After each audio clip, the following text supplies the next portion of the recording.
October 8, 1975. The body of a little girl is found by the side of a remote road. She's lying in the grass face down in the mud. She has been subjected to a horrifying sexual assault and has been stabbed a shocking 12 times, with one of the stab wounds piercing her heart. What had started as a missing child investigation had now become a major murder inquiry. Little do people know at the time is that it will lead to one of the most appalling miscarriages of justice in British criminal history. At around lunchtime on October 5, 1975, 11-year-old Lesley Molseed was asked to go to the shop by her mother. The family used a rotor to ensure that all did chores, and children in the area were often trusted to run small errands for their parents. They lived on Delamere Road in Rochdale, Greater Manchester. 11-year-old Lesley lived with her mother, April, Danny, her stepfather, and her two sisters. Life for Lesley, often called Lel by her mother, hadn't always been easy. She had been born with a congenital cardiac condition, and an operation to correct this at the age of 3 had left her frail, with a reduced mental level for her age. She was told by her mother to go and buy some bread and air freshener from a nearby shop located on Ansdale Road, and in her blue raincoat, little Lesley set off. She was spotted walking on the secluded Stubbs Lane. Then she vanished. When Lesley failed to return home quickly, April became concerned and sent her siblings out to see if they could find her, and Danny soon joined in the search too. The family looked everywhere they could think of, but Lesley couldn't be found, and there was no evidence that she had made it to the shops. At 3 p.m., and with no trace of her anywhere, the family frantically contacted Rochdale police. Investigators quickly mobilized and formed a search. They checked the town and local area, interviewing people and looking everywhere to try and find the vulnerable young girl. While the police were searching for Lesley, for girls aged 12, 13, 16, and 18 came forward to the police. They told officers that a man had exposed himself to them the day before Lesley had gone missing. With a missing child and these 4 girls now saying this, the police quickly pursued the lead. He was soon identified as 23-year-old Stefan Kishko. Stefan was a local tax clerk. His parents had emigrated to the UK from Eastern Europe following the end of the Second World War. Outside of his mother and aunt, he didn't have a social life. His father had suffered a heart attack 5 years before, and he had died at Stefan's feet. He also had learning difficulties, meaning he had the mental age of around 12 years old. Despite him never having been in trouble with the law, the police quickly determined that he was the man they were looking for. With his poor social skills, his odd habits, including writing down registration plates of cars that annoyed him, and with the testimony of the 4 girls saying he had exposed himself, the police were determined to prove that he was their man. Just 3 days after Lesley had vanished, the worst fears of everyone were realized. Her little body was found by the side of a road. She had been brutally attacked and stabbed to death in a horrifying, frenzied attack. Her appalling death left the local community in shock. It made headlines around the country and left her family utterly devastated. On the December 21st, 1975, Stefan Kishko was arrested on suspicion of murder. He was intensely questioned, with his story being picked apart by the police. After 3 days, he confessed. On Christmas Eve 1975, Stefan Kishko was charged with the murder of 11-year-old Lesley Molseed. Not long after, Stefan retracted his confession in the presence of a solicitor, but this made no difference. His trial began in Leeds in July of 1976, and Stefan's defense lawyer was David Waddington. David Waddington was a successful lawyer and member of the Queen's Counsel. Stefan again repeated that he hadn't killed Lesley, and that his confession was false. When asked why he had admitted it, he replied, "I started to tell these lies, and they seemed to please them, and the pressure was off as far as I was concerned. I thought if I admitted what I did to police, they would check out what I said, find it and true, and would then let me go." On the July 21st, 1976, the jury returned after 5.5 hours of deliberation. Stefan Kishko was found guilty by a 10-2 majority. The judge sentenced him to life in prison for the murder of Lesley Molseed. The girls who had come forward saying he had exposed himself were praised by the judge for their bravery and honesty in telling the court their story. The officers were also praised by the judge for their great skill in bringing to justice the person responsible for this dreadful crime, adding, "I would like all the officers responsible for the result to be specially commended," and these observations conveyed to the chief constable. The mother of one of the girls said that Stefan should have been arrested sooner and called for him to be hanged. She said, "Children are a lot safer now this monster has been put away." Gishko was soon transferred to Wakefield Prison. As he was now not only a convicted sex offender, but a child killer, he had to be placed on a Rule 43 to protect him from other inmates. 3 years later, Stefan launched an appeal, but this was dismissed. Lord Justice Bridge said, "We can find no grounds whatsoever to condemn the jury's verdict of murder as in any way unsafe or unsatisfactory. The appeal is dismissed." While in prison, Stefan was attacked by fellow inmates. One of these incidents left him needing stitches. As his mental health started to deteriorate, he developed schizophrenia and began to suffer from delusions. His protestations of innocence were labeled as a symptom of his delusions. He was moved from prison to prison, but in 1991, he was admitted to Ashford Hospital after 6 months of delay for treatment of his declining mental health. Stefan's mother Charlotte fought tirelessly to have the case reopened. She was adamant that he hadn't murdered Lesley Malseed, and that he had confessed under duress. She took it to her local MP Cyril Smith, but he ignored her pleas for assistance in reopening Stefan's case. She was also stonewalled by Prime Minister James Callaghan and his successor Margaret Thatcher. In 1984, she contacted the human rights organization Justice, who examined miscarriages of justice, and in 1987, she was put in contact with Solicitor Campbell Malone. Malone agreed to take on Stefan's case. He consulted with Philip Clegg, who had served as junior defense counsel under Waddington in Stefan's original trial. Cloft expressed the doubts he had at the time about Stefan's confession and subsequent conviction, and the pair worked together for the next 2 years on a petition for the Home Secretary. The final draft was ready to send to the Home Secretary on the October 26, 1989. Coincidentally, that same day, David Waddington was appointed to that very position. He would resign in 1990 in order to take up peerage and become leader of the House of Lords. He was replaced by Kenneth Baker. It would be 16 months before a police investigation into the trial would begin. In February 1991, after receiving help from a private detective named Peter Jackson, Malone finally convinced the Home Secretary that the case must be reopened. It was then sent to West Yorkshire Police, headed by Detective Superintendent Trevor Wilkinson. This would set in motion an extraordinary chain of events that would blow the case wide open. The police soon discovered that Stefan hadn't been asked if he wanted a lawyer, although during that time suspects didn't have the right to have a solicitor present. He had asked for his mother Charlotte to be there, but this was refused despite his learning difficulties. Crucially, the police didn't caution him until long after they had decided he was the man they were looking for. The semen found on Lesley's body was also re-examined. Wilkinson found that Stefan was infertile and incapable of producing semen, meaning the sample found on Lesley's body physically could not have come from him. It soon became apparent that they were now dealing with one of the most grave miscarriages of justice the United Kingdom had ever seen. Not only was Stefan Kisco an innocent man who had been in prison since 1976, this also meant that whoever had killed Lesley was still at large.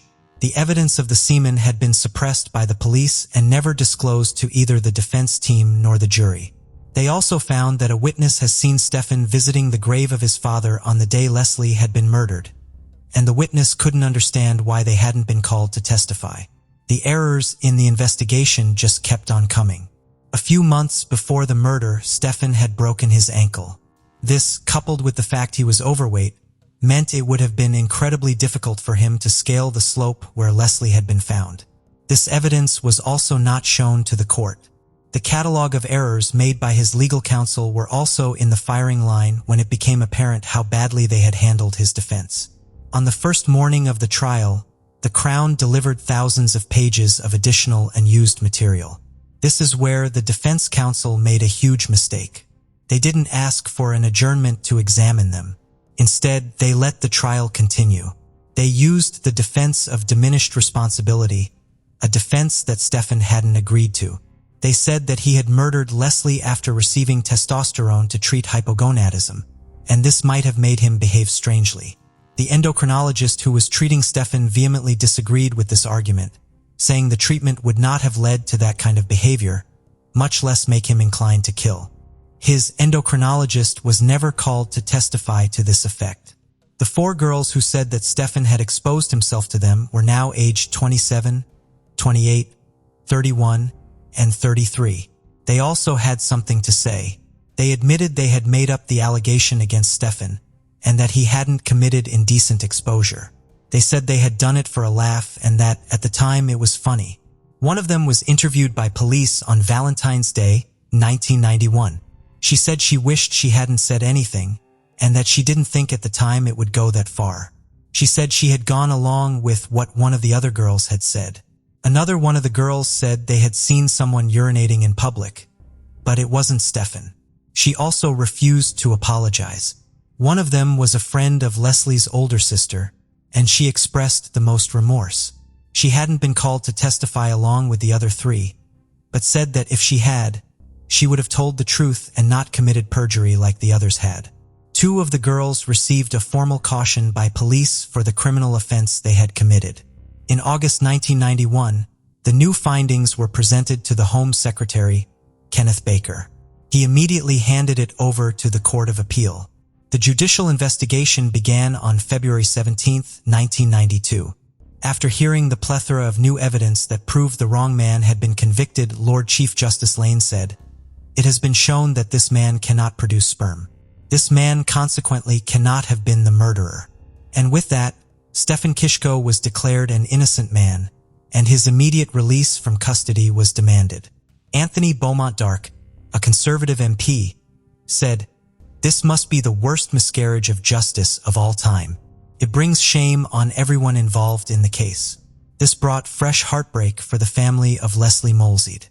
Not only did they now have to contend with the fact that an innocent man had gone to prison, but that Lesley's murderer was still out there. During the original trial, they had demanded that Stefan be publicly hanged, and Lesley's father, Frederick Anderson, had shouted a torrent of abuse at Charlotte Kishko after her son had been convicted. After Stefan was proven innocent, the Molseed family publicly apologized for what they had said. Lord Lane himself, Ronald Outeridge, the forensic scientist who had worked on the case, and the prosecution barrister Peter Taylor, all offered no apology, nor did any of them express any words of remorse or regret for what had happened. The original trial judge, Hugh Park, said that while he was sorry for what had happened to Stefan, he was not sorry for how he had handled the trial. The police submitted that they had been wrong, but tried to justify the action taken in 1975. All David Waddington said was that had all the evidence been available to him in 1976, the case would have taken a different course. Stefan required further psychiatric treatment until April 1992. He was then released. He had spent more than 16 years in custody. The hunt was now on to find the real killer of Lesley Molseed. The first problem was that in 1985, with Mustafan in prison and the case being closed, the clothes belonging to Lesley that had been taken from the crime scene had been destroyed. Fortunately, the strips used to remove fibers from Lesley's clothes had been kept. In 1997, a former detective wrote a book about the murder of Lesley Molseed and named Raymond Hewlett as the man who had most likely taken her life.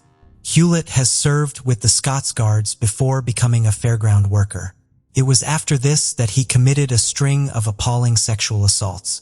He was sent to prison in 1972 after using paint thinner on a cloth to incapacitate a 12-year-old girl before attacking her on the moors close to his home in Todmorden. Fortunately, she was able to escape. Just 6 years later, another girl was attacked after he pointed a gun at her back, but thankfully, she too was able to get away. He was sentenced to 4 years in prison for that offense. Despite 2 stints in prison in 1988, he committed another attack against a newspaper delivery girl, and he was jailed once again. After this came to light, the family of Lesley Molseed had campaigned in Todmorden, where he'd lived. They gave out flyers and demanded justice for Lesley. The samples from Lesley's clothes were sent to the Forensic Services Lab in Wetherby, West Yorkshire. After tests, they were able to extract a profile. And finally, in 1999, They had the full DNA profile of Lesley Monsi's killer, but he wasn't on the National DNA Database. In February 2003, DNA profiling was introduced, and this meant the police could check Hewlett's DNA against that of the samples from the crime scene. Came back as no match. The DNA wasn't Raymond Hewlett's. The police were back at square one. Alongside Raymond Hewlett, another suspect who was soon ruled out was Michael Horgan, who also had a criminal record involving horrific child abuse. In February 2001, the News of the World newspaper ran an article saying that they had discovered evidence that Raymond Hewlett, Michael Horgan, a third man, were potentially involved in Lesley's death. This was prior to the DNA profiling result. They alleged that Horgan had groomed Lesley in the weeks leading up to her being murdered. This, like all the other stories, would go nowhere, as despite their horrendous criminal convictions, the men had nothing to do with the death of Lesley Morst. It is worth noting that following a lengthy inquiry known as the Leveson Inquiry into the culture, tactics, and ethics of the British press, the News of the World newspaper was shut down in 2011 after a plethora of journalistic malpractice and phone hacking scandals were uncovered. In November 2006, the news came that people had waited more than 30 years to hear. The police had arrested a man after having a direct hit with the DNA taken from the scene. The suspect had provided a DNA sample after being arrested in connection with another sex attack the previous year. And while he wasn't charged with that offense, when they had run it through the DNA database, it came back as a direct match to a sample found on Lesley's body. The suspect was named as 53-year-old Ronald Castry. Castry was originally from the Turfel estate in Rochdale and had worked as a taxi driver before becoming a comic book dealer. His dreadful reputation preceded him. He was heavily disliked by his neighbors, who said he had an extremely nasty temper. He had an abusive relationship with his wife, and the marriage had ended in divorce in 1997. They shared 2 children, and 2 weeks before Lesley had been murdered, his wife had given birth to a baby that wasn't his. On the day of the murder, she had gone back into hospital, leaving him alone at home. When the police looked into Castry's background, they found a disturbing history of convictions. In 1973, he abducted and sexually assaulted a 9-year-old girl. He was charged £50 for the offenses of incitement to commit gross indecency and indecent assault. 3 years later, he was convicted again of indecently assaulting a 7-year-old boy. He was told to pay a fine of £50. Ronald Castry was subsequently charged with the murder of Lesley Molseed. He appeared in court on the November 7, 2006 and was remanded in custody. In April the following year, Castry entered his plea, not guilty. He was refused bail and sent back to prison to await his trial. During the trial, Dr. Gemma Escoff told the jury that the chances of the semen coming from anyone other than Ronald Castry was more than 1 in a billion. The court heard how Castry had abducted Lesley from the street near her home. He then drove her to Rishworth Moor, sexually assaulted her, then stabbed her to death in a frenzied, brutal, and savage attack before leaving her body at the side of the road. On the November 12, 2007, the verdict was returned. Ronald Castro was found guilty of the murder of Lesley Molseed. He was sentenced to life in prison with a minimum tariff of 30 years, meaning before he can even apply for parole, it will be 2036, and he will be 83 years old. The fallout from the case of Lesley Molseed was both unprecedented and immeasurable. Lesley's family had to go through the trauma of 2 murder trials, as well as the difficult realization that the man who had murdered their beloved Lesley had been walking free for so long. Tragically, in February 2014, Lesley's mother April died at the age of 74. In 1994, the surviving senior officer who had worked the original case, Detective Superintendent Dick Holland, as well as the forensic scientist who had worked the case too, Ronald Outeridge, were formally charged with doing acts tending to pervert the course of justice by allegedly suppressing evidence that proved Stefan's innocence, including the scientific tests done on the semen.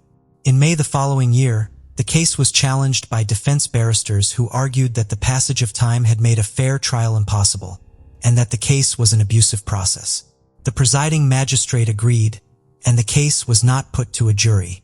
Dick Holland had also served as an officer in the case of Judith Ward, who was accused of committing an IRA bomb attack in 1974. Her conviction would later be declared unsafe, and she was freed after 17 years in prison. Like Stefan, her case was considered to be one of the most egregious miscarriages of justice in British criminal history. Holland retired from the force in 1988 and died at the age of 74 in February 2007. After Stefan had been released, he was left a physically and emotionally broken man. He became a virtual recluse and showed little interest in anything. When people would approach him to apologize or offer support or encouragement, it would often frighten him. Upon his release, Stefan was promised £500,000 in compensation for his time in prison.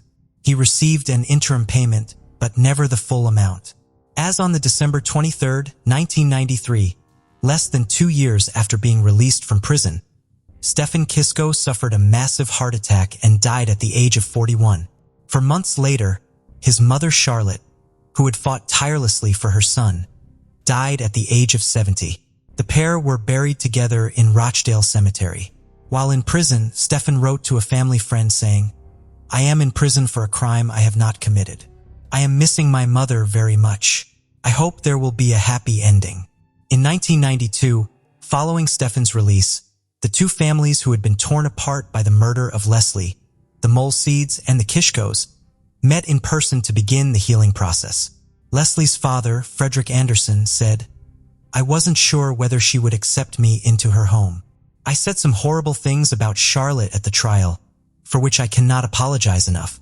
Charlotte Kishko harbored no ill will towards the family, saying, "I never blame the family for what happened to Stefan. I have got my son back, but that little girl can never be replaced."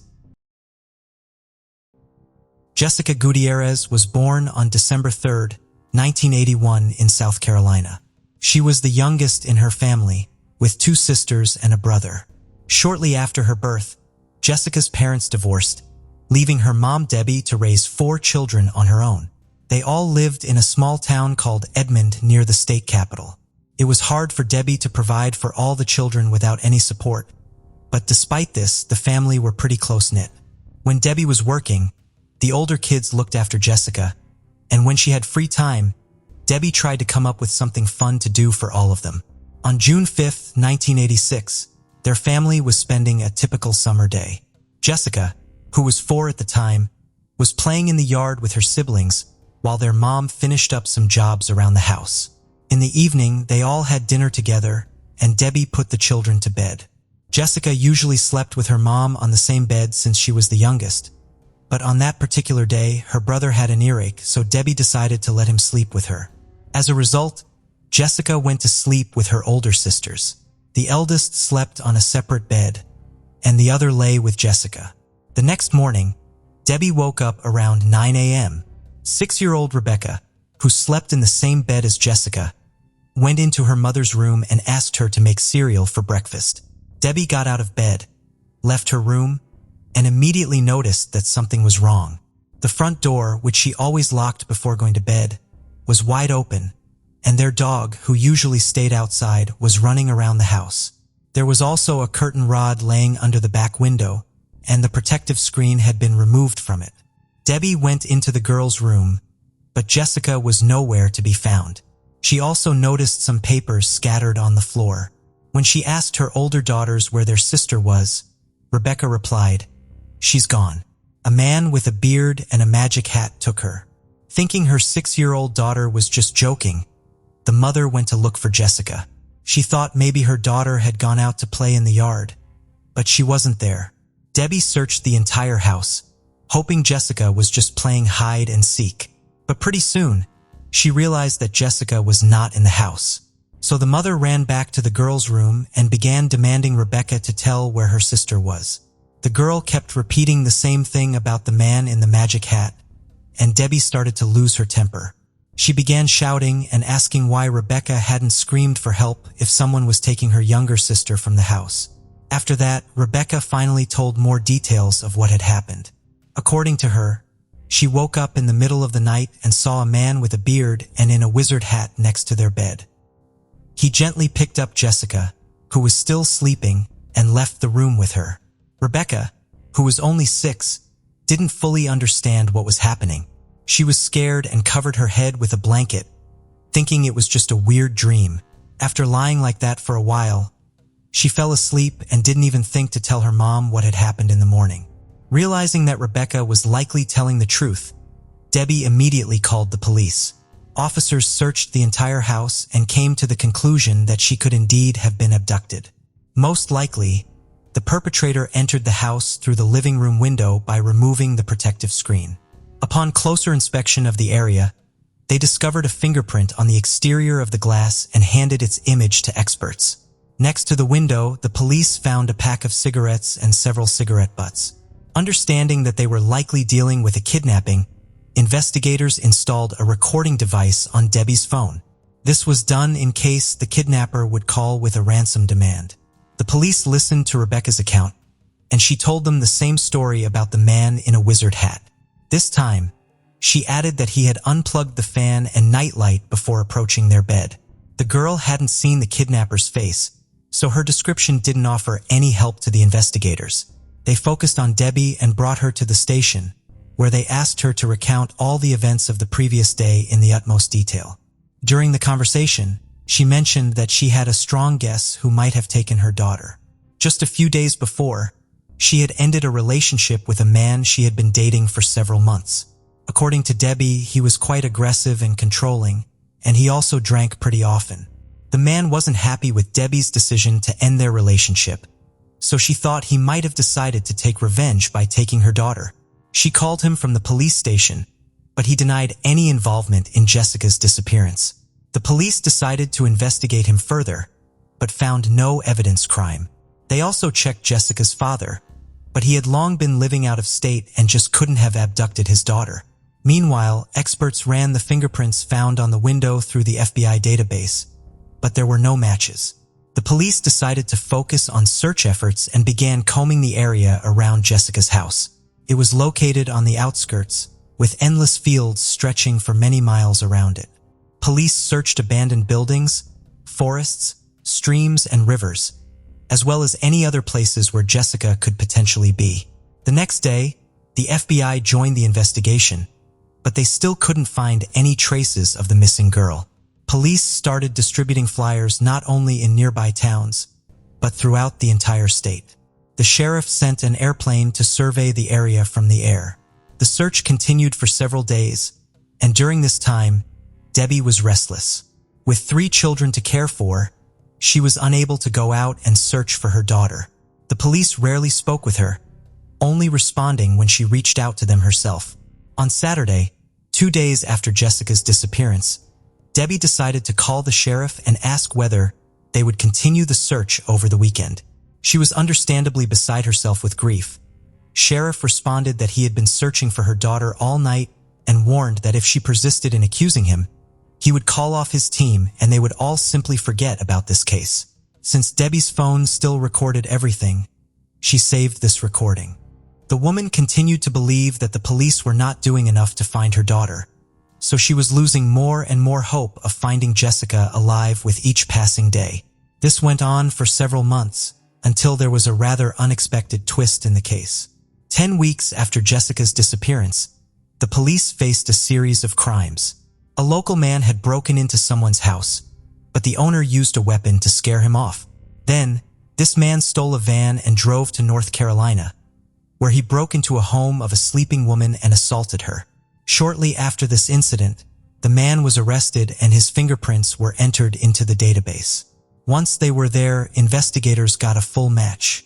His fingerprints matched those left on the window in Jessica's house. The man was a 27-year-old Thomas McDowell, and as soon as Debbie learned about this, she immediately told the police. She knew this person. She had met Thomas through relatives, and just a few months before Jessica's disappearance, she had hired him to do some work on their property. Over the course of 2 days spent at her house, he had built a shed and repaired the awning over the porch. Another curious fact was that Thomas had a beard and always wore a tall cowboy hat. This led to the thought that Rebecca, who only briefly saw the abductor in the darkness, might have mistaken this headgear for a wizard's hat, similar to those she'd seen in cartoons. But there was one huge problem for the investigators. Despite the fingerprint match, they deemed this evidence insufficient to press charges.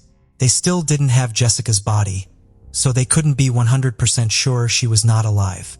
The presence of Thomas's fingerprints on the window could also have an explanation unrelated to the abduction. Since he worked on Debbie's property for 2 days, the fingerprint could have been left during that time, although such a possibility was quite unlikely. During the inspection of the house, forensic experts noted that the fingerprint appeared fresh. It hadn't been exposed to external factors, such as weather, which could have visually altered it. Debbie also regularly cleaned this window where the fingerprint was found. When her children played in the yard and wanted to say something to her, they would run up to this open window, lean on it with their hands and shout. Given that the children's hands were almost always dirty, Debbie had to constantly clean the glass. Thomas had been working dirty. Debbie had to constantly clean the glass. Thomas had been working on her property around 6 months before the abduction, and there were no other fingerprints found there at the time of the investigation. This indicated that the man almost certainly could not have left the fingerprint back then, or else it would have been wiped out. Debbie also added another interesting fact. She remembered that when Thomas worked on her property, she accidentally locked herself out of the house, leaving the keys inside. As a result, she had to climb through the same window, and Thomas saw her doing it. But all these facts didn't convince the police. They continued to believe that there wasn't enough evidence against Thomas to press charges. In 1987, he was convicted of assaulting the woman whose home he broke into and was sentenced to 10 years in prison. Debbie was shattered by the fact that the police refused to charge him with the abduction, but there was nothing she could do about it. That same year, something else happened. Thomas's cellmate contacted the police and told them that Thomas had confessed to him about committing the crime. According to Thomas, he abducted a girl in South Carolina from her own bedroom to assault her. While he was committing this horrible act, the victim bit him, and in a fit of rage, he killed her.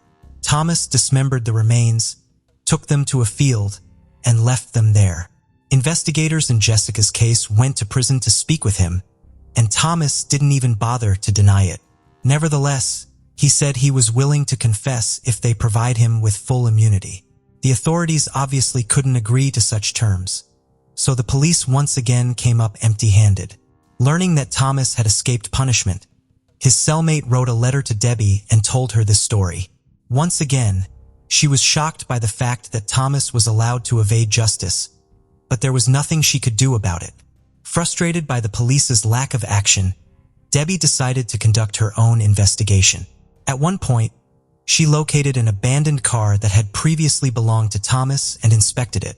There, on one of the seats, she noticed threads and fabric fibers that matched the color of Jessica's pajamas, the one she wore the night of her disappearance. But the police didn't rush to pursue this lead. The fact that Debbie, without any special equipment or knowledge of forensic science, found fabric particles in some car seemed strange to them. In 1987, something else happened. Police from Kansas contacted local investigators and reported that they found a girl fitting Jessica's description. Her mother immediately flew there, but her hopes were instantly shattered. When she came to see the girl, just hearing her voice from the corridor was enough for her to realize it wasn't her daughter. Over the following years, Debbie gave several interviews where she accused the police of ignoring the obvious suspect, but it didn't yield any significant results. In 1990, Jessica's case was featured on a popular television program about unsolved crimes. This led to a new wave of tips, but unfortunately, they all turned out to be dead ends. A year later, Jessica became the first missing child of South Carolina for whom an age-progressed portrait was created. Considering it was the early 90s, such technology was quite new and experimental, but detectives hoped it could help identify Jessica all these years later. Unfortunately, despite all this, the case remained unsolved for many years.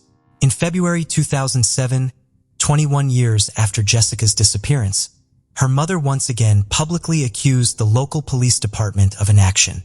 This time, she gave reporters the recording of her conversation with the sheriff, where he told her he could call his men off and forget about this case. They reached out to the sheriff, but he stated that he hadn't stopped investigating the case all these years. The sheriff also said that after this conversation with Debbie, he not only didn't send his men home, but assigned even more officers to the investigation. Debbie also complained that for years, She had been trying to get other agencies involved in this case, but each time, the local prosecutor's office blocked these attempts. In the same year, February 2007, they reviewed the case and confirmed that they didn't have any sufficient evidence, making it impossible to press charges against anyone at that time. In 2014, the sheriff faced charges related to fraud and bribery, leading to his dismissal and a 12-month jail sentence. 2 years later, the prosecutor was arrested for a hit and run while drunk, resulting in a $1,000 fine and his resignation.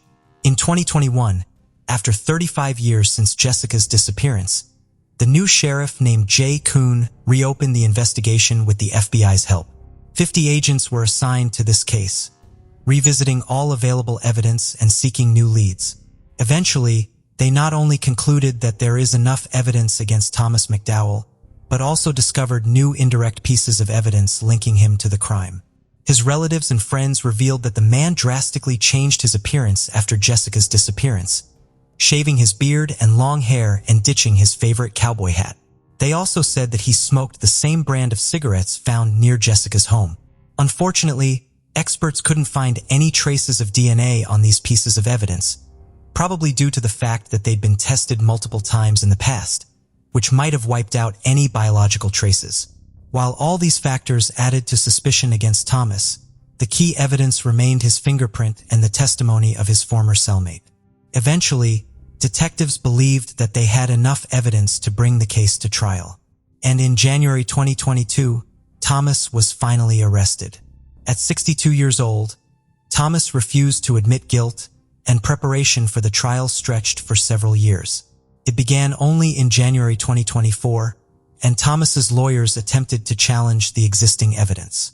They argued that the fingerprint on the glass was left when Thomas had worked on the property. The defense also tried to use Rebecca's testimony. As we recall, Jessica's sister said that she saw a man in a wizard hat. Thomas's lawyers tried to convince everyone that the girl couldn't have mistaken a cowboy hat for a wizard's, as they are completely different. However, experts brought in by the prosecution pointed out that the fingerprint was clearly fresh. If it had been left a few months before the abduction, it would have either been erased or altered by the weather. During the trial, a former inmate also testified, repeating Thomas's confession made in prison in 1987. The prosecution pointed out that an outsider from another state would unlikely know the details of the case. Moreover, in those years, Thomas himself said he was willing to confess, but asked for full immunity, which was obviously not an option. The trial ended on February 8th, and the jury unanimously found Thomas guilty. At 63 years old, he was sentenced to life in prison. For Debbie, who had been convinced of his guilt from the early years of the investigation, the outcome of this case stirred conflicting emotions. She was glad that the perpetrator was finally held accountable, but said that Thomas could have been arrested 36 years ago. Instead, the police allowed him to live a long life before facing justice. Debbie also still couldn't come to terms with the fact that her daughter's remains were never found all these years. She, along with the new sheriff, refuses to give up and will continue the search, but the chances of finding her daughter after almost 4 decades are quite low. Stephen DeVers Jr. was 32 years old when he was last seen by his family on July 6, 2005 in Secaucus, New Jersey. He told his parents he was going to the Jersey Shore, but instead he bought a one-way plane ticket to Ireland. He would fly from New York City to Dublin, Ireland on July 8, 2005. While this might seem strange, he had actually been to Ireland several times before and has Irish relatives that live there. He was seen at a pub in Ina, County Clare after he arrived in Ireland. On July 12th, a man found his rucksack washed up on a beach at Seafield Quilty. His cell phone, clothing, passport, and ID were still inside the bag, but there was no sign of Stephen. The man who found the bag took it home and his wife transferred the SIM card from the water-damaged phone to her own phone. A couple days later, Stephen's parents called to check on him and were surprised when a stranger answered the call. It was only then that they realized he had gone to Ireland instead of Jersey Shore like he said he was. After his disappearance, his rental car was found parked at the cliffs of Maher. This led his family to believe that he might have taken his own life at that location. Although he had no debts, no problems with substance abuse, and no history of depression, he had lost his job several months before he went missing and had become very moody and withdrawn. His mother stated Steve was a good young man. He wasn't on drugs, didn't have any debts, wouldn't hurt a bug, and he was a very sensitive, caring person. She also stated he grew up in an Irish environment, as his Roscommon grandmother was a big part of his early childhood and teenage years. Steve always said that he loved Ireland. Stephen's parents and the couple who found his bag have kept in touch over the years through Christmas cards and even met one another in Ireland 11 years later. Stephen was declared legally dead in May 2016, but his body has never been recovered. The whereabouts and details leading up to his disappearance still remain a mystery, and the case remains unsolved. Margaret Hannigan McEnroe was born August 25, 1977, and her teenage mother gave her up for adoption. Her name at the time was Sherwood Haley, a combination of her mother's maiden name and her biological father's name. She was adopted and grew up as the oldest of 4 adopted children in Warrant Township, New Jersey. She enlisted in the Army following 9/11, and for 2 years she was stationed as a tank mechanic in Fort Riley, Kansas. During her time in the Army, she searched for her birth mother and found her, and they became very close. She also made contact with her biological father, but lost touch shortly after Hurricane Katrina. Margaret discharged from the Army in 2004 for medical previous relationship. On October 9, 2006, she had an argument with her husband, and police were called to their home on a report of domestic disturbance. By the time the officers arrived, Margaret had left for her parents' house, but she returned later that evening. The next morning, she spoke to her best friend on the phone and everything seemed normal. However, at approximately 1:30 that afternoon, her husband left to go run errands, and when he returned at 3 p.m., Margaret was nowhere to be seen, and their 6-month-old daughter was home alone in her crib. Her vehicle and cell phone were left behind. The cell phone had been broken the night before during the argument with her husband. Margaret may have been carrying additional clothing and identification under her birth name, Sherwood Haley, in a black duffel bag at the time of her disappearance. Her husband stated $11,000 in cash disappeared from their home at the same time she did, and she may have taken the money with her. She is known to have been carrying 1 credit card, but there has been no activity on that account. There has also been no activity on her bank account either. Her husband stated that she had left home for short periods of time in the past, which is why he did not report her missing for 2 days. Her husband apparently did not call Margaret's parents looking for her or tell them that she was missing. They found out by the police a week later. One of Margaret's Army t-shirts was found on Dockwatch Hollow Road, about a mile from her home, on Thanksgiving Day in February 2006, 6 weeks after her disappearance. It was sent to a lab for analysis, but the testing did not turn up anything useful. The shirt was not weathered, indicating it had not been exposed to the elements for very long. Her family says the couple was having marital problems around the time she disappeared, and she was considering a divorce. On June 7, 2011, her husband was named a person of interest after authorities interviewed potential witnesses and neighbors near the family's home. Many people speculate that the t-shirt was planted later to try and throw off investigators' trail, especially since it was placed in an area that had previously been searched. Investigators could never confirm the $11,000 even existed, and many people speculate that it never did. Her co-workers and family members stated she was behaving normally prior to her disappearance. Friends and family also don't believe she would have left without telling someone, nor would she leave her 3 kids behind. As of today, no arrests have been made, and this case remains unsolved. Bonita Karen Sanders was born on September 17, 1984, and nicknamed Little Nita. According to her mother, who is also named Bonita, her daughter was last seen strapped in her stroller on the porch of her family's home. She lived in the Virginia Court Apartments in the 900 block of Baltic Avenue in Atlantic City, New Jersey.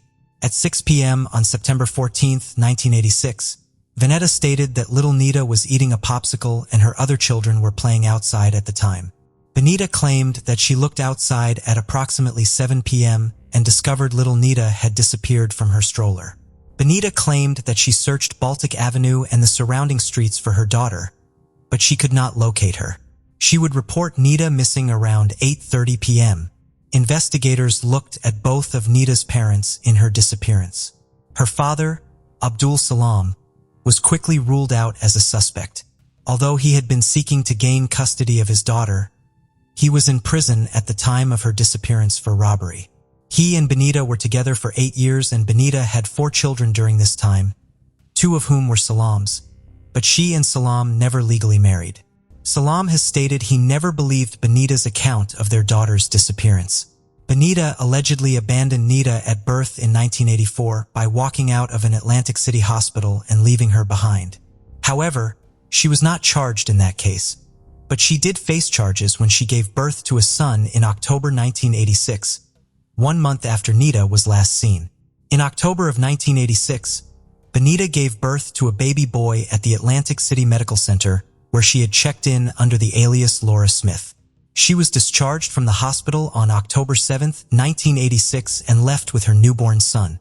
She then reportedly took a cab to an Atlantic City bus terminal, where she would leave the baby lying face down in a terminal restroom before she caught a bus to Philadelphia, Pennsylvania. Thankfully, the infant was rescued shortly thereafter. In January 1987, Bonita was sentenced to 9 months in jail for endangering the welfare of a child, and her 3 other children were placed in foster homes. She was paroled after 5 months, but served another 15 months when she was arrested for shoplifting baby clothes while on parole. The father of Bonita's newborn son told authorities that she lied to him and said she had an abortion when she was pregnant. He did not know she had carried the baby to term and given birth until he was contacted by law enforcement. Bonita had 3 more sons after the one she abandoned in 1986.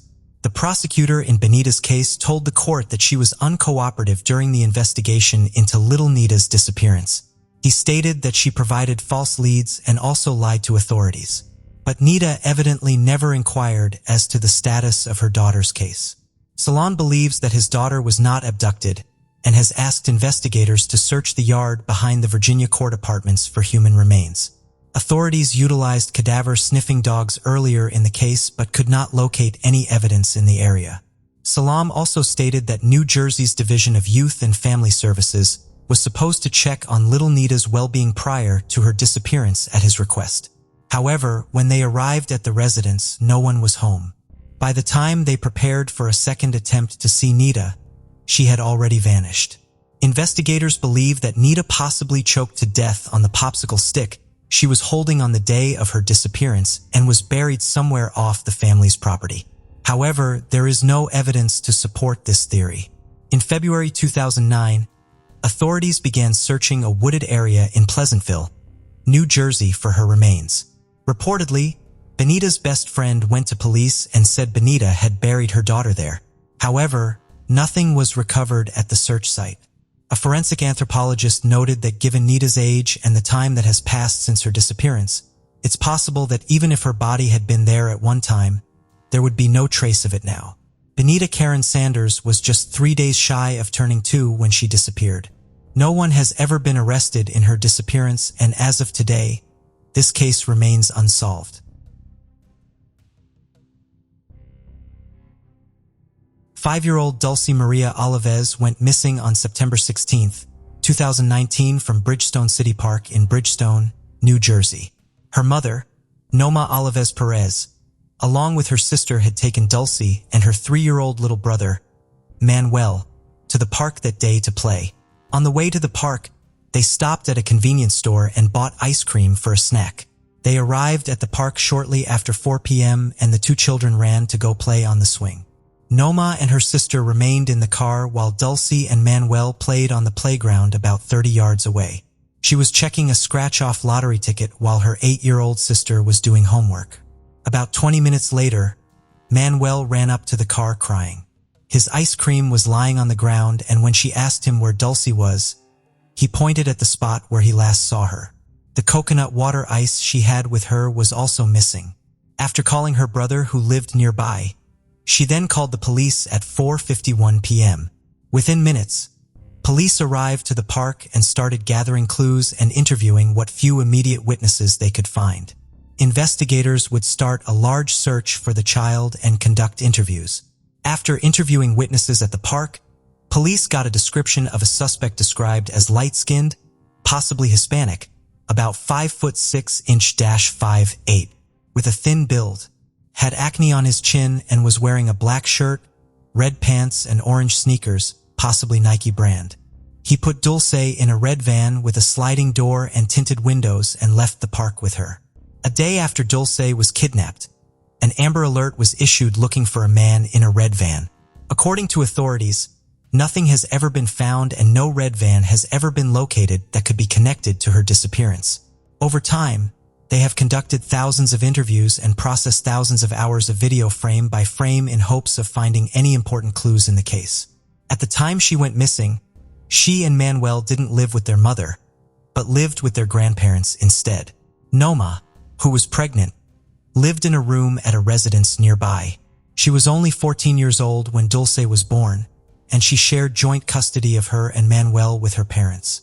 Dulce's father was in Mexico at the time of her disappearance and had not been a part of her life since he had moved there when she was 3. Neither her father, her mother, nor any other members of Dulce's family have been named as a suspect in her case. Noma admits that for some time her children were completely out of her sight due to a heel partially blocking her view of them while they played. She has said she regrets losing view of them on a daily basis. This is the last image of Dulce taken as they stopped at the store to get ice cream on the way to the park. Authorities believe Dulce may have been abducted by an opportunistic predator at the park. Jackie Rodriguez, who helped the family with media coverage and searches, said at times she felt the community could be withholding information due to immigration concerns. Sadly, Dulce had just started kindergarten about a week prior to her disappearance. To this day, she has never been found and the case remains unsolved.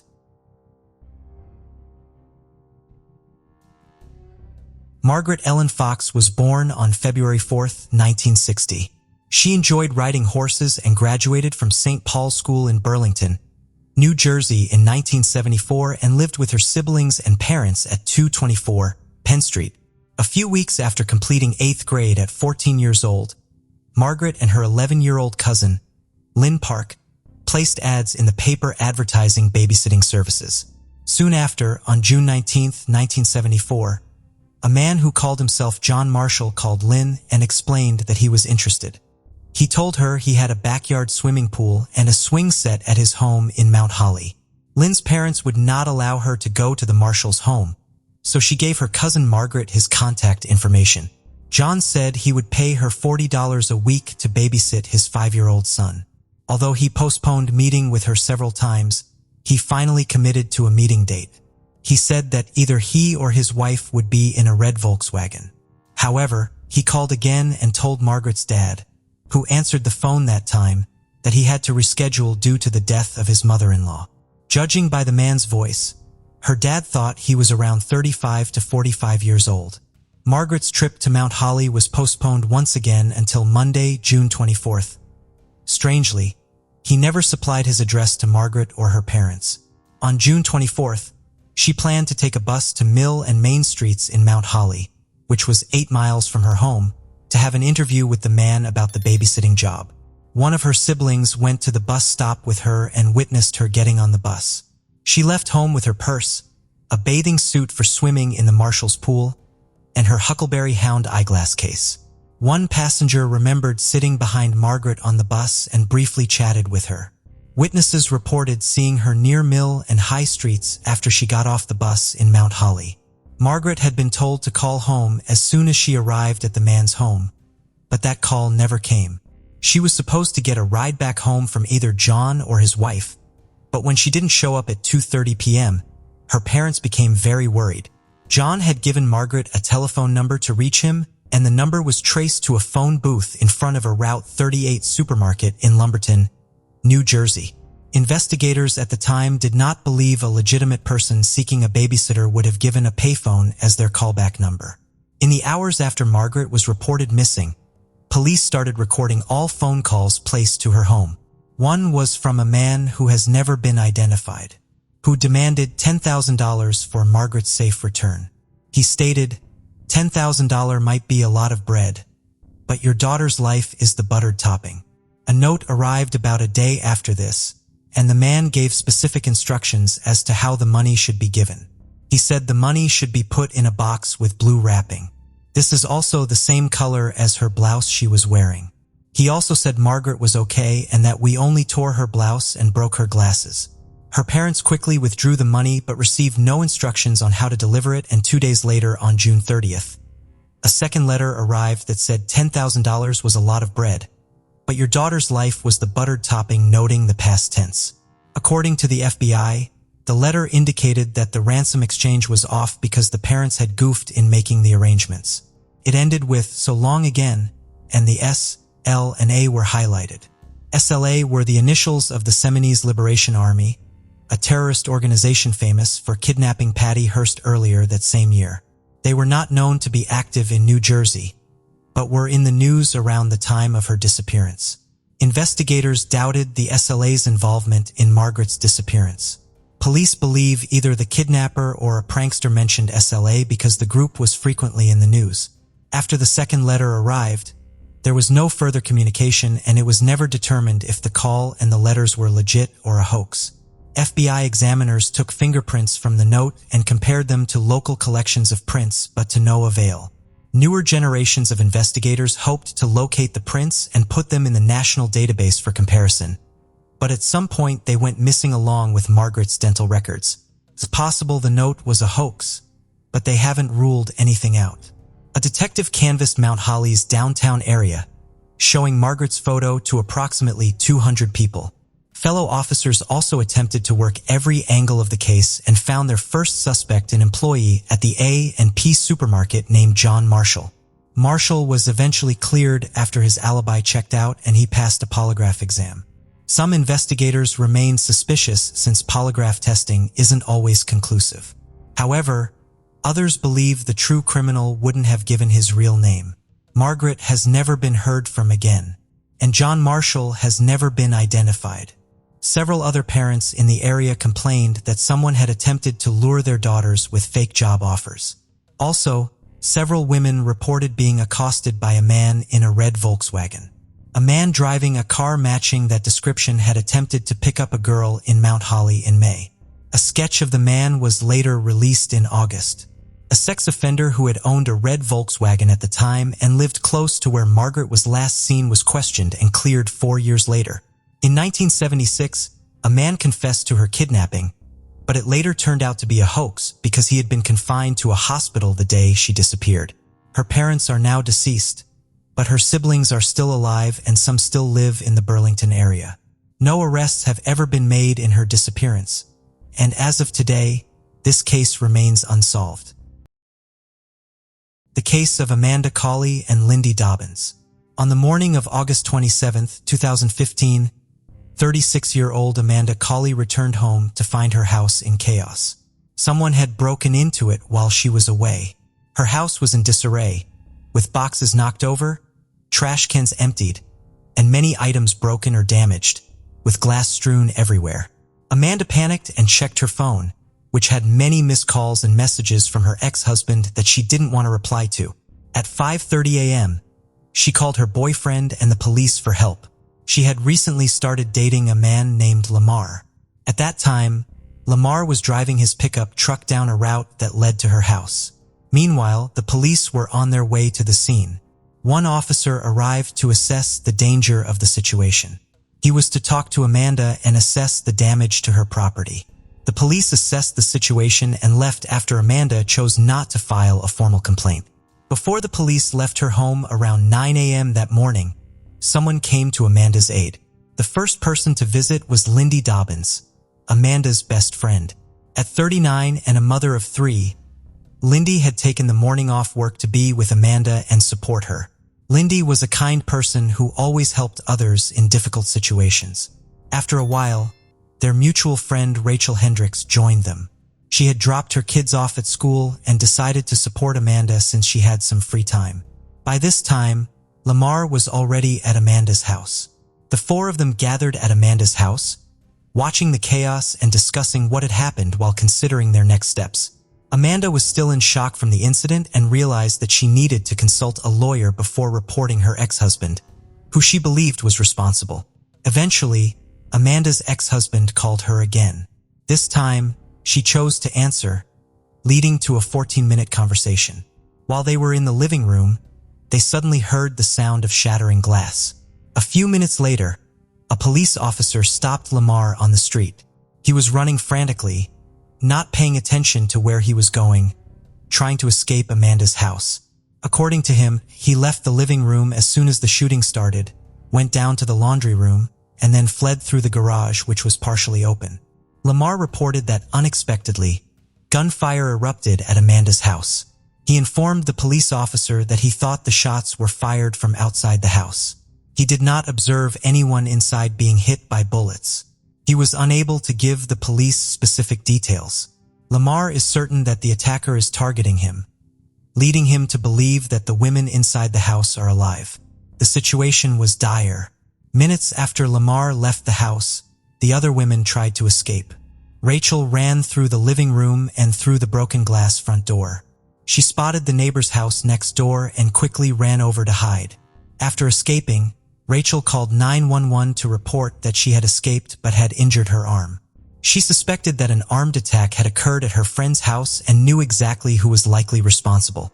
Realizing the danger, Rachel instinctively ran away when Lamar told them to hide. She was shocked when the gunfire continued. While speaking to the police, Rachel expressed her concern for her friends and urged the police to come quickly to save them.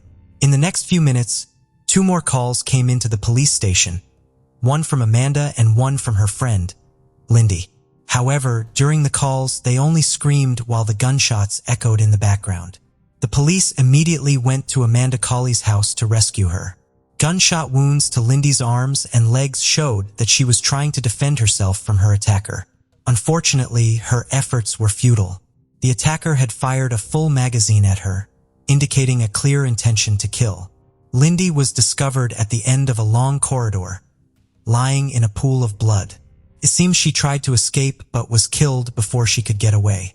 Rachel stated that just a few seconds before the shooting started, she looked toward the backyard of the house. There, along the garden path, she saw the outline of a man who then pulled out a weapon through the glass door. A group of people stood behind him. The glass was quite thin, preventing her from seeing exactly who was there. The police corroborated her account by analyzing the locations of the bullet holes in the backyard. On the path, they found several unused cartridges, which were identified as Delroy caliber bullets. Lamar went back to Amanda's house. When the police arrived, he felt assured that they would have the situation under control. Lamar mentioned that he heard gunshots coming from the backyard and believed that he was the perpetrator's target. At that moment, he urged everyone to run. Although he did not see the perpetrator, he suspected that the perpetrator was Amanda's ex-husband, who had spoken to her on the phone just minutes before the attack. Rachel explained that they didn't have enough time to react as quickly as Lamar, so she and Lindy decided to hide in the pantry. She heard Amanda on the other side, probably trying to find a place to hide and possibly running to the bathroom. Seconds later, Rachel heard the front door being broken down. At that moment, the intruder entered the house. He approached the pantry, tried to open the door, and found that it was locked from the inside. The attacker wanted to know where Amanda's boyfriend was. Rachel and Lindy replied that he wasn't there while continuing to hold the door. The intruder then fired through the door, hitting Rachel's arm, causing her to lose her balance. Lindy's leg was now injured, causing her to scream in pain. Amanda was also injured but still alive and screaming near the bathroom. In that brief moment, Rachel jumped up and ran from the house. According to Rachel, the attacker could have been Amanda's ex-husband, James Terry Colley. She recognized his familiar voice behind the door. A few minutes later, James's father called the police to report that his son had just confessed to him that he had caught his wife with a friend. At that point, the police arrived at the house. After the attack, James fled the scene. K-9 units were deployed to locate James. They followed James's scent to a nearby street. During the search, a cell phone was found, which was likely left behind by James. Unfortunately, the police were unable to identify the vehicle in which he drove away. He had disappeared from the scene of the crime. The area was searched with specially trained dogs and helicopters, but these efforts yielded no results. Despite an extensive search that lasted several hours, James remained at large, posing a threat to public safety. Fortunately, police arrested James later that evening while he was driving his sister's car. During a search of the car, police discovered a shotgun and 2 Delroy and PGO caliber handguns in the passenger seat, along with a large amount of ammunition. A subsequent examination of the guns confirmed that the bullets matched those found at the crime scene and in Amanda and Lindy's bodies. In addition, glass fragments identical to those found in Amanda's home were discovered. After his arrest, James refused to cooperate with the investigation, claiming that he could not recall anything from the time of the tragic events. Further investigation revealed that James and Amanda had been married for over 8 years and had 2 children. Their relationship then began to deteriorate, leading to their divorce. James moved to his sister's house, 20 kilometers away from their family home, where Amanda and the children continued to live. As the divorce proceedings progressed over the following months, they encountered many difficulties regarding child custody and property division. The two then decided to start new chapters in their lives. James began dating a coworker named Emmy, while Amanda pursued a relationship with Lamar, another coworker from the sporting goods company. Even though the couple's relationship had completely broken down, James was still possessive of his ex-wife Amanda. He suspected that she was seeing someone new and called her several times to find out who it was.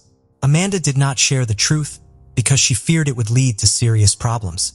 As a result, James became increasingly angry and aggressive.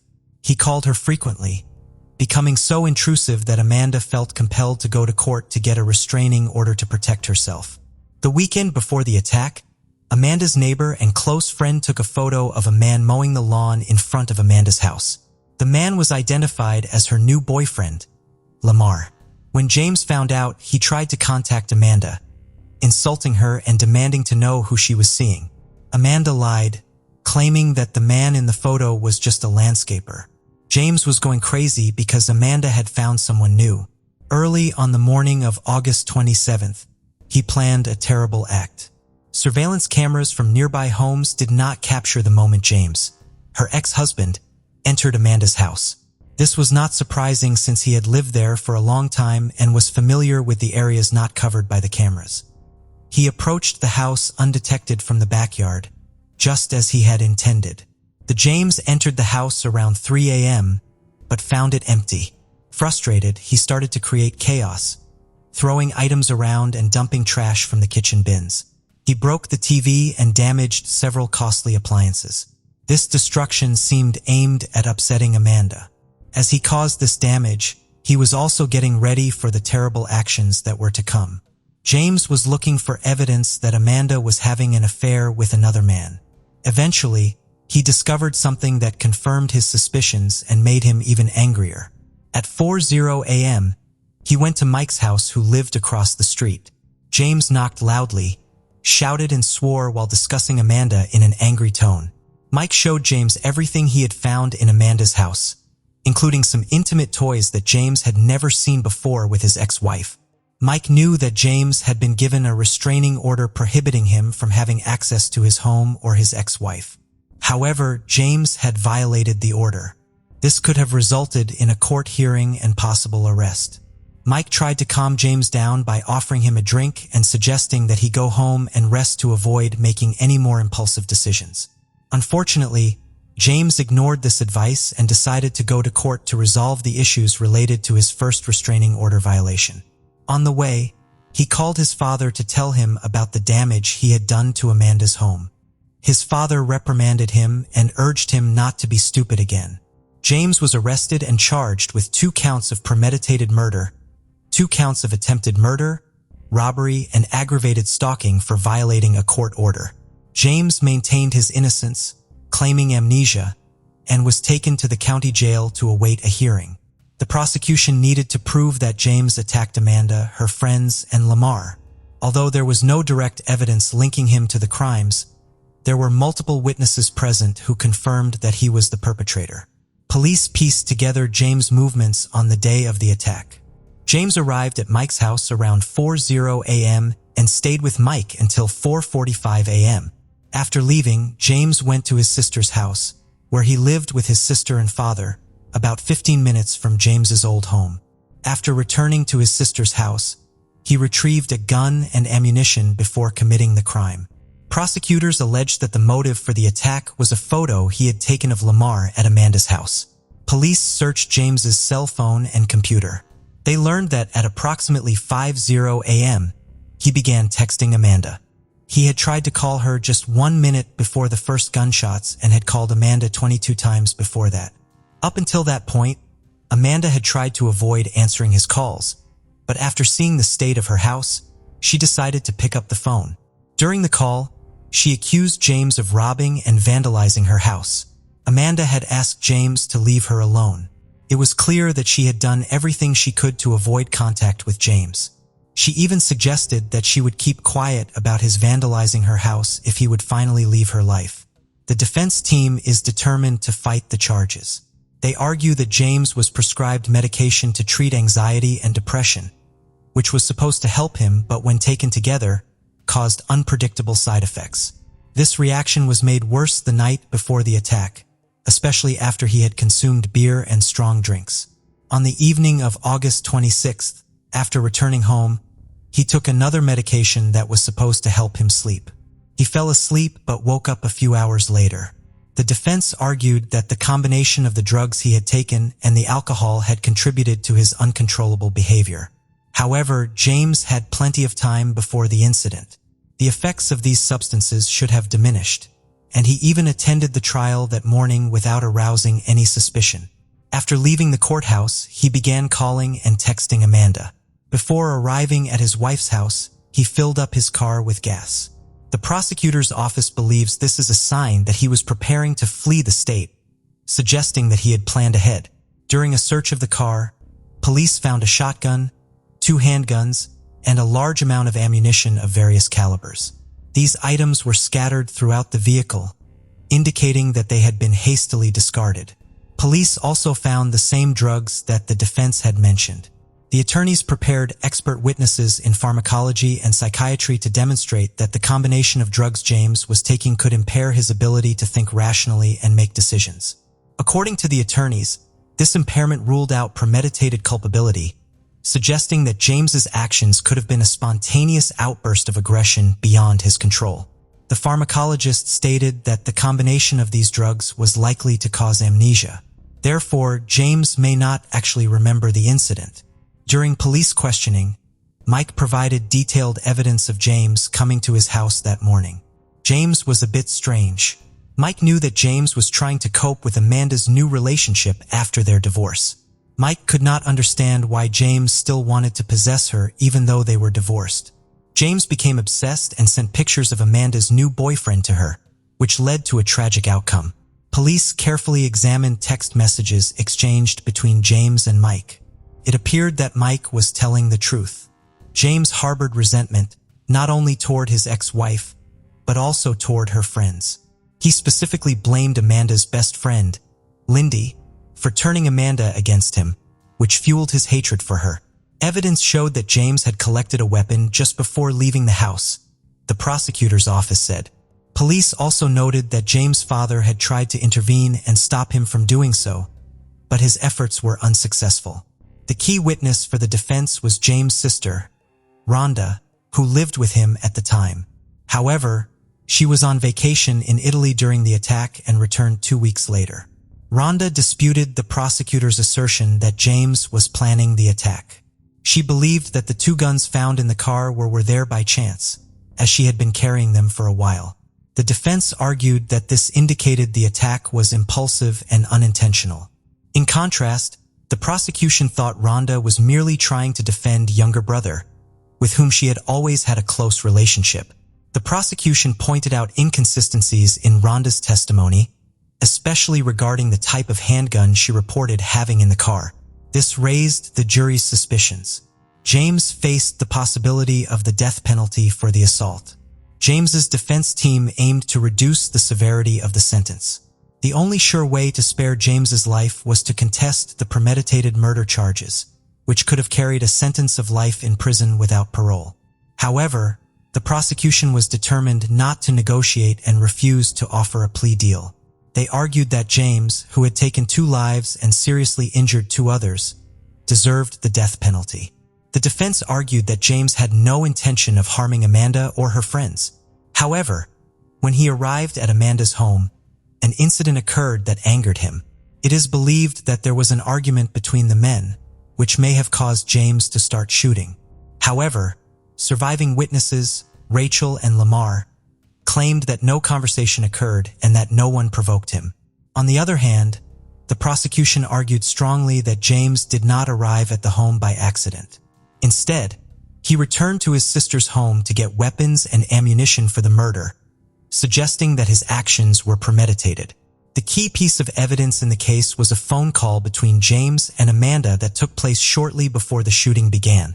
This call was played to the jury in court and lasted 14 minutes. During the conversation, Amanda attempted to end her relationship with James.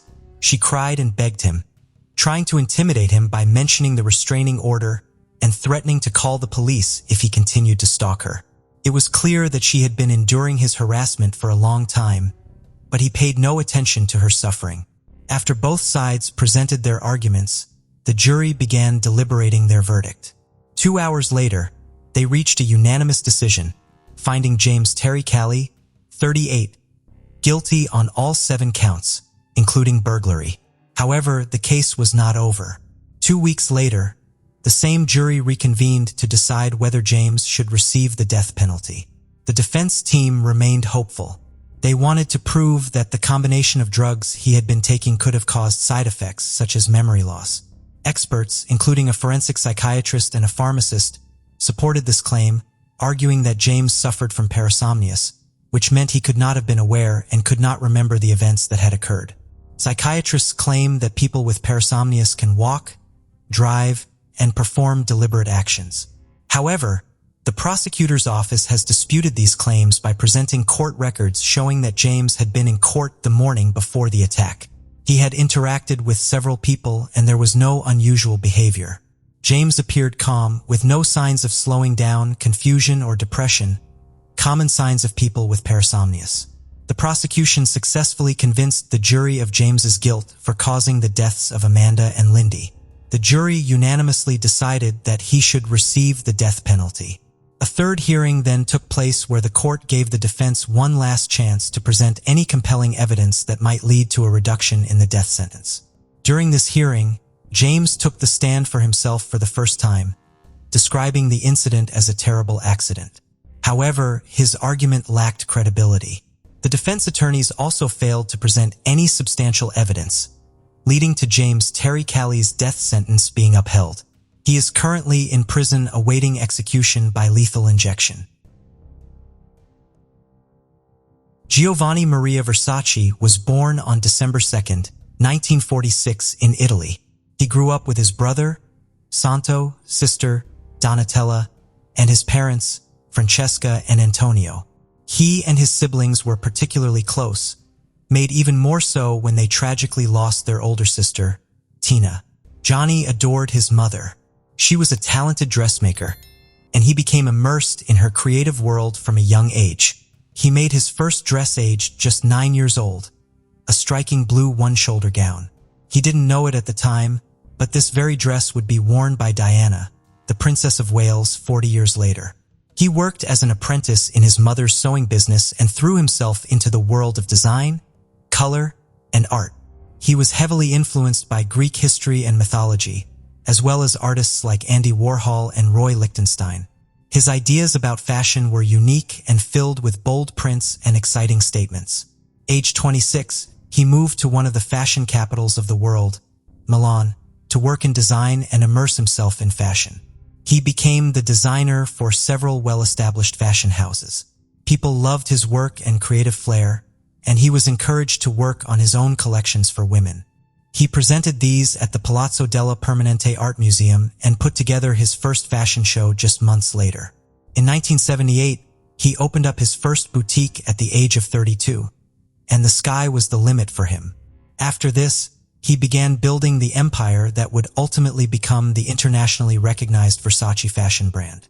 His brother Santo became president of the company, with his younger sister Donatella acting as vice president. The famous Versace logo depicting Medusa's head came from the floors of some of the ruins that Gianni and his siblings used to play in as children. It was an ambitious family-run fashion business, with Gianni firmly at the helm and having full creative control of the company. By 1982, Versace was working on more than clothes. Jewelry, handbags and purses, and homeware textiles, the brand was now rapidly expanding. It was in this year he met model Antonio D'Amico. The spark was instant, and they started a relationship which would last 15 years. Gianni understood the power of celebrity and loved to use famous faces as walking adverts for his designs. He was friends with people such as Diana, Princess of Wales, Eric Clapton, Madonna, and Michael Hutchence, to name a few.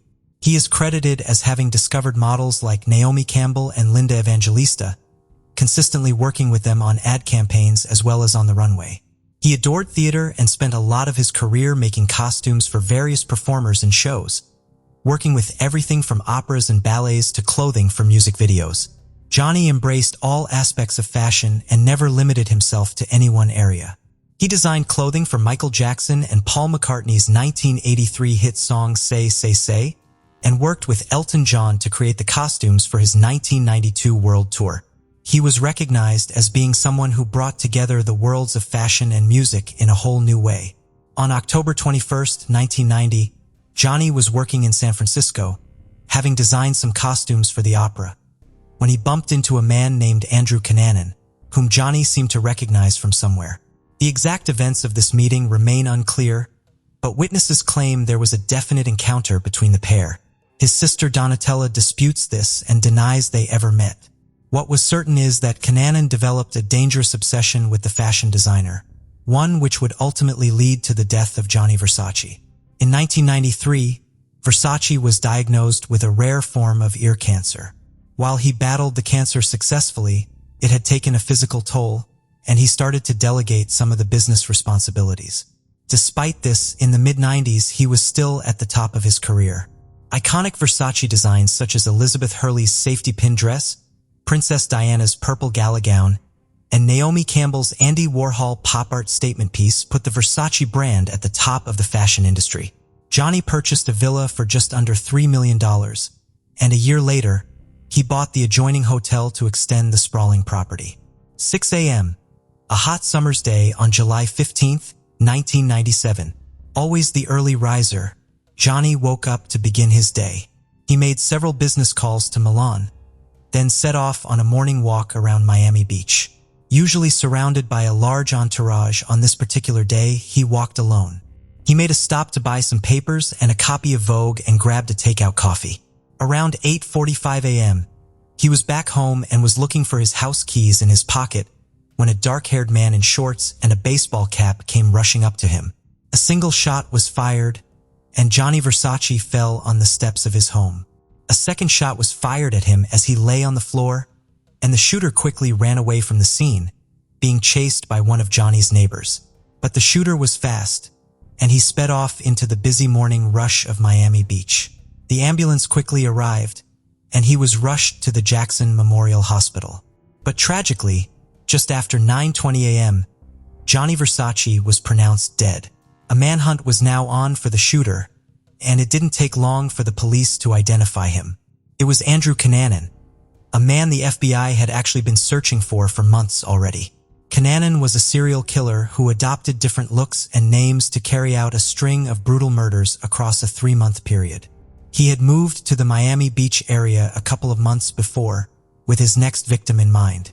Cunanan was noted as being a prolific and compulsive liar throughout his life, forever exaggerating events and fabricating stories. His childhood was undoubtedly troubled, and it is thought that he had undiagnosed personality disorders. In 1988, when Cunanan was 19, his stockbroker father abandoned the family and moved to the Philippines to avoid being arrested for embezzlement. That same year, his mother, who was deeply religious, discovered Cunanan was gay, and this sparked a terrible argument in which he threw his mother against the wall, dislocating her shoulder. Cunanan was obsessed with living a lavish lifestyle and began dating wealthy older men to help fund his dreams. He was also dealing opioids and cocaine, as well as abusing painkillers, methamphetamine, and alcohol himself. He never settled in any one place and often upped and left, creating a new identity as he did so. He had huge financial troubles with large amounts of debt across multiple credit cards, and he used his relationships with wealthy men as a way of supporting himself and the upkeep of his fake lifestyle. His first victim was 28-year-old Jeffrey Trail, whom he murdered in Minneapolis in April of 1997. Trail and Cunanan briefly dated, and when an argument with Trail ensued, Cunanan stole his gun and took it to an apartment belonging to David Madsen. David Madsen was also an ex-lover, and Cunanan became jealous and paranoid over Madsen and Trail's friendship. Cunanan phoned Jeffrey Trail from Madsen's apartment, telling him he had his gun. When Trail arrived, Cunanan beat Trail to death with a hammer in front of David Madsen and then fled with Madsen across the state. Just 2 days later, co-workers found Trail's body rolled up in a rug behind the sofa. A duffel bag nearby gave police their first lead. On May 2nd, witnesses saw Madsen and Cunanan eating lunch together just north of Minneapolis. David Madsen's body was discovered a day later near a lake in Rush City, Minnesota. He had been shot with the gun Cunanan had stolen from Jeffrey Trail. Although police initially suspected that David Madsen may have been involved with the murder of Jeffrey Trail, it became obvious that he was being held hostage by Cunanan. Just a day later, and after fleeing to Illinois, he found his third victim, 72-year-old real estate tycoon Lee Miglin. It remains unclear how they met, but police don't believe it was a random attack. Cunanan bound Miglin's hands and feet and wrapped his head with duct tape. He proceeded to stab him more than 20 times with a screwdriver, as well as slitting his throat with a hacksaw. He then stole his green Lexus LS sedan and took off. When police realized that Miglin's car had been stolen, they also found David Madsen's red Jeep parked on the same street. The Jeep had a car phone inside, and using evidence from the phone, they began to piece together a timeline of events and locations. Cunanan had also been picked up on CCTV with David Madsen as they left the apartment building where Jeffrey Trail had died, and police knew that this was their only suspect. In New Jersey on May 9th, Cunanan shot dead a cemetery caretaker, William Rees. A kind and loving family man who was dedicated to his job, Rees was killed completely at random. Police speculated that he was shot purely because Cunanan wanted to steal his red Chevrolet pickup truck. When police arrived on scene, they noted that the same gun had been used, and they knew instantly it was Cunanan.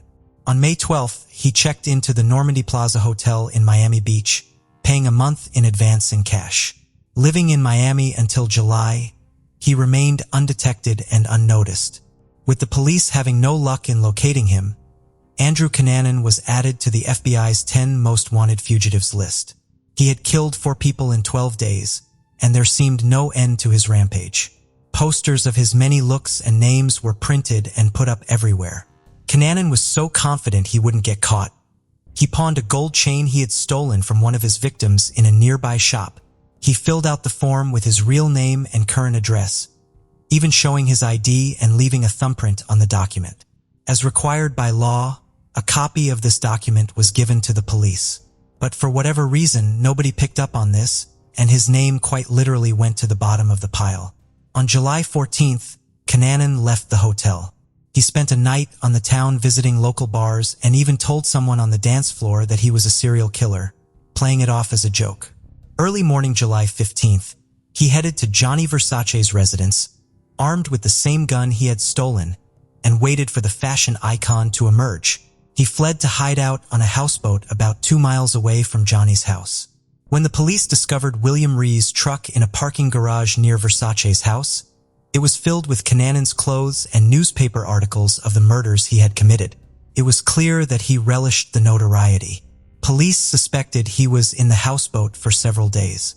Cunanan knew the police were closing in on him, and he was now the most wanted man in America. Over 1,000 agents were looking for him, and it was one of the biggest manhunts in history. On July 23rd, a caretaker stopped by to check up on the empty houseboat, not knowing this was the boat concealing the fugitive.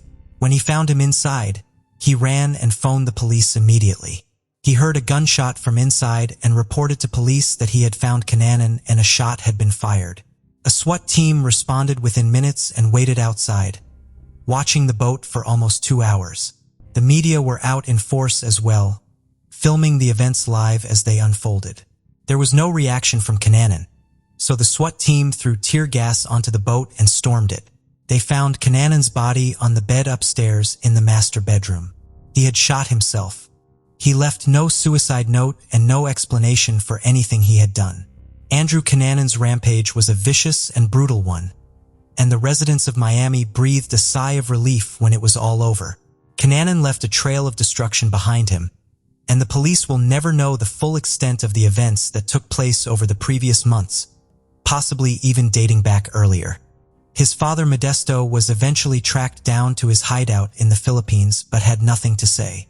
Around 2,000 people attended Gianni's memorial in Milan, and the number of lives he had touched with his talents and warm personality was clear for all to see. Some of his stores dressed their mannequins in black to mourn his passing, and Versace's work was honored by a posthumous exhibit at the Costume Institute of the Metropolitan Museum of Art in New York City. From his humble beginnings, Versace created a fashion empire. It is now one of the most recognized names in the world. Capri Holdings, formerly known as Michael Kors Holdings Limited, acquired the Versace brand in 2018 for just over $2 billion. Donatella and Santo Versace are still heavily involved in the company, with Donatella as artistic director and Santo as chairman and president. The CEO is now Jonathan Ackroyd. Gianni Versace was a gifted and creative visionary who changed the course of fashion and design. He argued against the fashion norms and carved out a new path for designers to follow for years to come. His work was undoubtedly iconic. His place in history can never be overlooked, and he will surely never be forgotten. The case of Valyria Vivanco. On May 29, 1996 in Chile, Miguel and Jacqueline Vivanco welcomed their third child, a daughter named Valyria.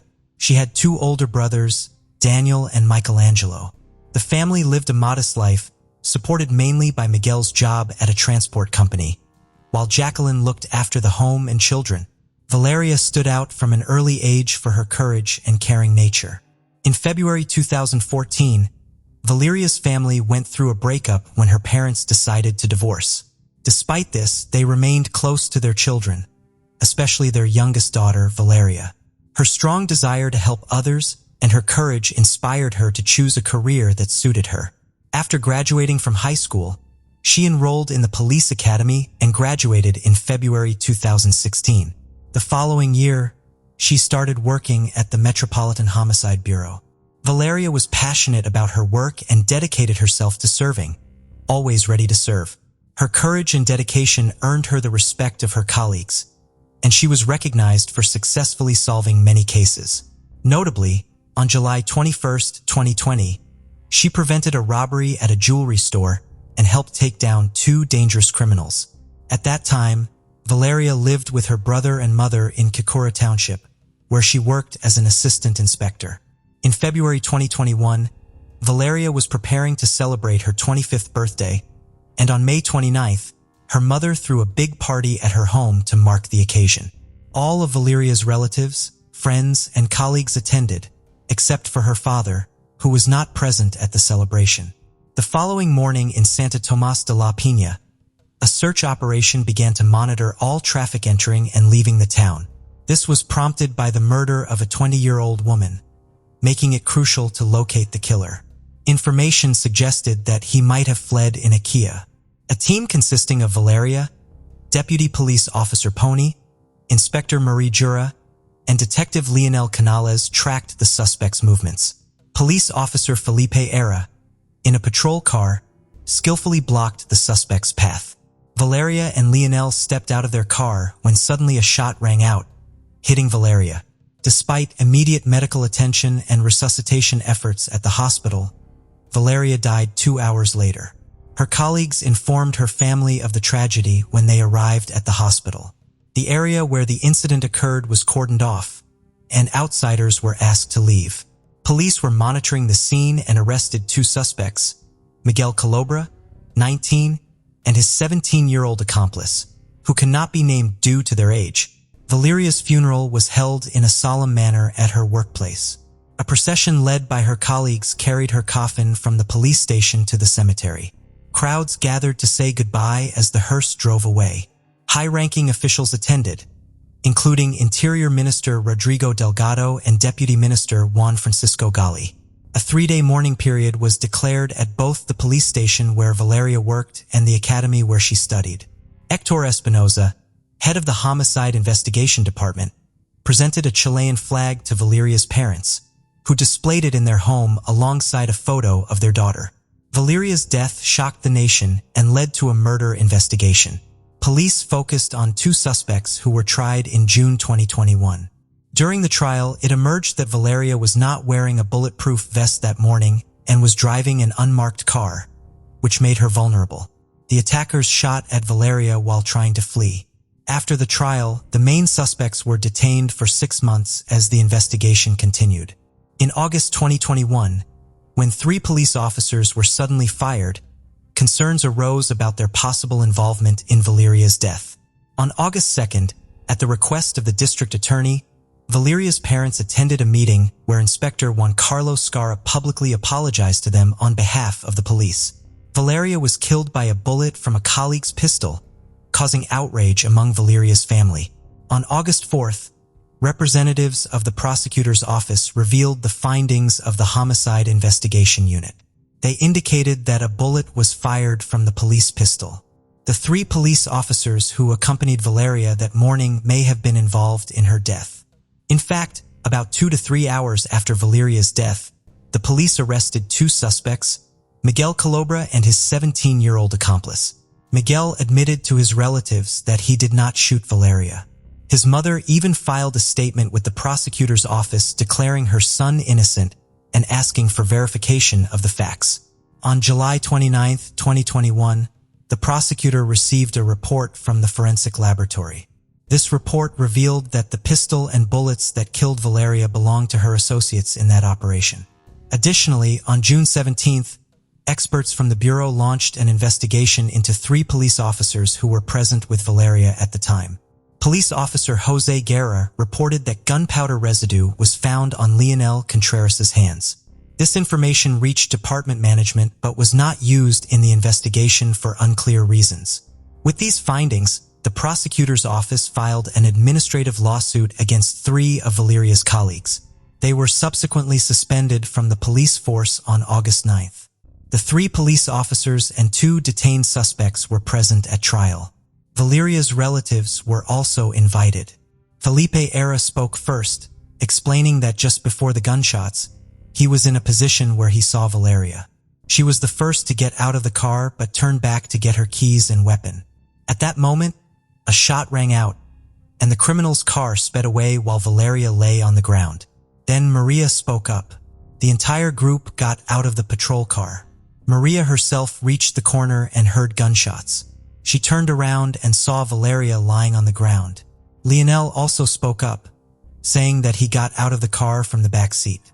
Valyria, who was in the front passenger seat, walked diagonally toward the suspects. Suddenly, a gunshot rang out and Valyria fell. By evening, the reenactment was complete. The police reported that all the evidence pointed directly to Leonel. On August 10th, Miguel Calobra and his 17-year-old friend, who were wrongly accused of Valyria's murder, were released on 2 conditions. They had to sign a written agreement not to leave the city and had to report to police monthly to prove they were abiding by the law. Leonel's lawyer, who disagreed with the investigation's findings, argued that his client was in a difficult position to fire the shot at that time. The current situation has sparked widespread anger in society, leading Valyria's family to hold rallies demanding justice and the arrest of the real killer. Alfredo Morgado, the lawyer for Valyria's family, highlighted the police's behavior in the reconstruction of the events. The 3 police claimed that they did not use weapons that morning, but the head of the police department, Saoirse Munoz, denied this claim. Furthermore, 3 police officers involved in the operation repeatedly contradicted their testimony. The parents of those detained also spoke out, accusing the police of trying to frame their children for Valyria's murder. They alleged that their children were beaten while in custody and that there was evidence to support these allegations of mistreatment. In October 2021, police officers from Valeria's workplace invited her parents to the department. There, they were presented with a document to sign that would grant them an increased pension. The police portrayed Valyria as a hero who had died in a special operation, which had helped her parents gain more benefits. However, this was seen as a further insult to Valyria's family. The police seemed to want to stop any potential complaints from her parents, but this only angered them more. From that point on, the family no longer trusted any information about Valyria's death. Lionel was arrested on a warrant from the prosecutor's office and taken to a temporary detention center. The first trial took place in early November.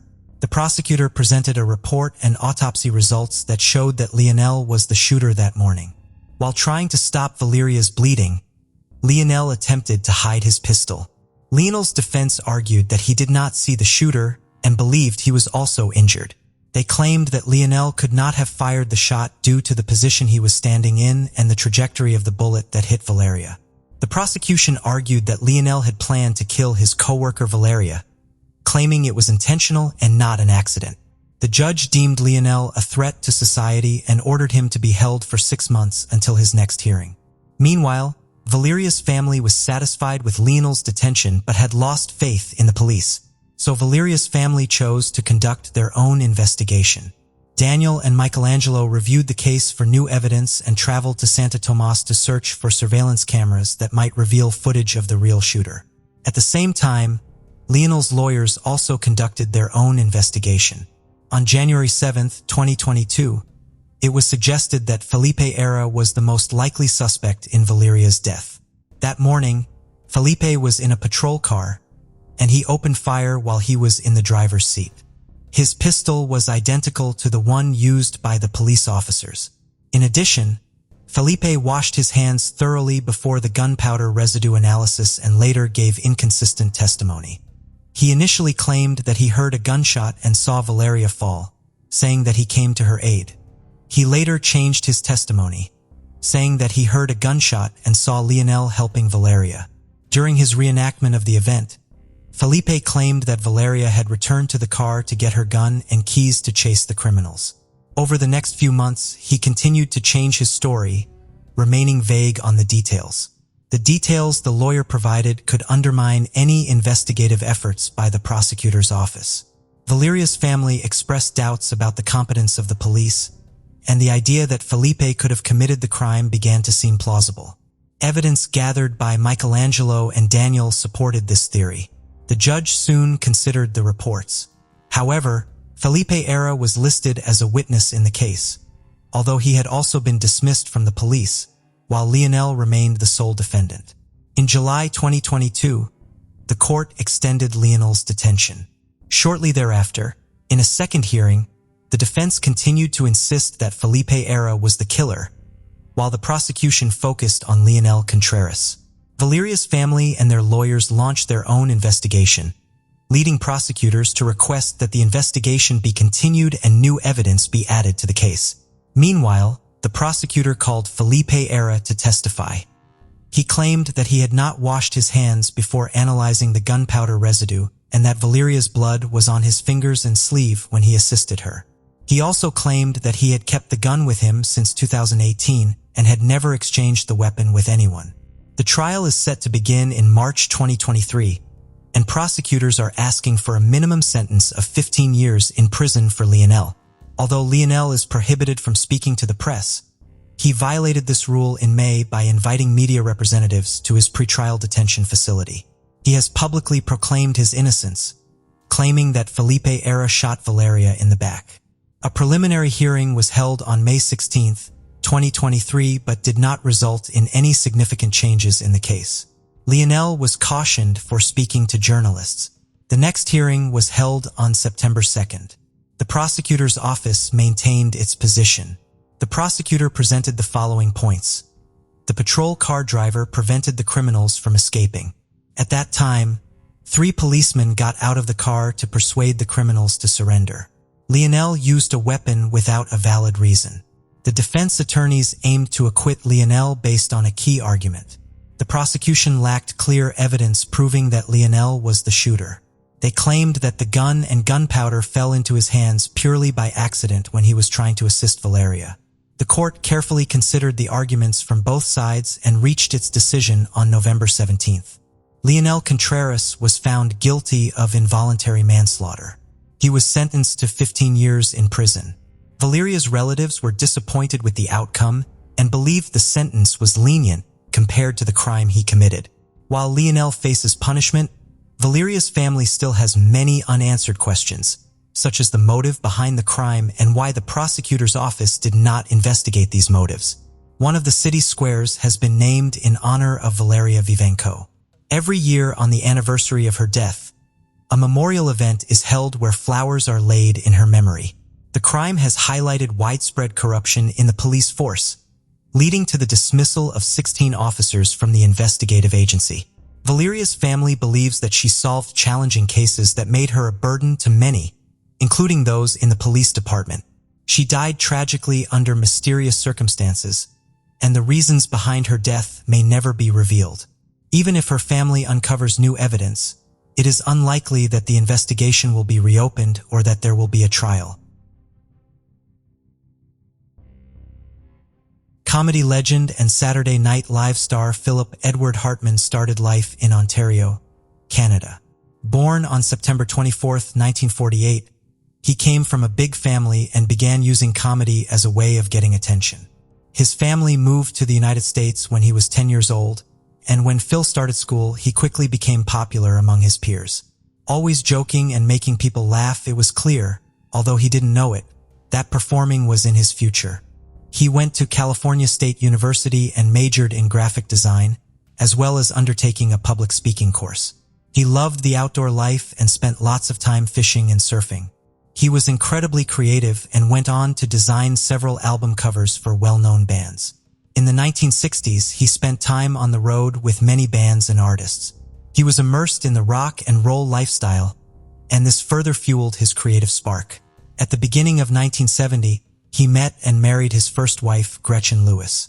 However, the marriage quickly dissipated, and they divorced just 2 years later. Despite spending many years behind the scenes working with bands and designing album covers, he quickly fell into the spotlight when he began taking improvisation classes. In 1975, Phil Hartman watched an improv group called the Groundlings. When the group asked for a member of the audience to get involved, Phil said he knew instantly that this was something he had to be part of. He auditioned for and joined the famed improv comedy troupe shortly thereafter. The Groundlings helped birth the careers of stars such as Will Ferrell, Lisa Kudrow, Kathy Griffin, and Jimmy Fallon, among many others. Another notable star was Paul Reubens, famed for his character Pee Wee Herman.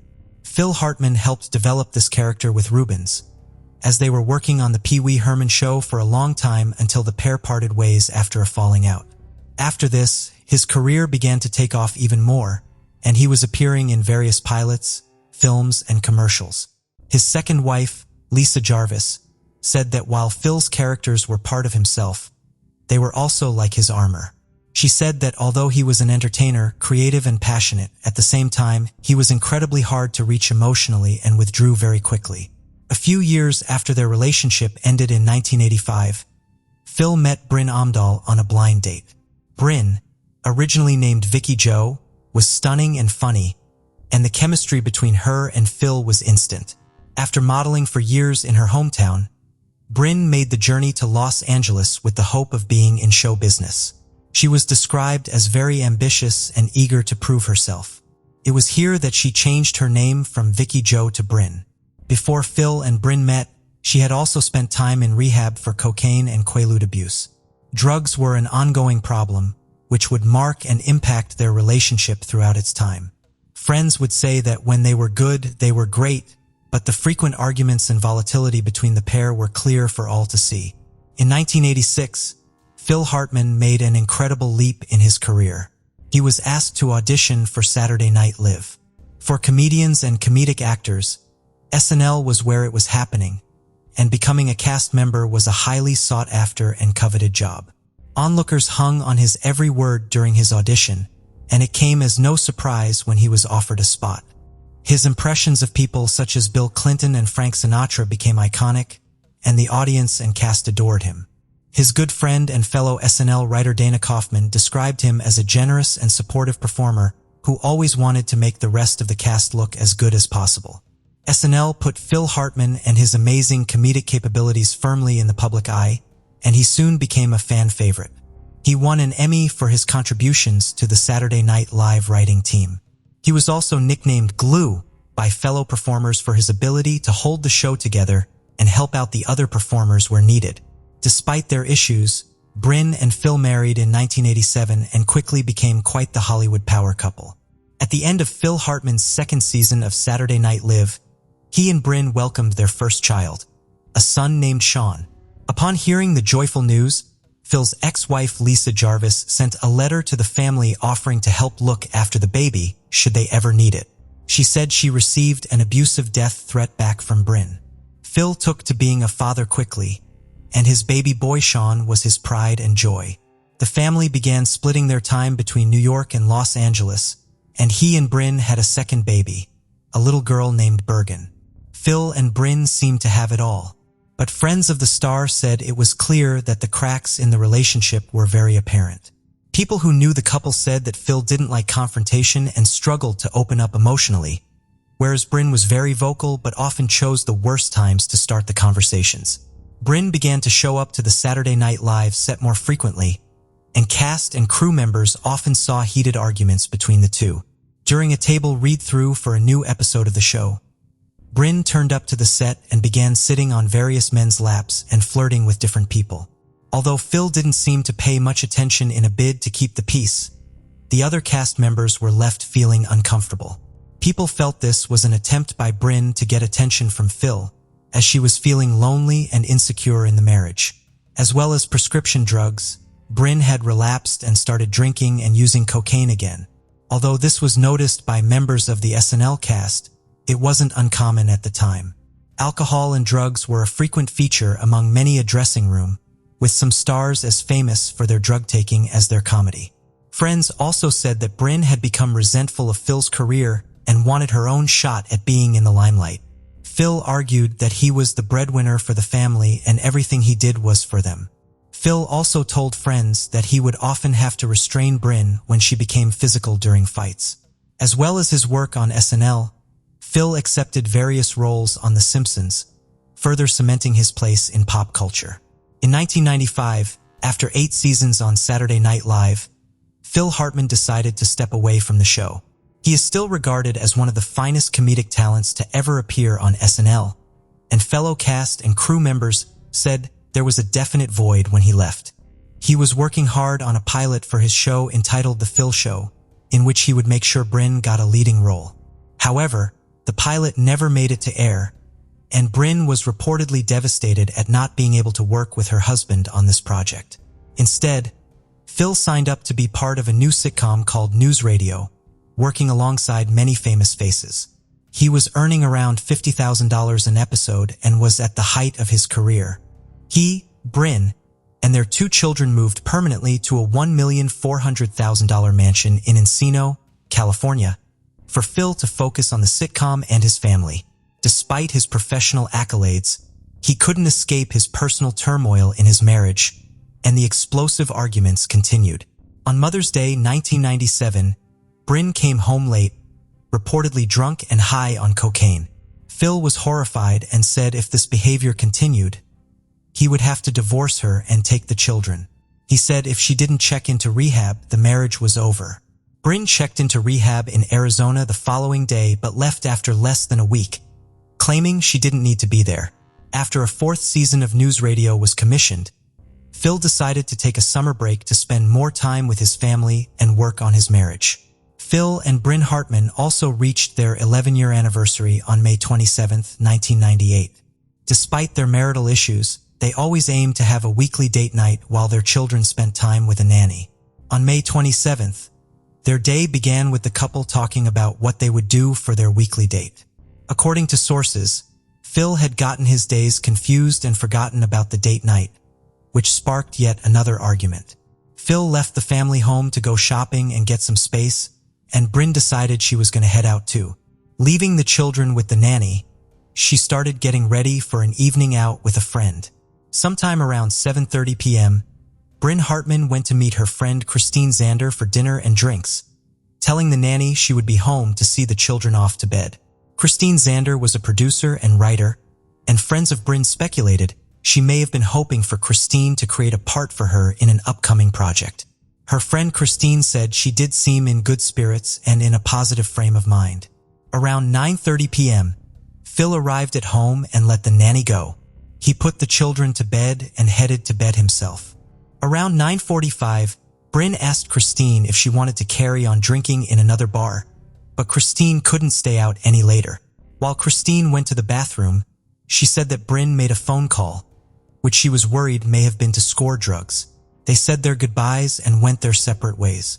At 10:15 p.m., Bryn drove across town to Studio City to go to her friend and ex-lover Ron Douglas's house. They drank beer and caught up, with Bryn attempting to briefly call Phil, but he didn't pick up the phone. Just before midnight, Ron told Bryn that it was best for her to head home, as he didn't want any issues with Phil. When Bryn arrived home at around 1 a.m., she began using cocaine. Although what happened next is speculation, it is understood that she and Phil would have argued. Phil didn't want to fight and decided to go back to sleep, leaving Bryn to her own devices. Sometime before 3 a.m., Bryn, already intoxicated, snorted another line of cocaine and grabbed one of Hartman's many guns. She entered the bedroom and shot her husband 3 times as he slept, between the eyes, in the throat, and in his chest. Their 9-year-old son Sean woke up to what he thought was a door slamming, and he heard his mother crying. Heavily intoxicated, manic, and in a state of shock, Bryn got in her car and drove to see her friend Ron Douglas. She was frantic and immediately confessed to killing Phil. However, due to Bryn's often erratic nature, Ron didn't initially believe her. It was clear that she was in a drug-induced state, and he assumed that they had simply had another argument. He attempted to sober her up, and at around 6 a.m., Ron was fairly satisfied that she was able to drive. But Bryn wanted Ron to go back to the house with her. Ron said that while they were talking, a gun fell out of Bryn's purse, and he immediately knew he had to follow her car back to the house. Upon entering the bedroom, Ron saw Phil Hartman. It was clear that nothing could be done, and he was already deceased. Ron Douglas phoned 911. "I think there's a shooting here. You're gonna send the police out there. Okay? Okay." During this time, Bryn barricaded herself in the bedroom with Phil's body. She phoned her sister and asked her to take care of Sean and Bergen. At 6:20 a.m., the police surrounded Hartman's home. They found a visibly distressed Sean at the front of the house. Hearing the police encroaching, Bryn lay next to her husband and shot herself. As the story began to break, the world was in a state of shock. In the days and weeks following the devastating event, many theories began to circulate. One of which was that there was an affair going on between Ron Douglas and Bryn Hartman, which culminated in a crime of passion. Another theory was that Bryn was hoping to attempt to frame Ron for the murder, and that's why she drove to his house with the gun. No theory has ever been proven. Ron Douglas flatly denied any involvement and said that until he got to the house, he had no idea what had happened. It will never be known what was going on inside the mind of Bryn Hartman in the early hours of May 28th. As well as a high level of cocaine, the antidepressant Zoloft was in Bryn's system, and her blood alcohol level was 0.12%, well above the legal limit. Bryn had told friends that she had been prescribed Zoloft by her children's doctor, but that it made her feel strange and out of her own body. Medical examiners looked into the side effects of Zoloft and whether this could have altered her state of mind that night. As well as disorientation and hallucinations, it can occasionally bring on suicidal feelings. Many of Bryn's family members believe this drug could have played a key role in the events that took place that fateful night. In 1999, the Hartman estate filed a lawsuit against Pfizer, the pharmaceutical company that produces the drug Zoloft, claiming there were few warnings about the side effects and the danger of mixing the drug with alcohol. The family did receive an out-of-court settlement from Pfizer before it ever went to court. However, the theory surrounding the impact of Zoloft remains an uncertain area, as levels of the drug in Bryn's system were low according to the toxicology report. In the early hours of May 28, 1998, two young children lost their parents, family and friends lost their loved ones, and the world felt the loss of an incredible talent. Sean and Bergen Hartman went to live with their aunt and uncle in Wisconsin and were raised under a different name to shield them from the public eye. Sean took after his father and is an artist and musician, carving a creative career for himself. Bergen has degrees in journalism and communication from university and has her own business. She even made a special appearance on SNL's 40th anniversary celebration in 2015 to honor her father. Both children dedicated a memorial to their parents in Greenwood Cemetery. The deaths of Phil and Bryn Hartman shocked the world. But Phil Hartman's amazing comedic talents continue to live on through the world of entertainment, his friends, family, and their children.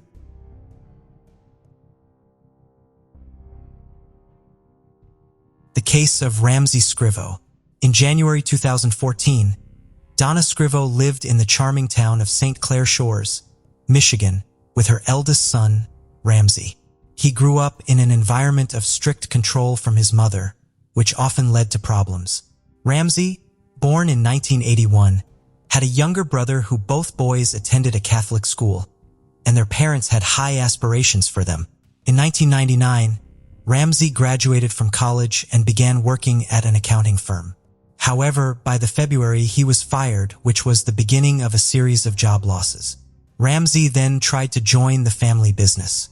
It seemed like Ramsay had finally found his place and things were going well. Unfortunately, the family soon faced a tragedy when the father fell ill and passed away. On January 25, 2014, around 6:30 p.m., 32-year-old Ramsay left home, telling his mother he was going out for cigarettes. That was the last time she saw him alive. At first, no one suspected anything was wrong. He was an adult who could go out with friends or visit places on his own. So no alarm was raised immediately. However, the next morning, Donna realized Ramsay hadn't returned home. When he didn't answer her calls, she began to worry. After waiting another day without any news on January 27th, she decided to report his disappearance to the police. After filing the report, Donna continued to call Ramsay's mobile phone, becoming increasingly anxious with each attempt. The cold weather added to her worry. If Ramsay was indeed missing, he could be at risk of freezing if he were outside. It was crucial to act quickly. Soon after, a police officer reached out to Ramsay's family. Donna explained that Ramsay was dealing with issues related to an attack on a friend at a bar. She also expressed concern about Ramsay's struggles with illegal substances, alcohol, and mental health, which required him to undergo regular drug and alcohol testing. The police became concerned about Ramsay's disappearance, suspecting he might have run into trouble again. Donna explained that her son had left to buy cigarettes and didn't have any plans for the night. She noted that he took a wallet containing 2 credit cards and a driver's license with him. To trace Ramsay's whereabouts, the officer decided to review the card transactions. As the investigation progressed, it became clear that Ramsay had not made any purchases that evening, casting doubt on whether he had reached the store at all. This prompted police to track Ramsay's mobile phone. They soon found it on a neighbor's property. When they examined the scene, the police retrieved the phone, but the neighbor was unaware of how it had ended up in his yard or what had happened to Ramsay. The investigation revealed that the Ramsay's mobile phone was checked, and it showed no record of the calls that Donna claimed to have made before and after her son's disappearance. This contradiction raised additional suspicions with the police, leading them to question the validity of the call records. Police then approached neighbors to gather more information about Ramsay and his mother. This investigation revealed that neighbors had not seen Ramsay for several days, which contradicted his mother's claims. Another disturbing detail noted by neighbors was the strong smell of cleaning products coming from Ramsay's home, which was detected the day before Donna reported Ramsay missing. Based on their experience, they found these signs very suspicious. There seemed to be some unusual elements surrounding the Ramsay family. Donna Scrivo, born in 1954 in Dallas, Texas, dreamed of becoming a nurse since she was a child. Her dream came true when she met Donnell in August 1971. They got married, and 2 months later, their eldest son, Ramsay, was born. The family then moved to Donna's house in Michigan City, SN Clear Shores, where their youngest son was later born. They lived a modest life and maintained good relationships with their relatives and neighbors for many years. The family's first major challenge arose in 2003 when Donna suffered a heart attack. Remarkably, she survived the surgery, but her health began to decline afterwards. She became forgetful and anxious, ultimately having to leave her job as a nurse. Nevertheless, she had pursued her passion for nursing for 12 years before these events unfolded. Donna grew increasingly concerned that her son, Ramsay, was struggling with mental health issues. He was severely depressed and unable to manage his anger. They sought help at a psychiatric hospital, where he was diagnosed with paranoid schizophrenia. After that diagnosis, Donna became reluctant to let Ramsay go far from home, fearing he might endanger himself or others. This concern intensified because he refused to take the medication prescribed by his doctor, insisting he didn't want to experience certain side effects. Unfortunately, this decision hindered his ability to combat his illness, and his condition continued to deteriorate, with symptoms becoming more pronounced. Ramsay was convinced that someone was poisoning his food and drinks. He even believed a nanochip had been implanted in his tooth to track him. After getting into a fight, he suffered a serious head injury when he fell and hit the concrete. Following this incident, he experienced worsening symptoms. He became increasingly aggressive, and his alcohol abuse only intensified the situation. Eventually, he became a danger to himself and others, landing on probation after an altercation with a friend at a bar. His condition worsened when Ramsay's father, Neil, passed away. Neil was an important figure in Ramsay's life, as they developed a deep bond that resembled that of best friends. He was the only one who could control Ramsay's dangerous behavior. At that time, Ramsay was taking his medication consistently and his condition had stabilized. Neil had acted as a buffer between Ramsay's mental health struggles and his wife, who sought to control every aspect of their lives. When Neil died, tensions between Ramsay and his mother increased. Ramsay began using Marfan left over from his late father, and during this time, his mental decline became more apparent. Donna was concerned for her safety, so she sought hospitalization for her son at a psychiatric clinic, where he was later diagnosed with psychosis. While he was in the hospital, she also worked to establish legal guardianship over him. This allowed the doctors to manage his medication, leading to a quick improvement in Ramsay's condition. After he was discharged, he returned to live with Donna, but their relationship began to deteriorate over time. Eventually, a fire broke out in their home due to faulty wiring. The fire started in the basement where Ramsay was sleeping. Donna evacuated the house and called the fire department, but Ramsay was still in the room that was on fire. They were able to save him, but after investigating, the circumstances surrounding the fire raised suspicions. However, no evidence of premeditation was ever found. Ultimately, they could no longer live in the damaged house, which required significant repairs, so they decided to rent a different house temporarily. Unfortunately, this only made things worse. Ramsay, who was 32 years old, was still under his mother's strict guardianship. She had formalized this guardianship through the court. However, by June 2014, Ramsay went to court to end the guardianship, which his mother had maintained for about 6 months. Life had taken a toll on Ramsay, and Donna's efforts to control everything ultimately led him to move out. By the time the tragedy occurred, Ramsay had been living independently for a while. Donna then went to Texas to visit relatives. She considered the possibility of returning to her hometown, possibly with her son. However, her son, Ramsay, went missing on January 27, 2014, and Donna reported Ramsay missing to the police. Days passed without any clues until January 30th, when a witness came forward. While driving along a snow-covered road in China Township, she noticed something dark on the side of the road. When she stopped to check, she discovered intestines scattered across a field, covered in blood. The sight shocked the girl. Nearby, she noticed a bag, and when she opened it, she discovered a human head inside. There were also other horrifying items. Terrified, she quickly called the police. When the police arrived, they were equally horrified by the discovery and immediately began searching the area.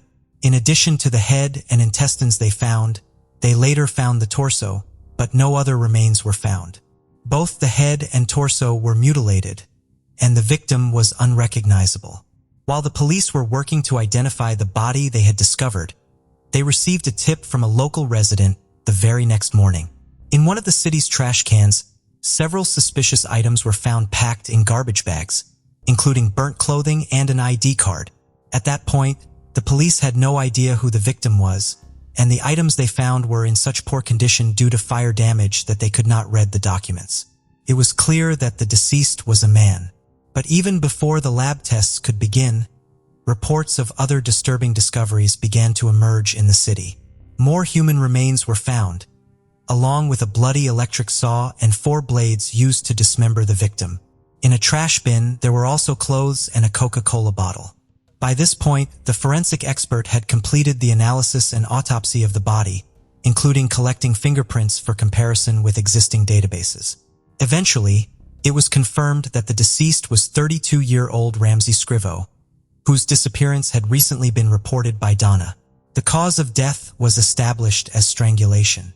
Further blood tests reveal the dangerous level of antidepressants in Xanax in his system, 4 times higher than the prescribed dosage. This overdose could have contributed to his death, but police were already aware that his mother, Donna, had been directly overseeing his medication intake. The investigation into Ramsay's disappearance quickly shifted to a murder case. Police began interviewing his friends, acquaintances, and neighbors. A witness claimed to have seen a woman in an SUV tossing the bag away right in front of him, but he could not identify her or provide any detailed information, nor could he remember the car's license plate. However, police went to the location where the suspect was seen dumping trash. They found nearby surveillance cameras and requested the footage. After reviewing the recordings, they were able to get a clear image of the car and the woman driving it. The woman turned out to be Donna Scrivo, Ramsay's mother, who had transported her son's dismembered remains in her 1990 Chevrolet Bezier to the city dumpsters. The police were shocked by the unfolding events and found some of Donna's actions suspicious, but they did not initially believe she could have killed her son. Nevertheless, an arrest warrant was issued, and Donna was quickly taken into custody. She was brought to the police station for questioning. At first, Donna did not provide any useful information. She claimed to have mental health issues and that her son had taken one's own life. However, this was clearly a lie, as his body had been dismembered and she had taken steps to dispose of the remains. The police did not believe her story. They suspected that the conflict between Donna and Ramsay had escalated, causing her to lose control. As a result, Donna was charged as the prime suspect in the murder of her 32-year-old son, facing charges of first-degree murder with aggravating circumstances. It was clear that she was trying to mislead the investigation. Police obtained search warrants for the Ramsay family's apartment and the Donna's car. When they first entered the apartment, they were hit by a strong smell of cleaning products that stung their eyes. It was clear that the Donna was attempting to clean the crime scene to eliminate evidence. However, despite her efforts, police discovered several blood droplets in the bathroom, as well as traces on the corridor wall, the porch, and the entrance railings. Notably, there were no cars in the parking lot. Interestingly, she was attempting to donate her car to a local charity in Detroit, and Donna had already managed to do the same with Ramsay's car. Nevertheless, the police tracked down both vehicles for inspection. In the Donna's car, they found numerous blood stains, which were sent for analysis and confirmed to belong to Ramsay. Locals learned about the crime through news and social media and were all shocked by the incident. Gradually, more witnesses came forward to the police station to share their stories. During the investigation, police determined that Donna had purchased an electric saw and saw blade at a nearby hardware store on January 26th. The electric saw was eventually found in a trash bag along with Ramsay's remains. Next, Patricia, a neighbor, reported that she saw Donna carrying 3 black trash bags to her silver car. All of the neighbors were later present in court. The lawyer claimed that his client, Donna Scrivo, was insane and requested a psychiatric evaluation. However, the psychiatrists who assessed her determined that she was sane and fit to stand trial. The trial began in May 2015, and by then, she appeared before the jury, insisting on her innocence and pleading for her release. The prosecutor presented evidence that Donna had administered Xanax to the murder victim, with the dosage being 4 times higher than the recommended amount. Donna had received a 90-day supply of the drugs in early January, and less than 30 days later, during a police search of her apartment, only 1 pill remained in the package. This showed that Ramsay had taken the rest of the medication. The prosecution argued that this proved that Donna had intentionally given her son an increased dose, which was potentially dangerous.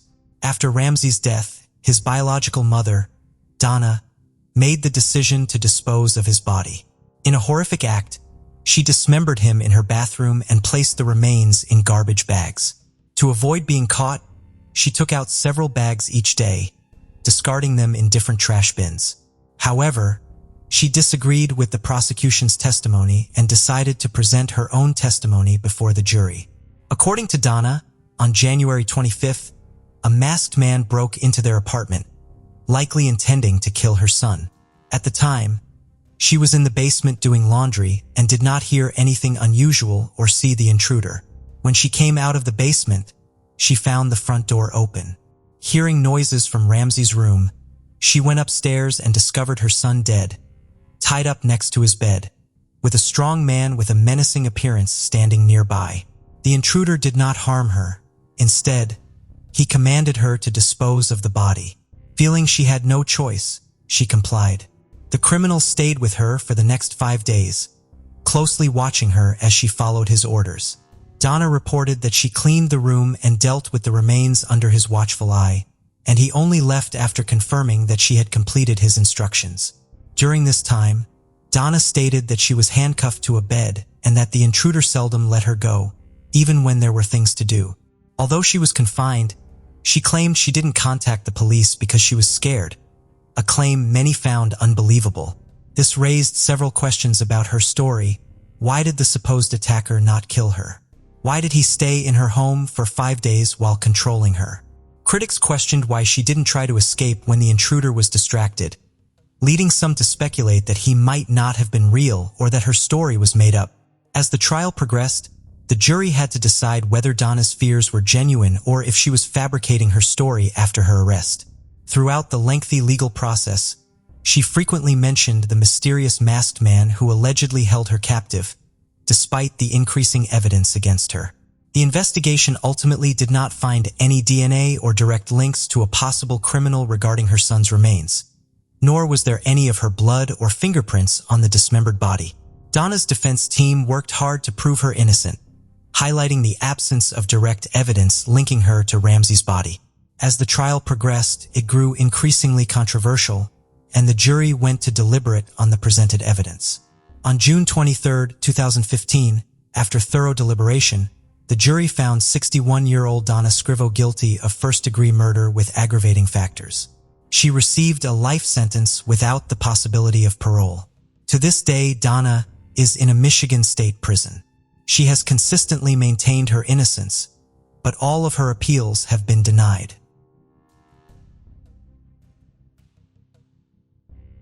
Conyers, Georgia, 4:30 p.m., January 13, 2010.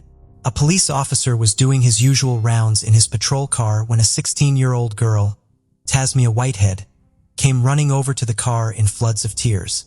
Panicked and unable to breathe, she said that she and her twin sister, Jasmia, had found their mother brutally attacked in her boyfriend's home. Items in the house were on the floor and broken, and the floor and walls were covered in blood. 34-year-old Nikki Whitehead was in the bathtub and clearly deceased. It was a harrowing sight, and her twin daughters were beside themselves. Police quickly identified a potential murder weapon. A cracked vase lay on the living room floor. Following the trail of blood, it was evident that Nikki had tried to escape from the house out the back door. But the door was locked, and Nikki continued to be attacked. She had been stabbed 80 times, and her spinal cord was almost severed. She eventually succumbed to her injuries and had been dragged into the bathroom and placed into the tub. It was clear whoever did this had made some attempt to clean up the evidence. But the amount of blood was overwhelming, and it would have been impossible to clean the crime scene. In the linen closet next to the bathroom, a stack of towels were missing. It didn't appear as if anything had been stolen, and there were no signs of a forced entry. So whoever had committed this crime must have had a personal relationship with Nikki. Lieutenant Chris Moon said it was the bloodiest crime scene he had ever been to. The police initially wanted to talk to just one person, Robert Head, who was Nikki's long-term boyfriend. Was it a crime of passion or a violent argument that has spiraled dangerously out of control? However, Nikki's twin girls, Jasmia and Tasmia, said this wasn't possible, as Robert had left on a trucking job the day before. They did, however, point the police in another direction. Nikki had another boyfriend called Joe, and the girls said they had heard their mother arguing with him on the phone into the early hours of the morning. The investigating officers tracked Joe down and questioned him. He appeared genuinely devastated that Nikki was dead, and had no idea who would want to hurt her. When asked about the argument the night before, he admitted that it happened, but said that Nikki was the aggressor. Satisfied with his version of events, the team were back at square one. Around 10 a.m., January 14th, the police needed more information about the days and weeks leading up to the murder, and the only two people who would likely know this were Jasmia and Tasmia. They took the girls to the Conyers Police Department for a victim's interview, and the girls were still visibly distressed and extremely shaken. While in the patrol car, Tasmia started biting her arm. She explained she had a nervous habit, and it was something she did when she was stressed. A short while later, the interview began. The team didn't draw any attention to the scratches and bite marks on the twins, keeping their thoughts close to their chests. But it was very clear that the story the girls were telling wasn't the full version of the truth. One of the officers, Detective Swift, asked the girls if he could do anything for them, to which the twins responded oddly asking if they could watch an episode of CSI. The officers felt at this point that they were looking at their main suspects. Although the girls admitted to having a tough relationship with their mother, this wasn't enough to establish any kind of motive. The team were also waiting on DNA evidence to come back from the house, so all they could do was let the girls go back into the custody of their great-grandmother Della. Officers began talking to Nikki's friends about Jasmine and Tasmia, and the friends painted their occasional fights in a very different light. The officers quickly realized that the twins had very much downplayed how severe and volatile these fights could be, and a dysfunctional and disturbing picture began to emerge. Tasmia and Jasmia Whitehead had both been straight-A students, high achievers, and well-behaved young girls. They were talented in many things, including dance, music, and sports, and they seemed to be on track for a great future with dreams of going to the prestigious Harvard University. The twins' home lives, however, were a lot more difficult. Their mother, Nikki, had been born in prison while her mother was doing time for drug possession, and had left home at 16 years old after years of a tumultuous relationship. She was living on the streets when she fell pregnant. The twins' father rejected Nikki and wanted nothing to do with the babies. Nikki gave birth when she was 18 and moved in with her grandmother, Della Frazier.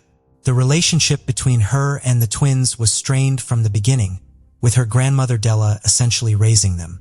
Although Nikki was trying to better herself and be a working mother, Della said that Nikki just wasn't consistent in her children's lives and would come and go too often partying and drinking. As Jasmine and Tasmia got older, they began to find their mother's attempts to discipline them hypocritical. However, in February 2007, Nikki met 55-year-old Robert Head. They quickly hit it off, and he took on the role of provider for her and the twins. He had them move in with him shortly after. He lived in Bridal Ridge Walk, a safe, gated complex in a well-off area with little crime. This was a fresh start for Nikki and the girls, and it offered them a sense of stability. Robert was a long-distance truck driver and spent a lot of time away from home, leaving Nikki to look after the girls alone. This was something that friends and family said that Nikki struggled with, having never really done it alone before. The twins pushed back and fought against Nikki's discipline. One night, a 911 call was made when Nikki realized 13-year-old Jasmia had snuck out of the house to meet her boyfriend. It was clear that Nikki was losing control. When Nikki asked for full custody of her 13-year-old girls, it was obvious that she and her daughters had a troubled and hostile relationship. Often resulting in physical fights, the trio were in and out of counseling, and the girls would frequently appear in juvenile court. One fight in particular got really out of control. One evening, Nikki phoned a friend in a panic. She said that she had locked herself in the bathroom because the girls were trying to attack her. When the police arrived, Nikki showed the officers scratch marks and blood. Tasmia also had scratches on her body and claimed that her mother had started the fight. Shortly after this incident in February 2008, Della took back custody of Jasmia and Tasmia. On January 5, 2010, the now 16-year-old twins went back to live with Nikki. The girls protested, saying they didn't want to live with her, but the court ruled they needed to go on a 2-week trial period. And tragically, just 8 days later, Nikki would be found dead. For months would pass after Nikki's murder, and with everything seemingly going quiet, the twins were back at school keeping up their grades as well as keeping a low profile. But in February, the evidence from the crime scene was finally back and analyzed, and it confirmed what the police had already suspected. The bite marks on the twins' bodies matched a plaster cast that had been made of Nikki's teeth. When Tasmia had been biting her own arm to pass it off as a stress-induced habit, it was actually her deliberately trying to leave new teeth marks over Nikki's. The vase that had been used to hit Nikki over the head was covered in the twins' blood. A pair of boots were also found covered in a mixture of blood. They had been placed neatly in a shoebox and hidden in the closet. The stack of towels missing from the linen closet were also found, and they too were covered in blood in the washing machine. These were things that a random intruder wouldn't likely do. With all this evidence finally coming together on May 21st, the last day of school, the police placed Tasmia and Jasmia under arrest for the murder of their mother. They had gone from being victims themselves to teenage killers. As soon as they were placed in the officer's car, they were heard shouting and swearing, maintaining that they had done nothing wrong. Questions from the defense team arose, arguing that the girls were identical twins, so determining whose DNA was whose was impossible. However, the prosecution argued that this was a non-issue, as it was evident that both the girls had worked together to carry out the attack. They believed that Nikki had woken the girls up for school sometime around 7 a.m., and the attack took place shortly after. They were caught walking past a gas station together, and then were picked up around 10 a.m. on the school CCTV, arriving late to their classes. But both arrived at the same time, further cementing the prosecution's theory of them working together. This, alongside the evidence from the crime scene and the witnesses that could attest to the fighting, was enough for a grand jury to side with the prosecution. On July 12th, both girls were indicted for murder and plead not guilty. In February 2012, while still awaiting trial, the attorneys for the girls put forward a request for a plea bargain. They argued that Nikki was also to blame in the situation. They said that her history of drinking and drug use played a part, coupled with her staying out late and often ignoring her children. They said that the girls simply couldn't take it anymore, and things had come to a head on January 13, 2010. It was on these grounds that they asked for the charges of murder to be dropped and voluntary manslaughter to take its place. The prosecution and the officers said they wanted to hear the confession from the girls themselves before they considered this. They met with the girls separately, and they began to tell a shocking story. Jasmia and Tasmia said that Nikki had come home drunk the night before the incident took place.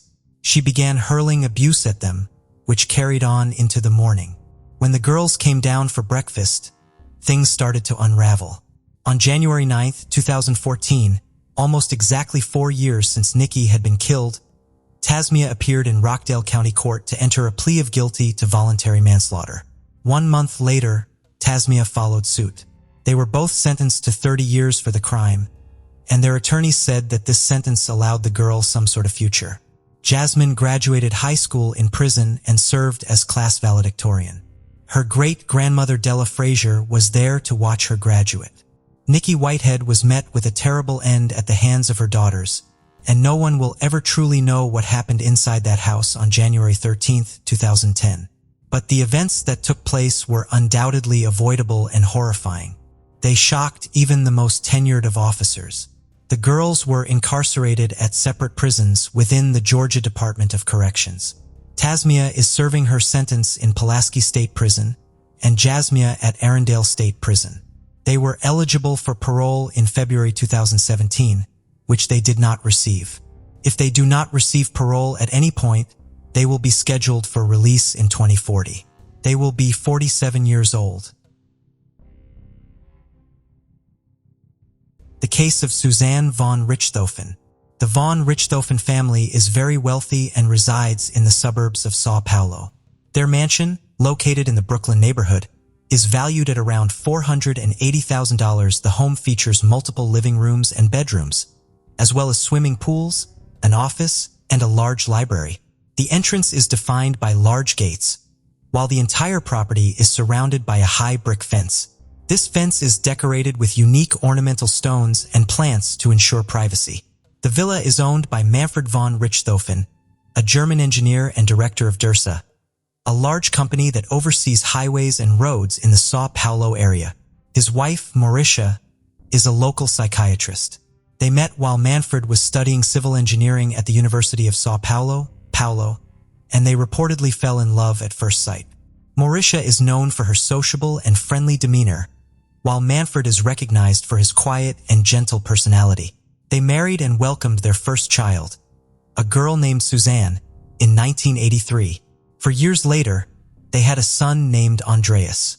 The two children, Suzanne and Andreas, grew up in a wealthy family and attended the best schools in the city. Suzanne is described as a shy girl and was a dutiful daughter, maintaining a good relationship with her younger brother. Throughout her childhood, she learned 3 languages. After graduating from a German high school, she pursued a law degree at the University of São Paulo. Suzanne aspires to have a successful career, but she doesn't have to worry about finances because her parents are rich. Their family is estimated to be worth around $17 million, and it has been reported that Suzanne's father Manfred has around $10,700,000 in a Swiss bank account, which is intended to be transferred to her after she graduates. Suzanne had a peaceful childhood and a good education, which may have helped her become a good person. However, her relationship with her parents began to shift. At the age of 18, she began to think more about love than money. In 1999, the family attended an airplane model exhibition. There, Andreas met Daniel Cravenhose, a 19-year-old skilled model builder. Eager to learn, he asked his parents to pay Daniel to teach him how to make models. They agreed, and as Daniel taught him, Daniel caught the attention of Suzanne. They got along well, embodying the idea that opposites attract. Suzanne came from a wealthy, well-educated background, while Daniel had a different upbringing. He grew up in a low-income dysfunctional family, was expelled from college due to poor grades, and worked part-time with his older brother Christian in a local garage. Suzanne was a young girl who was polite, which made Daniel's rebellious nature seem both unusual and intriguing to her. Unsure of how her parents would react to her relationship with him, she chose to keep it a secret. Eventually, her parents discovered that she was dating Daniel, who had come to teach her younger brother Andreas.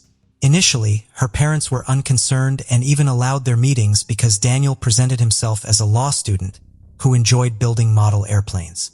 However, her parents later discovered that he was not a student and that he smoked marijuana, drank alcohol every day.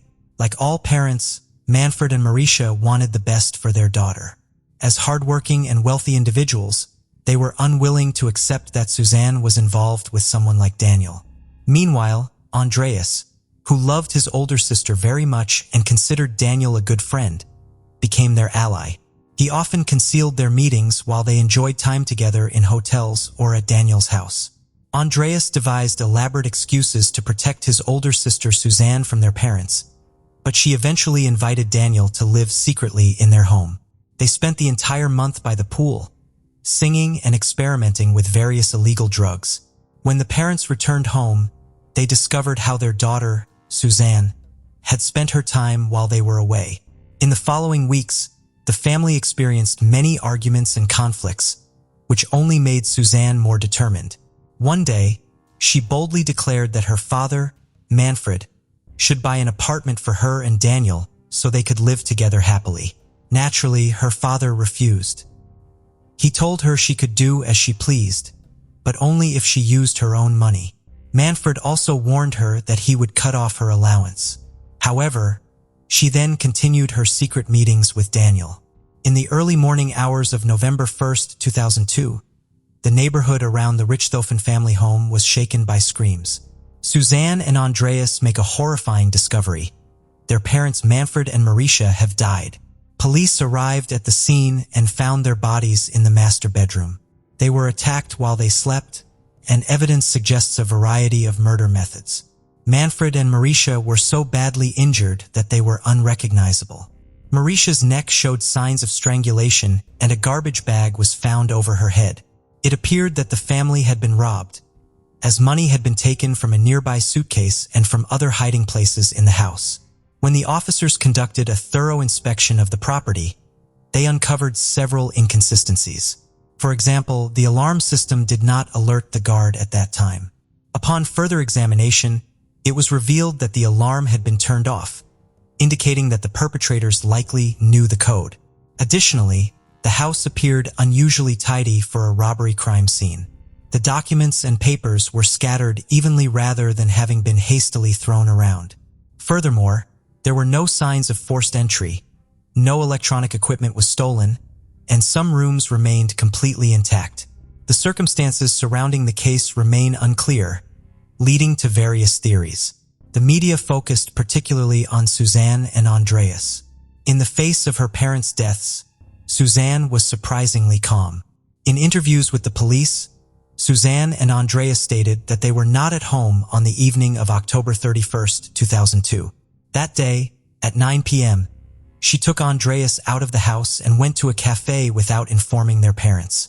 After dropping Andreas off near the cafe, she rented a hotel room and stayed with Daniel. However, by 4 a.m., she and Andreas returned home and discovered their parents murdered in their beds. At this point, investigators became suspicious. Suzanne's testimony contradicted that of her younger brother, Andreas. While Andreas stated that their parents disapproved of her relationship with Daniel, Suzanne claimed that they disapproved of her relationship with Daniel. Suzanne claimed that they supported it, which was proven to be false. On November 1st, 2002, the funeral for Manfred and Maurizio was held, attended by family, friends, and the media. Unlike her younger brother, Suzanne showed little emotion during the funeral, which raised eyebrows. It was later rumored that she threw a party just 3 days after her parents passed away. Witnesses noted how her demeanor quickly changed from grief at the funeral to laughter at the party, raising the suspicions of authorities. Additionally, an anonymous tip was sent to the police warning of a purchase made by Daniel's brother, Christian. He bought a Suzuki motorbike for a large sum of cash just days after the murder. This purchase seemed suspicious because both Christian and Daniel were known to be financially struggling and had no stable jobs, along with issues related to alcohol and drugs. Acting on this information, the police took Christian to the station for questioning. Although he initially appears cautious and insists that he is innocent, he eventually confesses to the murders of Manfred and Mauricia. Daniel and Suzanne committed a serious crime. Christian alleges that they conspired to kill Suzanne's parents to inherit $17 million. The police quickly arrested both individuals and began questioning Daniel. He provided details of the crime, but his account was inconsistent with Suzanne's statements. While she said money was not the main motivation, Daniel claimed that inheritance money had a major influence on his decision to engage in crime. Despite their deep love for each other, they broke up shortly after being arrested. Suzanne was arrested, but she was later released pending trial, which was delayed for nearly 4 years. She has spoken with her lawyer and agreed to be interviewed by local media. During the interview, she became emotional, blamed Daniel for the situation, and claimed he ruined her family. She described herself as an unfortunate girl who fell into difficult circumstances and always missed her parents. However, she could not convince others of her innocence. On July 17, 2006, Suzanne, Daniel, and Christian stood trial for first-degree murder. The jury received detailed information about what happened on the night of October 31, 2002. At 9 that night, Andreas left the house with Suzanne while their parents were asleep. At the time, Andreas was only 15 years old and completely innocent. He just wanted to go out and play. However, Suzanne had even more sinister plans. After dropping Andreas off at a coffee shop, she returned home by car with Daniel and Christian. Although the family's security guard saw her, he did not perceive anything unusual. After verifying that her parents were asleep, she turned off her home alarm system. She then guided Daniel and Christian into the living room, where they put on surgical gloves and hoods before taking crowbars upstairs to the designated bedroom. At this point, Daniel and Christian began attacking Suzanne's parents, Marisha and Manfred. Although it was very painful, they fought back fiercely. To quickly end the attack, Daniel and Christian kill Manfred. But Marisha is still alive. In a cruel act, they placed a plastic bag over her head and tightened it, leading to her death within minutes. They then staged a robbery by throwing papers around the room and stealing any money they found. They eventually left the house, and to create an alibi, Christian went to a fast food restaurant to ensure he was seen. Meanwhile, Daniel and Suzanne stay at the hotel, later asking for a receipt to prove they were there at 3:30 a.m. At 4 a.m., Suzanne picked up Andreas and returned home, pretending to be shocked upon discovering the horrific scene. During the trial, she blamed Daniel for the incident, claiming he had been drugging her and manipulating her into agreeing to the murder. However, Daniel and Christian argued that they acted on their own desires and Suzanne's plans, stating they were trying to defend a girl with alcoholic parents. However, no evidence of alcohol was found in Suzanne's parents. Additionally, her credibility was questioned, and prosecutor Roberto threatened to label her as a criminal. She was portrayed as an evil blonde, with the conclusion that her true motive was to acquire her parents' hard-earned money and assets. On July 22, 2006, just 5 days after the trial began, Suzanne, Daniel, and Christian were found guilty of murdering Manfred and Marisha. Suzanne and Daniel received 18-year prison sentences, while Christian was sentenced to 8 years for his involvement in the conspiracy. Suzanne then attempted multiple times to reduce or overturn her sentence. For example, she asked to be released, arguing that her personality disorder contributed to her crime. However, her request was denied. Since then, there have been several tragic incidents. Suzanne's younger brother, Andreas, had a hard time with the loss of his parents. In February 2007, 3 neighbors were awakened in the middle of the night to find their home broken into. They caught the burglar, and when the police arrived, he insisted that he had not harmed anyone. He appeared frightened and expressed indifference about his life. This man was Andreas. Shortly after this incident, he was admitted to a specialized institution. The family home was left vacant. In 2014, it was sold to unknown buyers who painted the entire exterior white. Many people sympathize with Andreas. He has a good education and a bright future ahead of him. He was raised by 2 loving parents, but in an instant, everything changed. His sister, Suzanne, and friend, Daniel, were imprisoned, and his parents were killed. It's no surprise that he fell into a deep depression. Despite the tragic murder of her parents, Suzanne is likely to inherit their wealth after serving her prison sentence. With a 40-year sentence, she could be released by 2042 and become a multimillionaire. Currently, both Suzanne and Daniel are serving their sentences in a semi-open facility, which allows them to leave prison for special occasions. It seems that in Brazil, even those convicted of murder can take vacations. The case of Alicia Canales Maguire. Alicia Canales Maguire was born on October 29, 1992 in Mount Vernon, Washington, to Manuel and Michelle Canales. Growing up on a farm, she learned the value of hard work and often returned to her family's farm to help. Spending time with loved ones is essential to Alicia. She talks to them often. Alicia lives in Birdsview with her husband, Bradley, whom she married in a beach ceremony at Deception Pass in July 2017. She had just gotten married 2 months ago, and Alicia was excited about having her own family.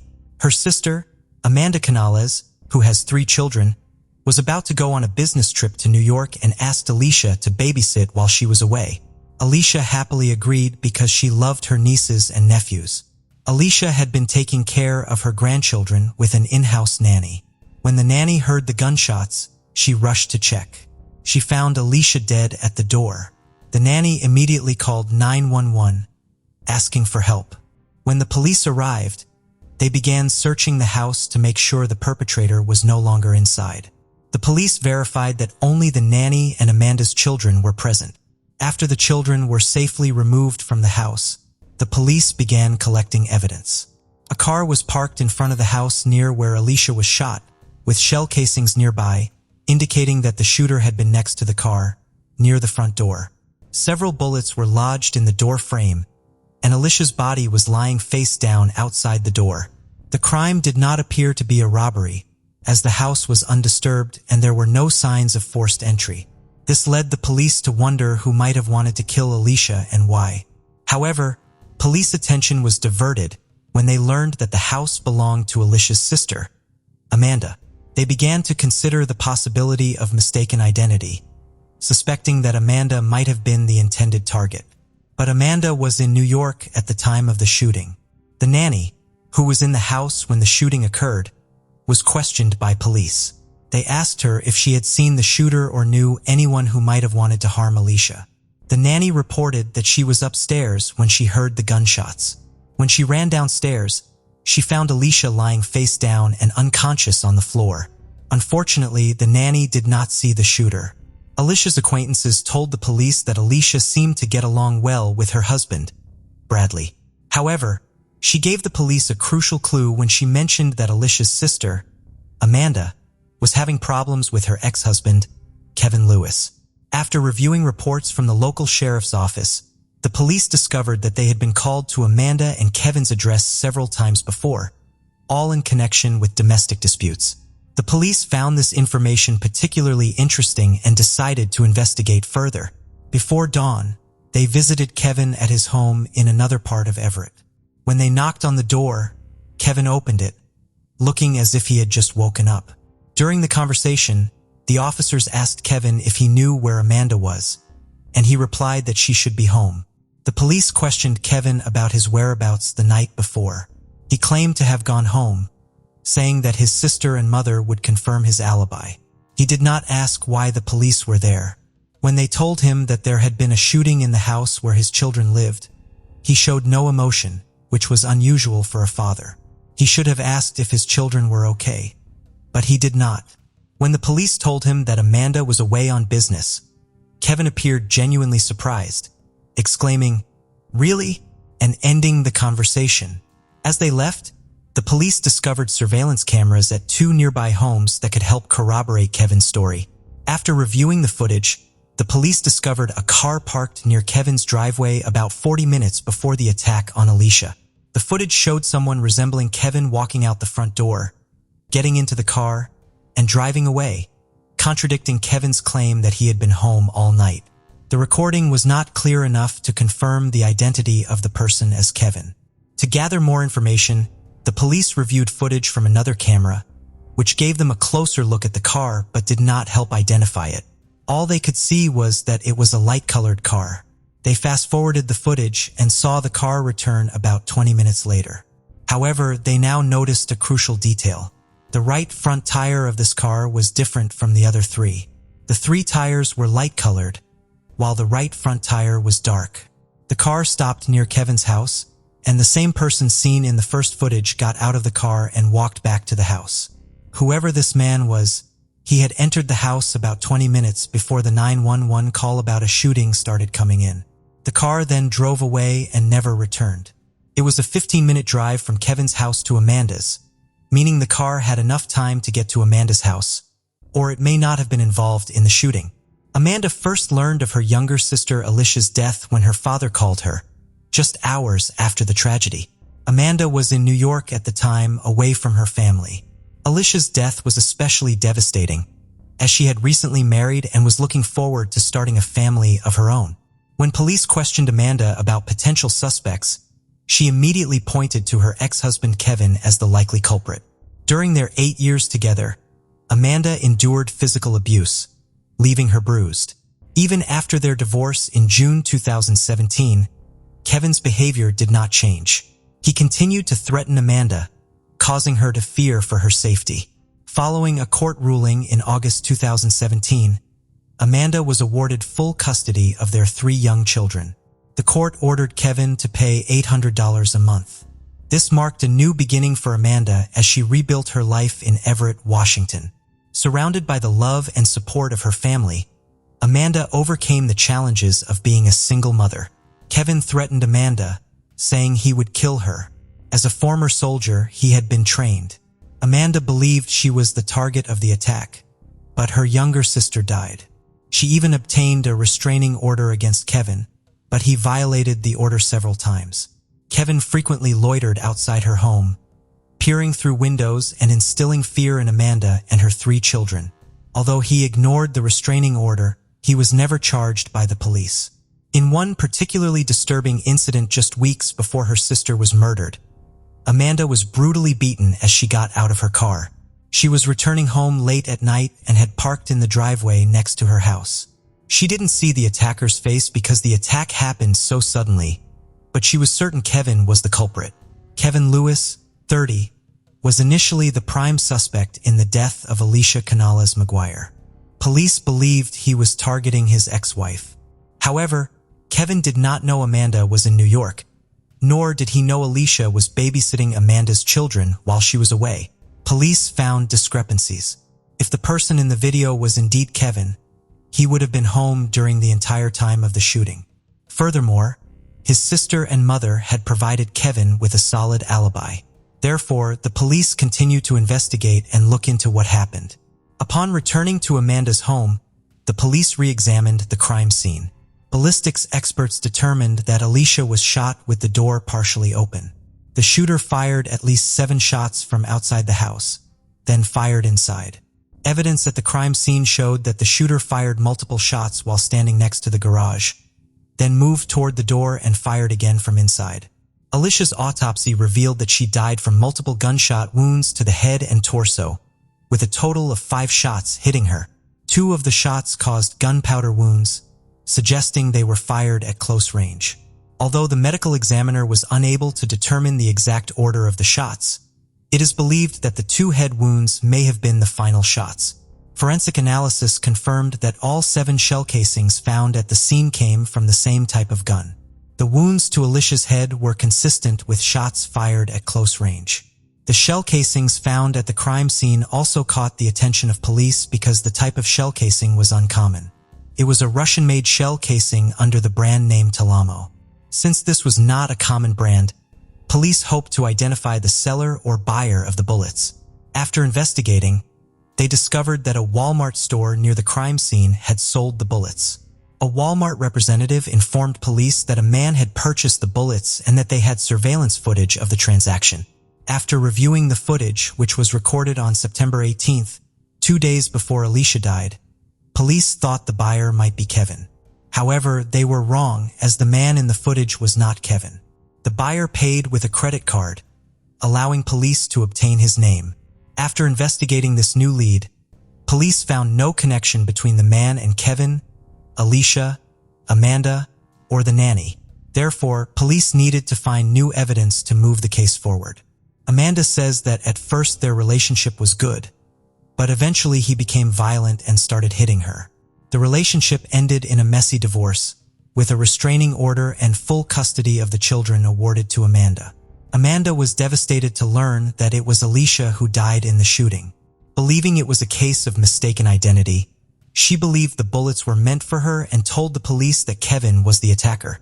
However, according to surveillance cameras, Kevin was home at the time of the shooting. During the investigation, the police reviewed the footage taken the night of Alicia's death again.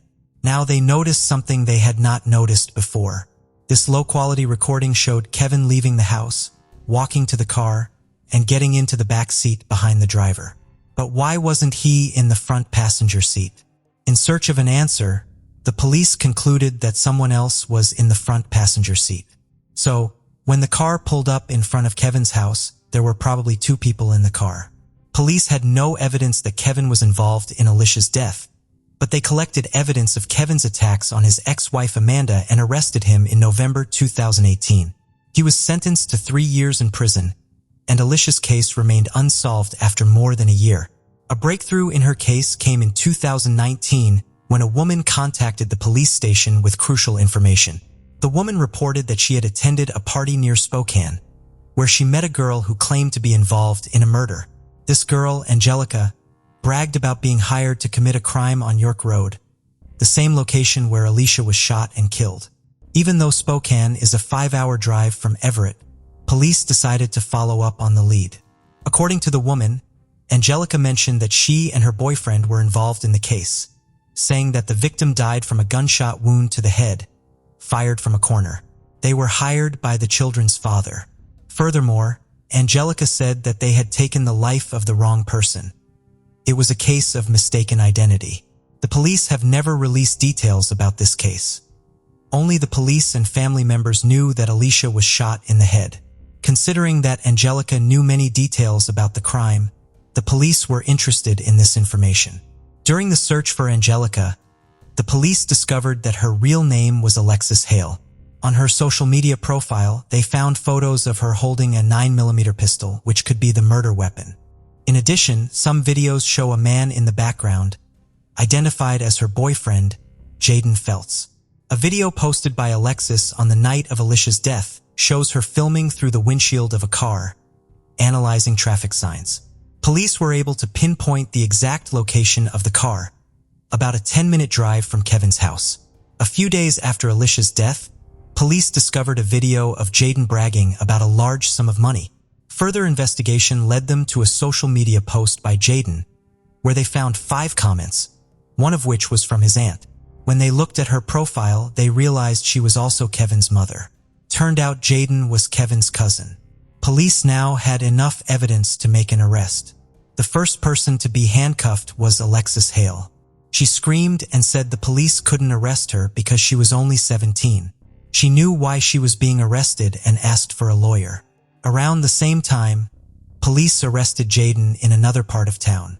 To build their case, police analyzed phone records from both Jaden and Alexis, revealing a trip from Spokane to Everett that coincided with the shooting.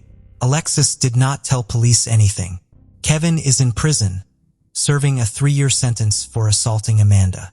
Therefore, police hope to get some information from Jaden. Police obtained a confession and the name of the person who hired Alexis and Jaden. It was Kevin Lewis. To gather more information, the police took Jaden to the crime scene and asked him to describe what happened. Jaden began explaining how Kevin brought him there and showed him where the house was, and then Jaden took Kevin home. Jaden was then asked by the police to describe what happened when his girlfriend Alexis knocked on the door. Jaden explained that the door was ajar and Alicia stuck her head out and saw Alexis walking out the door. As Alexis was walking away, Jaden rounded the corner and started shooting. Alicia closed the door, but Jaden opened it again and continued shooting. He fired 2 more shots before Alicia was able to close the door. Jaden then said that he ran from the crime scene.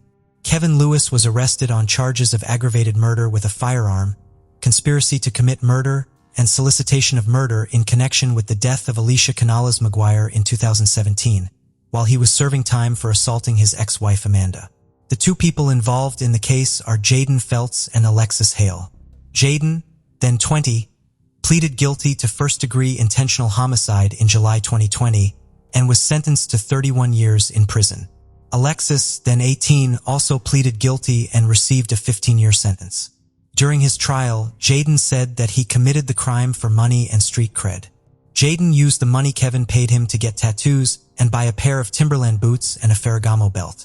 He claimed Alexis took the handgun from a family member and he split $200 with her. Kevin pleaded not guilty and went to trial later that year. The prosecution claimed that Kevin paid Jaden and Alexis $2,400 to harm his ex-wife Amanda, but that there was mistaken identity and Alicia's tragic death resulted. Jaden and Alexis claimed that Kevin gave them the address, and Jaden claimed that he did not know who the target was, only the address.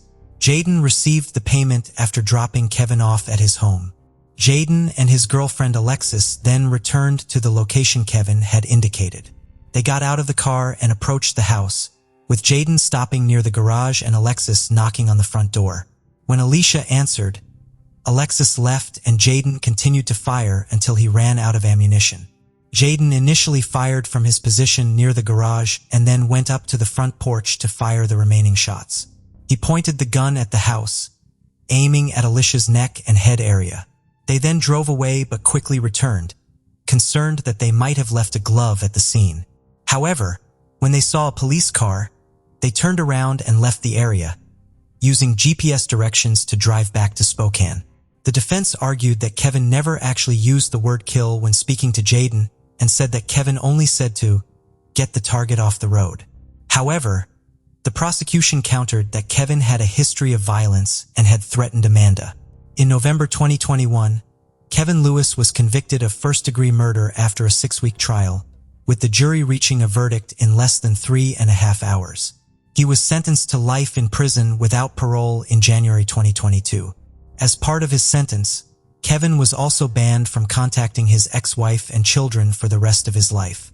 He is currently serving his sentence at the Washington State Prison in Walla County. William Smolinsky Jr., nicknamed Billy, went missing at the age of 31 under suspicious circumstances that have tortured his loved ones. Billy was described as a blue-collar hard worker with a love for rebuilding old cars. He was holding down several jobs when he disappeared, including working as a tow truck driver and a technician for a heating and air conditioning company. He also mowed lawns and drove buses and dump trucks for extra income. He was described as a homebody who rarely traveled. However, on August 21, 2004, Billy and his girlfriend, Madeline, traveled to West Palm Beach, Florida, where her son, Thomas Karpuk Jr., a former Marine, lived and worked.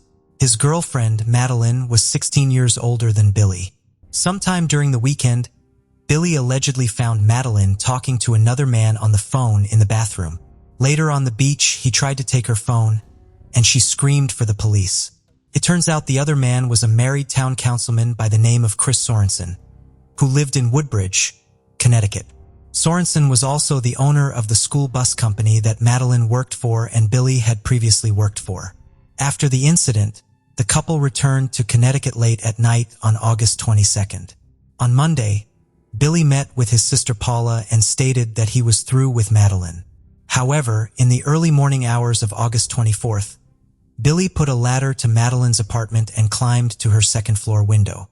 She then let him in the front door, and they argued because she stated he wanted to get back together. But she didn't, and then he left. Apparently, he was seething for most of the day and even placed 3 calls to Chris, the man she was having an affair with. On the first 2 calls, he hung up without leaving a message. On the third call, he left a message stating, "You better watch your back." These were the last calls made from Billy on his phone. A few hours after the last phone call, Billy would go missing. He was last seen by his neighbor at his home at 130 Holly Street in Waterbury, Connecticut, on August 24, 2004.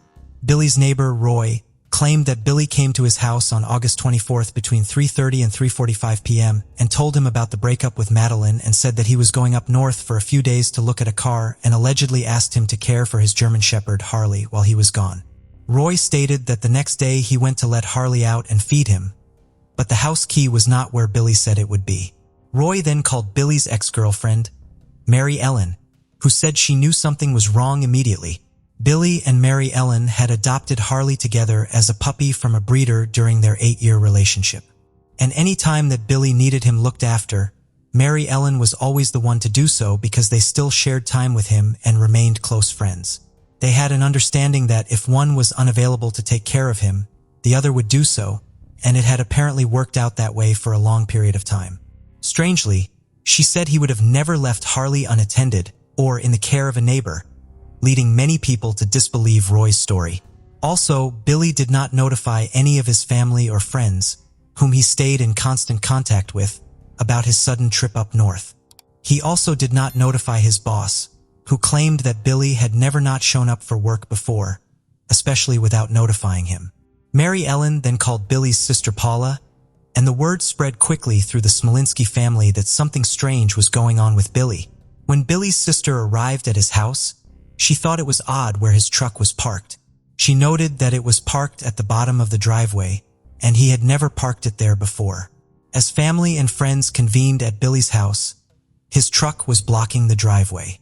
So Paula said she got in and moved it up against the house where Billy usually parked it.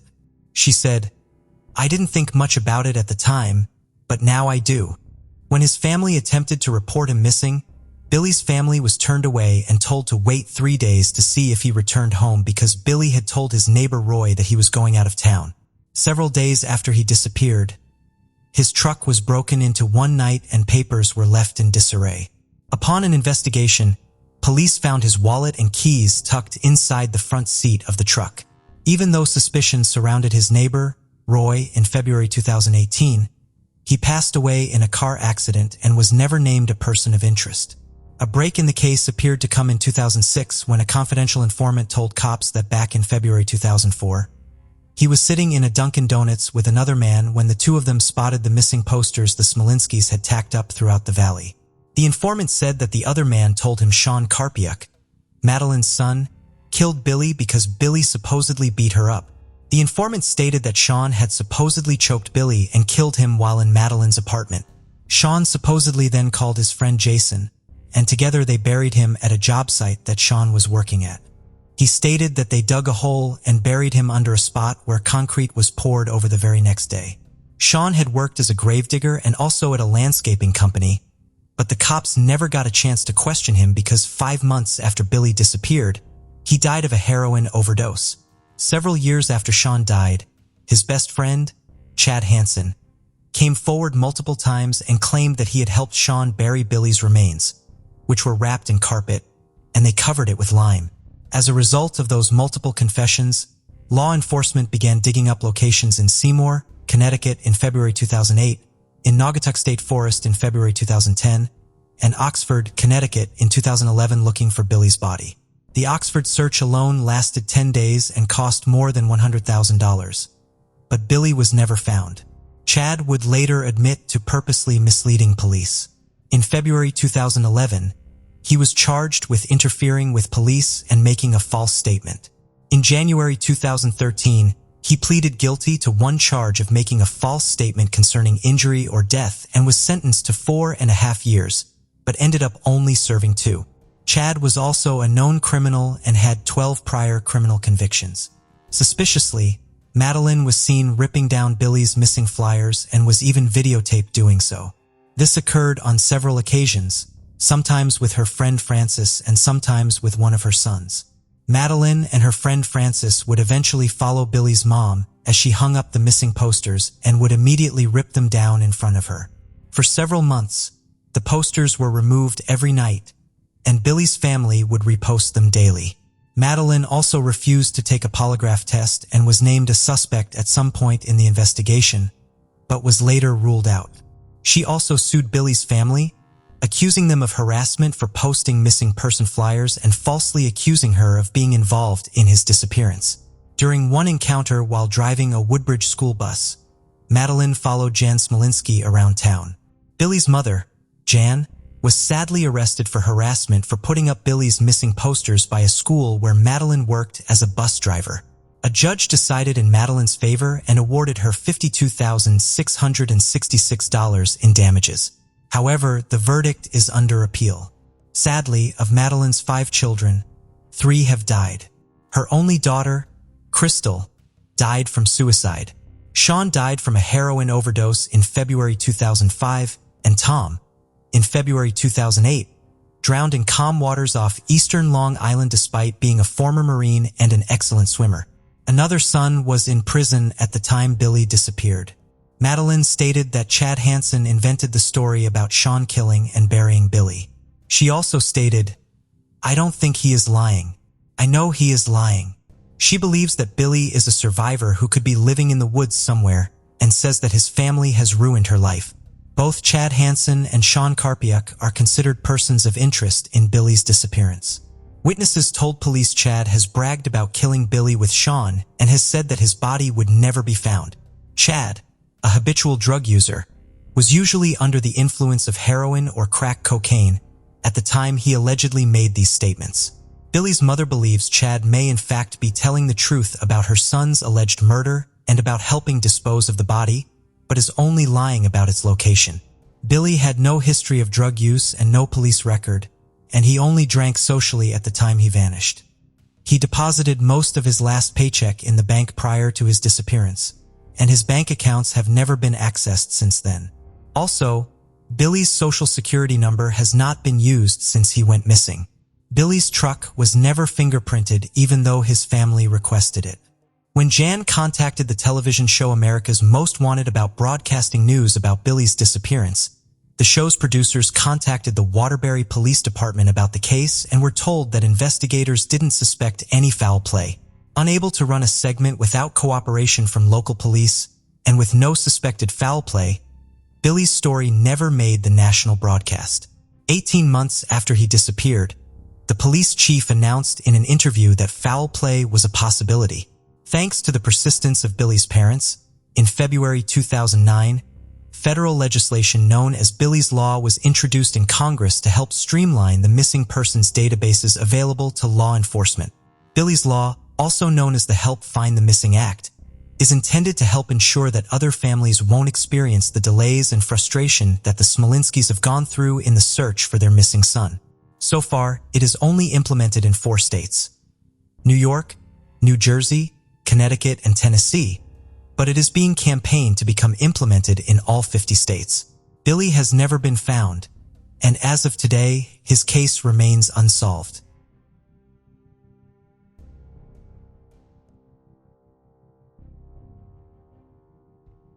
Sylvia Baker was a 28-year-old single mother of 2 children in 1982.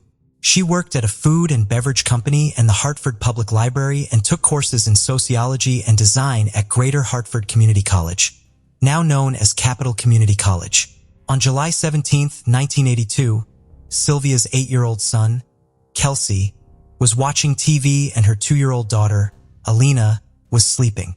The 3 lived in an apartment on Sisson Avenue, a few blocks away from the Mark Twain House in Hartford, Connecticut.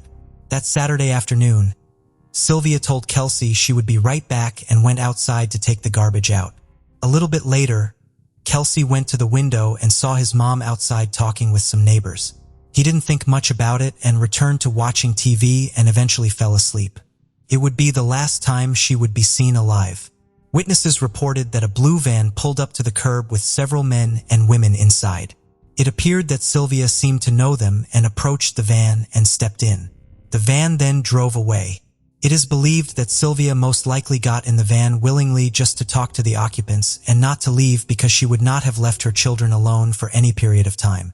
That would have been completely out of character for her. The night after Sylvia disappeared, kids playing near a pond at Kinney Park found Sylvia's body 2 miles from her apartment. She was naked and near a man who lived nearby. The man said he heard about the body from neighborhood kids and went down to check it out himself before the police arrived.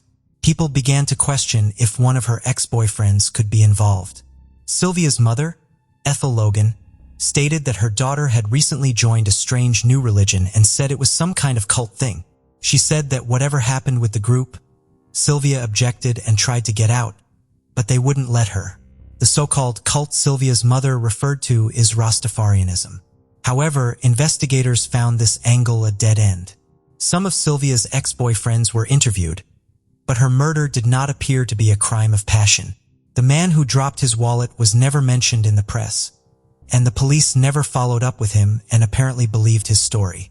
In the late 1980s and 1990s, investigators and the press noticed a pattern of women, particularly those who lived and spent time frequenting bars and clubs in Hartford's North End, disappearing late at night with their bodies being found in parks or other remote areas in and around Hartford.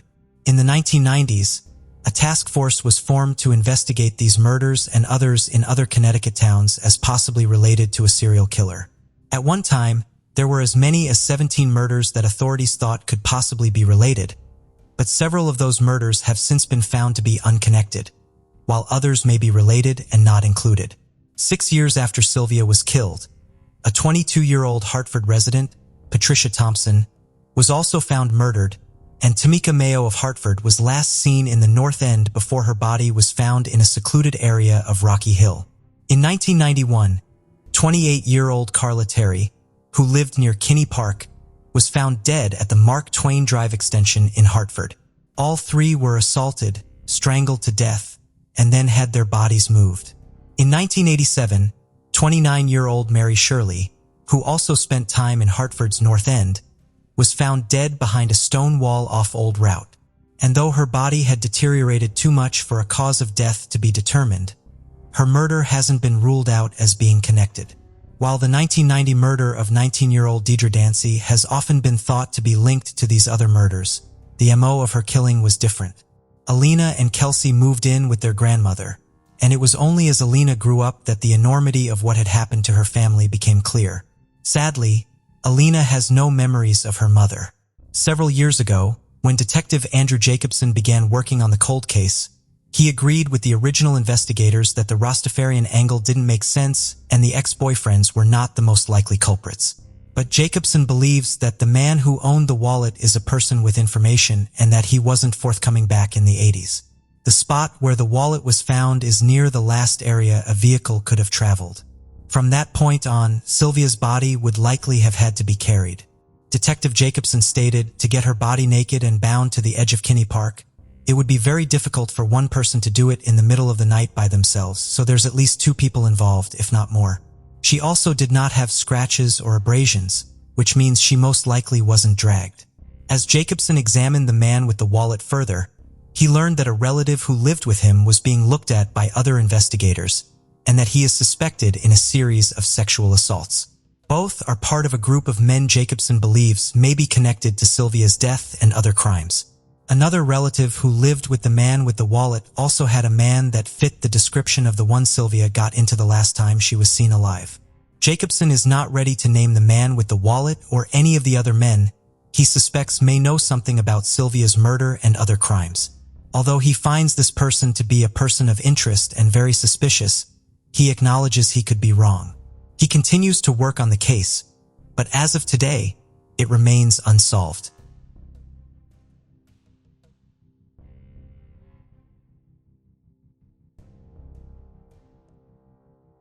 Doreen Jane Vincent was born in 1975. When she was 12 years old, her father, stepmother, and the stepmother's 2 children moved from Bridgeport to 1316 Whirlwind Hill Road in Wallingford, Connecticut. Doreen was very unhappy with living in the rural area of Wallingford and missed her friends back in Bridgeport. She had been unhappy in the past and had once hitchhiked from her home in Bridgeport to her mother's home in Waterbury. But her father, Mark Vincent, came and took her back. On June 5, 1988, 10 days after the initial move to Wallingford, Doreen would go missing. Mark said he last saw her in the kitchen at 8 p.m. before he went into his workshop. He said they had an argument and he had become very angry and hit her and pushed her into a window on the 2nd floor, breaking it. He said she then took some money and extra clothing and left through the front door between 8 and 9 p.m. Mark said that at 9 p.m., he went to Doreen's bedroom and she was gone. Her stepmother, Sharon, was attending church at the time Doreen went missing and wouldn't arrive back home until 11:30. That's when Mark told her Doreen was missing, and then he left the home for 4 to 6 hours. He returned home without Doreen and did not report her missing. Doreen's mother, Donna, was scheduled to pick up Doreen on the upcoming Saturday, 3 days after she disappeared. She left early to go to the home where Doreen was staying because no one was answering the phone. The reason no one had answered Donna's calls was because Mark had removed the phone from the wall. When she arrived, her ex-husband, Mark, was working on a lawnmower. This is when she was told that Doreen was missing. In fact, Mark actually accused Donna of taking her. She was shocked to find out that not only was Doreen missing, but Mark was not searching for her and was not frantic at all. Mark did not want her mother reporting her missing, but she did it anyways. Donna reported that the police would not take her report and only took Mark's because they did not want conflicting reports, one being a runaway and one missing. Authorities initially believed Doreen had run away from home because of the time she had run away and hitchhiked to her mother's home. Mark was known for his violent temper, and his account of the day Doreen went missing was very inconsistent. However, he did admit to pushing her into a window and breaking it. Sharon said she didn't believe her husband's story about her disappearance because their front door had a deadbolt and had to be opened from the inside with a key, and Sharon had the only key with her, so Doreen wouldn't have been able to leave through the front door like Mark said. Mark met with police for only one interview, refused to take a polygraph test, and never asked how the case was developing. A week after she went missing, Mark visited his mother and did not tell her that Doreen was missing. He said it was because his mother wasn't a part of the child's life. Sharon and Mark separated later that summer, and Mark moved out of the Wallingford home without leaving a forwarding address with the police, and the police were unable to locate him for some time. Between the late summer and early fall of 1988, about 2 months after Doreen went missing, a state park officer encountered a man at night in the woods of the state park he patrolled in Bethel and Reading. Huntington Park is a wooded expanse of more than 800 acres that runs through 2 Fairfield County towns, Bethel and Reading. He reported seeing a man removing something from the back of a pickup truck in the woods. The officer would say he saw the man carrying something that looked like a large object similar to a rolled-up carpet or maybe even a person. When the man noticed the officer, he took off into the woods. Instead of calling the incident into the state police, he called it into his office and would also take down a description of the truck that was left behind. He gave a detailed description, including dent marks and a jury-rigged toolbox attached to the back of the pickup bed. When Wallingford police received a warrant to search Mark Vincent's pickup truck, they brought along the officer who witnessed the man in the truck. The officer would say that Vincent's truck did match the truck he saw that night, including Vincent's homemade toolbox.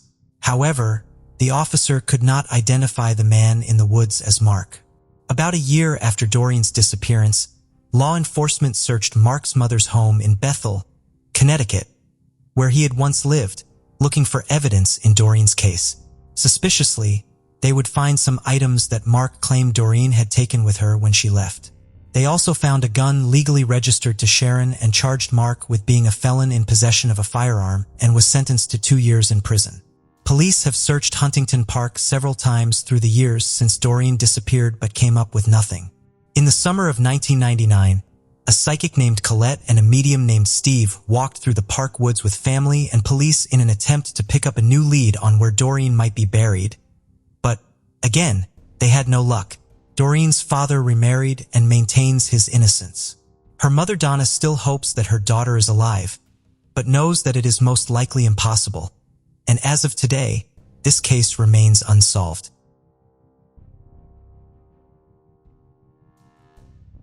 Leah Ulbrich wrote poetry growing up and even had a piece of origami she made in her 5th grade class displayed at the Museum of Natural History because it was so well done. She had an above-average IQ and was known for creating beautiful stained glass artwork. She was a teenager in the 1980s when she began experimenting with drugs. At one point, she was severely attacked, which put her in a coma and caused a traumatic brain injury. Little is known about the attack itself, but she would recover and go through rehab at the Gaylord Hospital in Wallingford, Connecticut. It is unknown if she had any lasting cognitive effects from the injury. However, after rehab, Leah moved on with her life and would eventually marry a man named Bob, and the couple would have 2 children together in the early 90s. Sadly, her children were taken from her in 1993 when they were found living in squalor and with drug paraphernalia scattered around the home. She would spend the next 2 years in trouble with the law before being jailed for 9 months in 1994. The next year, Leah would complete a drug rehab program at Elm Crest Hospital, which now sits abandoned in Portland, Connecticut. After rehab, she moved into a halfway house in Massachusetts. At this point, she was still in contact with her family until she left the halfway house in October of 1995. Weeks would go by with no contact from Leah until one day when her parents were notified by a Hartford police officer that she had been killed. Investigators believe that Leah had previously been a prostitute and was killed in an area where many prostitutes walked the streets. She was 24 years old on October 29, 1995, when around 5 a.m. witnesses saw Leah in some sort of altercation with a person in a 4-door Nissan Altima or Maxima. She either tried to escape or was pushed out of the car as it sped off, but her right arm got trapped in the seat belt.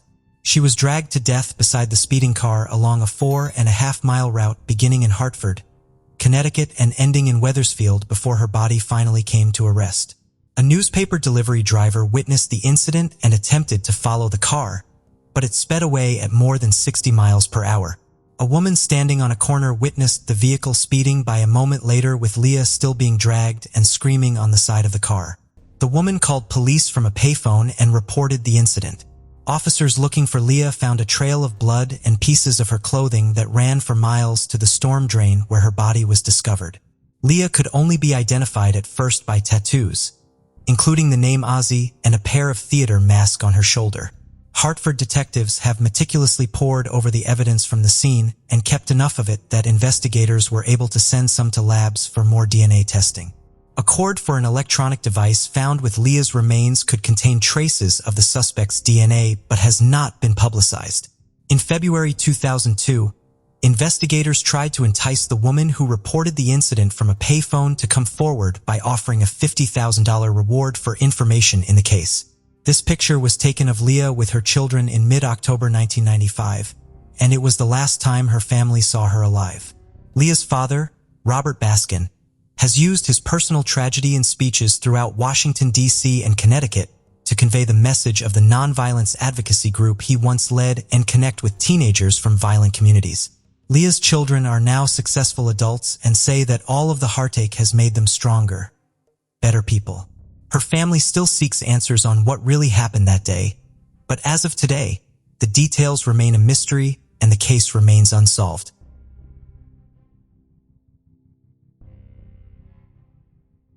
Rosa Marie Camacho was born June 7, 1993, and went by the name Rosita.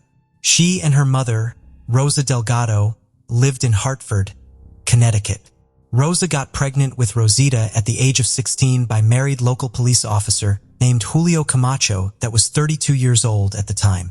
Julio was working and patrolling the area when he met her hanging out on the front porch with some friends and her sisters. The age of consent at the time in Connecticut was 16, but today the law has changed and is now 18 years old if the older person is in a position of authority. When Julio got Rosa pregnant, he was married and his wife was also a police officer with the Hartford Police Department. Julio started working for the Hartford Police Department in 1988 and would be fired a year later. He was charged with third-degree assault of his ex-wife in 1989, but was rehired after the charge was dismissed. When Rosita was born in 1993, Rosa applied for state benefits. As a result, the state of Connecticut sought child support from Julio, and he was ordered to pay $750 a month.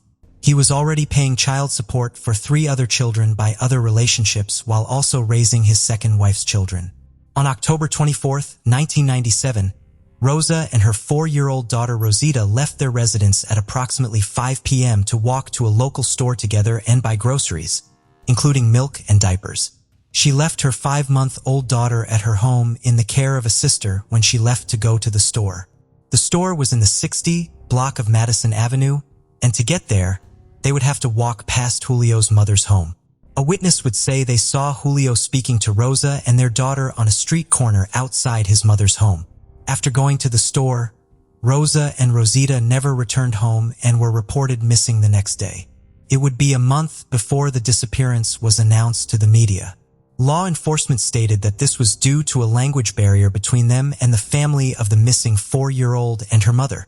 Although one of Rosa's sisters spoke fluent English and a translator was available with the police department, records indicate that law enforcement did not question Julio for weeks after they disappeared. He admitted he saw them that day, but then hired a lawyer when he became a suspect. In November 1997, a month after they went missing, Julio asked the court to cancel his child support order for Rosita until DNA testing established paternity. However, he never mentioned that Rosita and her mother were missing. Rosa and Rosita lived with relatives who stated Julio visited them at their apartment and also called them regularly prior to their disappearances. But the visits stopped as soon as the pair vanished, and he never contacted her family to see if they had heard from them. Witnesses also reported seeing many deep scratches on Julio immediately after they went missing. The next month in November, a woman's body was discovered by duck hunters floating in 3 feet of water in Columbia Lake in western New Jersey, right off Interstate 80 in a remote area 3 hours from Hartford. Authorities were initially unable to identify the victim, so they named her the Lady of the Lake. The woman's identity remained a mystery until DNA tests were conducted in May of 1999, a year and a half later. The test proved that the remains were those of Rosa's. There were no signs of Rosita in the area where Rosa was found, and part of the lake was even drained to look for her. There have been no arrests in either Rosita's disappearance or Rose's homicide, but Julio has been named as the prime suspect. Rose's family accused the Hartford Police Department of mishandling the investigation and trying to cover up Julio's misconduct while he was with the department. Julio was seeing two women, including Rosa, regularly while he was on duty and fathered children with both of them. Two women claimed that he had sexually assaulted them while on duty and in uniform. One of the incidents occurred in 1995 and the other in 1997. 5 others would eventually come forward with similar allegations. Julia was one of 7 Hartford police officers accused of committing sex crimes while on duty during this period. In 1998, Julio resigned from the Hartford Police Department, citing family issues as the reason. In the year February, Julio was arrested on corruption charges. In February 2001, Julio admitted to the 1995 and 1997 assaults and pleaded guilty to one of the charges, and the prosecution agreed to not seek charges in the other cases. It's reported that Julio had asked his brother to submit a false alibi for him after Rosa and Rosita disappeared. When authorities checked his car, they discovered the trunk liner was missing and the trunk bottom had been sanded down. They also discovered a handmade hatchet, a wire garrote, and 2 sawed-off shotguns inside Julio's residence during a search. There was no evidence of blood and the items were all very clean. During the investigation, there were several books on murder found in his home, including one on how to commit murder and get away with it. Nearly 20 years later, detectives dug up the yard of Julio and his wife's former home, and if anything was found, the information has not been publicized. He has since been released from prison and now lives in Virginia. If Rosita is still alive today, she would be 27 years old. Due to the lack of evidence at this time, Julio has never been arrested for Rosita's disappearance or her mother's murder, and as of today, their cases remain unsolved. The case of Christina and Thompson Harris. Christina and Thompson and Jason Thomas Harris, both 40, had been married for 11 years by February 2014.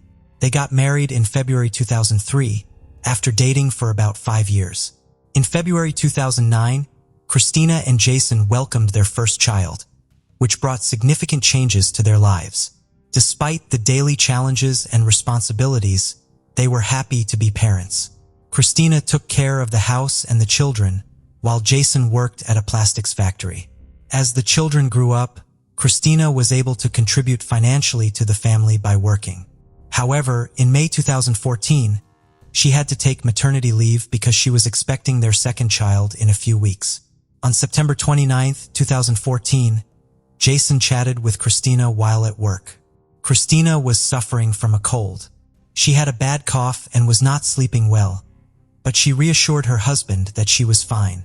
A few hours later, Jason called his wife at home but received no response, which worried him. Unable to reach Christina, Jason asked a neighbor to check on her. He explained that Christina was sick and not answering the phone. The neighbor knocked on the front door but got no answer, so she called Christina's name.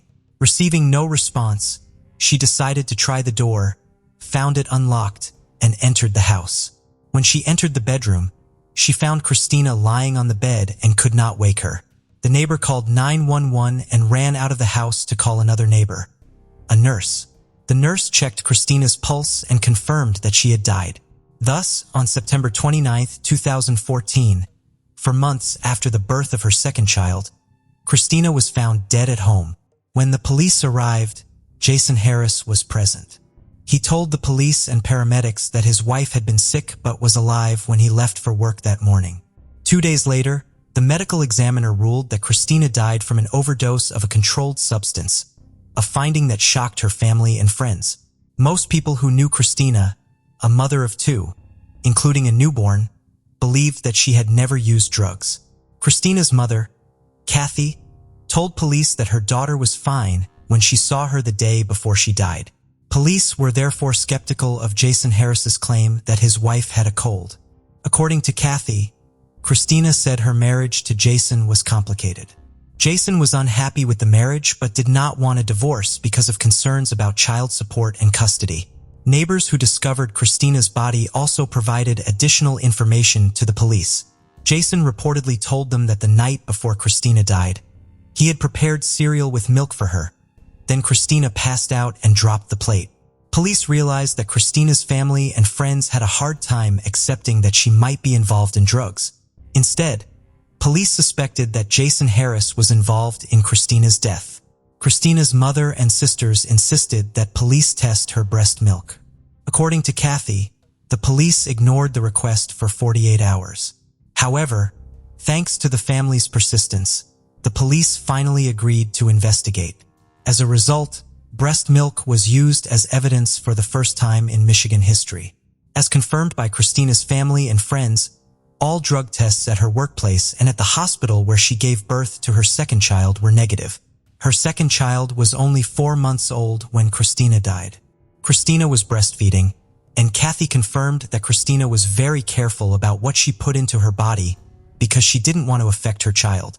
Christina often pumped breast milk while at work and stored it in the freezer. Some of the breast milk was left at Kathy's mother's house. They tested 3 bags of breast milk for possible drug residue. These bags were labeled with the date they were put in the freezer so Christina knew which bag to thaw first. Experts tested all the samples, including the ones frozen just before Christina died, and found no signs of drugs. This proves that Christina did not use the substance that killed her. Jason Harris's sister was the only one who suggested that Christina had used drugs, prompting investigators to focus more on Jason and treat Christina's death as a homicide. The investigation was slow, and it is unclear what would have happened if Christina's family had not been actively involved in the search for the truth. Kathy repeatedly reminded Davison police about her daughter's case in August 2016, nearly 2 years after Christina's death. Not seeing the enthusiasm and desire to solve her daughter's case in Davidson, Kathy asked Davidson police to turn the case over to the Michigan State Police, which had new investigators. From there, the story began to unravel. Police gathered a lot of information about Jason Harris, including how he acted before and after his wife's death. Jason had been having affairs with other women. Christina knew about this and confided in her family and co-workers that Jason had been texting other people while she was giving birth to their youngest child. Christina once told a co-worker that if she died, Jason would be the cause. When asked if she was serious, she said yes. Jason told his co-worker that he suspected the second child was not his biological child. He also complained that after the birth, Christina became depressed, often stayed in bed, and did not go to work. Jason often complained about Christina nagging him. A co-worker of Jason recalled that Jason may have told him that he wanted Christina dead. He described the relationship between Jason and Christina as toxic and recalled that they argued frequently. One of the most surprising and shocking things about this case is that Jason Harris did not hesitate to let everyone know that he wanted to get rid of his wife. He tried to do so, but unfortunately, no one paid attention to his words and actions before Christina died. Jason bought poison twice and mixed it into her drink. Both times, Christina felt that the taste was unusual and did not drink it. Jason then asked a coworker to find him a poison that would not change the taste or smell of drinks or food. Jason said he wanted to knock Christina unconscious so she would not feel anything. When he shared with the coworker that Christina would not drink water because it tasted strange, the coworker refused to talk to him further. The coworker testified that Jason had talked about wanting Christina to stop nagging and that the coworker thought Jason was joking. Jason also told a coworker that he had hired someone to kill Christina, but the person was arrested for another reason before the murder. Jason therefore offered the coworker $10,000 from Christina's $100,000 life insurance policy to kill her. The co-worker refused the offer, thinking that Jason was just venting his anger by talking about his wife and making inappropriate jokes. According to the colleague, he recalled a conversation with Jason in which Jason said, "I'm bored with her. I'm going to dump her." The police then decided to question the neighbor who discovered Christina's body. The neighbor testified that she saw Christina's family truck in the driveway, but Christina did not come to the door. She entered the house and found Christina lying in bed, unresponsive. The neighbor asked Jason if she should try to wake her up. He replied that Christina must have fallen asleep and that he would come home.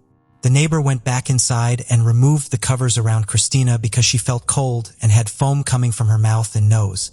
The neighbor called 911 and another neighbor who was a registered nurse. The neighbor, who was a registered nurse, testified that Christina was cold, stiff, had no pulse, and had white foam coming from her mouth. She did not attempt to resuscitate Christina because she believed she was already dead. Jason told the police that he asked a neighbor to check on Christina and that he had to rush home because Christina was unresponsive. However, witnesses said Jason did not appear anxious or in a hurry. What raised suspicions about Jason was that morning he called Christina's supervisor at work. He told her that Christina had died the night before and that he wanted to inquire about the $100,000 death benefit from Christina's life insurance policy through work. Additionally, one of the women Jason had an intimate relationship with told investigators that Jason had contacted her on the day of Christina's death and said that his wife had died from an overdose of a controlled substance. This suggests that he knew what caused Christina's death even before the medical examiner's report. That evening, the neighbor he had asked to check on Christina saw him in his driveway. She said that Jason told her that Christina was not the angel her parents thought she was, and that their child would soon learn all the good and bad things about Christina. He said that Christina dropped her bowl of cereal, and he told her to go to bed. Jason also told a neighbor that his wife tossed and turned during the night, and that he heard her coughing before he left for work. Jason wondered if that was her last breath. Jason told a police officer that Christina was coughing a lot when he left the house. He also told the police that Christina fell asleep eating cereal the night before she died. Finally, Jason told Christina's mother, Kathy, that before she died, Christina complained that her water tasted like chemicals. One of the main motives in this case is believed to be insurance money. Within a week of Christina's death, Jason and his mother went to Christina's workplace to inquire about the life insurance money. Additionally, Jason received a $20,000 death benefit from a life insurance policy issued by his company shortly after Christina's death. One of Jason's lovers moved in with Jason and his children. Christina's mother believed that Jason's lover moved in with him after Christina's funeral. However, Jason's neighbor testified that the lover had even moved into Jason's home before Christina's funeral. The neighbor added that Jason's adult children from a previous marriage moved into the home within days of Christina's death. Police also discovered that Jason Harris purchased a plane ticket to Rhode Island 9 days after Christina's death to visit a woman with whom he had exchanged more than 5,800 text messages. County Medical Examiner Dr. Brian Hunter submitted post-mortem blood and urine samples for laboratory testing. Dr. Hunter determined that the test results were consistent with Christina being poisoned by a lethal substance. Initially, Dr.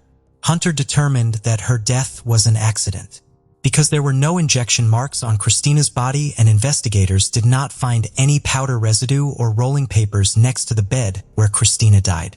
In February 2016, the Michigan State Police took over the investigation into Christina's death. In February 2019, after Christina's family disputed Christina as cause of death, Dr. Hunter later changed Christina's death certificate from an accident to a homicide.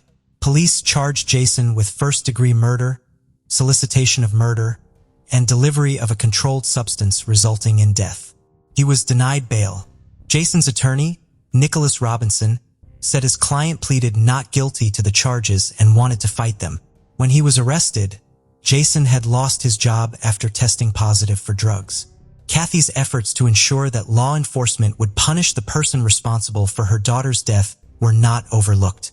Gina's County Prosecutor David Layton said that a few years ago, he began receiving Facebook messages and emails from a Davidson woman who claimed her daughter had died and that her death was not an accident. "It can't be happening," the woman told the prosecutor. She was certain that someone had caused her daughter's death. Kathy's passionate pleas caught David Layton's attention, prompting authorities to re-examine the death of her daughter, Christina. "I will never forget what she wrote in an email, prosecutor. You are my last hope. This is our last chance to get justice for my daughter. Please help me," David Layton said. "At that moment, and as I spoke to her this morning, I was absolutely convinced that her daughter's death was not an accident. It was the result of foul play. It was Kathy's relentless efforts to seek justice for her daughter's death that led to this situation, and those efforts paid off.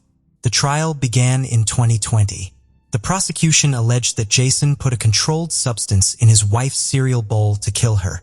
He then went to work as usual, waited a few hours, and asked a neighbor to check on Christina.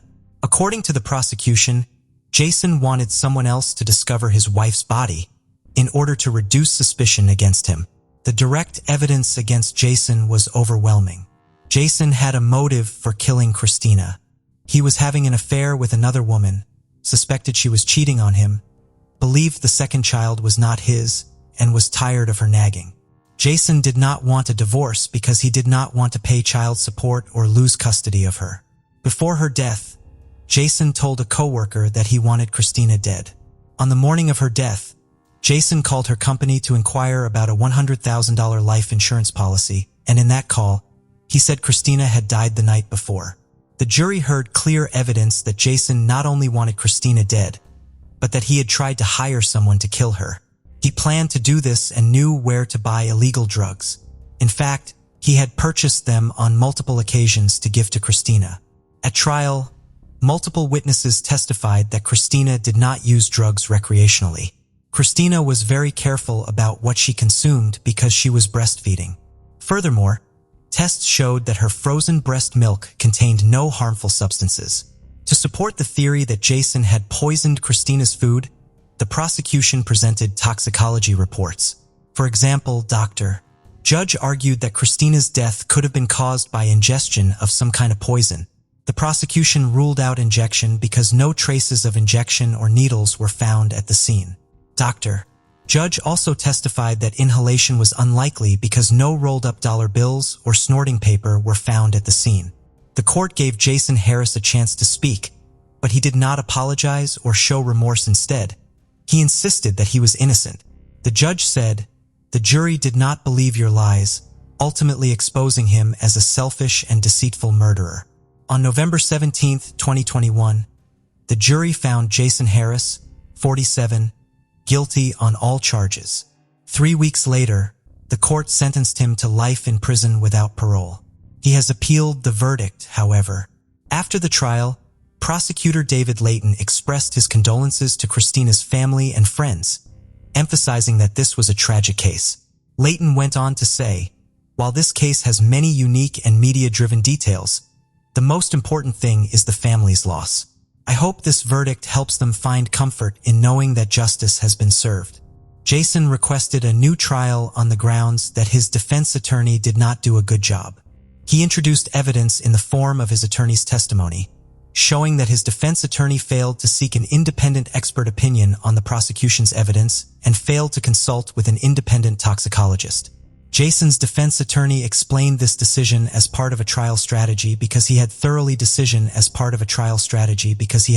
questioned Dr. Hunter and was able to show the jury that Dr. Hunter had changed his opinion about the cause of death based on information from a related civil lawsuit. In February 2024, the Michigan Court of Appeals upheld Jason Harris's conviction.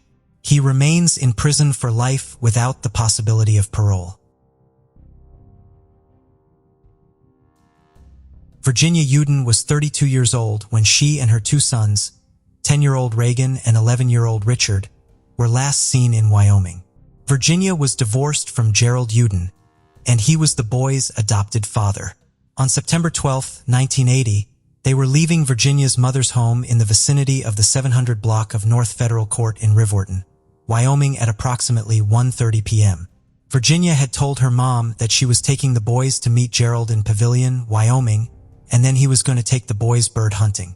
It is of note that the boys brought along their own rifle with them.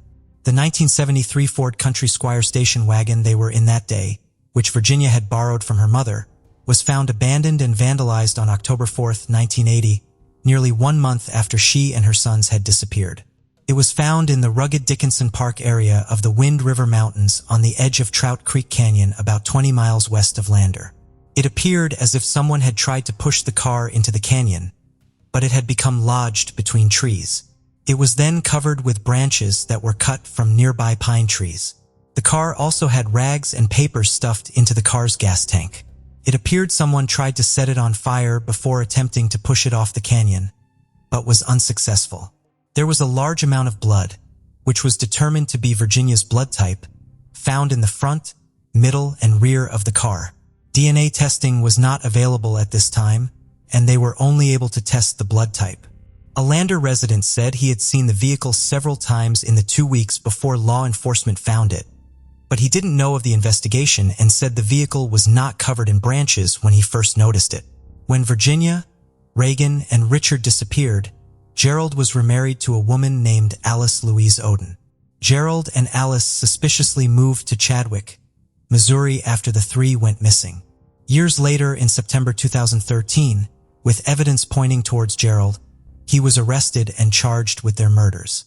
In October 2013, he pleaded guilty to all 3 murders and provided a detailed account as to what happened.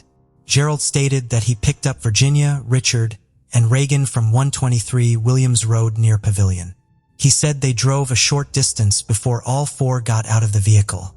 He then shot all 3 of them with the .22 caliber rifle they were going to use for bird hunting. He admitted the murders were premeditated and said he shot them after they got out of the car at a canal near Pavilion in Fremont County, Wyoming. He said he put the bodies in large drums and dumped them in Fremont Lake, which is approximately 450 feet deep. He was charged with 3 counts of first-degree murder in exchange for his guilty pleas and sentenced to life in prison. He referred to Virginia as a predator and showed no remorse for his actions. Strangely, Alice was also charged with murder and arrested at the same time as Gerald, but for a separate incident. During the investigation of Gerald, it led investigators to also investigate Alice. She was charged with murdering her husband, Ronald Holtz, a U.S. Army veteran, in late 1974 or early 1975 when he was 25 years old. They married in September 1974, and he disappeared sometime after Christmas that year. Alice allegedly told a witness years ago about shooting her husband while he was asleep. She told the same witness that she had hidden his body in a barrel before dumping it in a mine. The police had long suspected Alice murdered Ronald, but did not have enough evidence until his body was found in an abandoned gold mine in August 2013, and then she was tried for murder in February 2014. She claimed Ronald was abusive to her, and she shot him to protect her daughter from him. She was convicted of second-degree murder and sentenced to 20 years to life in prison.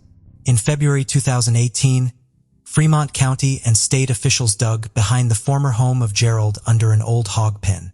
They stated that they had uncovered new information in the case of Virginia, Richard, and Reagan. The house was located on Williams Road about 15 miles northwest of Riverton. The dig lasted about 1 week, but they never provided what information led them to dig there. Sadly, nothing of value was found. Neighbors of Gerald and Alice say they raised 2 children, attended church regularly, and lived a good life. Some were having a hard time believing the accusations against them. When they were finally arrested, the couple were in their 70s. Although an arrest in their cases was made, sadly, as of today, the case remains open because the bodies of Virginia, Reagan, and Richard have never been located. Justin Philip Harris was born August 20th, 1990. When he was a child, his mother Stephanie Sidebottom willingly turned him and his younger sister over to the custody of the state. He sadly went through several failed foster care placements before he was placed in the R.L. Mills home in Casper, Wyoming in February. The R.L. Mills home, which has since closed down in 2011 due to financial issues, was a center for boys with a variety of emotional and behavioral problems in the 100 block of East H Street. On Valentine's Day, February 2004, 13-year-old Justin was last seen in his room at the group home. The next morning at 7 a.m., workers at the home found his room empty after he failed to show up for breakfast. His bed was found stuffed with clothes, making it appear as if he were still under the covers. His father, Philip Harris, a truck driver who had fought for custody of him, initially said he believed his son ran away to be with him. He also initially believed that his son was either still in the Casper area or tried to go to Swink, Oklahoma. His father lived in Swink, and Justin had threatened to run away to there before because he wanted to be with his father. He had also repeatedly run away from his various foster homes in the past. However, after a few days passed, Philip said he thought Justin may not have run away from the group home, but in fact could have become the victim of a crime that the group home tried to cover up. After a few weeks passed, the Casper Police Department polygraphed several people that were close to Justin, including family members, but it led nowhere. In the days immediately following Justin's disappearance, it was reported by the director of the boys' home that Justin was developmentally disabled, functioning at the level of a 6 or 7-year-old. The director also said Justin was taking medication for depression at the time of his disappearance. The staff said he required constant supervision and could not function without his psychiatric medications. However, they stated he had been doing well at the facility and was also succeeding at school. Justin's father denied that Justin suffered from any kind of disability, stating that he was just a shy boy and a quiet student. He describes him as kind, considerate, lovable, and helpful. He also said that Justin's DNA is being tested against all John Doe bodies found across the country, but there has been no matches. There is very little information in this case, and as of today, it remains unsolved.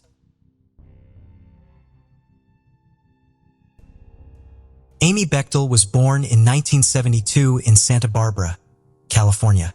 She would later move to Wyoming in 1996, where she would meet and marry a man named Steve Bechtel.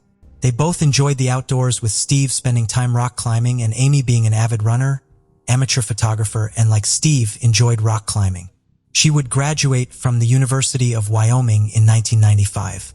While in college, she was the captain of the cross-country and track teams and hoped to try out for the 2000 Summer Olympics. After college, she continued to compete in regional and national competitions, including the 1996 Boston Marathon. She and Steve settled in an apartment in Lander, Wyoming a year into their marriage, and in 1997, they purchased their first home in the same town.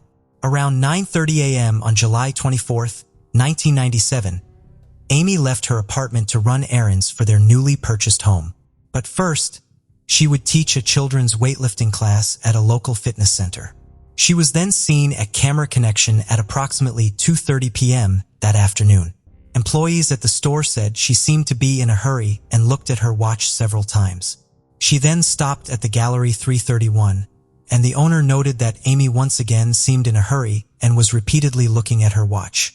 This was the last confirmed sighting of her that day. Authorities believe that Amy left the business and drove to the Shoshone National Forest to check the course of an upcoming 10-kilometer run planned by her gym. There's a chance she was seen running along Loop Road because a footprint similar to her sneaker was found there. Sadly, it was destroyed before police could attempt to match it. That evening, when Steve returned home after spending the day with friends, he noticed that Amy was not home, but states that he initially wasn't too concerned. But by 10:30 p.m., when Amy was still not home, he called the police because it was not like her to not come home or call if she was going to be late.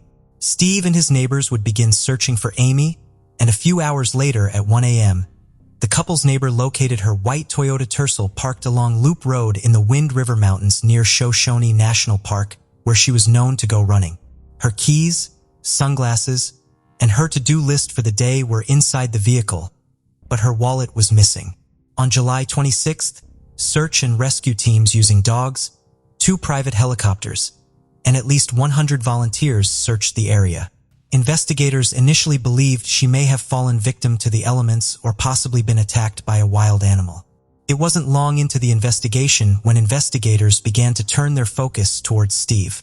When investigators searched his journals for possible clues, it was noted that Steve at some point had written about an apparent need for control in their relationship. He had also penned an undated poem that revolved around murdering a person and then hiding the remains.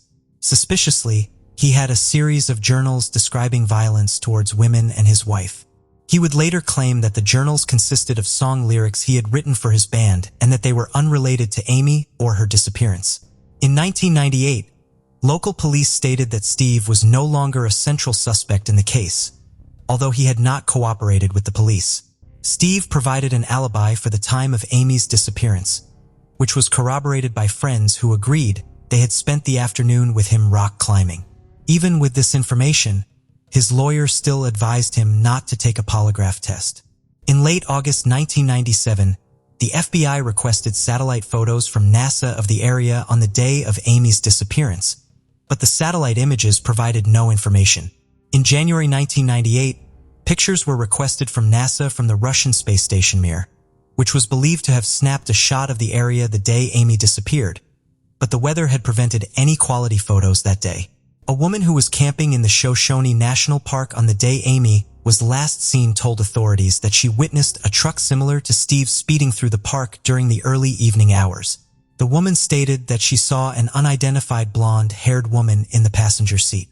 However, it is not known if the incident is related to Amy's case.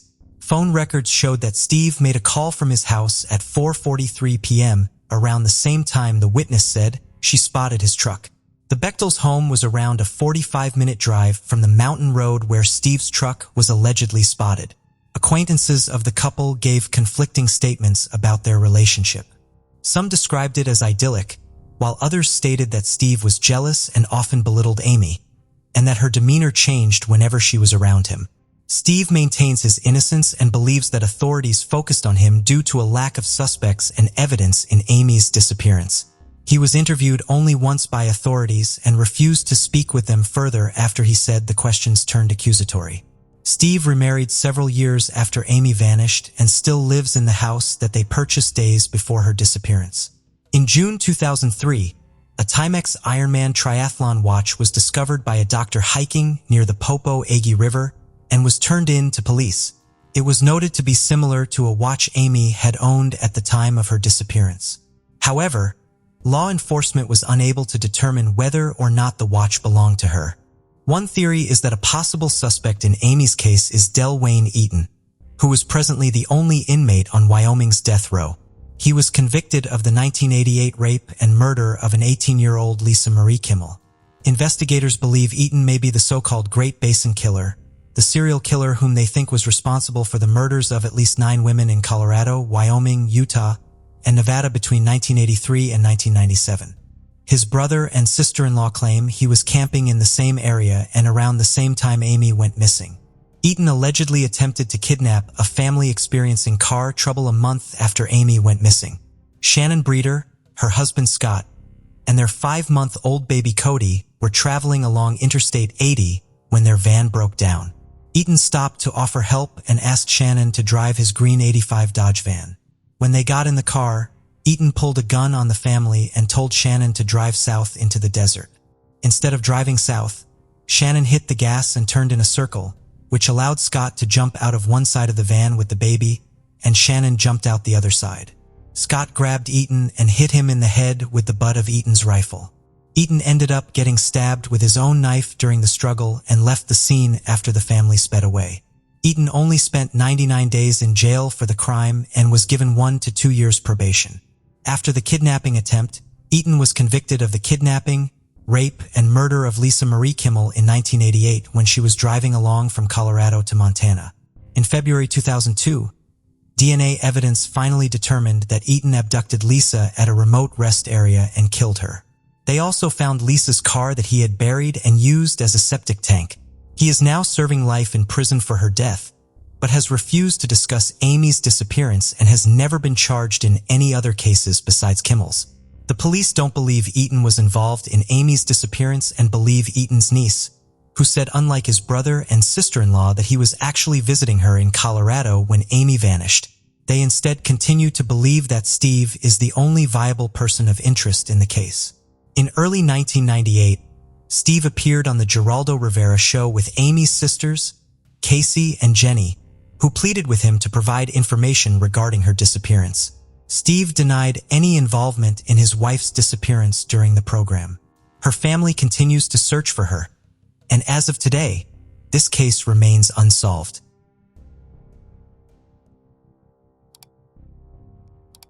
Christy Lynn Richardson, who went by the name Chris, went missing in 2014 at the age of 61. Chris was a wealthy businesswoman and owned Richardson Trucking that she and her late husband started in 1979. The trucking company transported oil and gas and was a very lucrative business. Most of the truckers called Chris Mom, and she was known to be a hard worker. When her husband passed away in February 2013, she took over the company. The day she went missing on October 6, 2014, it was her daughter's birthday, who lived only a block away from her house. Chris returned home from bringing her daughter a birthday card and visiting with her grandchildren. Her daughter said when she saw her mom, nothing seemed out of the ordinary.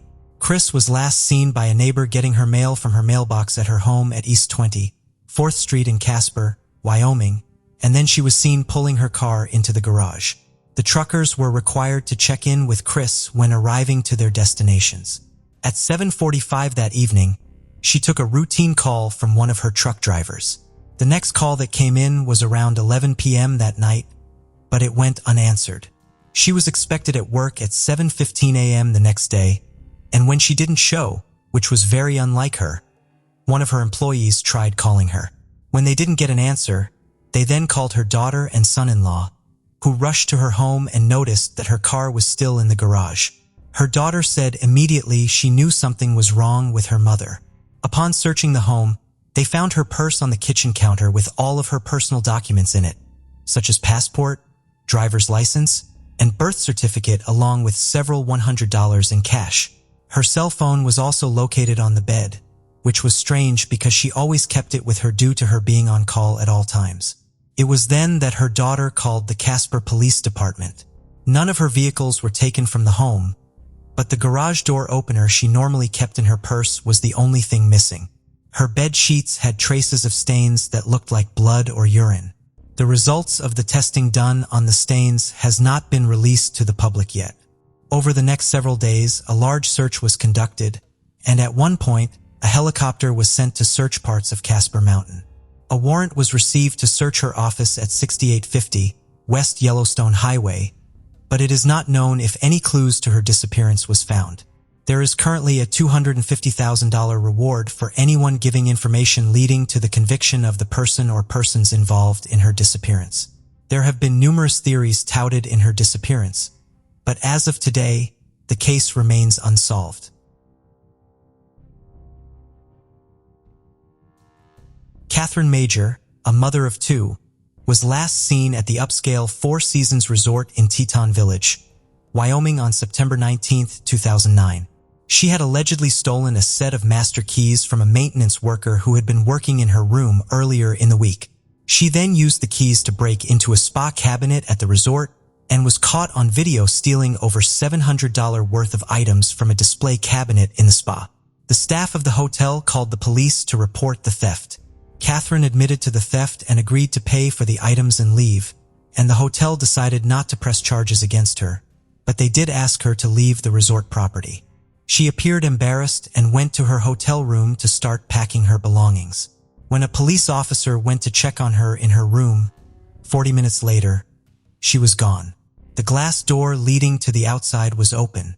The safe in the room was ajar, and all of her belongings were left behind, including her wallet, purse, toiletries, $45,000 in cash, and 2 cats.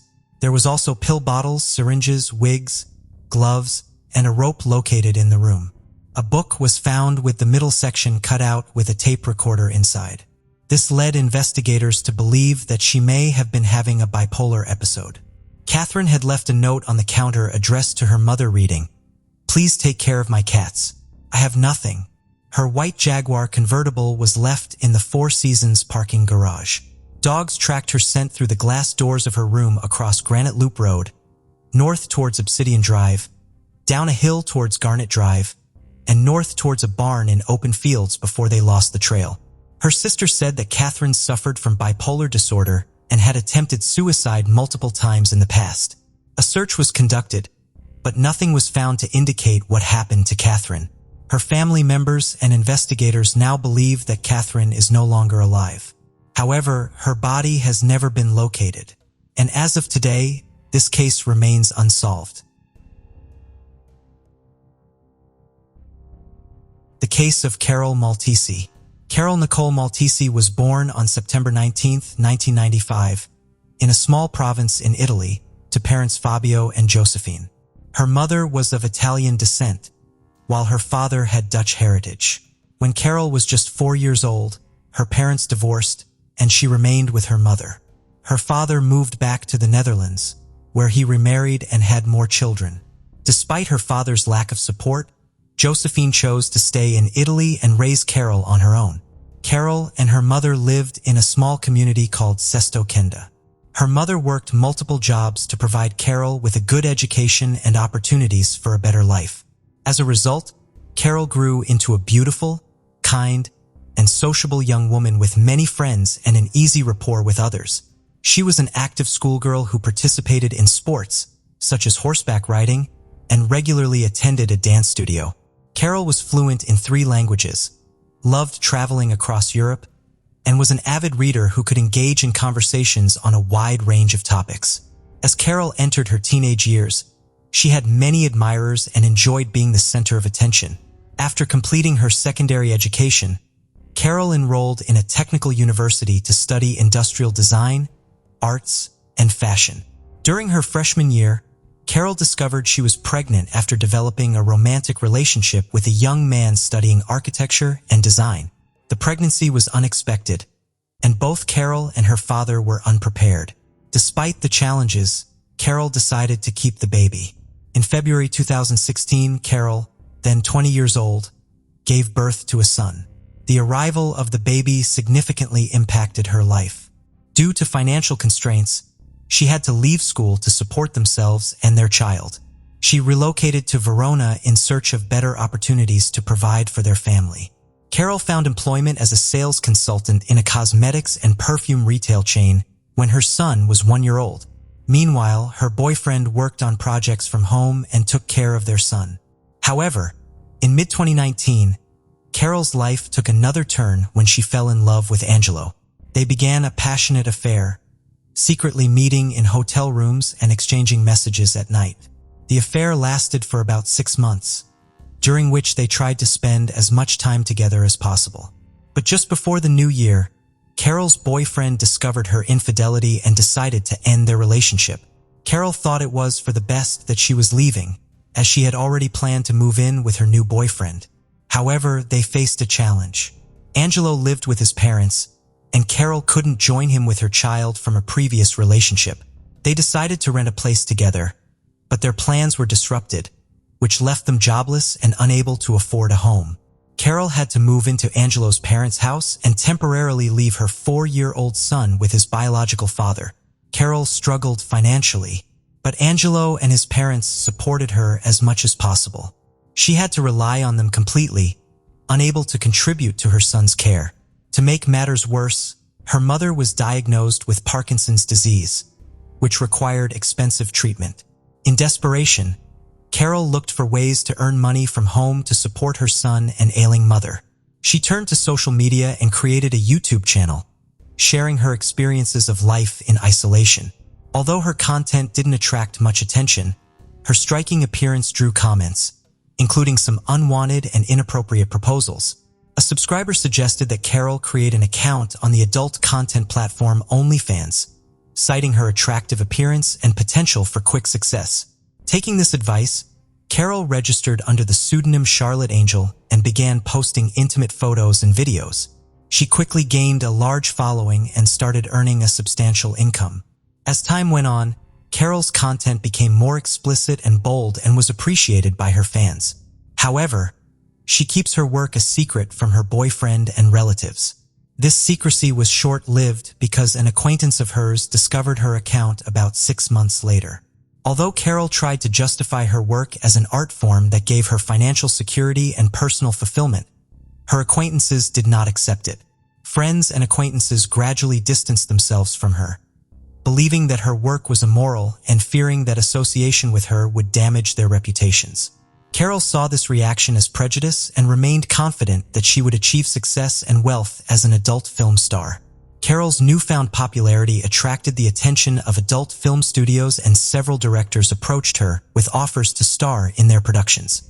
She soon accepted the invitation and participated in group photo sessions. Unbeknownst to her, her activities went unnoticed, and her boyfriend, Angelo, was shocked to discover that she was not working remotely as a designer as she had claimed she would. He felt lost and didn't know how to react because he had no plans to end their relationship. However, When Angelo's parents learned of Carol's profession, they urged him to end the relationship immediately, fearing she would bring shame to their family. At that time, Carol achieved financial stability thanks to her popular OnlyFans account and increasing salaries from film directors. In interviews, she expressed her intention to eventually complete her and pursue a career in design or modeling. However, she increasingly loved her current job and was completely immersed in it. Despite her success, Carol faced constant moral pressure from those around her, who judged and tried to shame her. This led to certain psychological trauma. She defended her profession, calling it art, and supported women's right to choose a career without fear of judgment or social consequences. At the age of 25, Carol moved to Rescaldina, a small town in the province of Milan, with the intention of starting again. She planned to abandon her career in the adult entertainment industry and secure a job as a sales consultant at a perfume shop. However, this job of hers only lasted for a short time. A few months later, Carol met David Fontana, a 42-year-old local banker with a passion for photography, especially nude photography. They connected online, where David was searching for photo models for his projects. Carol reciprocated his offer, and upon their first meeting, they felt an intense mutual attraction. Despite being married, David pursued a relationship with Carol and they began dating. Their relationship involved photo sessions that often led to intimate encounters. David soon discovered Carol's past experience in the adult industry and encouraged her to resume her career, citing her talent. However, David's feelings for Carol were complex. He loved her, desired to possess her, and also enjoyed watching her in adult films. In March 2021, David divorced his wife and moved in with Carol, allowing them to explore their most explicit fantasies together. He assisted her in creating content for OnlyFans, a platform where she gained immense popularity. However, David took a share of the profits from their joint work. As Carol's success grew, she began receiving lucrative offers from foreign directors and studios for film shoots. David was a jealous boyfriend who would become annoyed when others showed interest in Carol in public or tried to flirt with her. However, he never interfered with her work as an adult film actress, treating it as a normal job that she felt comfortable with. On the other hand, after Angelo and Carol broke up, Angelo confessed that he had missed her and asked to get back together, saying that he would accept her profession and not restrict her freedom. Carol appreciated Angelo's efforts but revealed that she had already met someone else. Even so, Angelo and Carol continued to communicate. However, when David found out, he became angry, threatened Angelo, and burned his car and finally break up with Carol. Angelo reported the incident to the police, who issued a restraining order against David, but ultimately found no evidence linking him to arson. As Carol's career took off, Carol frequently traveled for filming and attracted a large following. She was trying to buy a house for herself and her son and planned to leave the adult film industry to focus on raising her son. To achieve this goal, she started creating custom videos for fans, who would send her scripts and pay her to make their fantasies come true. This idea brought high profits to Carol. Carol and David continued to work together in film despite their personal separation. During a September 2021 film shoot, Carol met co-star Salvatore Galdo, and a romance blossomed. She and Salvatore eventually formalized their relationship, deciding to get married after taking the time to ensure they were both ready to move forward. As they planned their future together, they made a conscious effort to maintain their independence and keep their relationship private. They had learned from past experiences and wanted to approach their new relationship with a clear understanding of each other's needs and boundaries. In the end, Carol and Salvatore were able to build a strong foundation for their relationship, free from the entanglements of their past. They were able to move forward together, focusing on their shared future and leaving their complicated pasts behind. Carol's social media activity had slowed down significantly. Although new posts occasionally appeared on her account, she rarely interacted with anyone, keeping her responses brief. Her latest photos suggested she had recently gone on a seaside vacation, but she hadn't shared her plans with anyone. Everything was happening peacefully. But on March 20th, 2022, in a deserted area near Italian Borno, a passerby had made a disturbing discovery. He had been walking along a cliff when he had spotted large black bags of trash on a slope near a body of water. He had felt uncomfortable seeing garbage in such a beautiful location, so he had decided to throw it away. When he had approached one of the bags, he had noticed that it was unusually heavy. His curiosity had turned to horror when he had seen human fingers poking out through the tear in the polyethylene plastic. The man who quickly contacted the police, and when officers arrived, they found 4 bags with a human body that had been divided into 18 parts. Due to the extreme disfigurement, identifying the remains seemed unlikely. Forensic analysis showed that the victim was a young woman who had been deceased for at least 2 months, but the cause of death could not be determined. It was clear that the body had been stored in a freezer before being thrown off a cliff in a remote area, likely with the intention of remaining hidden for a long time. Upon impact, the bags tore, spilling some of the contents. The perpetrator had attempted to conceal the victim's identity by removing any distinctive features, such as tattoos. Although damaged remnants of these tattoos still existed, the skin in those areas had been severely damaged with burns from hot objects, cuts, and acid. Despite this, police were able to piece together fragments of the tattoos and compare them with a missing persons database. A breakthrough came when a news report about the body was broadcast, asking anyone who might recognize the described features to come forward. Shortly after, a woman who worked in adult films visited the police station and identified the tattoos as belonging to a colleague who had disappeared in early January. The actress knew the deceased as Charlotte but did not know her real name. This new information was crucial, as it allowed police to establish the victim's identity and real name. Once her identity was known, it was revealed that she had become engaged to Salvatore Galdo, a colleague, shortly before her disappearance. However, Galdo had not reported his fiancée missing, which raised suspicions. He was detained as the first suspect, but he appeared genuinely distraught over his fiancée's death and puzzled as to why he was under suspicion. According to Salvatore, he had been in regular contact with his fiancée through messaging apps and social media, and he had proof of their correspondence.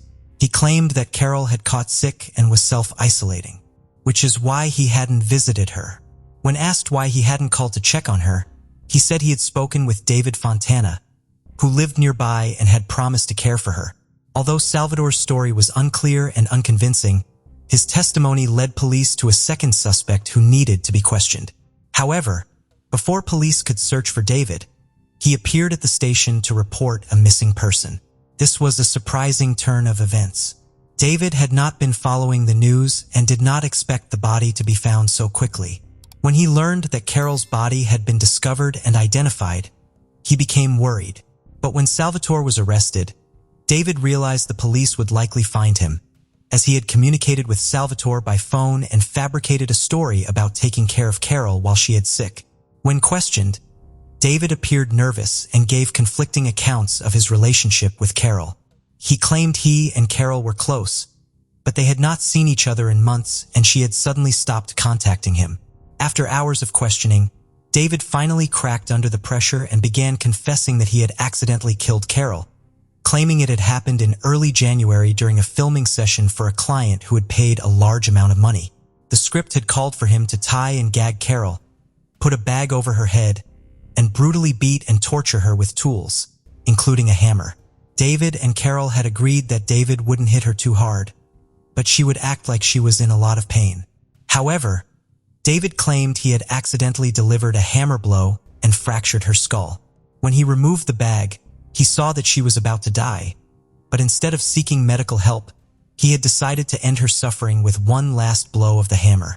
But surprisingly, the investigation revealed that the mysterious customer was actually David, who contacted Carol using a fake account. He had come up with a revenge plan because Carol had wanted to leave him. At about 9 p.m. on January 11th, David had used a hammer to kill Carol. The next day, he had bought a large freezer using Carol's credit card, as well as a saw and axe from a hardware store, which he had used to dismember her body. David had attempted to disfigure her body to prevent identification by removing her tattoos and skin and attempting to burn and shred the rest. After murdering Carol, David stored her body parts in bags and kept them in a freezer for over 2 months. During this time, He deceived her relatives and friends by communicating with them through her phone and social media accounts, creating the illusion that she was still alive. By the March, David thought it was safe to dispose of the body and dumped it off a cliff in a remote area. He hoped that the remains would either never be found or would have decomposed beyond recognition by the time they were discovered. However, the body was found just 2 days later, and authorities tracked David down within a week. The most puzzling aspect of the case is that none of Carol's relatives or friends reported her missing, despite her disappearance occurring nearly 3 months prior. They were all convinced by the messages and social media posts David had created, and even her fiancé, who thought she was ill, didn't become alarmed when she failed to answer his calls or visit him. If someone had raised the alarm, David would have been tracked immediately through the signal from Carol's phone, which he had kept with him the entire time. At the trial, David expressed remorse and claimed he loved Carol, stating that her death was unintentional. He also said he had planned to end his own life after her death, unable to cope with the grief. Although this statement seemed implausible, the defense maintained that the incident was an unintentional act of violence. On June 12, 2023, David was found guilty of manslaughter. He was sentenced to 30 years in prison and ordered to pay compensation to Carol's son, Carol's mother, and the father of Carol's child, totaling €350,000. Notably, the court did not consider the manner of the killing to be cruel, and the dismemberment of the body was not deemed an aggravating factor. As a result, David may be eligible for parole in the future. The case of Corey Richins. Eric Richins was born on May 13, 1982, and left a lasting impact on those around him. As a child, Eric was passionate about sports, actively participating in basketball, baseball, and soccer, which showcased his athletic talent and enthusiasm for staying active. Eric's true passion, however, was anything that involved being outdoors. He was an exceptional hunter, known for his impressive marksmanship, and had amassed an impressive collection of trophy animals from around the world. With his vibrant personality, Eric had the ability to light up any room he entered, spreading joy and laughter through his storytelling, playful pranks, and contagious laughter. As an adventure seeker, Eric lived life to the fullest in Utah, where he owned a wide range of motorized vehicles, including trucks, four-wheelers, and snowmobiles. He loved exploring the outdoors and relishing the thrill of adventure. Despite his love for fun and adventure, Eric was deeply committed to his faith. He was a devoted member of the Church of Jesus Christ of Latter-day Saints. Eric's family supported him on a 2-year mission trip to Mexico City, where he became fluent in Spanish. After high school, he attended the University of Utah, earning a degree in international studies with a minor in Spanish in February 2009. While working in construction, Eric frequently visited Home Depot, where he met Corey Darden. Over time, they developed a friendly connection, and Eric found himself attracted to her charming personality and beauty. However, he was too shy to approach her directly, so Eric asked a friend to help him get her phone number. One day, while Eric was shopping at Home Depot, his friend discreetly asked Corey for her number, telling her that Eric was interested in getting to know her better. Eric anxiously waited to see if his plan would work. He took the next step and called Corey to set up their first in-person meeting, unaware that it would be a life-changing event. As soon as they met, they clicked, and their first date marked the start of a romantic journey. As they introduced each other to their families, their bond grew stronger. Corey's family welcomed Eric with open arms, and Eric's family was equally impressed by Corey's character and how well she fit with him. Although Eric's sisters, Katie and Amy, were initially cautious, they soon warmed up to Corey and accepted her into their family. In 2013, Eric and Corey got married in an intimate ceremony, making their relationship official. After their wedding, Corey gave birth to their first child, Carter, followed by Ashton and then Weston, completing their ideal family. Eric naturally took to being a father, and his boys looked up to him. Eric took great pride in his sons' accomplishments, whether they excelled academically, athletically, or artistically. He consistently showed his support by attending their events and celebrating their successes. Later, Eric established a successful stonemasonry business, which flourished due to his exceptional craftsmanship and attention to detail.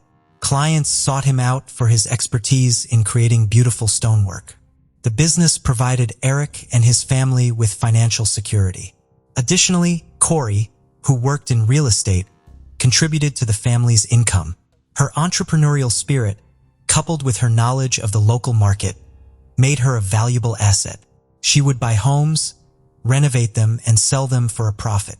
The Richens family enjoyed a wealthy lifestyle, symbolizing the epitome of success.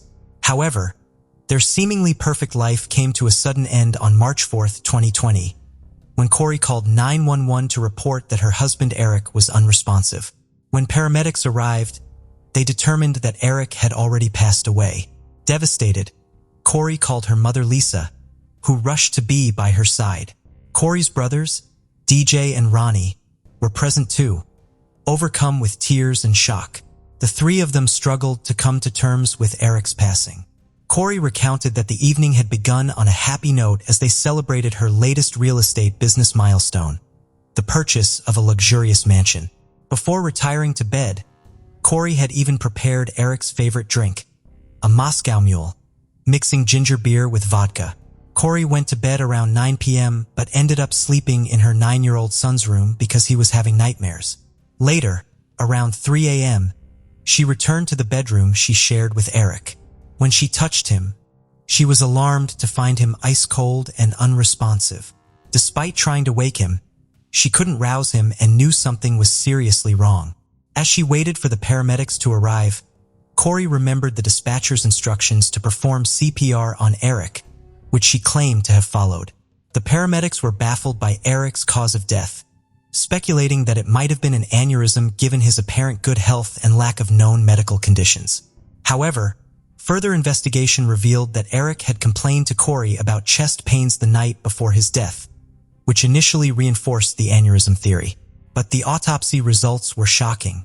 Eric's cause of death was ultimately determined to be a lethal dose of fentanyl.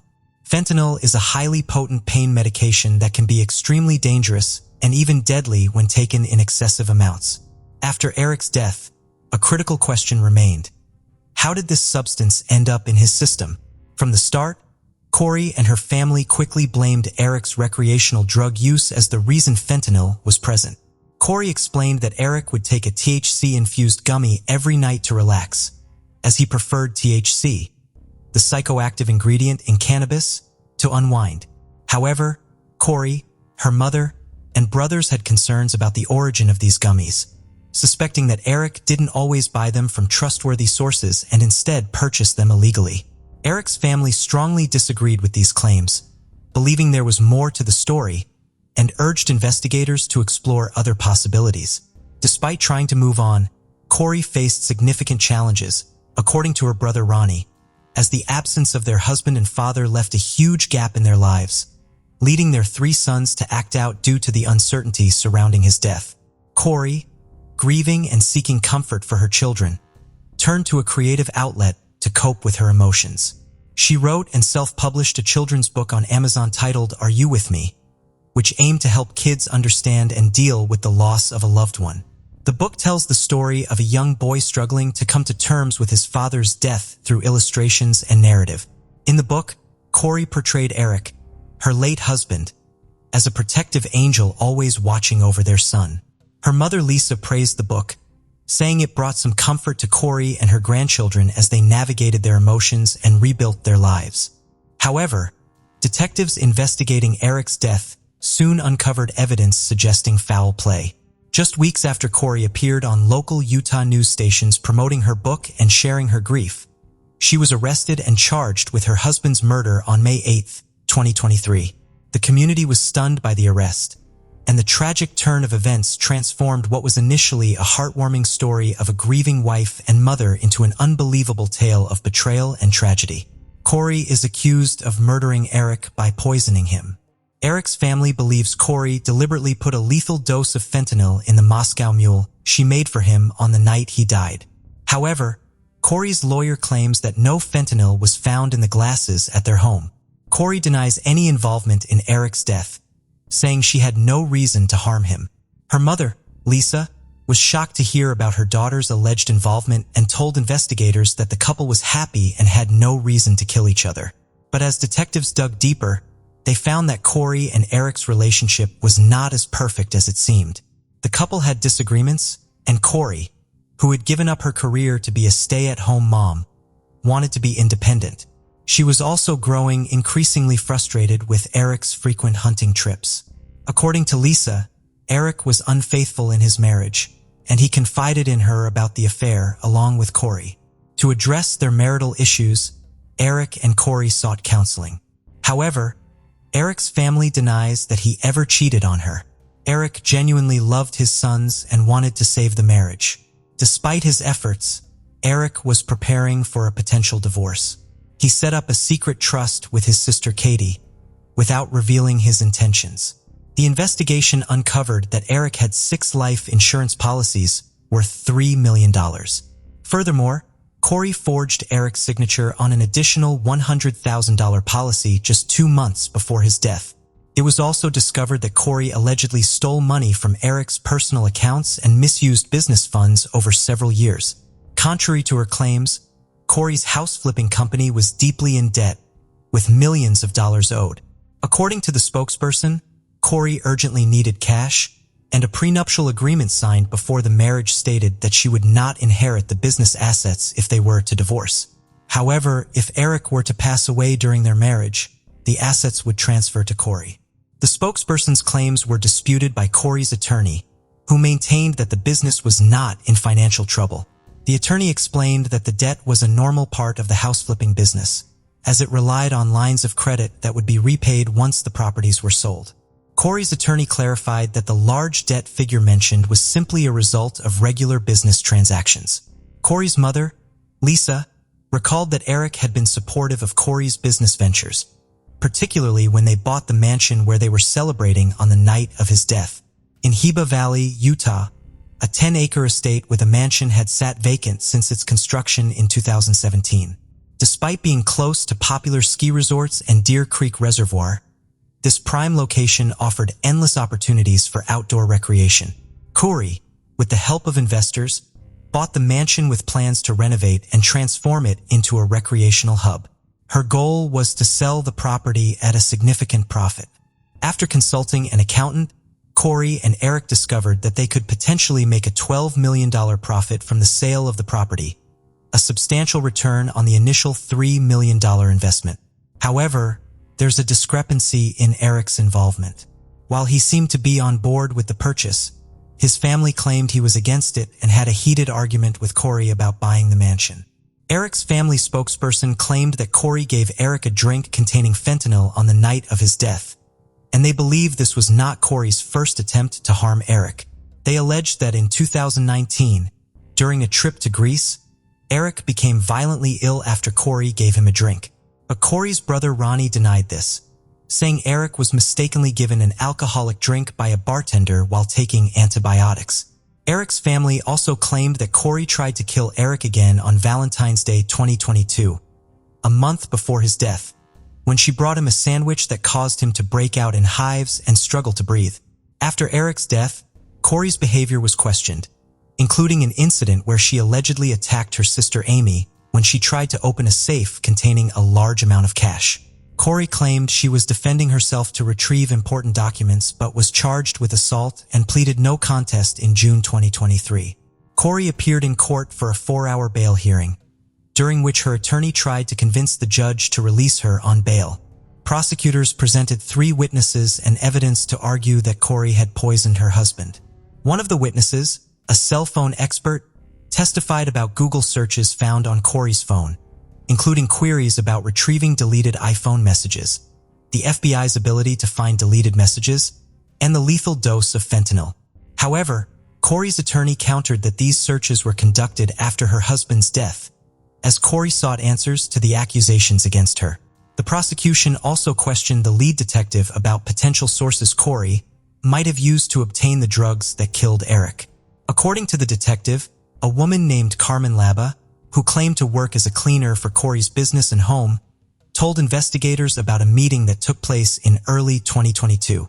During a call, Corey asked Carmen to buy fentanyl pills for an investor with a back injury. Carmen, who had a history of drug-related crimes and was on probation, agreed to the request. She later told detectives that she purchased 15 to 30 fentanyl pills and met with Corey to exchange them for cash. This exchange happened on February 11, 2022, just 3 days before Valentine's Day. Around the same time, court documents suggest Corey tried to poison Eric with a sandwich. Carmen also told detectives that Corey contacted her again, looking for even stronger drugs. She said Corey paid her with a check this time. Specifically, Carmen claimed that Corey wrote her a check for $1,300 about a week after Eric's death. However, Corey's attorney questioned whether the check could have been payment for cleaning services instead, and the detective acknowledged that this was possible. Corey's lawyer tried to discredit Carmen by pointing out her criminal history, including 4 first-degree felonies, and suggesting that she might not be a trustworthy witness. The lawyer claimed that Carmen may have been coerced into saying she sold drugs to avoid a long prison sentence, as the detective allegedly told her she would face serious consequences if she didn't cooperate. The lawyer also asked if there was any physical evidence to prove Carmen had bought drugs. The detective admitted that they found no text messages showing Corey asking Carmen for drugs, and no witnesses came forward to confirm they had seen the exchange. At the bail hearing, Eric's sister spoke to the judge, expressing her family's distress over Eric's death and their fear that if Corey was released on bail, she would cause them further pain. Eric's sister asked the judge to keep Corey in custody, and the judge accepted her request. Meanwhile, Corey's family was upset because Corey was not allowed to leave jail before her trial and would have to stay there. They believed that Corey's time in jail was affecting her mental and physical health. In 2023, something serious happened to Corey while she was taking medicine given to her by the jail officials. She had a seizure and was quickly taken to the hospital from the jail. While Corey was in jail, she claimed that the officials gave her the wrong medication, which caused her to experience adverse effects. Fortunately, she recovered after being treated at a hospital. During her hospital stay, jail officials found a handwritten, unsent letter in her cell. They filed it into court records, claiming it was a note from Corey to her mother. Prosecutors argued that this letter provided additional evidence of Corey's intentions and motivations. In November 2023, they requested a no-contact order to restrict Corey's access to her mother and brothers, mainly due to the letter. Prosecutors claimed that the letter was evidence of witness tampering. According to prosecutors, the letter instructed Corey's mother on how her brother Ronnie should testify in court. Specifically, Corey allegedly wanted Ronnie to claim that Eric had admitted to obtaining pain pills containing fentanyl from Mexico during his trip abroad. The letter also instructed Ronnie to obtain text messages from Eric discussing his drug use. Corey stressed the need to link Eric's Mexico activities to his alleged drug involvement. Despite this, she vehemently denied accusations that the letter was an attempt to tamper with witnesses, claiming it was a work of fiction she wrote as a fantasy story. The judge ruled in her favor, as the prosecution failed to prove witness tampering. Currently, Corey and Eric's family are fighting for custody of their 3 sons, who are living with one of Eric's relatives. Although Corey is in jail, she still gets to see her sons through twice-weekly video calls. While her family has not been allowed private visits with the children, they regularly attend their sports events and practices, which are open to the public. If convicted of poisoning her husband Eric with fentanyl, Corey faces a sentence of 25 years to life. Multiple civil lawsuits have been filed against Corey, all related to Eric's estate. A central issue in these cases is the custody of Eric's children. Eric's family thinks that Corey's family is motivated by a desire to control Eric's assets, as whoever gets custody of the children will also gain control of his money. Corey's trial is scheduled to start in 2025. Rebecca Gould was born on April 28, 1982, in the small American town of Melbourne, Arkansas. She had 3 sisters, but shortly after the youngest was born, their parents divorced. The girls stayed with their mother but continued to spend time with their dad. At first, they struggled with their parents' separation, but eventually, it made them even closer to each other. They spent a lot of time together, always looking out for one another. After graduating from high school, Rebecca enrolled at Northwest Arkansas Community College and relocated to Fayetteville. One of her sisters was already attending this college, so they had the opportunity to see each other practically every day. The sisters always tried to visit their family whenever they had the chance. Even though their home was just about 25 miles from their college, sometimes it was quite challenging to find time between studies. In September 2004, when Rebecca was 22, she was anticipating the start of a new semester at her college. For a while, she had been considering transferring to the University of Arkansas, and finally, she got the opportunity. However, before making the move, Rebecca planned to complete one more semester at her current college. Before the semester began, she and her sister decided to go home for the weekend to visit their family. Rebecca also had a boyfriend who lived in a nearby town. She planned to spend time with her relatives and then stay with her boyfriend. On Sunday, September 19th, the sisters drove home, spent some time with their loved ones, and Rebecca left to see her boyfriend. The next day, she was supposed to pick up her sister and head back, as they had come there in Rebecca's car. However, she didn't show up at the agreed time. Her sister tried calling multiple times, but Rebecca never answered. At first, her family members didn't worry too much. Rebecca was an adult, and they thought maybe she was just catching up on sleep before heading back to college or spending time with some friends. But by the evening, as time had passed with no sign of Rebecca, her family started to worry. They now hoped Rebecca had just decided to stay in town for one more day and would eventually return home. The next day, their worry reached its peak. Rebecca still hadn't contacted any of her relatives, and none of her friends had seen her. That's when Rebecca's mom decided to contact the police. Officers learned that Rebecca had stayed with her boyfriend, Casey, and went to his workplace. He said the last time he saw her was the previous morning. Around 8:30 a.m., Rebecca dropped him off at the cafe where he worked. She then planned to return to his place, pack her things, and meet up with her sister before leaving. Casey added that Rebecca had promised to pick him up from work, but she never showed. He waited for her in the parking lot, then called his friends, and they all went to a party. The police listened to his account and asked Casey to allow them to search his home, and he gave them permission. The first thing they noticed was that Rebecca's car was still parked outside. Inside the house, they found her purse with IDs and her dog. Casey also mentioned she had a small suitcase with some clothes, but it was not found in the house. This started to seem odd. No one had seen Rebecca for a whole day, yet her purse, car, and beloved pet were still at Casey's place. But it wasn't all. One of the officers noticed the mattress didn't have any bedding and was placed on the bed rather unevenly. Lifting it, the police found large red stains resembling blood. The officers then searched the house more thoroughly and found more bloodstains on the floor and wallpaper. In the washing machine, they found bedding with bloodstains. They also noticed a significant number of bleach bottles in the house, suggesting that someone had attempted to clean up bloodstains. All this pointed to a grim conclusion that Rebecca might not be alive anymore. Although investigators couldn't find any additional evidence in the house, they also weren't sure if the blood belonged to her, as DNA analysis results would take several days. While forensic experts continued to examine the house, detectives began questioning Rebecca's boyfriend. He could have been the last person to see her before her disappearance, and a large amount of blood was found in his house. Casey stated he had no involvement in Rebecca's disappearance. According to him, the last time he saw her was the previous morning, and since then, Rebecca hadn't been in touch. He mentioned that after spending the night with friends, he returned home to change before his next shift. However, he insisted he hadn't seen any blood spatters on the floor or walls and didn't smell bleach. He also didn't think much of Rebecca's car parked outside or some of her belongings left in the room.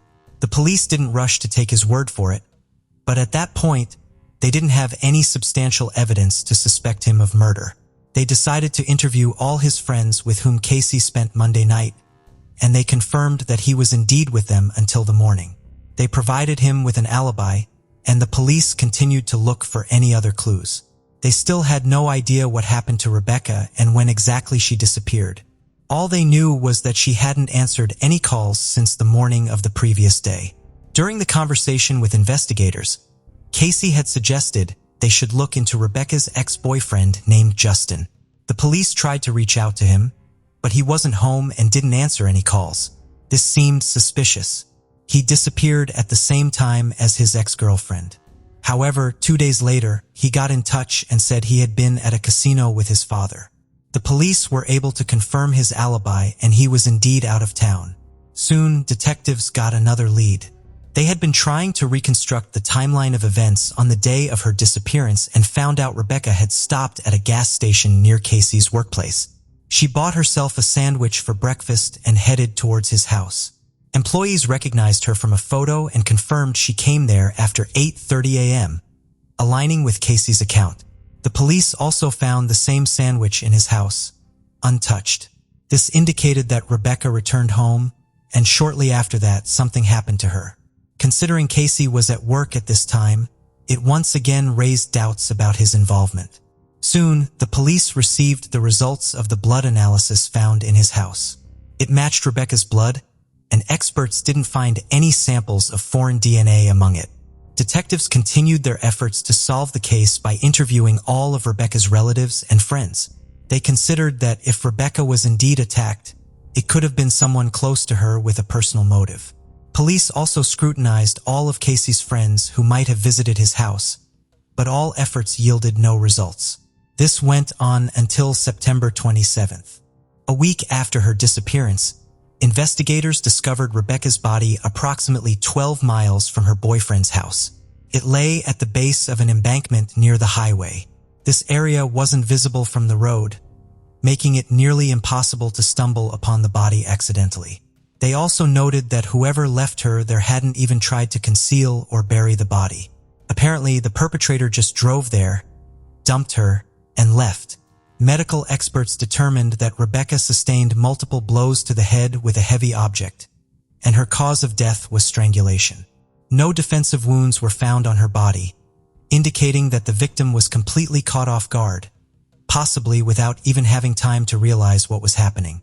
Experts also found no evidence of sexual assault. Regarding the time of death, they also thought Rebecca's body had been lying there for a week, but experts couldn't provide a more precise estimation. Meanwhile, the detectives identified the possible murder weapon used by the perpetrator.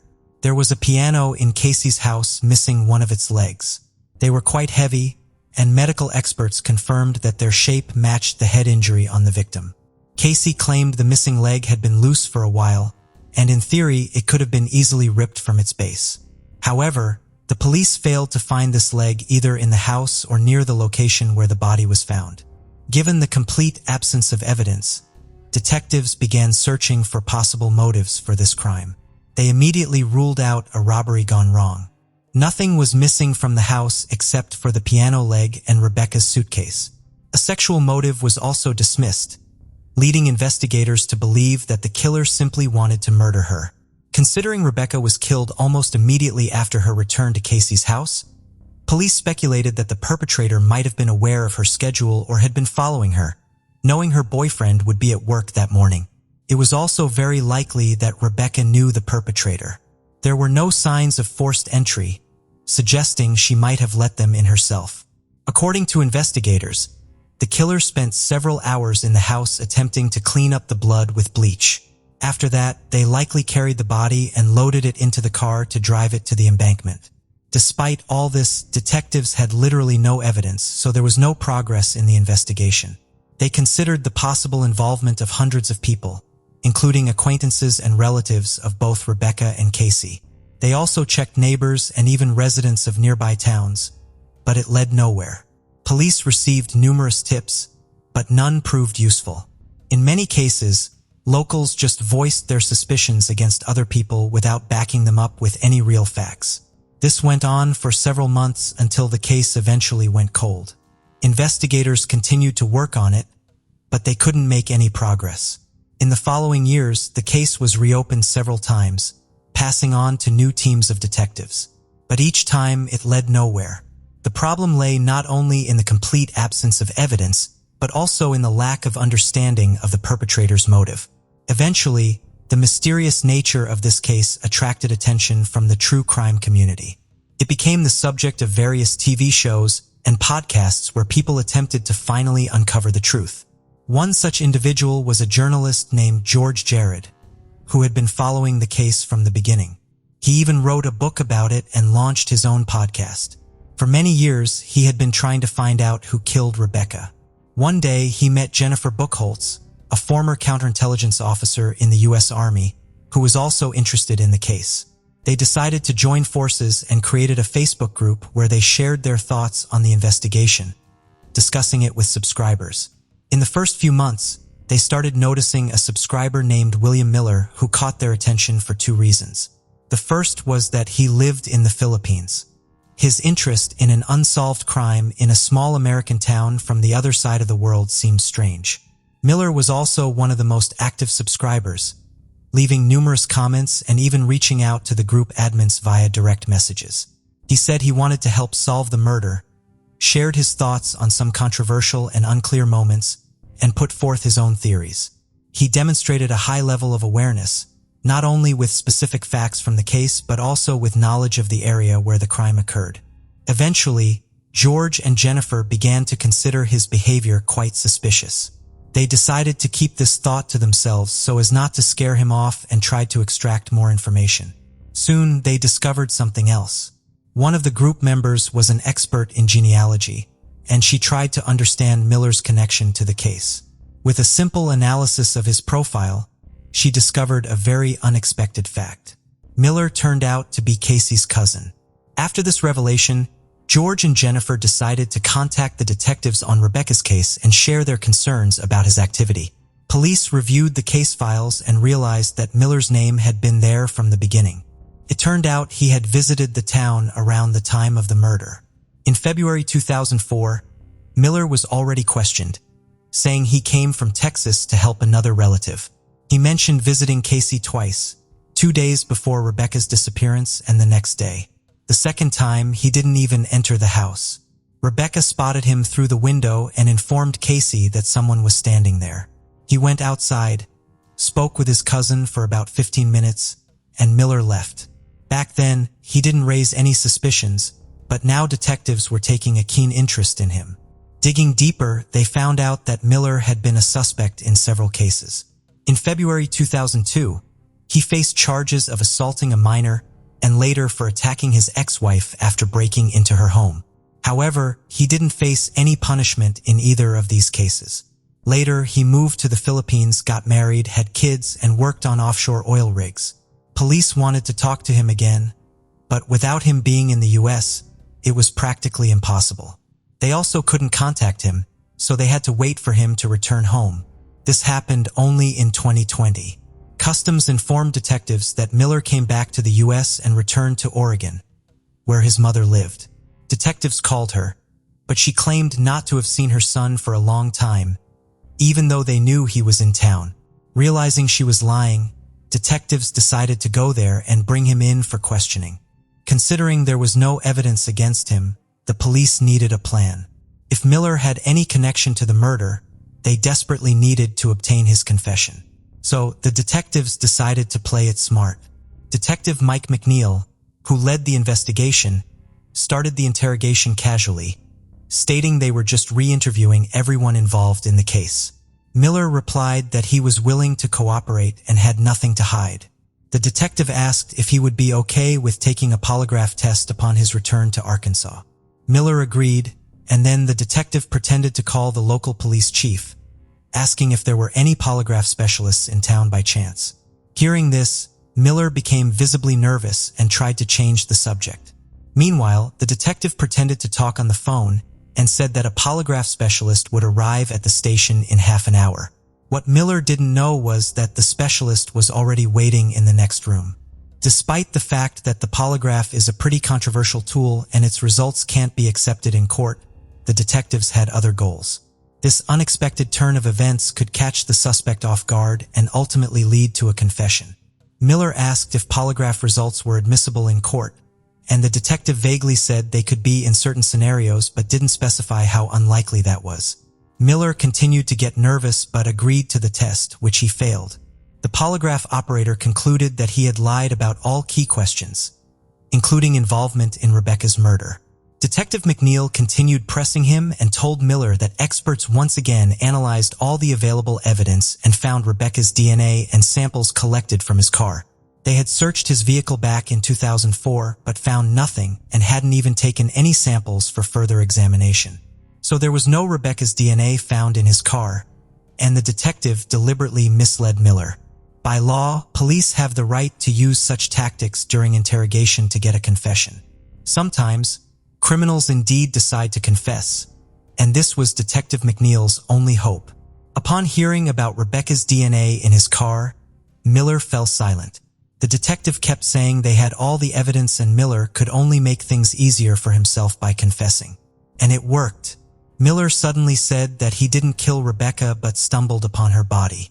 According to him, that morning, he went to his cousin's house and found an unknown man in a mask standing over Rebecca's bloodied body. Clearly, the detective didn't believe this story and continued to push Miller to tell the truth. Eventually, Miller abruptly interrupted him and said, "I'm just going to tell you. I did it. I'm sorry for what I did." According to Miller, that morning he went hunting in the woods near his cousin's house. When he arrived there, he suddenly remembered that Casey's girlfriend had come over, and for some reason he wanted to talk to her. He knocked on the door and told Rebecca he needed to use the phone. She let him in and Miller pretended to make a call. Meanwhile, Rebecca returned to the bedroom and he began walking back and forth in the living room. Miller claimed he was overwhelmed by an uncontrollable rage and desire to kill Rebecca, so he grabbed a piano leg and went after her. She was lying on the bed, and Miller struck her several times on the head before strangling her. He then wrapped her body in a sheet, put it in his pickup truck, and tried to clean the blood from the floor, walls, and bedding with bleach. He then drove to the highway and dumped the body under the embankment. Miller admitted he knew the area well because he went to school in that town. After hearing his confession, the detective asked why he committed the crime. Miller replied that he just had the urge to kill Rebecca without any reason and couldn't control it. At the end of the interrogation, he once again repeated that he had regretted his actions all these years and must take responsibility. After that, Miller was arrested and extradited to Arkansas. But there, he suddenly retracted his confession and claimed his innocence, which could have jeopardized the case. By law, a suspect must confess to a crime before a judge, especially when there is no evidence against them. There was also one more problem. During Miller's arrest, the police officer didn't finish reading his rights because Miller had interrupted him with a question. All this could have potentially led to Miller's release. However, the judge deemed the recorded confession admissible. Miller had the opportunity to commit the crime, knew his cousin's work schedule, and his statements matched all the details of the crime. It is worth mentioning that Miller initially had a guaranteed way to avoid punishment. When the police called him in for questioning in Oregon, he could have simply refused or walked out of the station at any moment. Considering there was no evidence against him, Miller could have refused to continue the conversation, boarded a flight to the Philippines, and left the U.S. for good, never to be held accountable. Extraditing him without evidence would have been simply impossible, and investigators would have had to accept the fact that they would never solve this case. But Detective McNeil believed that Miller himself had a strong desire to confess. His activity in the online group, where he left numerous comments and interacted with the admins, spoke to this. If he hadn't wanted anyone to learn about his involvement, the most logical behavior would have been to stay away from this topic. Perhaps he didn't leave the interrogation room or request a lawyer for the same reason. He simply couldn't live with all this guilt. Despite Miller initially claiming his innocence, he changed his mind again and struck a deal with the prosecution. In February 2022, he confessed to the crime and received a 40-year prison sentence. But this story doesn't end there. When Miller was behind bars, he suddenly confessed to several more murders. He admitted to killing 5 more women throughout his life whose names he didn't even know. According to Miller, he would invite those women into his car, drive them to secluded places, and then kill them. He added that he chose his victims based on their appearance. He targeted young, slim, and short women with light hair. Detectives immediately realized that this description perfectly matched Rebecca's appearance. If Miller was indeed a serial killer, it would better explain his decision to kill his cousin's girlfriend, as she fit his profile. Considering that Miller worked on oil rigs for 25 years, he had lived in multiple different states and could have committed all these crimes. Police have not yet found any evidence to corroborate his claims, and the investigation continues. It is worth mentioning that there are still supporters of Miller's innocence to this day. Some don't believe he could have committed Rebecca's murder without any motive. Others think that Rebecca's boyfriend could have actually killed her and Miller helped him dispose of the body. Some also believe that Miller didn't kill any other women and made a false confession to the police for some reason. However, all these versions lack any substantial evidence, so Miller's guilt in Rebecca's murder is not questioned at the official level while further investigations are ongoing regarding the other allegations.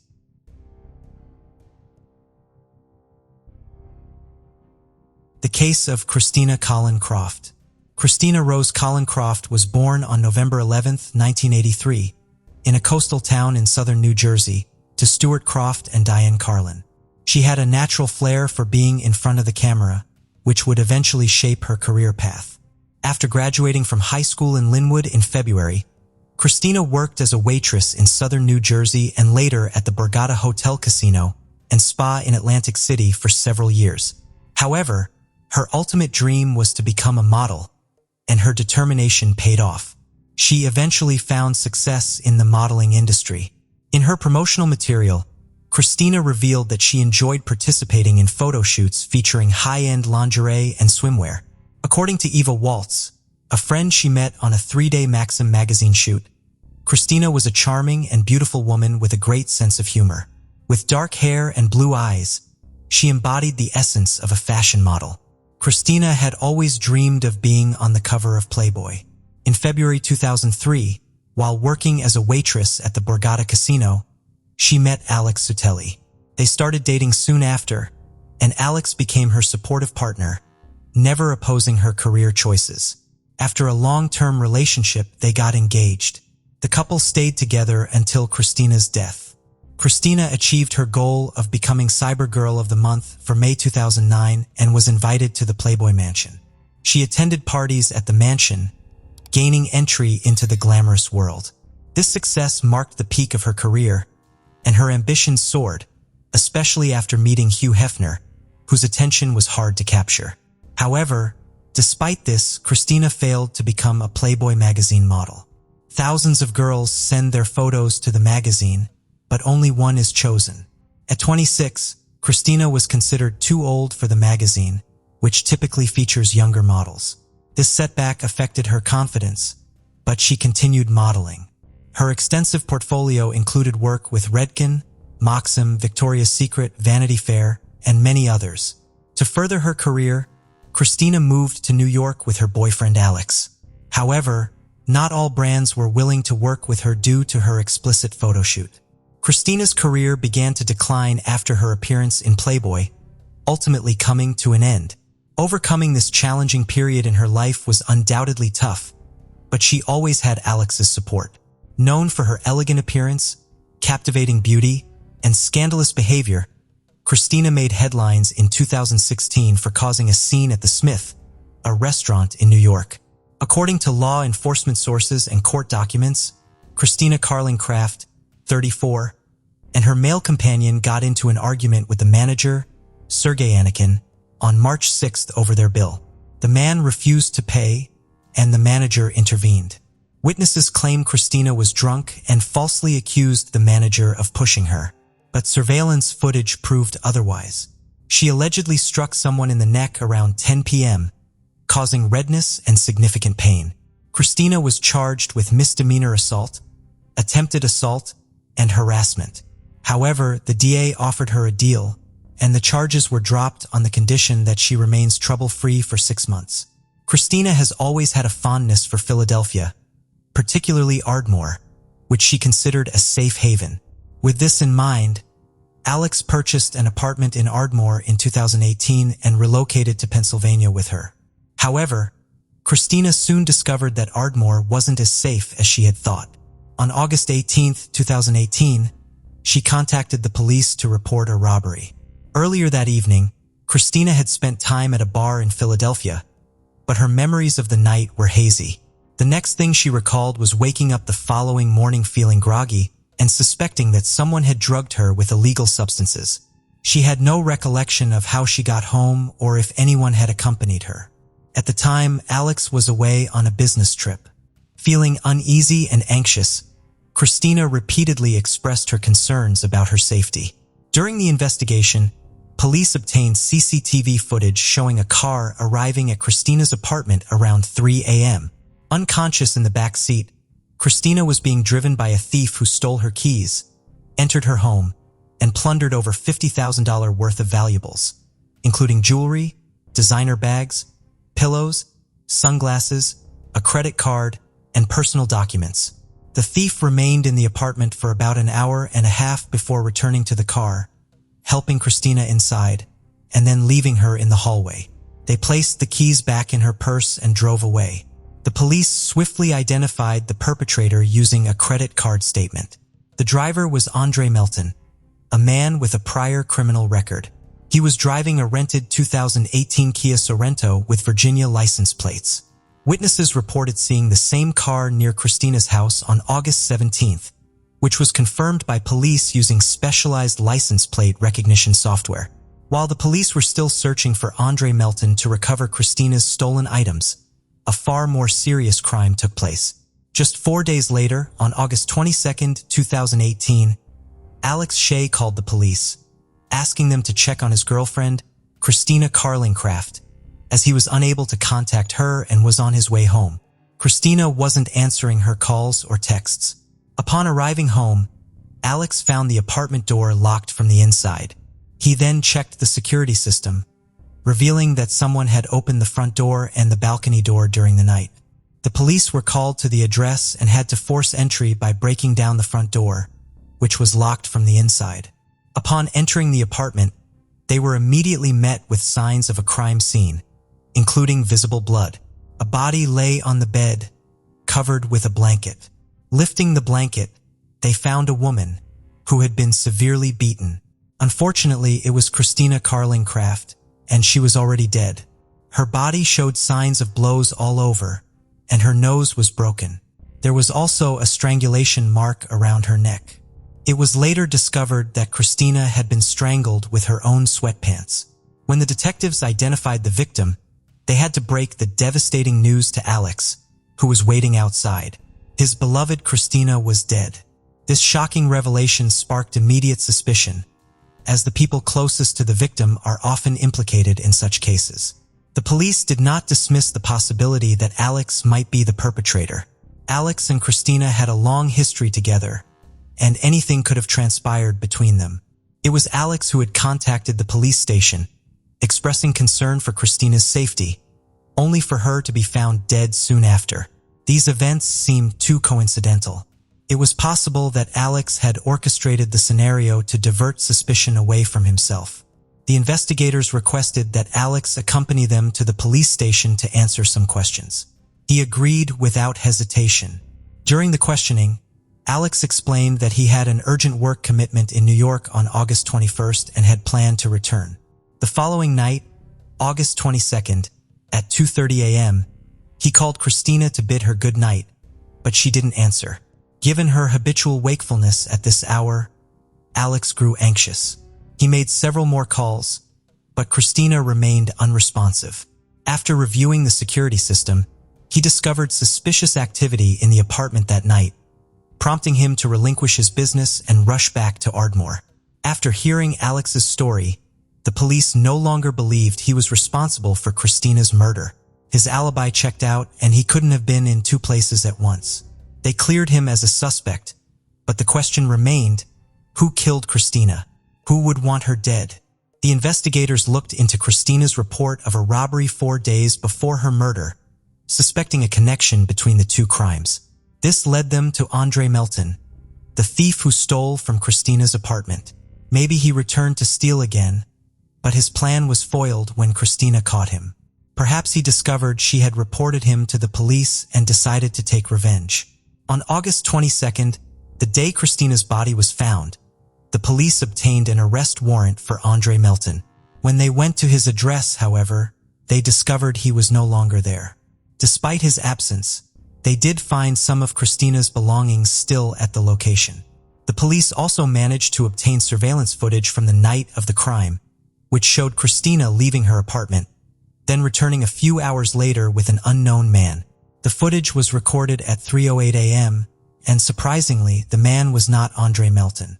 Further analysis of the footage revealed that the unknown man did not leave Christina's apartment again. The police later found an explanation for this using CCTV cameras on the streets of Ardmore. They discovered that Christina had visited a Philadelphia bar before returning to her apartment. Investigators reviewed the CCTV footage from the bar, which showed Christina meeting a man who later hugged her. This was the same man she had returned to her apartment with.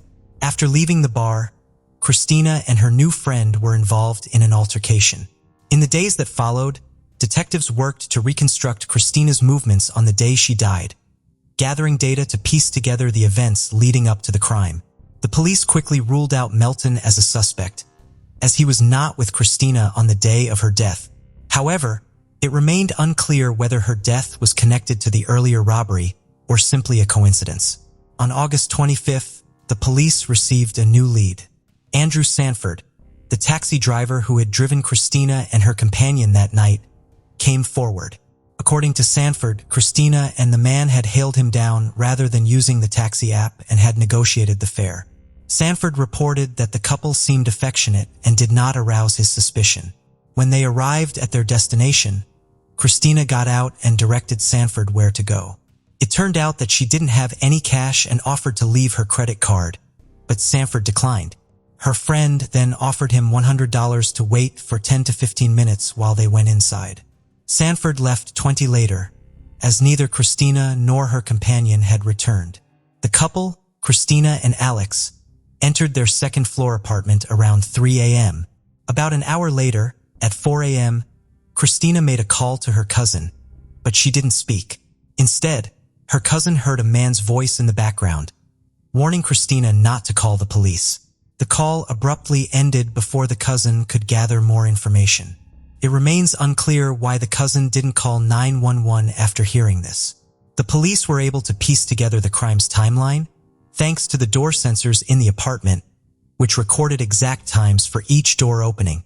The records showed that someone opened the door at 3:08 a.m. and again at 5:10 a.m. Around the same time, the system detected that someone had opened the sliding glass door on the balcony, which explained why the surveillance cameras didn't capture the moment when the man Christina met at the bar left. When the police arrived after Alex's call, they found Christina alone in the apartment, leading them to assume that the perpetrator had jumped off the balcony.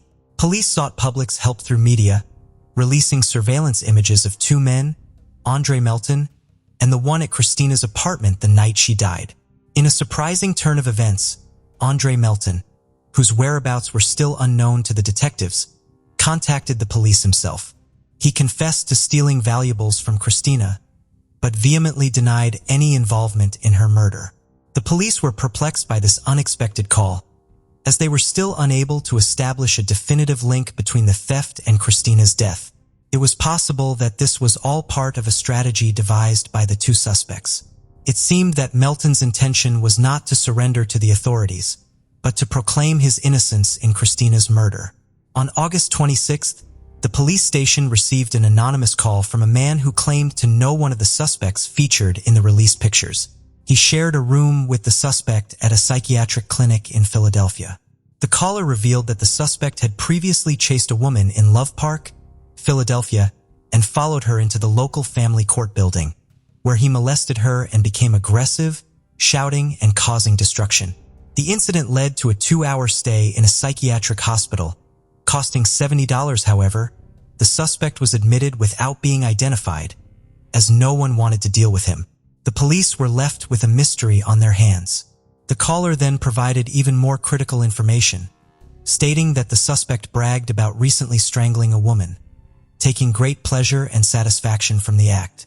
Upon hearing this, investigators strongly believed that they had found the killer of Christina Carlincraft.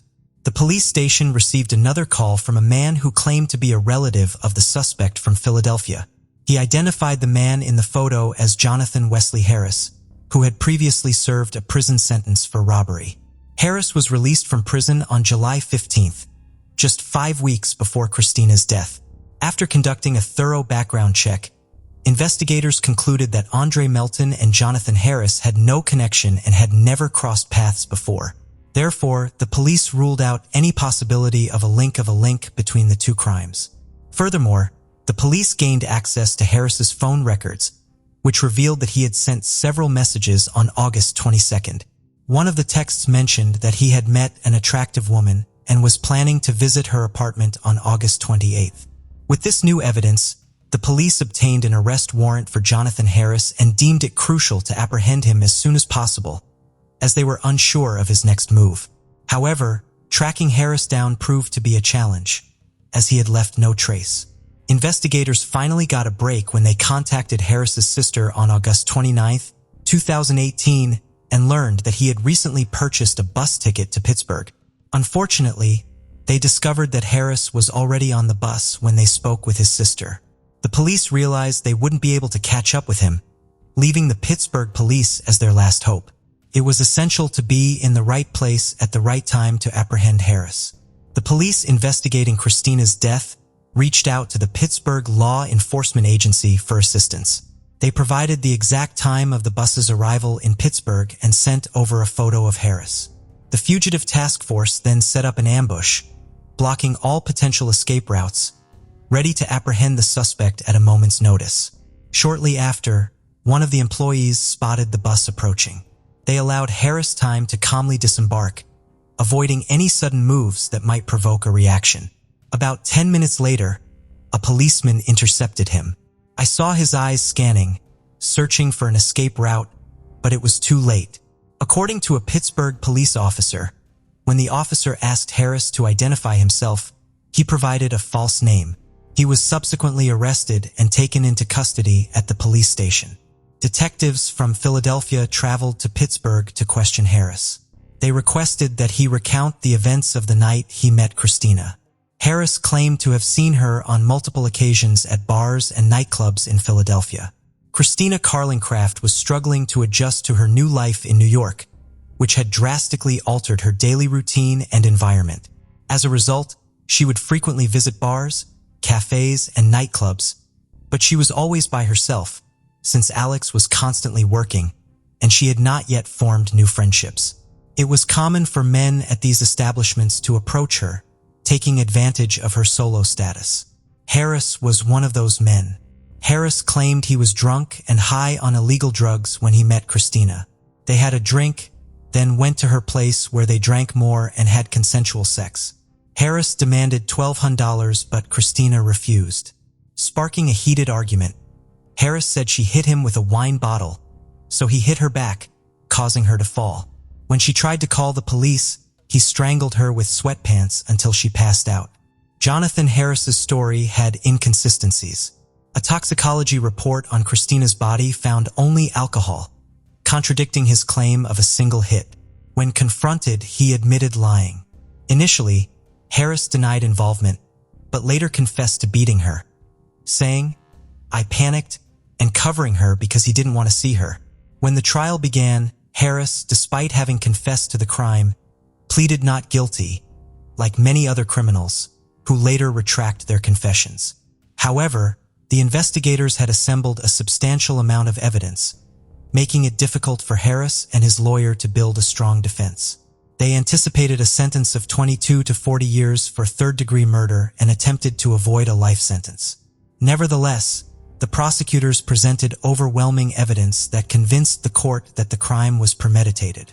During the trial, the court heard testimony from a man who had shared a room with Harris at a psychiatric clinic. This same man had previously contacted the police. He revealed that Jonathan Harris had earlier confessed to him, stating, "There's nothing like squeezing somebody and feeling the last breath leave their body." In August 2019, Judge William R. Carpenter sentenced Jonathan Wesley Harris to life in prison without parole, plus an additional 22 to 45 years. The judge added the extra decades to ensure that Harris would never be freed, sending a message to future governors or pardon boards. In December 2018, Philadelphia police arrested Andre Melton for the robbery of Christina Carlincraft's apartment. In March 2020, the court sentenced him to 1 to 4 years in prison, followed by 3 years of consecutive probation, which means Melton will be under court supervision for a total of 7 years. Before learning his fate, Melton said, "I would like to apologize to the family for any grief or pain that I caused. I am not the bad person the district attorney is trying to make me out to be." Christy Lynn Mullins was born on August 28, 1960, in Columbus, Ohio. She grew up in a large family with 5 children. They all lived in a quiet neighborhood away from the hustle and bustle of the city. In the summer of 1975, when Christy was 14, she spent most of her time hanging out with her friends and her sisters. Their favorite spot was the pool at the nearby residential complex, especially on hot summer days. Sometimes she also worked as a babysitter, looking after the kids of people she knew. On August 22nd, one of them asked Christy to watch her child until late in the evening. The next day, Christy woke up around noon and began pondering what to do. With her birthday just 5 days away, she was eagerly anticipating it. So time seemed to pass very slowly for her. The day turned out to be extremely hot, with temperatures soaring up to 93 degrees. So, Christy quickly decided that going to the pool would be the best way to spend time and cool off. She brought along her younger sister Kim, and they headed to the residential complex. Kim went straight into the water while Christy opted to lounge on a deck chair. A few moments later, she was approached by her friend, and after a brief chat, they both left. Kim was surprised that her sister left her alone without saying anything, but decided not to follow her and stay at the pool. Some time later, Kim headed home, but her sister wasn't there. After a few hours passed without Christy showing up, Kim started to worry. She decided to walk around the streets to look for her and soon ran into one of the neighbors.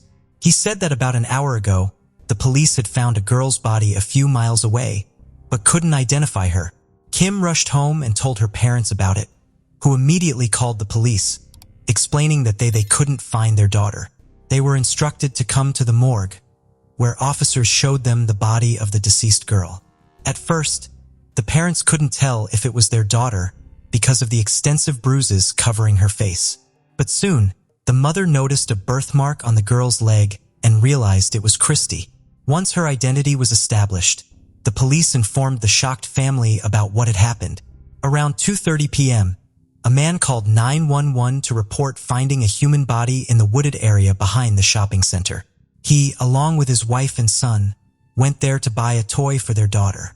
However, before the family went into the shopping center, their son said he wanted to take a walk in the wooded area behind the building.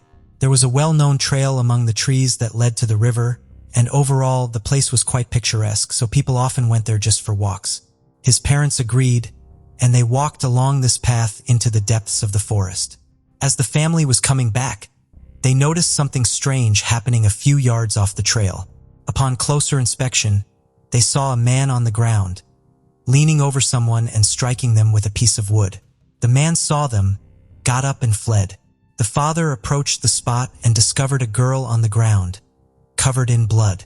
His wife, who was undergoing medical training, tried to find a pulse on the victim but was unable to find one. The man ran to the shopping center and called the police from one of the stores. He and his wife provided investigators with a description of the perpetrator. He was a young, tall, slender man, around 20 years old, with long dark hair down to his shoulders. He was wearing only jean shorts and boots. Based on their description, the police created a sketch of the suspect and distributed it to patrol officers. The crime scene examination yielded no results. Officers found the piece of wood used as the murder weapon, but they couldn't find anything that could lead them to the perpetrator. It's worth noting that the victim's hands were tied with a telephone cord and her bikini top was pulled down. The t-shirt she was wearing that day was found next to the body, along with her shoes. Despite this, forensic experts didn't find evidence of sexual assault. Investigators speculated that the perpetrator intended to assault her, but something scared him off. Despite the lack of leads, the police quickly realized which direction to focus on. Christy's younger sister revealed that she left the pool with her friend named Carol, so the police went to talk to her. Carol said that on that day, an unknown man called her home, claiming to be a DJ from a local radio station. He said there would be a cheerleading competition in their town, and the winners would get free tickets to the state fair. The caller claimed that the event would take place behind the shopping center and would start at 1:45 p.m. He told her to wait at the entrance to the trail in the woods, where someone would meet her and explain everything. Obviously, this story seemed very suspicious to the police, but there were even more odd details.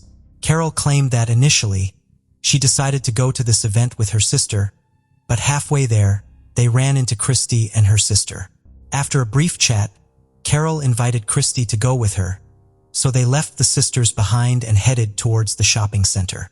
The girls arrived at the entrance to the woods and waited, sitting on the fence, but no one showed up.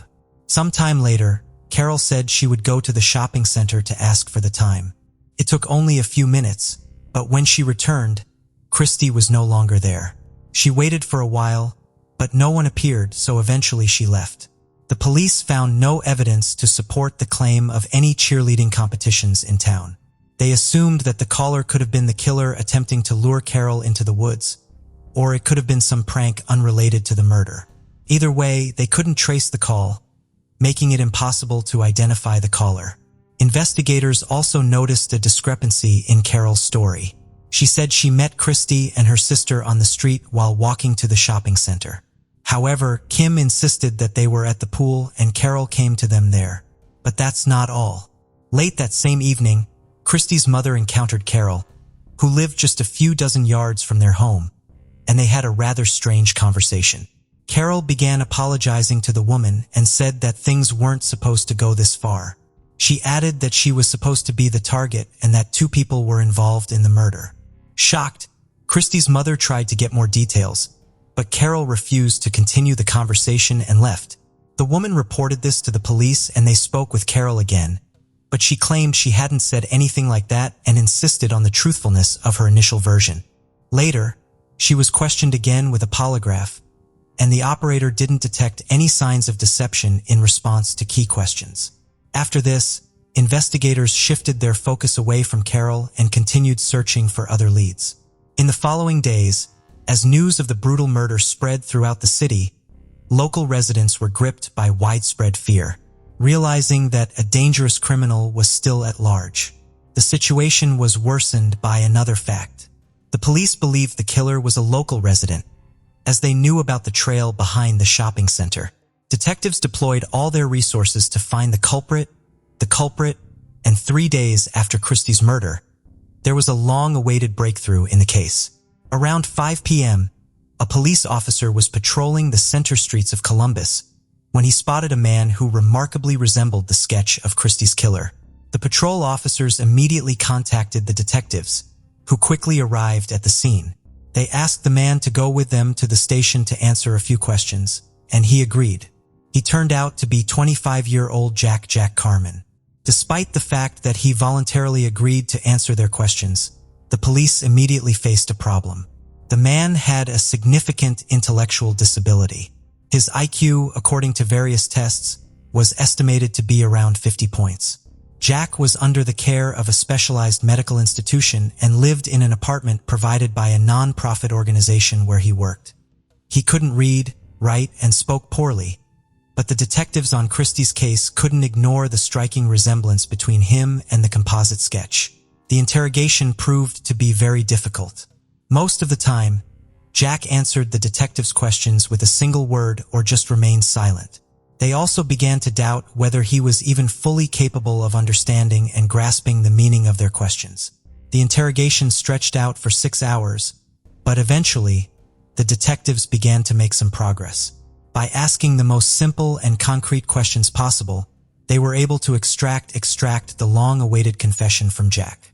According to his words, on that day, he left his apartment and took a bus to the shopping center to buy himself pants and a shirt. As he walked through the parking lot towards the entrance, he noticed Christy sitting on the fence near the beginning of the trail leading into the woods. He approached the girl, grabbed her, tied her hands, and dragged her into the woods, where he assaulted her. After that, Christy tried to escape, and that's when Jack caught up with her, grabbed a piece of wood from the ground, and struck her multiple times on the head. Then he ran to the main road in front of the shopping center and jumped on a bus. The next day, the police took him to the forest, and Jack pointed out the spot where he committed the crime. He also provided investigators with details that only the perpetrator could know, such as the fact that the piece of wood broke in half when he struck the victim with it. The detectives also lined up several people, including Jack, and asked the couple who found Christie to identify the person they saw that day. Both pointed to Jack. He was charged with several offenses, including assault and murder. Despite the fact that experts didn't find any evidence of sexual assault, Jack confessed to it, so the prosecution decided not to exclude it. The prosecutors sought the death penalty, but Jack's lawyer, with his consent, struck a deal. Jack had to admit his guilt before the judge and receive a life sentence instead of execution. Considering that thousands of people were following this case, everything happened very quickly. On September 3rd, just 11 days after the murder, Jack was sentenced to life imprisonment. But after the trial, many people began to doubt Jack's guilt. The more details about his confession and the man himself emerged in the media, the more people began to wonder, could he really have done something like this? Those who knew Jack initially didn't believe it. According to them, he never showed any signs of aggression. He was quite passive, timid, and compliant. He would tell any lie if someone demanded it firmly enough. For example, once at a charity center, he took the blame for a broken boiler, even though someone else had done it. There were also doubts about Jack's ability to confess to the crime. He could barely speak, yet the police claimed that he had told them about the crime in utmost detail. Those who knew Jack believed that the investigators had simply fed him all the necessary information. They just needed to ask leading questions that already contained facts about the case. For example, did he strike the victim with a piece of wood? And if Jack answered yes, the police could already use it as a confession. One woman who was involved in Jack's treatment added that under threat, he could confess to anything. It was enough for him to hear that he faced the electric chair and he would do whatever the detectives asked. But that's not all. Supporters of Jack's innocence found out that the police had brought him to the murder scene at the same time as the witnesses, the same married couple who later identified him among other people at the police station. So, they had already seen Jack and knew that he was a suspect. The police had claimed that the witnesses didn't cross paths with Jack, but no one believed it. There were many more facts that raised strong doubts about Jack's involvement. For example, the police couldn't find the bus driver or even a single passenger who saw Jack on the way to the city center. According to his own confession, that's how he got home.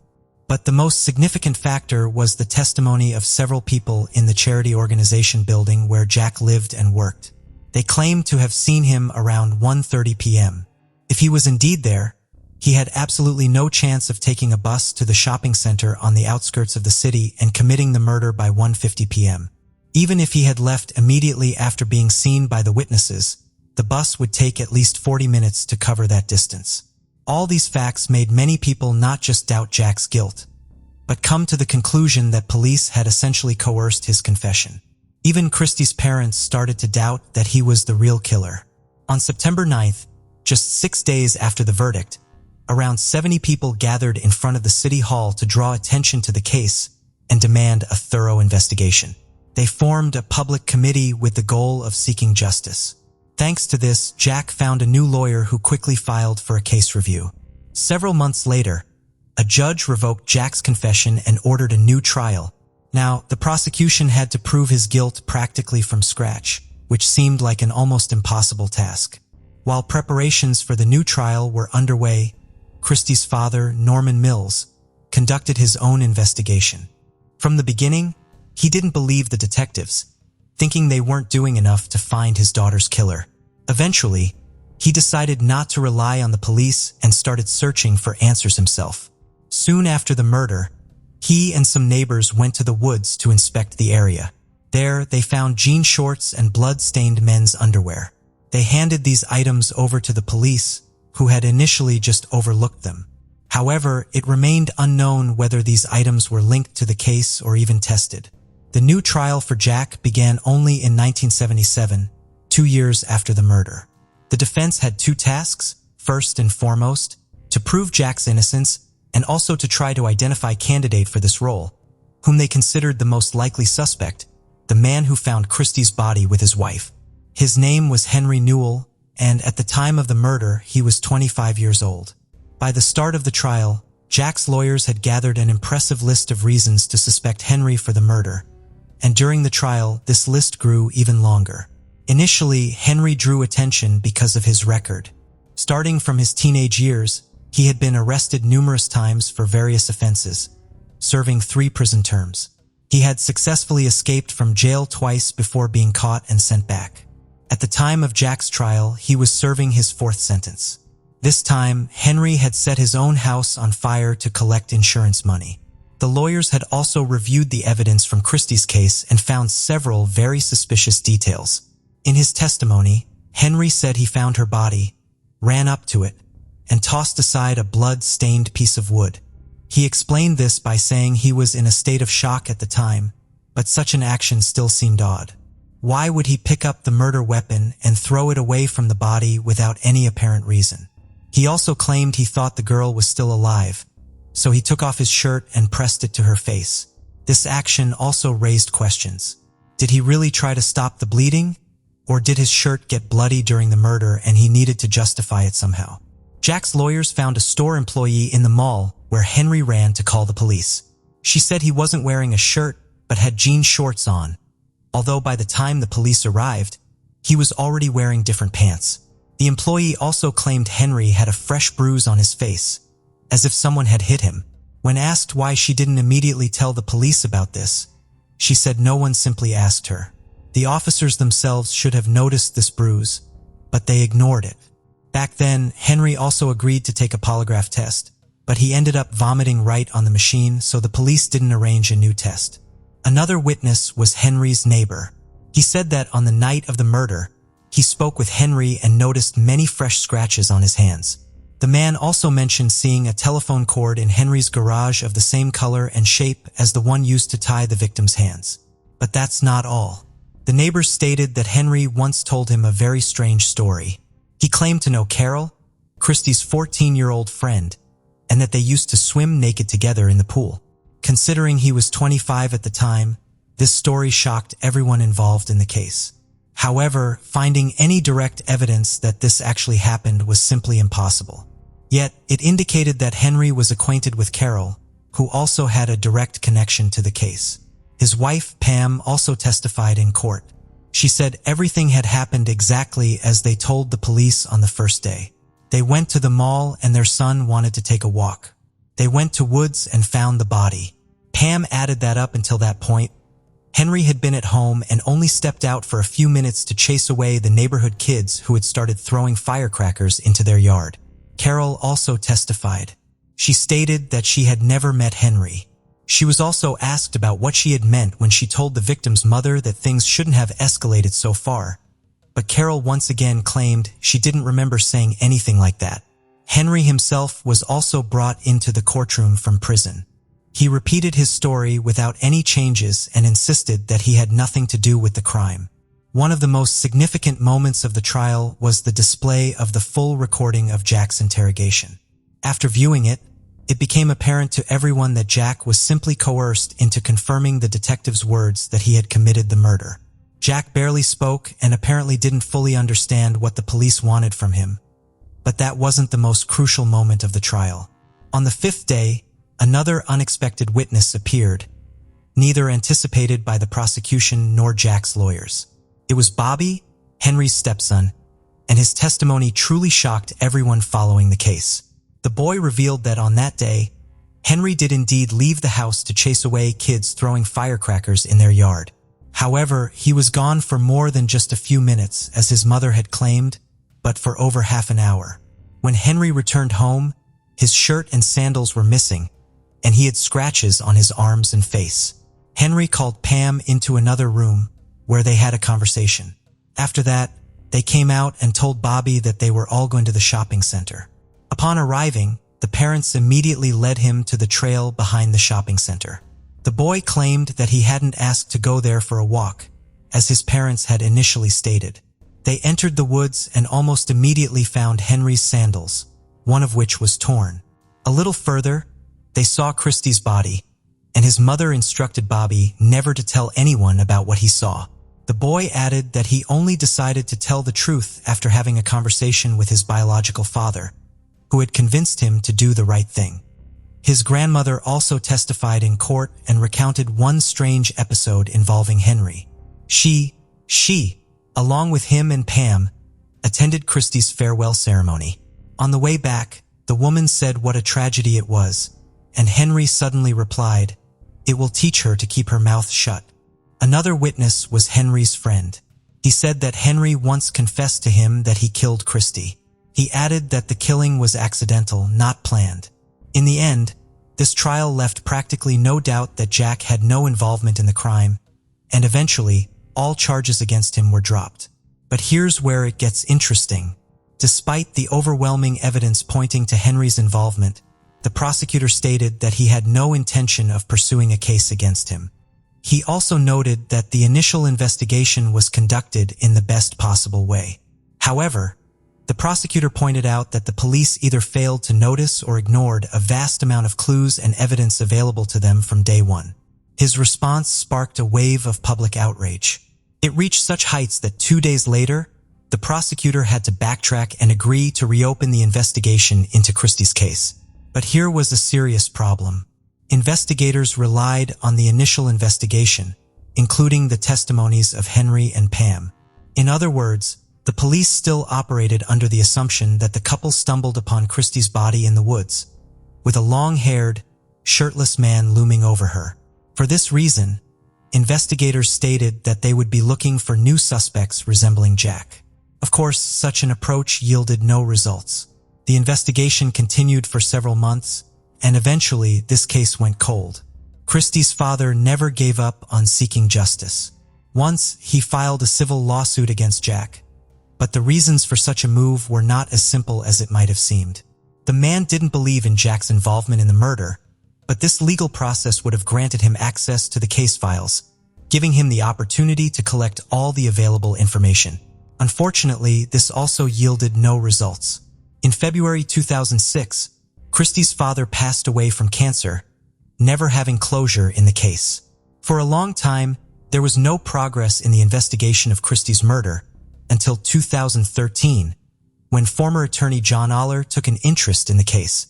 He decided to conduct his own investigation, reaching out to all involved parties, hoping to find new leads. Christie's relatives handed him a box containing all of her father's records, which he had been gathering up until his death. Aller went through them all, spoke to dozens of people, and it became evident to him that the culprit behind this murder was none other than Henry. During his investigation, he found out that Christie's friend, Carol, was into smoking marijuana at the time. Digging deeper, he uncovered something else and concluded that she, like some other teenagers, apparently was buying it from Henry. This became another link between him and Carol and could indicate the real reason why the girl went to that forest. He theorized that the whole story about the DJ was simply made up, and in reality, Carol arranged to meet Henry in the forest to buy the illegal substance. Perhaps, she decided to invite Christie along under some other pretext, such as using the same story about the DJ in cheerleading competition. Another, much darker version suggested that Carol may have initially lured Christie there at Henry's request, who had planned to assault her. However, the girl fought back, as evidenced by the scratches and bruises on his body, and the man killed her. Delving deeper into the case, discovered that by that time, Henry had committed even more crimes, including arson, domestic violence, and assault.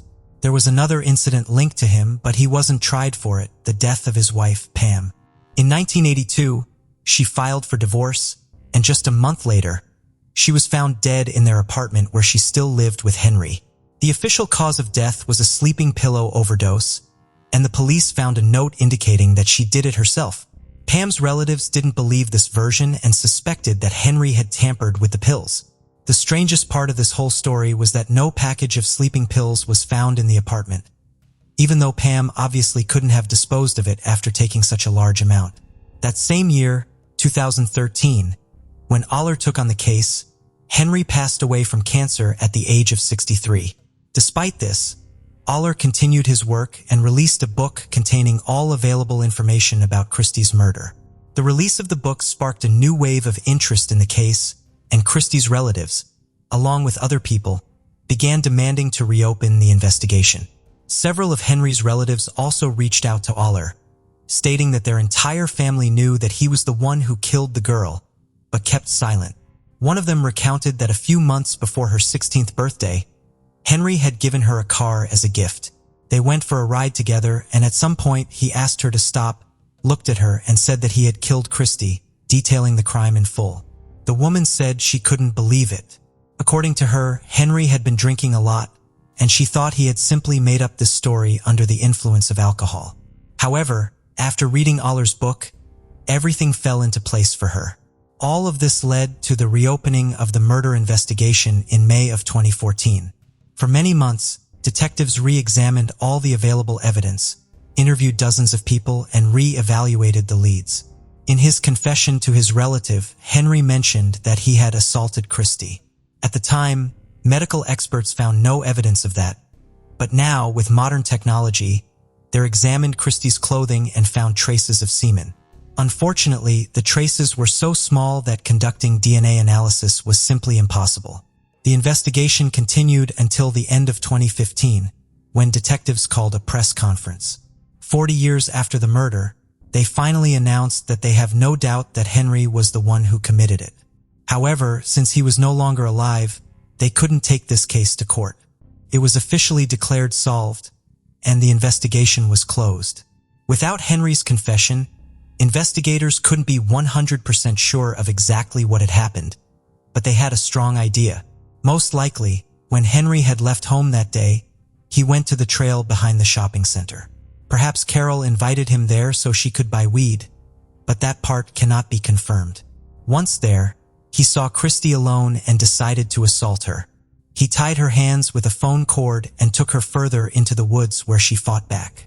Christie managed to scratch him and hit him in the face, after which Henry likely knocked her down and killed her with a piece of wood he had found nearby. He then returned home, told his wife what had happened, and they both came up with a plan how he could avoid punishment. It's worth mentioning that Carol never told the truth after all these years. It's possible she was somehow involved, and we can't exclude that one day she'll come forward. During the press conference, the police also apologized to Christie's family for how negligently their predecessors handled the case. There was enough evidence from the beginning to charge Henry with the murder, but the investigators either didn't notice it or simply ignored it. The case of the Harvey family. On that Sunday afternoon in January 2006, a man and his daughter visited his friend's family home for a New Year's gathering. He found the open door a usual party thing. Entering, he saw thick smoke, alerted others, and called the authorities. Firefighters arrived, put out the fire, but tragically found the Harveys' lifeless bodies. What seemed like a fire turned into a murder investigation, leaving the investigators both shaken and perplexed. 49-year-old Brian Tabor Harvey, a local icon, gained recognition in the 1980s as the singer-songwriter for the underground indie band House of Freaks. Despite parting ways professionally with his musical partner, Gianni, in the 90s, they remained close friends. Brian, a devoted musician, took the stage for the last time at a New Year's Eve show, which was sadly and unbeknownst to him, the final night of his life. On the other hand, 39-year-old Catherine Elizabeth Grabinski achieved success as the co-owner of the popular toy store World of Mirth, located in Richmond's Carytown district. A community pillar, she was an artist involved in various endeavors from painting sets for community theater to working as a pastry chef and waitress. Catherine had an older sister, Shelley Grabinski, and was also the half-sister of actor Stephen Culp, known for his roles in The West Wing and Desperate Housewives, among other films. The paths of Brian and Catherine crossed at the Border Cafe on Main Street where Catherine worked, and Brian frequently visited with Gianni. In 1990, they got married, and the House of Freaks released an album featuring a song dedicated to Catherine titled, I Got Happy. The couple welcomed 2 daughters into their lives, Stella and their first daughter, born in 1996, and Ruby May, born in February 2001. While Brian continued his music pursuits, he also took on a job working on computers for the Henrico County School System. Catherine, on the other hand, embarked on the entrepreneurial path by opening World of Mirth, a unique toy and gift store that became a cornerstone in the fashionable Carytown neighborhood. Her brother, Stephen Culp, explained in court that she wanted to create a space where parents could come with their kids and spend time, and kids could play with the toys without any toys that resembled weapons such as guns or swords. The Harvey family established their home in a stately old neighborhood on the south side of Richmond with large trees, porch swings, and ivy-covered surroundings. They had a family room in the basement of their 2-story red brick house. The beautiful family was well known and beloved in the community of Richmond, and no one really had bad intentions towards them, or so everyone thought. On New Year's Day, Sunday, February 2006, Brian, his wife Catherine, and their 2 daughters, 9-year-old Stella and 4-year-old Ruby, anticipated a bustling day ahead. Their plans included hosting a lunchtime barbecue for friends and family, prompting them to rise early and make preparations for the upcoming festivities. It had become a tradition for them to throw a party every New Year's Day, gathering their extensive circle of friends for the occasion. On that Sunday morning, Brian went outside their residence in the fashionable Woodland Heights area of Richmond, Virginia, to retrieve the newspaper. Absorbed in the front page news, he returned indoors without locking the door. Since they lived in a relatively safe neighborhood, this wouldn't normally have been a cause for concern. Typically, they also didn't secure the door on party days, leaving it open for arriving friends. However, on this day, unbeknownst to Brian, opportunistic criminals were secretly lurking nearby. Catherine was busily preparing cookies in the kitchen for the anticipated guests who were expected to arrive shortly. Suddenly, she heard voices emanating from the living room. Assuming someone had arrived earlier than expected, she approached the living room, only to be confronted not by familiar faces, but by 2 unknown men. In the tense moments that followed, Brian, Catherine, and young Ruby were directed to go downstairs to the basement playroom. Stella, who had spent the previous night at a slumber party, had not yet joined them. Once the family was confined to the small space, the intruders used electrical cords and packing tape to restrain them, ensuring their cooperation to prevent any harm as the intruders proceeded to ransack the house. Around 10 a.m., a knock on the front door interrupted them. The apparent leader of the group released Catherine from her restraints and instructed her to deal with whoever was at the door. However, before allowing her to leave, he issued a stern warning. If she sought help or attempted to escape, her daughter and husband would be murdered, as the imminent arrival of Stella was threatened. A distressed Catherine found herself in a difficult dilemma. Answering the door would expose her daughter to the same danger as the rest of the family, while ignoring the persistent knocking could incur the wrath of the assailant, who clearly had the upper hand. Ultimately, she decided that cooperation was the most prudent choice, and with that decision, she opened the door. In an unexpected turn of events, Stella swiftly darted past Catherine and made her way directly to the playroom, where the family usually spent a lot of time together. Acting quickly, Catherine intercepted her daughter's friend, preventing her from following. Karen Perkinson, the friend's mother, later recounted her surprise at Catherine's unusual behavior, which deviated from her typical exuberance. In response to Perkinson's inquiry about her well-being, Catherine, normally lively, claimed to be unwell and gestured with a circular motion to the side of her head, mimicking a gun to indicate someone might be considered crazy, abruptly ending the conversation and shutting the door. This peculiar gesture would later trouble Parkinson, who wondered if Catherine was attempting to convey that Kathy was being monitored by the intruders, and could she have attempted an escape, potentially saving herself and Stella. However, the dilemma of leaving Brian and Ruby behind weighed heavily on Catherine's mind. Perkinson left, intending to return later for the party. With all 4 members of Harvey's family now inside the house, Catherine went back to the basement and found a terrified Stella, who had been securely tied up along with the rest of the family. As everyone lay bound and vulnerable, chaos suddenly and unexpectedly erupted. The man in charge revealed a knife taken from the Harvey's kitchen and began slashing their throats, including those of the young girls, expressing frustration that they were not dying quickly enough. He ordered his accomplice to bludgeon their heads, but the partner refused, prompting the assailant to grab a claw hammer and ruthlessly strike them repeatedly until they stopped moving. After removing Catherine Harvey's wedding ring, the assailants used wine as an accelerant to set the room on fire and conceal evidence of their heinous acts. As they made their escape from the residence, they helped themselves to a plate of freshly baked cookies that were cooling on the kitchen counter and stole a laptop, DVD player, and various other items. Rushing out, they entered a getaway vehicle parked outside where a woman who was in a relationship with one of the men was serving as a lookout during what was initially intended as a simple robbery. They quickly departed, leaving the scene as inconspicuously as they had arrived. Sometime later, around 1:30 p.m., Gianni Holt arrived for the celebratory gathering. Upon opening the front door, he was greeted by a dense cloud of smoke pouring out, alarmed by the strong smell of burning. He alerted the neighbors, who quickly called 911. As emergency responders entered the premises and dealt with the fire, they unfortunately found 4 bodies in the smoldering basement still intact. Investigators at the scene soon determined that the fire did not cause the victims' deaths, but rather a more sinister cause of death was uncovered. This had now become a murder investigation.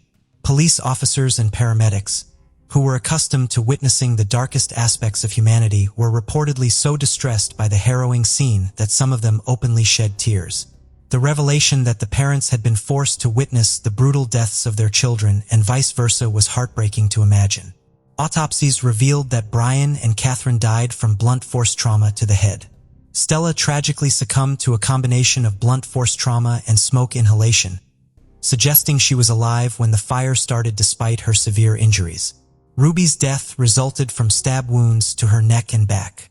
Despite initiating an immediate investigation into the murders, the authorities had little evidence. Recognizing the potential for criminals to divulge information, they appealed to the public for assistance. And fortunately, their breakthrough came a few days later on January 6th.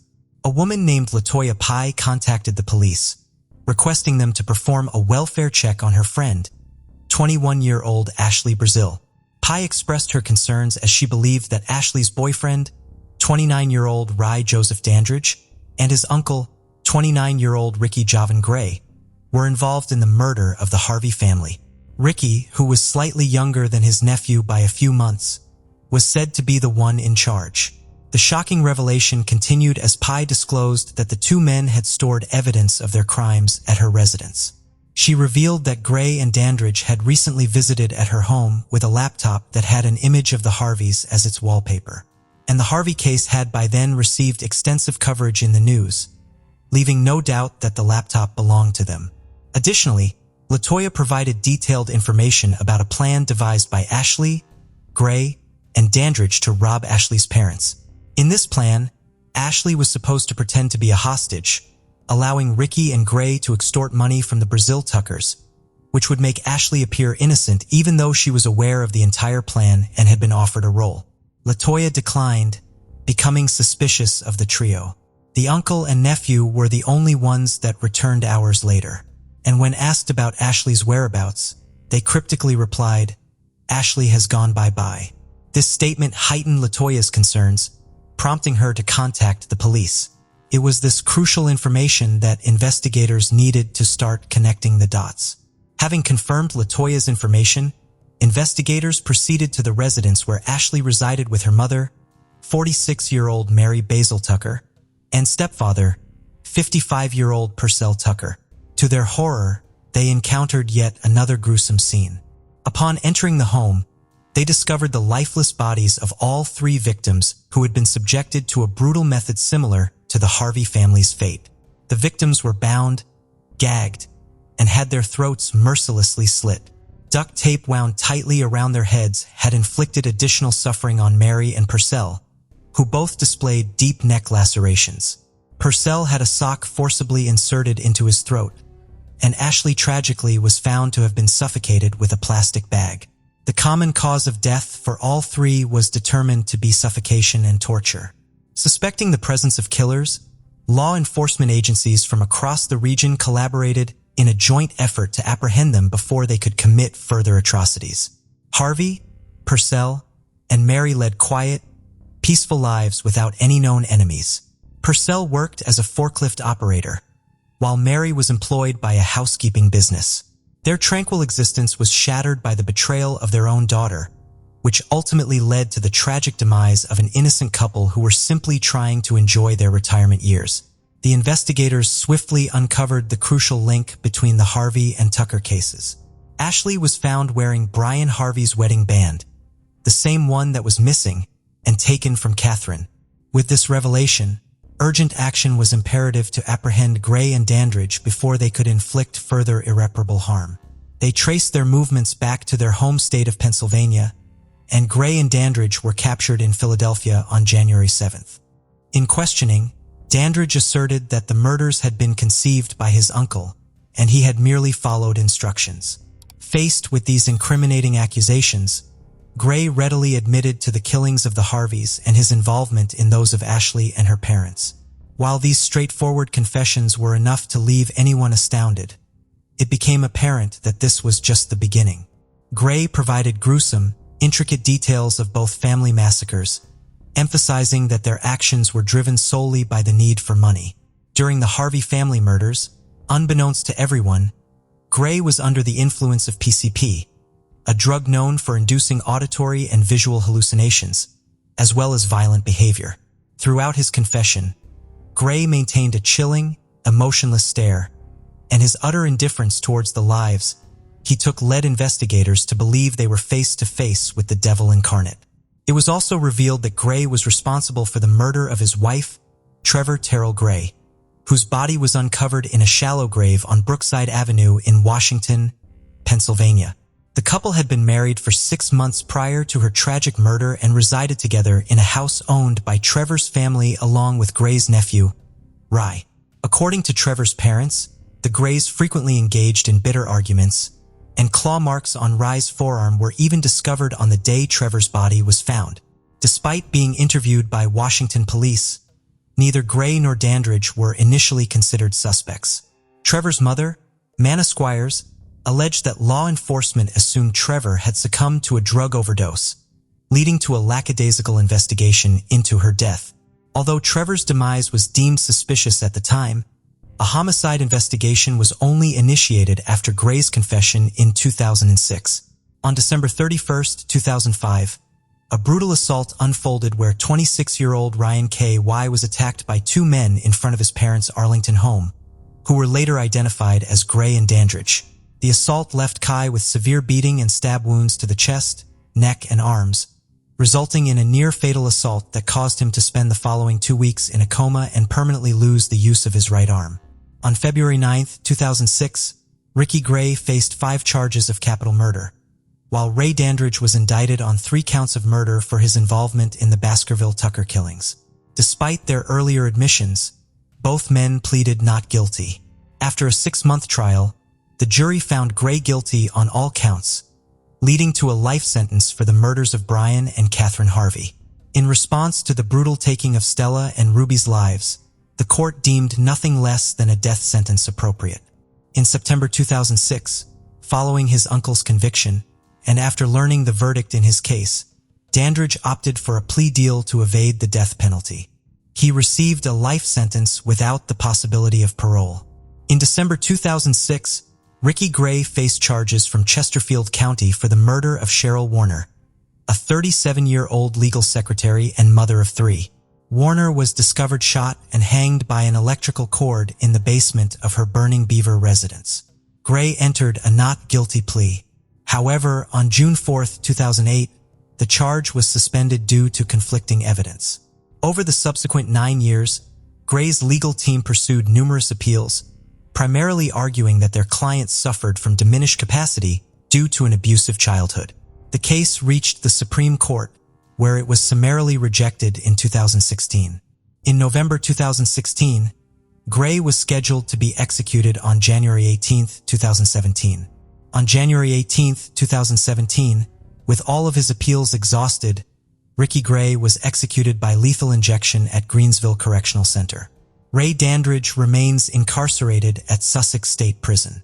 The brutal murders of the Harvey family unleashed an overwhelming wave of horror and sorrow, with over 1,400 individuals attending their memorial service, expressing their condolences and grief.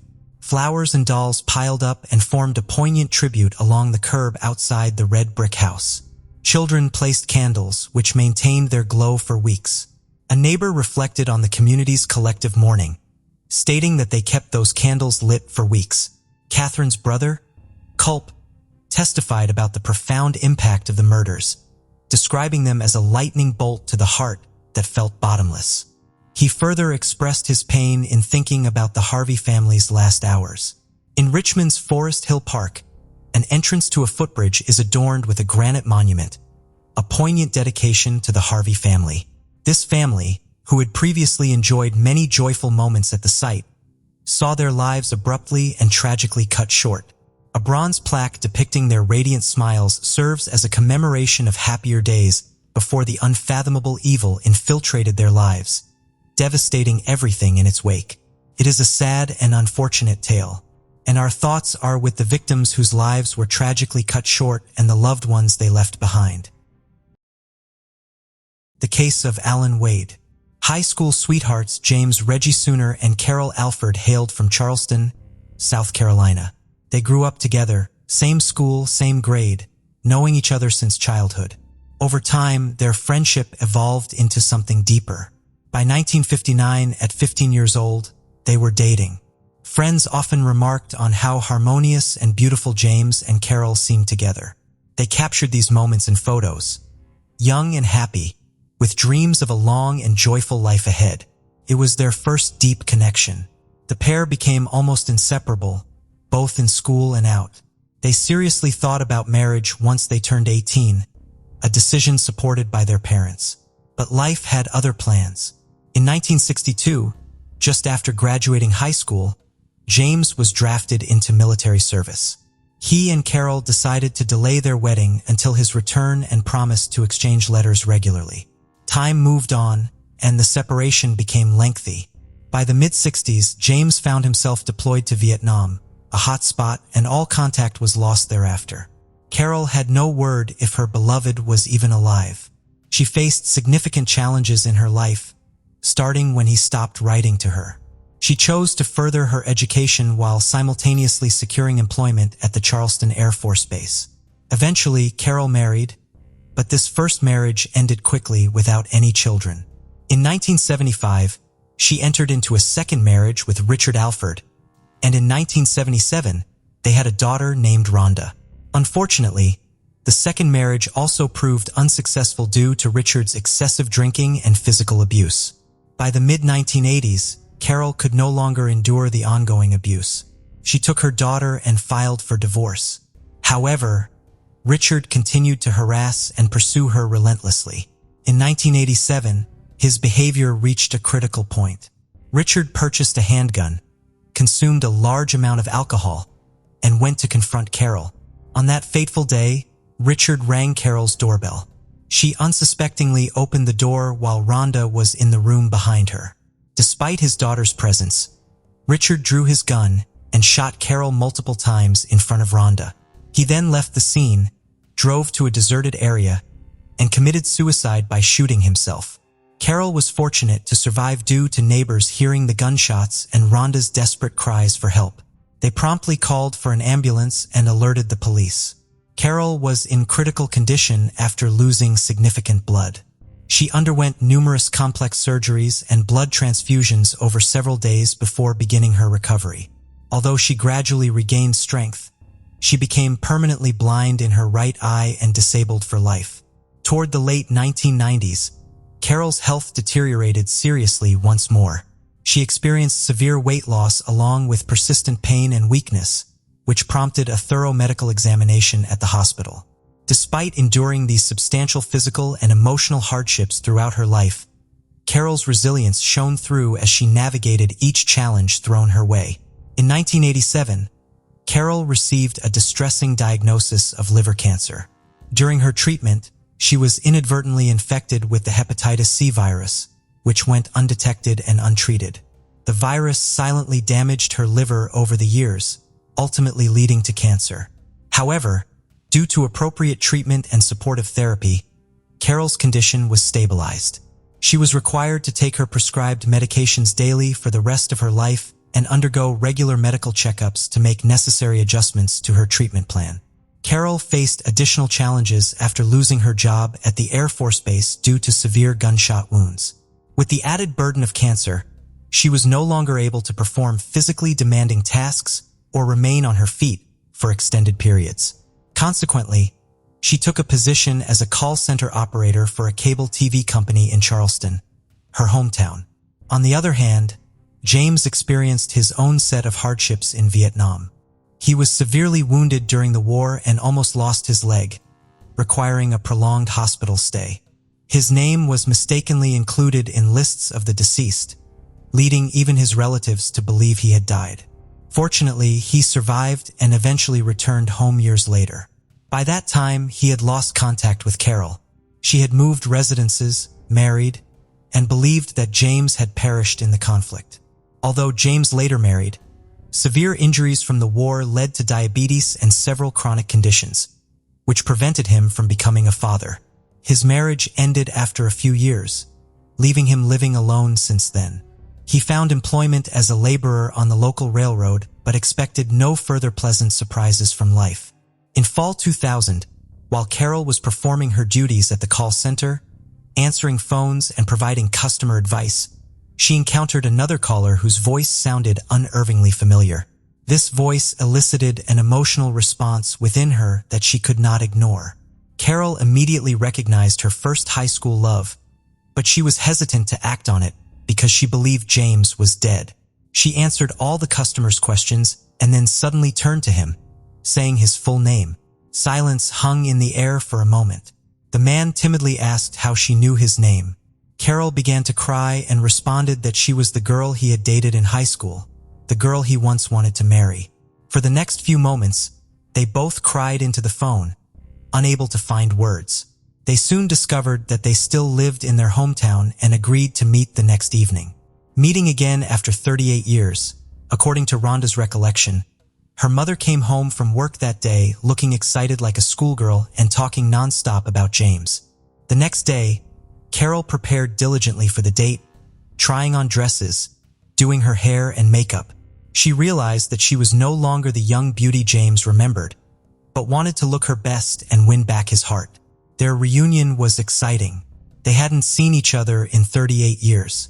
They talked endlessly about everything, the highlights and sorrows of their lives, failed marriages, work issues, and health problems. They reminisced about their happy times together. Their old feelings reignited, and James and Carol were eager to make up for lost time. They began seeing each other daily and decided just a couple of weeks later to live together. 5 months later, they married, and Carol moved into her new husband's home in the Riverland Terrace neighborhood. Family life brought its own set of joys and challenges. The couple first resided in their native Charleston, South Carolina. In love and happy, they engaged in everyday life activities and took care of each other, especially since both were aging with health concerns. Next door lived the Cole family, longtime acquaintances of James. Stephen Cole had also served in Vietnam, where he was severely wounded and now used a wheelchair. His wife Natalie seemed often absent due to work commitments and preferred socializing with friends over spending time at home. Their daughter Tiffany would typically hang around on the street with nothing to do and no money for even small pocket expenses. When James and Carol first started living together, Tiffany was still in high school. Good-natured Carol immediately felt a connection with the neighbor girl. She genuinely felt sorry for Tiffany, who seemed unwanted by her own mother. Over 5 years, Carol did everything possible to support Tiffany. Carol invited her to family lunches and dinners, where delicious food was served, periodically bought clothes for the girl, and even provided small amounts of money for minor expenses. Carol treated Tiffany like she was her own daughter, surrounding her with care and attention. In February 2004, the Sumners decided to sell their Chevrolet Lumina minivan. Tiffany expressed interest in buying it through installments, since she had no money but needed the car desperately. The couple decided to sell it to her at a very low price and divided the payment into manageable amounts stretched over a whole year. Early in February 2005, the Sumners decided to relocate to Florida due to health issues that had significantly worsened for both spouses. Doctors advised them to move south near the ocean for better health conditions. By then, both were retired, so they chose to make this significant life change. Carol and James sold their spacious home in Charleston and bought property in Jacksonville, the largest city in Florida, where they also purchased a new Lincoln Town car. The couple was extremely happy and settled into their new place while making plans for their future life together. Every day, Carol called her adult daughter Rhonda. She shared everything about what was going on in her life, including her thoughts and plans. So when communication ceased, Rhonda was both surprised and deeply concerned. In June 2005, Rhonda became concerned when her mother failed to call her as usual and didn't answer her calls either. Initially, she pushed away negative thoughts and hoped everything was fine with her mom and stepdad.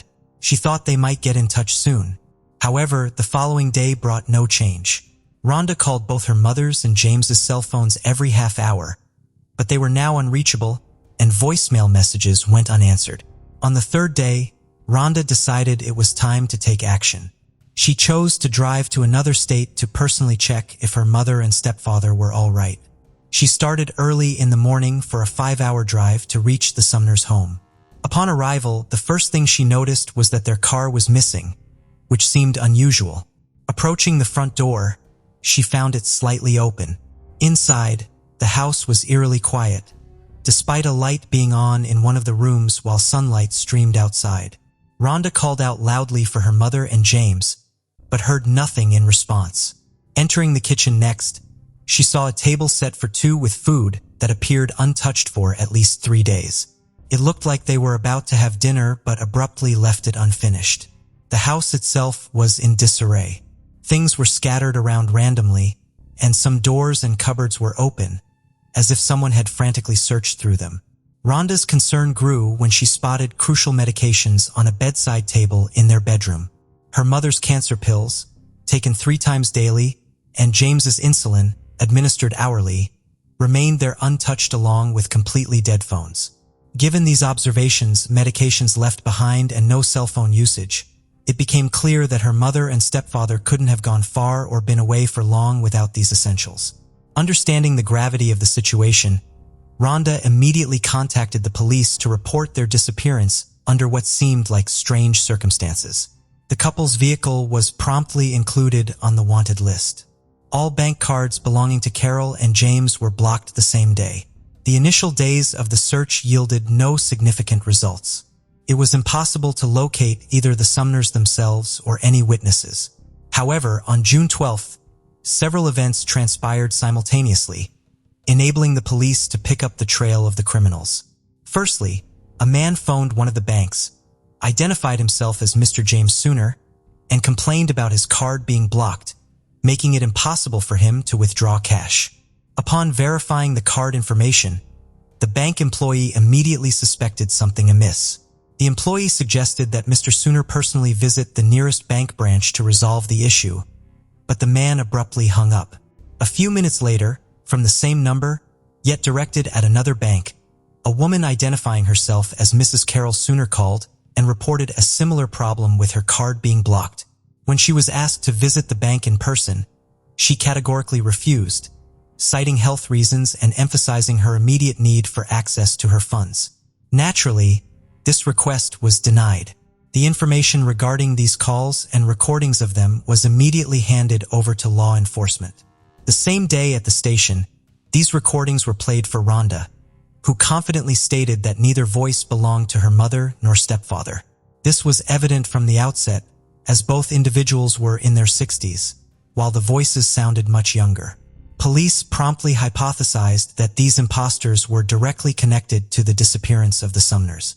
They suspected that either these individuals had kidnapped Carol and James and were holding them somewhere against their will, or had possibly killed them after coercing information about their bank accounts and cards.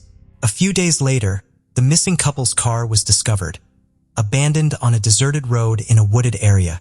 There were no traces of blood or signs of struggle in the cabin. Experts found hair and sweat marks in the trunk, which belonged to both spouses. It became evident that the owners had been taken away in the trunk of their own car, and prospects of finding them alive were grim. Upon examining the couple's bank transactions, It was revealed that money had been withdrawn from their cards several times after they ceased contacting their daughter. Reviewing the ATM surveillance footage showed that a young man, who couldn't be identified immediately, made the withdrawals. Additionally, a request was made to trace all calls from the number used by the imposters to contact the bank. The SIM card itself was purchased with prepaid time shortly before the disappearance of the couple. Attempts to establish the buyer's identity failed. However, it was discovered that on June 6th, a call was made from this number to a car rental company.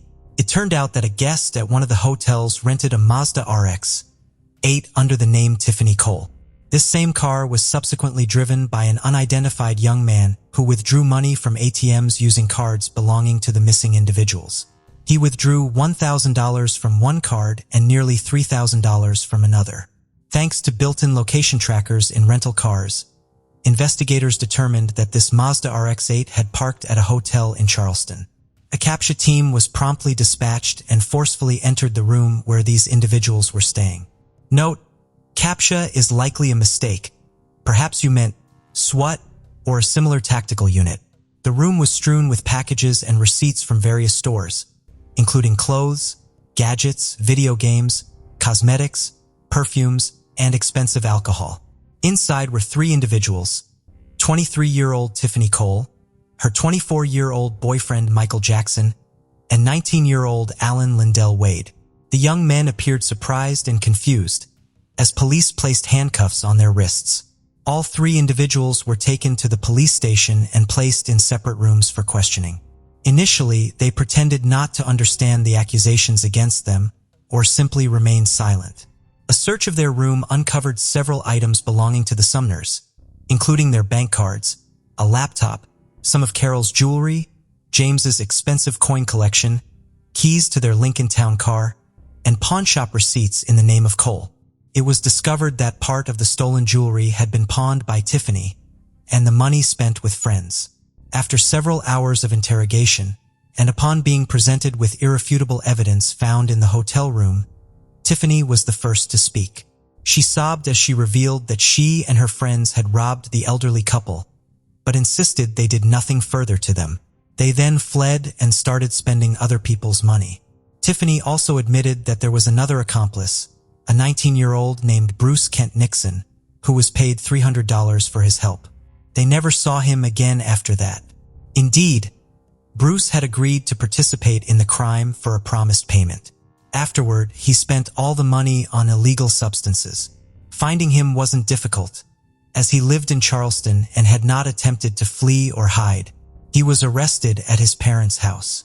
A careless phrase led Bruce to realize how serious the consequences could be for his involvement. Consequently, he agreed to cooperate with the authorities to avoid facing the death penalty. What he revealed was horrifying. It all started in May 2005, when Tiffany went to deliver a payment for a car bought 6 months prior from the Sumners. She often visited them personally because hospitable Carol and James invited her to stay for a night or a few days, offered delicious food, and even gave gifts if she brought friends along. There was always space for guests in the house and at their table. This time, Tiffany showed up with her new boyfriend and was warmly invited to dinner. Since it was late, the couple ended up staying overnight at the Sumners' home. During the meal, the Sumners discussed how they had settled into their new place. Carol inadvertently mentioned that they had nearly $100,000 left after selling their house in Charleston, implying they could comfortably enjoy their retirement without any financial worries.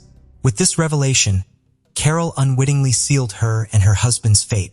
Tiffany and Michael exchanged looks. That night, while still at the couple's house, they began plotting how to obtain that substantial amount of money. In the morning, Tiffany and Michael bid farewell and returned to South Carolina. Over the next 2 weeks, they found accomplices, assigned roles and responsibilities, and began executing their plan. On June 6th, Tiffany rented an inconspicuous car while Bruce and Alan stole 4 shovels from an unspecified location. Together, they drove to a secluded spot in the suburbs of Jacksonville and started digging a deep hole intended as the grave for the Sumners couple. On July 8th, Tiffany purchased rope and duct tape from a hardware store and handed these materials over to her accomplices. That evening, Bruce and Alan arrived at the prospective victim's home under the pretense of needing assistance and asked if they could make a phone call from inside. Despite finding them strange, Carol decided to let them in, thinking they genuinely needed help. Once inside, Bruce and Alan immediately attacked Carol and her husband when he responded to her screams. They bound the couple's hands and feet with duct tape, blindfolded them, and demanded information about any money or valuables in the house. Under severe threats of torture and death, the Sumners provided details of their bank accounts and PIN codes for their cards in hopes of being spared. However, once this information was obtained by the intruders, 2 additional accomplices entered the house. They helped drag Carol and her husband into their backyard before stuffing them into the trunk of their family car. Alan drove their Lincoln with Bruce seated beside him, while Tiffany and Michael followed close behind in a rented Mazda RX-8 as part of their sinister plan. While on their way, they encountered a police patrol that might have tried to stop the car with the couple in the trunk. The second car was supposed to divert attention by speeding up or blatantly breaking rules. However, no one appeared in their path, so both cars reached the destination safely. In the trunk, James managed to free his arm. He removed the bandage and duct tape from his face, and also from his wife's face to prevent suffocation. There wasn't much more they could do. Their surprise, bewilderment, and shock were immense when the trunk lid opened, and among their captors were Tiffany and her boyfriend, who had recently visited them. The captives were led several dozen meters through the woods to a prepared grave. They were then simply pushed into it. The couple pleaded desperately for their lives, but the young criminals proceeded otherwise. They killed the couple in a brutal manner by burying them alive. According to Bruce, it took about an hour for them to cover the bound elderly people with earth, while they cried, confessed their love for each other, and said goodbye. An examination later showed that the spouses died of suffocation. Pieces of soil in which they were buried were found in their mouths, respiratory tracts, and even stomachs. After completing this gruesome act, the outlaws abandoned the Lincoln in the woods and returned to town in a rented car. They went to the Sumners' house where they took valuable items, and then returned to South Carolina to start spending their loot. However, after 2 days, all stolen cards were blocked. For days later, all participants in the crime were taken into custody. Bruce Nixon was the only one who fully admitted his guilt from the beginning and agreed to cooperate with investigators, hoping for leniency. He revealed where the spouses were buried and detailed everything that happened on that awful night. Tiffany claimed that her boyfriend, Michael, had lost his mind and initiated the crime. When he heard about the substantial amount of money retained by the Sumners after the sale of the house, her lawyer argued that the girl was an accomplice and not directly involved in the murder herself. Jackson and Lindell opted to stay silent, but the collected evidence was compelling. The jury didn't think Tiffany Cole's innocence was credible, since she participated in creating the criminal plan, rented a car, and devised a diversionary tactic if they were chased by police. She even helped dig a grave for the spouses. Furthermore, she pawned stolen items and joyfully spent money, as evidenced by numerous photos of her in purchased clothes and in a limousine rented to celebrate their illicit success. As a result, Bruce Nixon was sentenced to life imprisonment without parole. Jackson, Tiffany, and Lindell received the death penalty. Despite filing multiple appeals and grievances, all were denied, leaving the sentence unchanged. However, in 2023, 18 years after their heinous crime, that very same death sentence had yet to be carried out.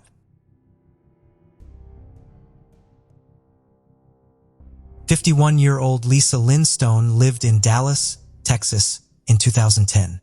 She was a Mesquite High School graduate. From 1991 to 2005, she worked in the advertising department of the Dallas Morning News. Lisa was having financial problems and suffered from depression and anxiety. She lived in an apartment with her girlfriend of 15 years, Sherry Henry. They had 2 dogs and 26 cats. Lisa was an animal lover and kept rescuing them off the streets. Lisa was last seen by a neighbor on June 4, 2010. That same neighbor reported her missing on June 20th, after Lisa had missed a dinner meeting and did not pick up a friend from the airport as she had promised. Police officers went to the apartment where Lisa and Sherry lived. Sherry told them that nothing was wrong and that it was not unusual for Lisa to drop out of sight. The police could not find any evidence that Lisa was in danger or that a crime had occurred, so they closed the case. Lisa's friends, on the other hand, believed that something was very wrong and kept calling Lisa's home, but Sherry told them that Lisa was not available. On June 29th, one of Lisa's friends again asked the police to check on her welfare, as she had still not been seen. When investigators checked again at her apartment, they found a couple of stray dogs and 26 cats living in awful conditions. They were flea-infested and covered with feces. Animal control officials seized all of the animals. Lisa's friends said that since Lisa was such an animal lover, she would not have allowed this to happen. On July 2nd, almost 4 weeks since Lisa was last seen, a friend of hers noticed Sherry driving Lisa's Cadillac to a dumpster behind a nearby store. Sherry then emptied a few trash bags into the dumpster. After Sherry left, Lisa's friend checked inside the dumpster. Inside was a lot of Lisa's belongings, family photos, and heirlooms. Lisa's friends went to the police with this news. Investigators then obtained a warrant to search Lisa and Sherry's apartment. What they found has not been made public yet. Investigators never named Sherry a suspect, but they said she was not interested at all in finding Lisa. Lisa is described as a Caucasian female with brown hair, which she dyes blonde, brown eyes, is 5 feet 7 inches in height, and weighs 125 pounds. If you have any information regarding this case, feel free to call the Dallas Police Department at this number.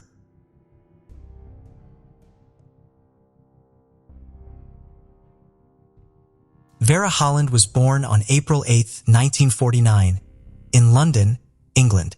In 1967, Vera married Edward Bennett. They had 2 children together. The marriage ended in divorce. In 1978, she married Richard Stevens, and they had a child together. But again, this marriage also ended in divorce. In 1991, she married Brian Holland. They lived on St. Barnabas Road in Reading, England. On the evening of November 14, 1996, 47-year-old Vera left her home to get dinner from a KFC restaurant. It was about a 6-minute walk from her home to the KFC and back. She left her home at 10 minutes past 6, and it was already dark outside. Vera failed to make it back home, and her husband Brian called the police at 10:45 p.m. Investigators looked at CCTV footage taken outside the KFC, but they saw no sign of her, so it is now believed that she never made it to the restaurant. She had been wearing a pink coat, green skirt, black jumper, and black shoes. 2 days after Vera was last seen, fire services were called, as there was a fire on the side of a road about 4 miles away from Vera's home. When the fire had been extinguished, a woman's body was found inside a carpet. She was quickly identified as 47-year-old Vera Holland. An autopsy revealed that she had been strangled. No DNA from the attacker was found at the crime scene. 80 police officers from Thames Valley Police were involved in the investigation. Close to 2,000 people were interviewed, and 800 statements were taken.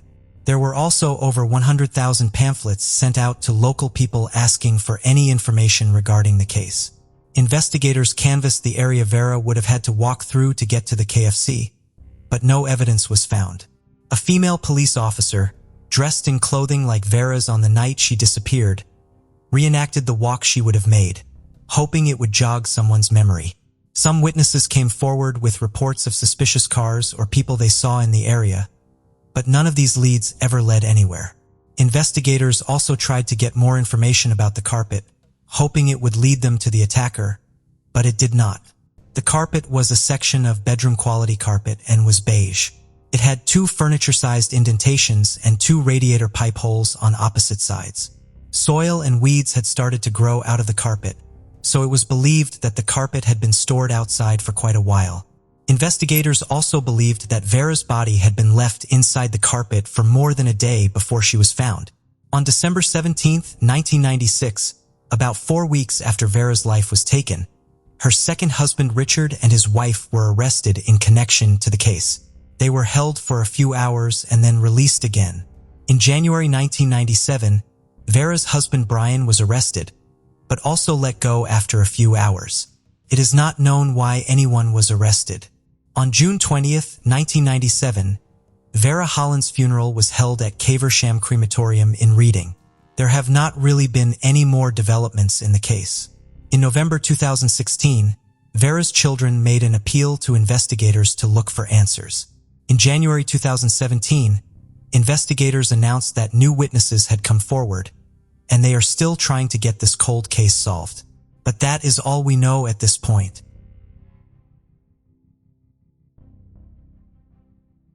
"20-year-old Darlene Krashik was an active-duty soldier stationed at Fort Carson in Colorado Springs, Colorado, in 1987. On March 16th, she went out with members of her unit to a local club named Shuffles. She was last seen leaving the club between midnight and 1 in the morning. On March 17th, her body was found behind a Korean club restaurant. She had been strangled. Investigators were able to collect DNA from the crime scene that belonged to an unknown man. The DNA was found on a wire hanger that had been used to strangle Darlene. In 2016, investigators submitted the evidence they had to the United States Army Criminal Investigation Lab for additional DNA testing.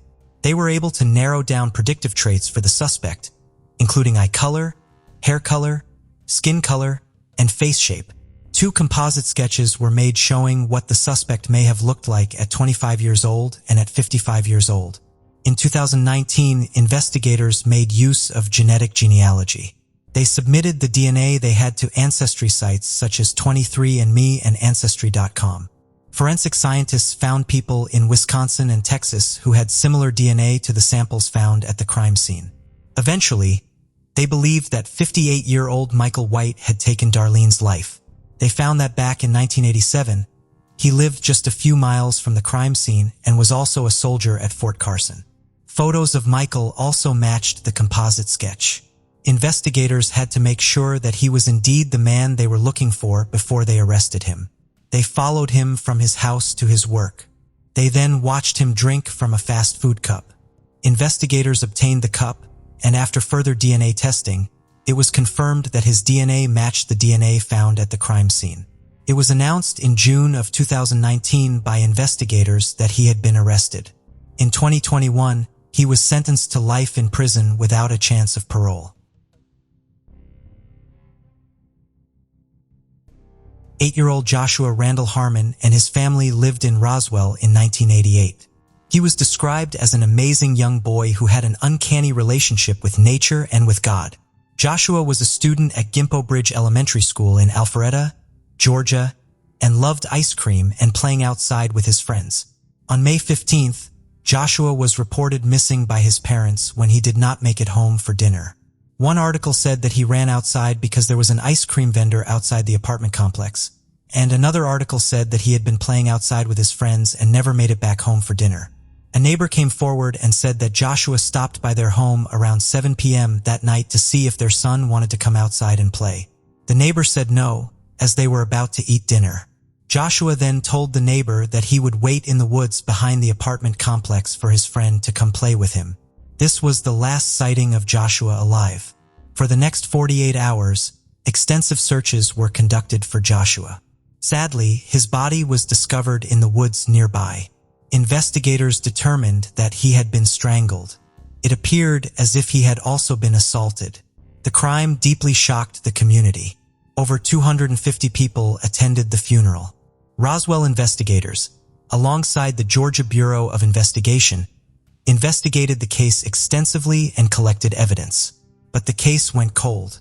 At the start of 2021, Joshua's body was exhumed in hopes of identifying more evidence. Investigators worked with an independent lab called Cybergenetics Incorporated.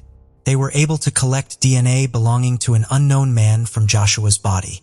In July 2021, they identified 56-year-old James Michael Coates as the person who took Joshua's life. He lived in Woodstock, Georgia, but back in 1988, he lived in the same apartment complex as Joshua.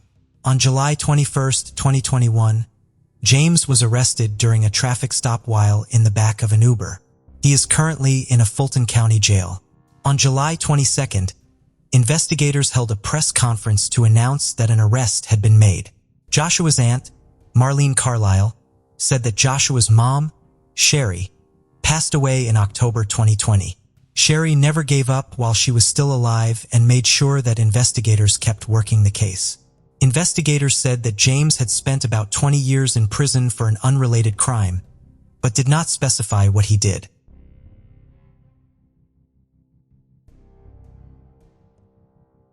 William and Ina Campbell lived in a house on Jackson Road in Clarksville, Tennessee, in 2010. They were both in their 80s and enjoying a peaceful life. On January 29th, the Campbells' neighbor, Daniel Champagne, tried calling them a few times. Daniel was like a son to them and said that they were his second mom and dad. He also had a key to their house, so when they did not answer any of his calls, he went inside. He found the house had been ransacked. The kitchen cabinets were all open. Daniel also made a gruesome discovery. He found William and Ina in their bedrooms, each with a gunshot wound to the head. They had medical issues and slept in separate bedrooms. Ina still had her oxygen tube inside her nose when he found her. It was determined that their lives were taken while they were sleeping. Neighbors told investigators that this was strange, as their dogs would have barked if a stranger had come in and woken the Campbells up. This led investigators to believe that the person responsible knew the dogs and the couple. Their adopted son, William Roger Campbell, then became a person of interest. It was speculated that he would gain financially from the crime. No evidence that he took his parents' lives could be found, however, and the case went cold.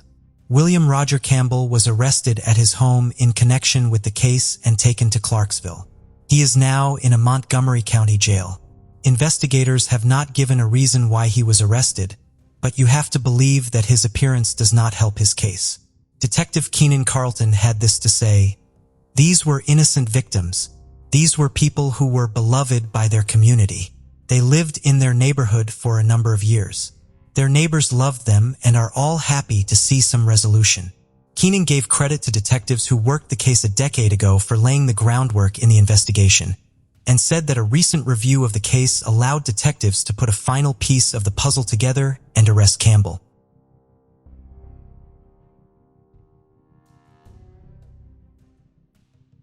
The case of Ricky Neve.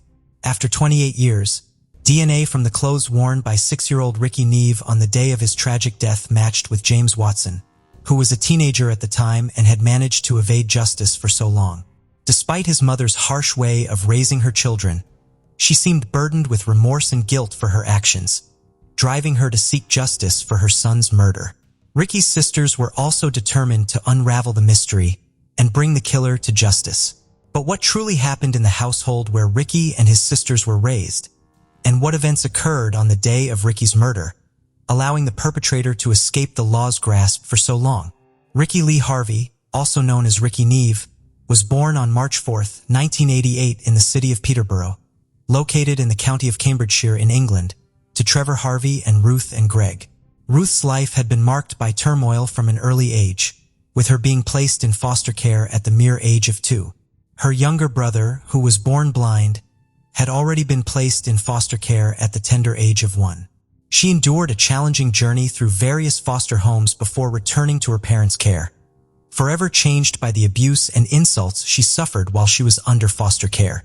Her empathy and affection dwindled with time, which was an observation made and reported by her mother to the authorities, a struggle that the mother had been dealing with too for quite some time. Tragedy struck again when Ruth's parents took their own lives as a suicide pact, leaving her to face the world alone once again. At 16, she met Trevor Harvey, settled in Cambridgeshire, and gave birth to their first child, Rebecca Maria Harvey, in 1986. They had their second child, Ricky, 2 years later. Their happiness was short-lived, as Trevor and Ruth separated when Ricky was only 3. But Ruth met Dean Neve not long after.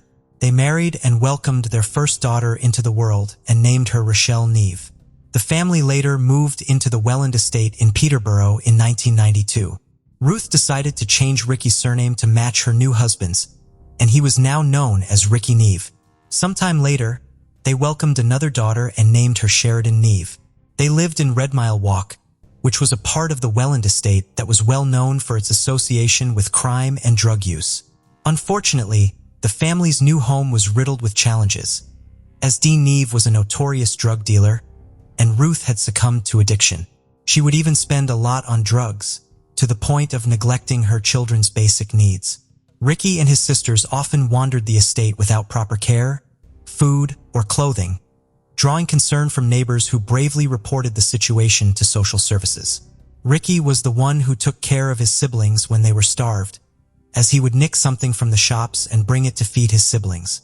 He loved being clean, so he also made sure they were clean by running a bath for them. Dean was rarely at home, and Ruth often blamed Ricky for this, claiming that he was always away since he hated his stepson. This made her start hating Ricky, as she would write to Dean during his prison stints about how she had hurt him by punching him and burning him with matches, and how she even wanted to kill him. She hated him more as she claimed that he would always laugh at her. The neighbors, often seeing the children outside, had no idea what really happened in that house. Ruth tormented and degraded the innocent children, frequently burning them with cigarettes and hurling insults at them.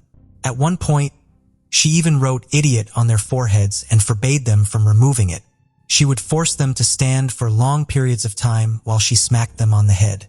She sent them to buy her drugs even after starving them. An allegation surfaced that she had been seen dangling Ricky by his ankles over a bridge. On one occasion, she forced Ricky to swallow liquid soap, and as he struggled to breathe, he managed to say, "I love you, Mommy." She would strangle the daughters to unconsciousness and even beat them with a hairbrush to the point of breaking it. They were even locked naked in rooms full of urine. The children tried to get the attention of their neighbors, which was often in vain, as their cries were not heard by them. Ricky was placed on the at-risk register after Ruth warned Child Services repeatedly that she would kill him. He was taken into short-term care to give the mother some time. However, his files were mismanaged. Ruth, despite the clear evidence of the burns, cuts, and bruises on the children, would get away with it through her false explanations and excuses of accidents, even blaming Ricky for being clumsy.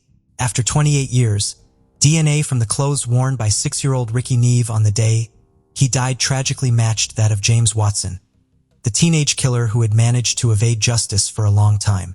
Despite her cruelty in raising her children, Ricky's mother seemed burdened with remorse and guilt for her unforgiving actions, which drove her to seek her son's killer. Ricky's sisters were also determined to unravel the puzzling mystery and bring the killer to justice. But what really happened in the household where Ricky and his sisters were raised? And what occurred on the day of Ricky's murder, allowing the perpetrator to escape the law's grasp for so long? In January of 1995, Ruth was suspected of murdering her own son during that very month. She faced charges of cruelty and neglect under the Children's Act and appeared at Peterborough Magistrates Court, accused of cruelty towards Ricky and one of her other children. In May of 1995, Ruth was charged with the murder of her son and offenses of cruelty to him and 2 of his sisters. Her trial began the following year, in October 1996, at the Northampton Crown Court. Prosecutors told the jury that Ricky and his siblings were treated with cruelty and neglect, backed by witness statements. The prosecution concluded that Ricky was killed in a sacrifice by his mother, based on her numerous death threats to him. Ruth admitted to charges of neglect and cruelty but denied any involvement in her son's murder. The case hinged on the testimony of a policeman who stated that he had not found the child's body during his search of the woods, where Ricky was eventually discovered on the night of his disappearance. The prosecution claimed the officer might have missed it in the dark. The jurors acquitted Ruth, convinced that she couldn't have moved Ricky's body since the police were with her at the said time. However, she was sentenced to 7 years in jail for the cruelty towards Ricky and his sisters, charges to which she had already confessed. Ruth was released in February, but the killer remained a mystery. In February 2008, she met Gary Rogers, who married her. By then, Ricky's murder had become a cold case, and the police had given up. Rogers promised Ruth that he would give her all the support she needed to reopen the case and try to find the killer. In 2013, with the help of Cambridgeshire Times editor John Elworthy, they worked tirelessly to campaign for the reopening of the case and eventually succeeded. Rogers secured the original files from Ruth's former solicitor, a collection of 13 boxes with 8 to 12 ring binders filled with papers, and diligently read through each one. They met Paul Fullwood, the head of the local major crime unit at the time, who listened to the evidence they had and saw the reviews that the police had done beforehand. He thought the original hypothesis of Ruth being the killer was fanciful at best, and the more he looked at it, the more he became convinced that they needed to investigate further. Mr. Fullwood organized a cold case investigation with a new team made up of staff not involved in the original investigation. With fresh perspective, determination, and what they deemed as a stroke of luck, new evidence that would help solve the crime was found in the forensic archives. The crucial evidence was a piece of sellotape used to collect fibers from Ricky's clothes. Advancements in DNA technology in recent years have played a crucial role in solving cold cases, bringing justice for victims whose killers were thought to have gotten away, and providing closure to family and friends. An unidentified DNA was found on Ricky's clothes, and forensic tests matched it to none other than James Watson. At the time of Ricky's death, Watson was only 13 and lived at Woodgate's Children's Home in Cambridgeshire, 20 miles away from Peterborough. He had moved there from foster care in March of 1994. On November 25, 1994, 3 days before Ricky's murder, Watson had asked his mother about a young child found dead in the woods. His mother, having no clue what he was talking about, brushed off the conversation, assuring him that nobody had heard of such a thing happening. Little did she know that he would be the one behind such an atrocity just 3 days later. Watson was questioned by the police after several witnesses claimed to have seen them together on that fateful day, but he vehemently denied it, stating he was nowhere near Ricky and that he only caught a glimpse of him. The mother also said nothing about the conversation they had, just some days prior about the made-up scenario of the young child in the woods that would materialize in less than a week, with an almost similar description to what had actually happened.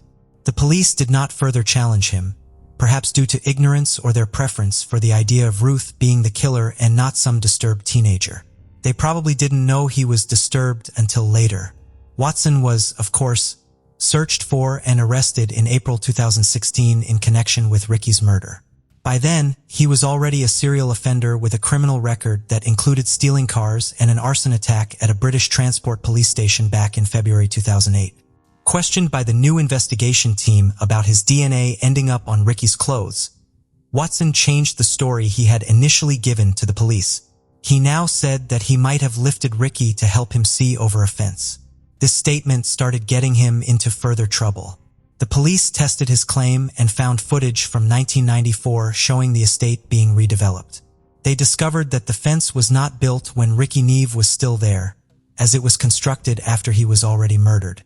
The investigators were therefore able to prove that Watson was not only a fantasist, but also a huge liar. However, this was still not enough to secure his conviction, so they started to pull other pieces of evidence together. It was not long until evidence was found that he had inappropriately touched a 5-year-old child when he was around 11 or 12, and his ex-girlfriend had also complained about him strangling her during sex. 2 teachers also revealed how he had become obsessed with Ricky's murder case, showing an unnatural level of interest in it, and even photocopying the front page of the Peterborough Evening Telegraph, which covered the case. More disturbing behavior had also been noted at the children's home where he lived, including him pleasing himself over pictures of young boys in underwear. He also kept a dead pheasant in his room, and it was claimed that he had on one occasion killed a bird and spread its wings in a sinister reconstruction of Ricky's murder. After being released on police bail, he left the UK 3 months later in a motorhome with another bail hostel resident. He traveled to Rotterdam, then France, and crossed the Pyrenees into Portugal. From France, he had reached out to his sister, Claire Perna, admitting that he was in serious trouble and that he had made a massive mistake. The next time he called, he reiterated that he was in deeper trouble and urgently needed to return to the UK. He had shamelessly posted pictures of himself on social media, enjoying the beaches, bragging about how he got out of the country. Seeing the pictures of Watson abroad, which were extensively covered in the media, angered Ricky's family. They knew that since he had escaped the country even after his passport had been taken, he was definitely guilty of the act. Watson was eventually rearrested near the British Embassy in Lisbon and extradited back to Britain. He was found guilty of murder by a majority of the Old Bailey jury. Previously, the court heard how Watson's sexual interest in younger boys was known to police, who had interviewed him over an allegation that he molested a 5-year-old back in 1993. The disturbing behavior was noted at Watson's children's home, and the prosecution claimed it was no coincidence that 3 days before the murder, Watson was the source of a bogus radio report about a 2-year-old boy being strangled.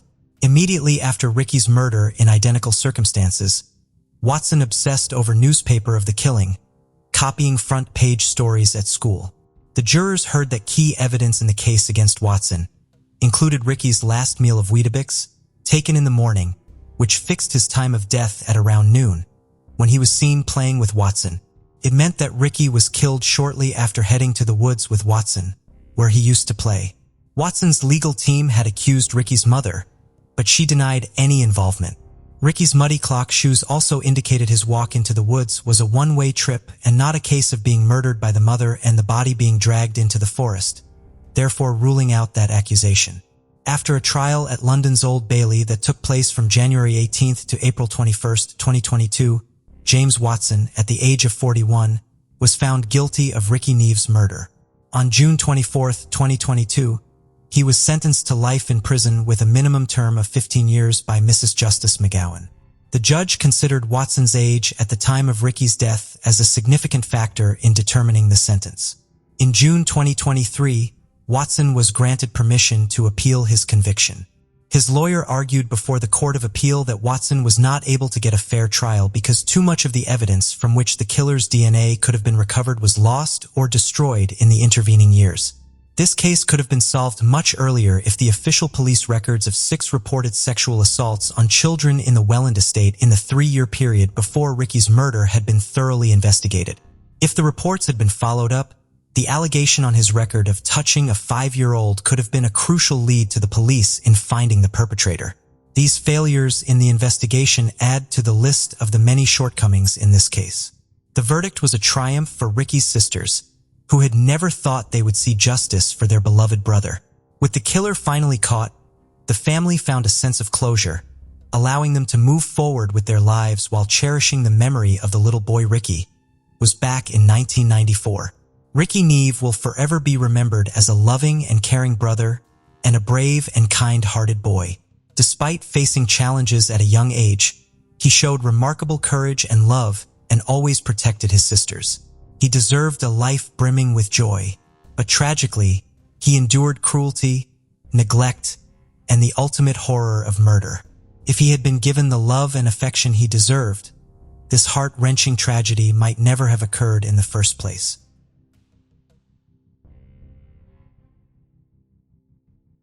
On July 11, 1963, a fisherman found a decomposed body of a young boy in the water of the Keene County Reservoir in Oregon. The boy had been wrapped in a blanket. The technology was not there yet to identify the boy with DNA, so he went unidentified for a very long time.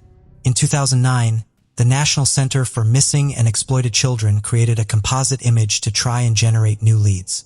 The University of North Texas Center for Human Identification also uploaded the boy's DNA profile to the Combined DNA Index system, but no matches were found.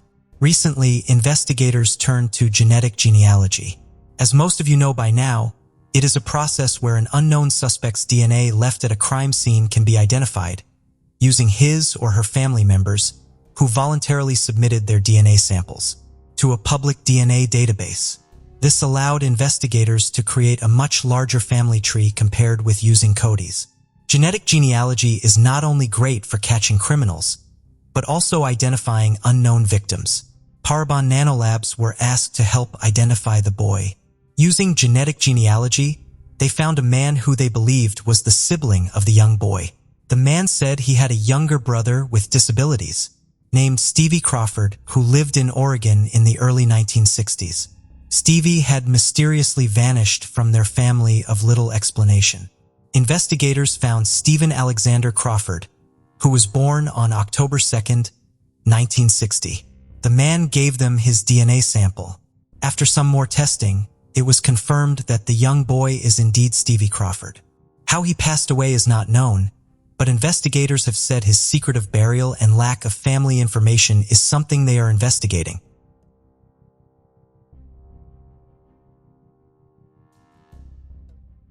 On October 22, 2016, police were called out to a South storage unit in Durham, North Carolina.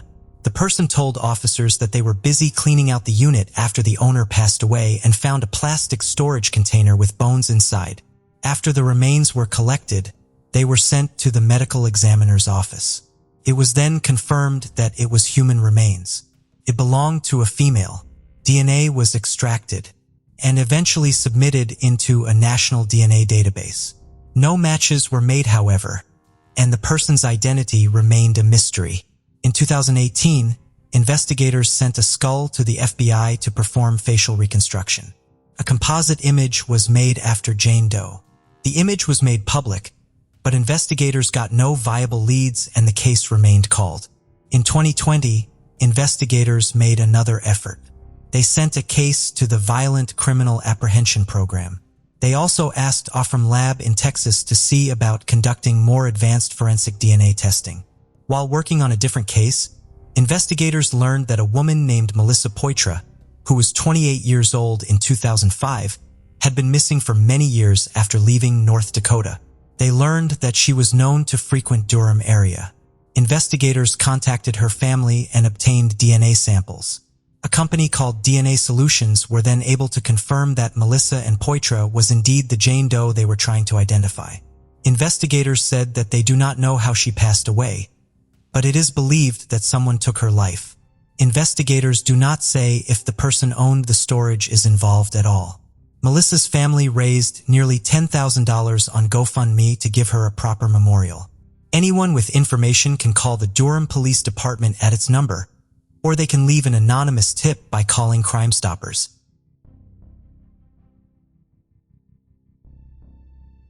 In April 1977, a husband and wife were looking for the pump in a septic tank on a farm owned in Tofield. Instead, they found a man's body in the tank and was wrapped in a yellow bedsheet and bound with nylon rope. The couple then drove to the nearest police station and told them what they had found. For the next few hours, the Mounties used old ice cream pails to scoop the liquid out of the tank and begin recovering the body. It was noted that the victim had been mutilated and shot twice. The body was too decomposed to be identified. It was believed that he had been in the septic tank for over a year. It was estimated that he was in his 20s and about 5 feet and 10 inches tall. He was wearing jeans, a blue Levi's shirt, gray work socks, and imitation wallaby shoes. Over the years, investigators interviewed many possible witnesses and dragged down thousands of leads, but got no closer to identifying the man. A forensic dentist saw that he had extensive dental work done, but was not able to identify him. They were able to tell, however, that he had a serious illness around the age of 5 and left its mark on his teeth and bones. He was given a few nicknames such as Septic Tank Sam, Sam Doe, and Tofield John Doe. The residents of Tofield at the time were horrified. Farmers checked their own septic tanks for bodies. It was believed the person responsible for taking his life was local because of where his body was found. Finally, on June 29, 2021, investigators announced that the remains were identified using genetic genealogy.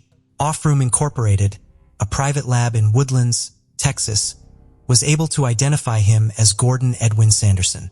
He was born in Manitoba on October 22, 1950. Gordon was put into foster care at the age of 9. He struggled with addictions and had various run-ins with police. In the 1970s, he was living in Edmonton. The last time he spoke to his family, he mentioned that he was going to visit his brother in Calgary. He survived by an older sister, whose DNA was used to confirm his identity, and a daughter. Investigators still do not know who took his life, but are still investigating it.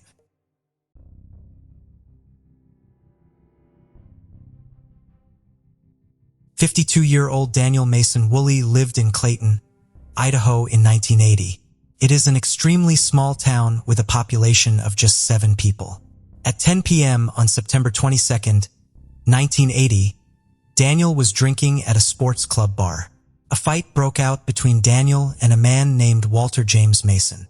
Daniel saw that Walter was hitting his wife, so Daniel and 2 other men escorted Walter out of the bar, and a fight took place. Walter made it to his pickup truck and took out 2 pistols. He then shot Daniel once on the right side of his head, just above the ear. Walter, they managed to flee. Investigators were not able to find him. A wanted poster was put up, but did not lead anywhere. It would take an unbelievably long time for investigators to find Walter. In October 2019, they finally found him. He had been living under the alias Walter James Allison, was arrested and taken back to Idaho to face trial. In June of 2021, Walter passed away in custody at the age of 85. It was revealed that Walter had lived the last 25 years in Rising Star, Texas. He lived with a woman named Beverly Meacham, who passed away a few months before he was arrested. Beverly's daughter did some research on Walter and found that he was wanted in Idaho. She told investigators and it led to the arrest.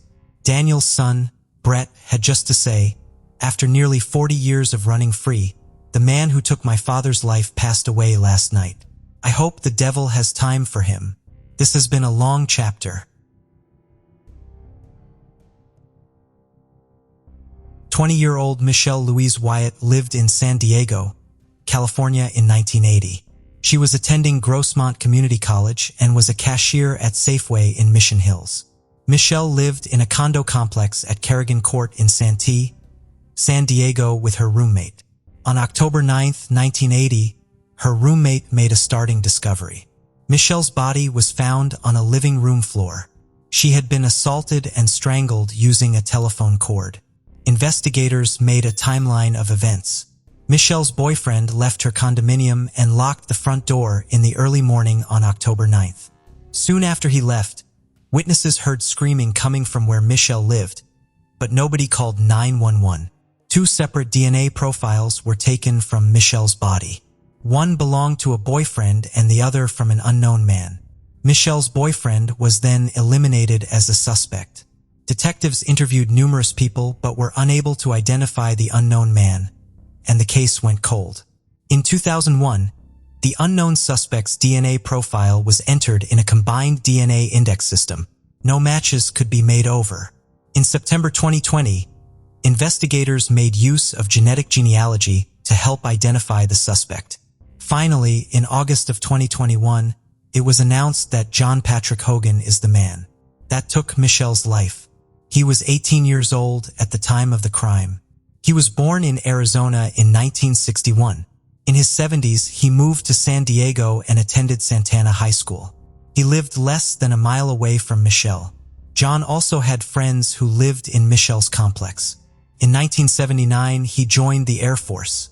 He was stationed in New Mexico and moved around between California, Idaho, and Arizona. He passed away from a heart attack on October 9, 2004 in Phoenix, Arizona. He was 42 years old. He took Michelle's life on October 9, 1980. So this meant that he passed away 24 years after Michelle to the day. Detectives do not believe that he is connected to other unsolved crimes in San Diego, but I have shared a case with agencies where he lived, specifically in his 70s and 80s. Michelle's parents are now in Verities. I was relieved when a detective came to tell them the news. Michelle's boyfriend was also present. He still often visits her parents. Michelle's mom, Louise Wyatt, had us to say, "I'm glad to find out that he is gone, but I'm missing something. What is the word I'm looking for? Closure. I don't have closure, and that is what I need. At least now I know this guy isn't out there anymore. But I would still like to get him," she said.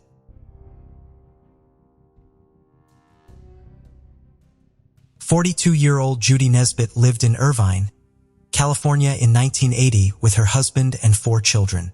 On November 26th, she left her house to go to Newport Beach. She was going to show her family's boat, named Felicitat to a man who she believed to be a potential buyer. When Judy did not make it back home, her husband got worried, so he went to the boat to see what was going on. He found her body in the bedroom of the boat. She had been shot. Her credit cards, checkbook, and money shed on her was stolen. Investigators found strands of hair on a boat, and it did belong to any of the family members. It was believed that a night stalker could be responsible for taking Judy's life. Witnesses soon came forward and said that they saw Judy with a Caucasian man. This made it less likely to be the Night Stalker, as he was believed to be Hispanic. Eventually, the Night Stalker was discovered to be Richard Ramirez, and was confirmed he had no involvement in what happened with Judy. Investigators released sketches of the man had seen with Judy just before she passed away. In 2002, investigators were able to create a DNA profile of the suspect from the forensic evidence they collected from the crime scene back in 1980. It was submitted to the combined DNA index system, but no matches could be made, unfortunately. In 2018, Green Lab, an independent company, was able to create a more detailed DNA profile. They were then able to make use of genetic genealogy to identify the suspect. On August 9, 2021, it was announced by the Newport Beach Police Department that Kenneth Alwyn Marks is the person who ended Judy's life. Frustratingly, he passed away in 1999. Not much is known about him. Just that was 44 years old when he passed, and he was described as a loner. Judy's eldest son, Steve Nesbitt, had this to say: "Personally, I wish he was still alive. I would have loved to have had a knock on his door and have handcuffs on him." Judy's husband Fred passed away earlier this year, but he was told about the case being closely solved before passing at the age of 85.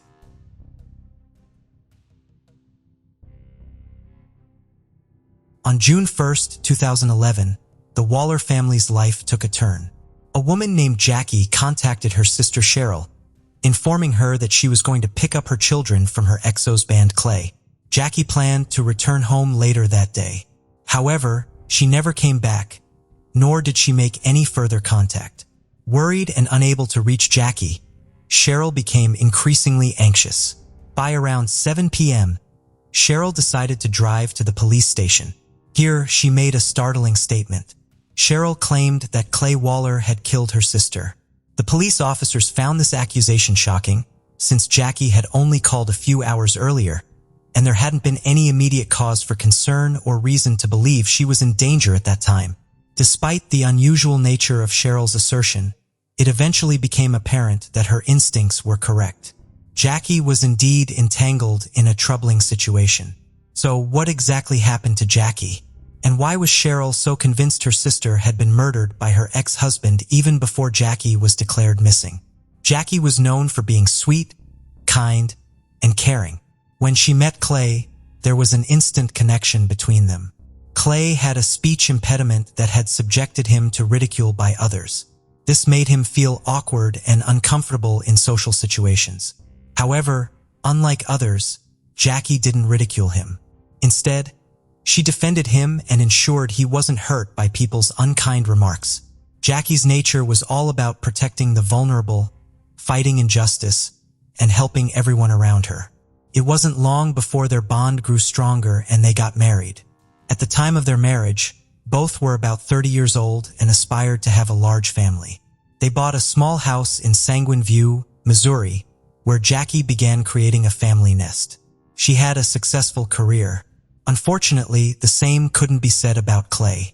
His life consisted of numerous failures, and he struggled with holding down any job for long periods. As a result, Jackie became the primary breadwinner of the family. She always dreamed of having children, but faced challenges in conceiving naturally. Determined to become a mother, though, she underwent fertility treatments, commonly referred to as ECO. So when Jackie discovered she was pregnant, with triplets no less, her joy knew no bounds. The family included 2 girls, Abby and Addison, plus 1 boy, Maddox. It was incredibly challenging for the woman to care for 3 children at once. Nonetheless, she did not complain. She continued to shoulder all responsibilities by herself, without relying on her husband. He seemed uninterested in the children. At that time, Clay took a job with the sheriff's office to support the family while his wife cared for the children. However, he didn't stay long. He was fired after a year.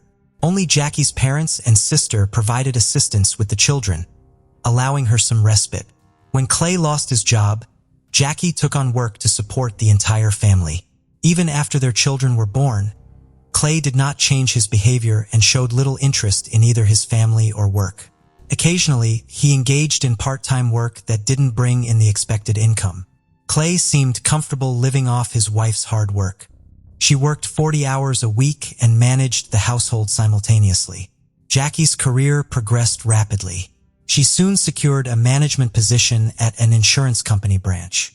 This advancement further relaxed Clay's attitude toward financial responsibility. Instead of appreciating his wife's efforts, Clay mistreated her in various ways.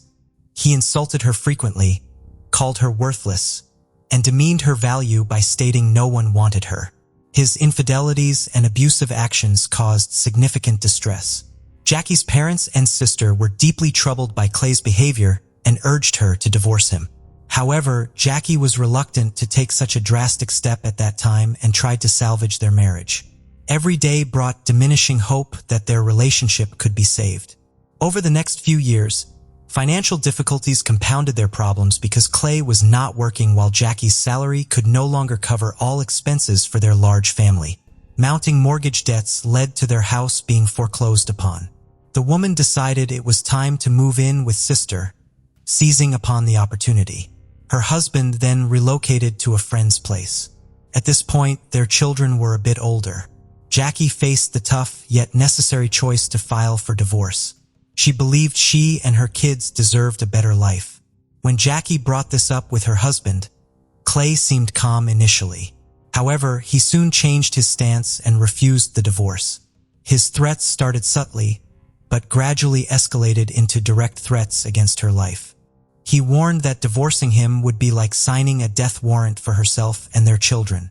These threats terrified Jackie, yet she remained resolute. Living under such conditions was no longer an option for her, so she sought ways to end her marriage with Clay. She turned to her family, sharing the troubling behaviors of her husband, and began keeping a diary to document his actions. Jackie also noticed that Clay was stalking her. For the sake of safety, she and her children moved in with her sister during this period. Her kids were only 5 years old and didn't understand the situation fully. Nonetheless, Jackie explained that their current living arrangement was crucial. Time passed, and things began to stabilize as the divorce process neared its conclusion. It appeared that Clay had come to terms with their separation and ceased his harassment towards Jackie. They even started forming new relationships on the side. Jackie allowed Clay visitation rights with their children, and disputes between them reduced significantly. On June 1, 2011, Clay and Jackie agreed to meet at the attorney's office to finalize the last aspects of their divorce. On that day, their son Maddox was visiting his father, while Jackie's other children stayed with Cheryl, Jackie's sister. After the meeting at the attorney's office, Jackie planned to pick up Maddox from Clay's house before heading back to Cheryl's place.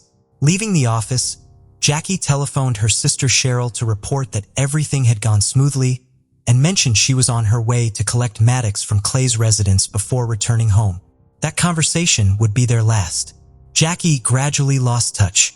As time passed, her sister became increasingly anxious and started calling Jackie, but there was no answer.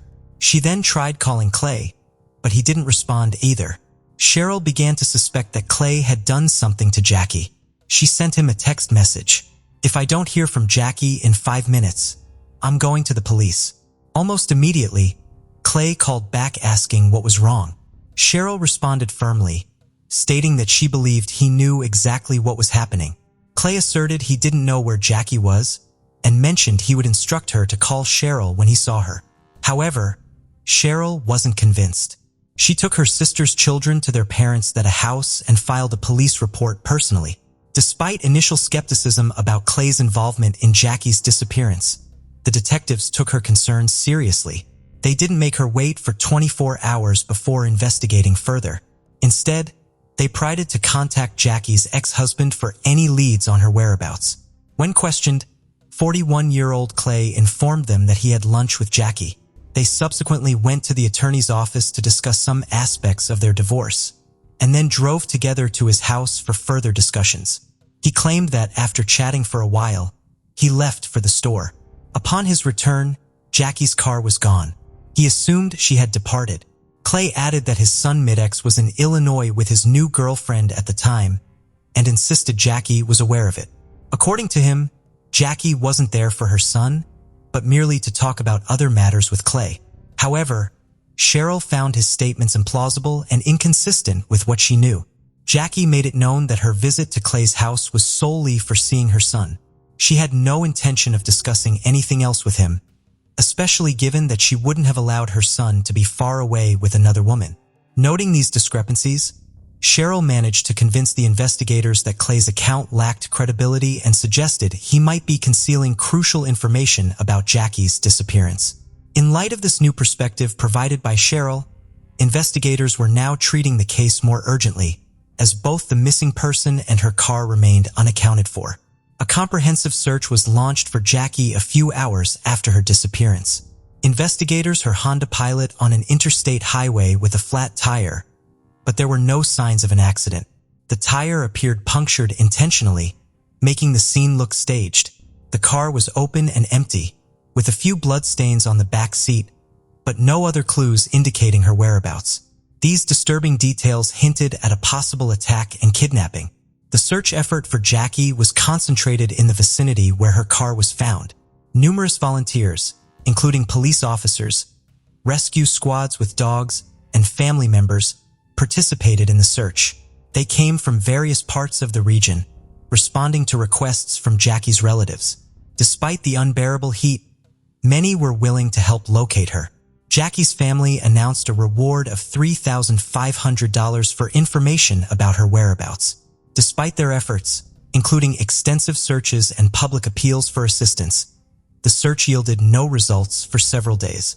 Police began to scrutinize Clay, Jackie's ex-husband, more closely. When they visited his house to speak with him again, he recounted the same story as before, but refused access to his home and car. He promptly hired a lawyer who asserted his rights. For days after Jackie's disappearance, Clay left her a voicemail with a distressed tone. "Hi, honey. It's Sunday. You went missing on Wednesday.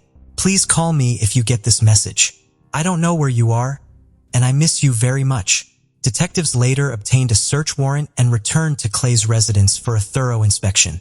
During this inspection, they discovered blood-like stains in his vehicle. Forensic analysis revealed it was fish blood. Clay had deliberately coated the car with fish blood and recorded it on video as a test for forensic experts.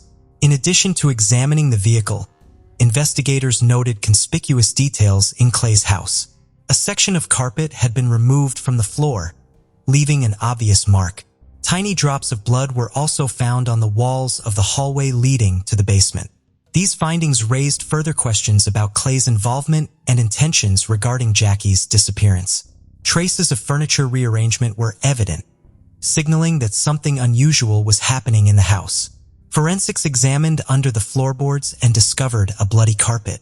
Blood samples from the house and the carpet were sent to the laboratory for further examination. Detectives tracked the missing woman's last known movements to 1:10 a.m. She was observed at a drugstore with her ex-husband. The pair appeared composed and normal. Approximately 2 hours later, few hours later with his son and new girlfriend at a toy store. Subsequently, they visited a car wash in their pickup truck, which had a suspicious trash can inside.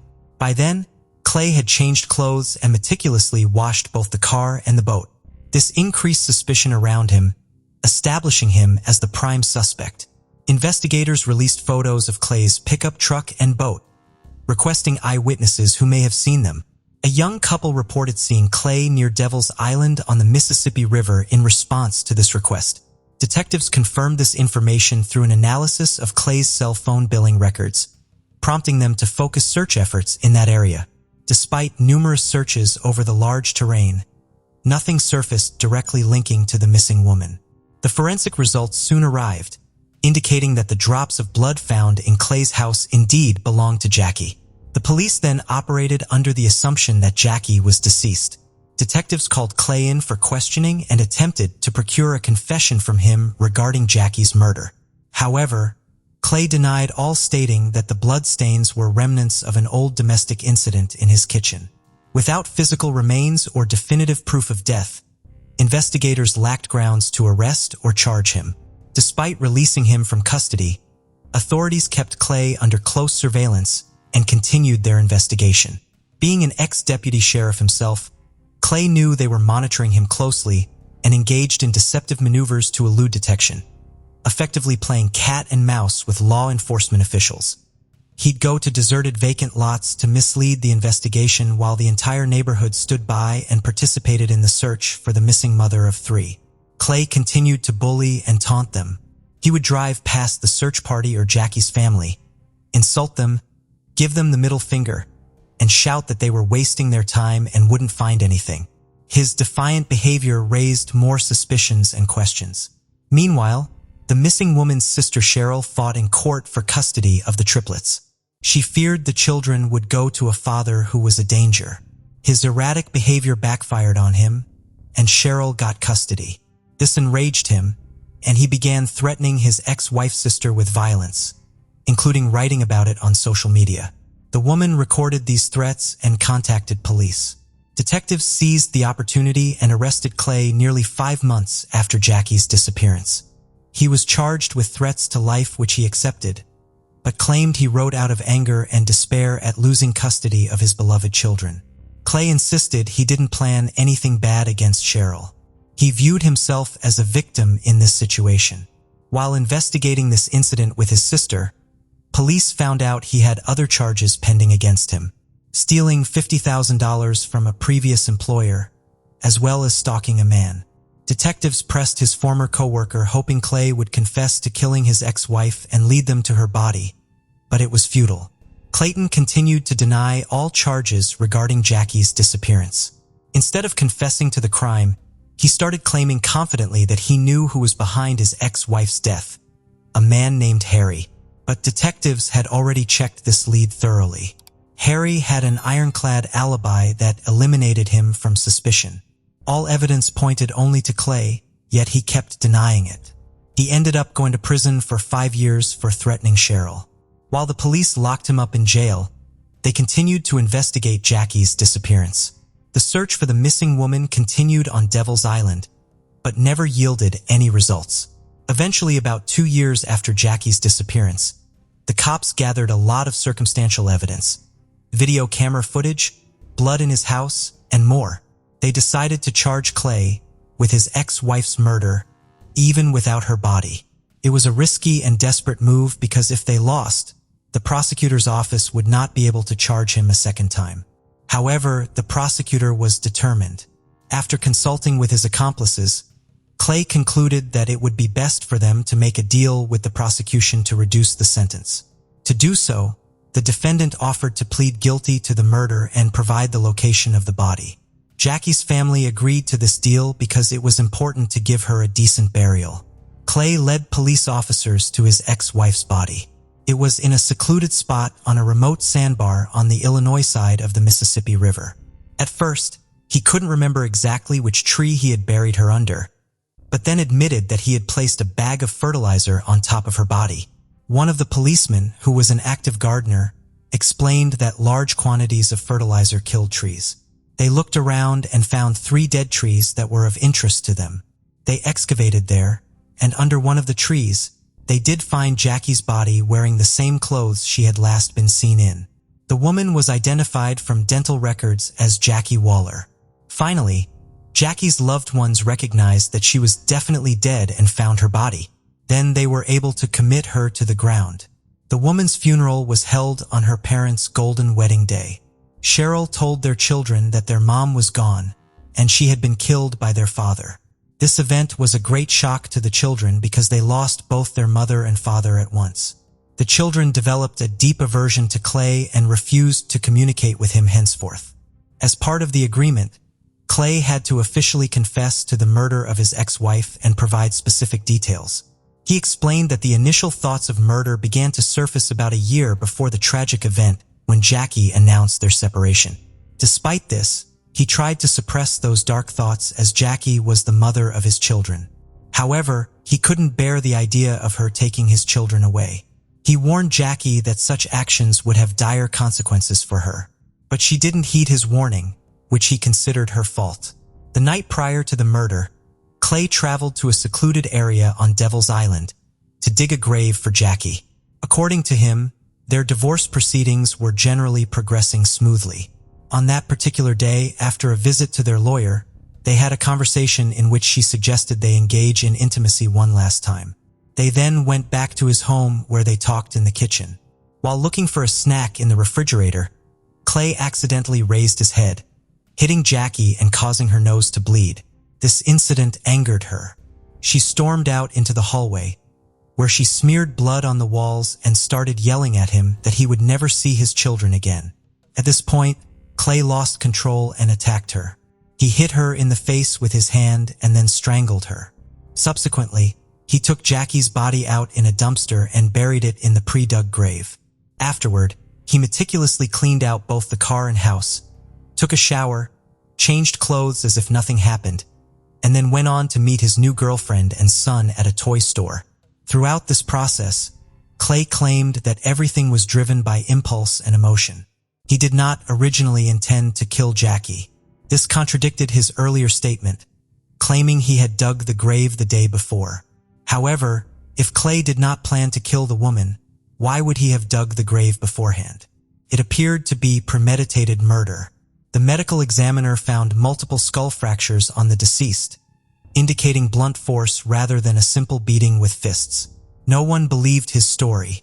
Clay, who showed no remorse for killing his ex-wife, felt jubilant at receiving only 20 years in prison for second-degree murder with the possibility of early release.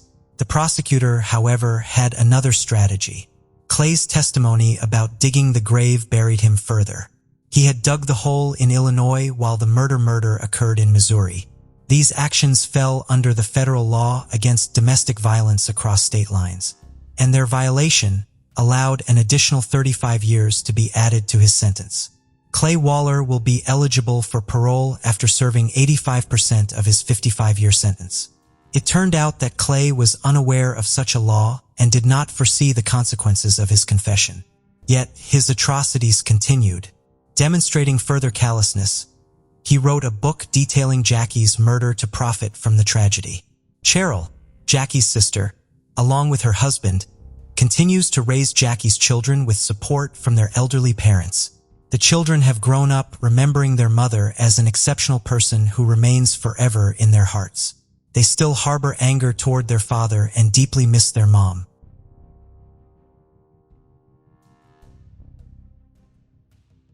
18-year-old Caitlin Arquette lived in Albuquerque, New Mexico in 1989. She graduated from high school on June 14th. Caitlin had been accepted to the University of New Mexico. Her aspirations were to attain medical school one day. Directly after graduation, she moved into an apartment with her boyfriend, Zhang Nyopuwen. He was 8 years older than her, but she told her parents that he was only 4 years older, so they would not worry. Zhang took part in a lot of criminal activities and belonged to a Vietnamese gang. 6 weeks after moving in together, Caitlin told her mom, Lois Duncan, that she and Zhang had been having problems and they were constantly arguing. Caitlin planned to break up with him. On July 16th, she was heading to her mom's house at 11 p.m. in her car. She reached an intersection. Another car then pulled up next to her, and one of the passengers shot her twice in the head. It was just before midnight. Had Caitlin's family learned that she was in the emergency room, they rightfully believed that she had been in a car accident. It was only when they arrived at the hospital that they were told that she had been shot. Investigators went to her apartment to see what they could find. They found Zhang. He claimed to be unaware of the shooting and said he was out with friends all night. Sadly, Caitlin passed away from injuries 24 hours later. In 1990, investigators announced that Caitlin had been a victim of a random act of violence. Her family did not believe this was the case. Her family believed that Caitlin knew too much about Zhang's criminal activities, and the gang members were scared that she would go to the police. Her family also discovered that phone calls were made from Caitlin's apartment at virtually the same time her life was taken. This made it seem that Zhang was lying when he said he was out of friends that evening. Investigators refused to believe that Zhang or his gang was involved and are not investigated. Also in 1990, an informant led investigators to Robert Garcia. He was interrogated for 2 hours. Robert said that at the evening he was in a car with Dennis Martinez, Juvenal Escobedo, and Miguel Garcia. He also said that Miguel Garcia was the one that shot Gatlin. All of the men were arrested, but the case soon fell apart. when it was discovered that Robert Garcia was in prison that night. Caitlin's family then decided to hire a private investigator. He found that a man named Paul Apodaca was found standing next to Caitlin's car when police arrived on the scene. He had an extensive criminal history, but was somehow never questioned during the initial investigation. In July of 2021, when he was questioned, he confessed. He also confessed to taking the lives of 2 other women. I will make a separate video on other women. Caitlin's family is relieved, but critical of the Albuquerque police for never questioning Apodaca and letting him walk away from the crime scene.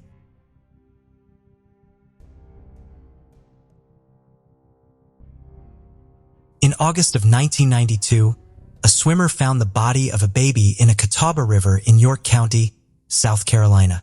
The baby was female and found wrapped in a bedsheet inside a plastic grocery bag. The child had been stabbed numerous times. An autopsy revealed had the baby passed away due to suffocation, not drowning or the stabbings. Investigators were unable to identify the baby, so she was named Baby Angel.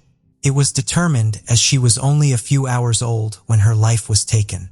Investigators found DNA on the bedsheet and collected it so it could be used later. They did not get any leads, so the case went cold.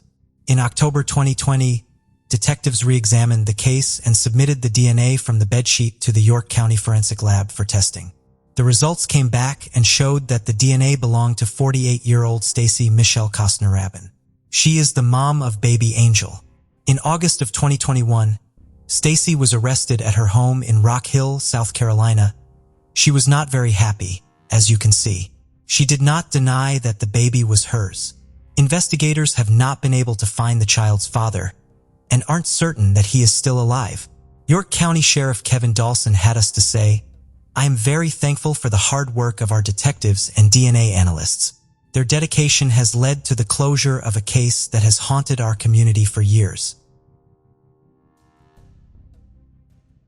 17-year-old Lesley McRae lived in Jacksonville, Florida in 1985. She was a student at the University of North Florida and aspired to be a model. At 2 in the morning on Christmas Eve, Lesley and her boyfriend was in her apartment sleeping. Her boyfriend woke up to a man standing next to the bed. He had a knife. The man then tied Lesley and her boyfriend up. The boyfriend watched in panic as Lesley was then dragged away by an unknown man. He managed to free himself and called the police. They immediately started searching the area.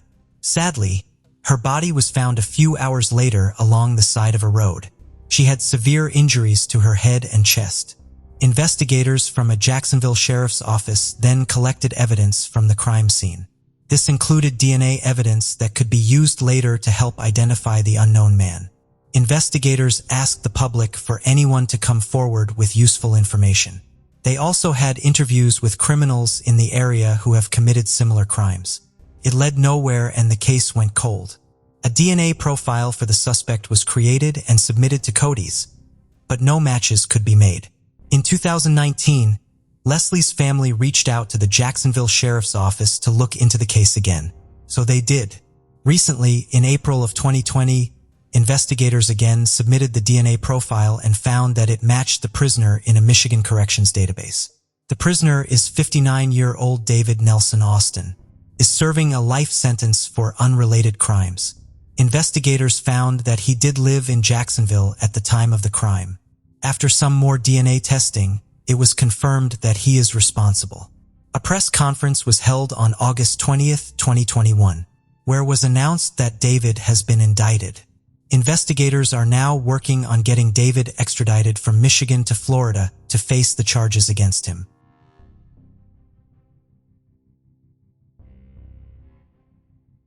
According to psychologists, most often teenagers commit offenses for 3 reasons: the desire to assert themselves and gain authority among their peers, alcohol addiction or addiction to illegal drugs, but most importantly, a sense of impunity.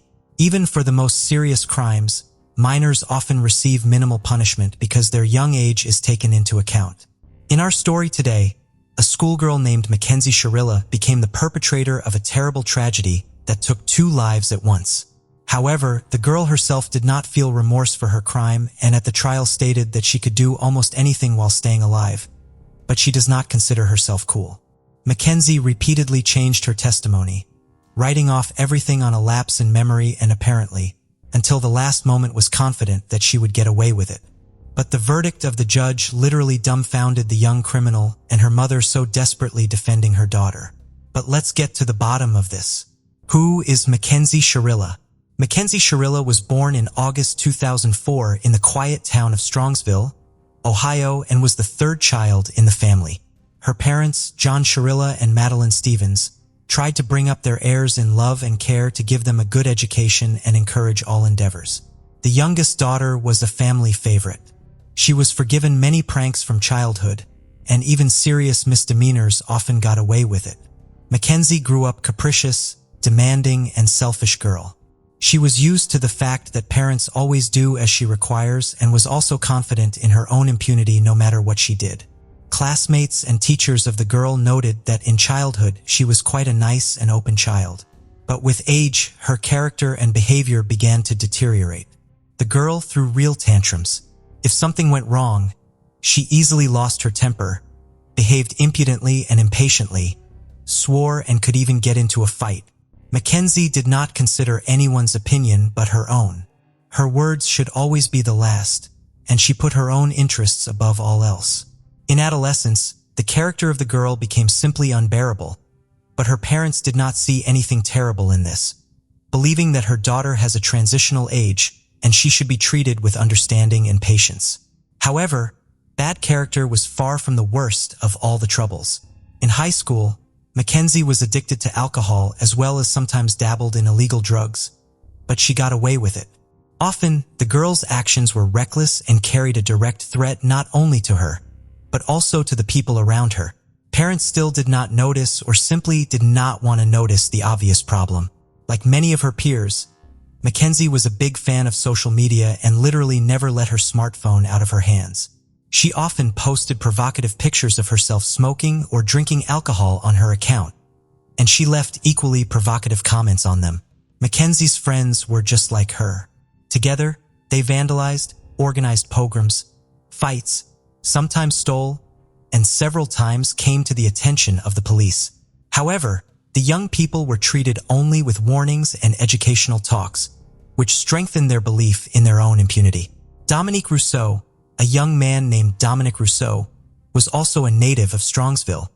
He was born in September 2001 and was the fourth of 7 children to his parents, Frank and Christine Rousseau.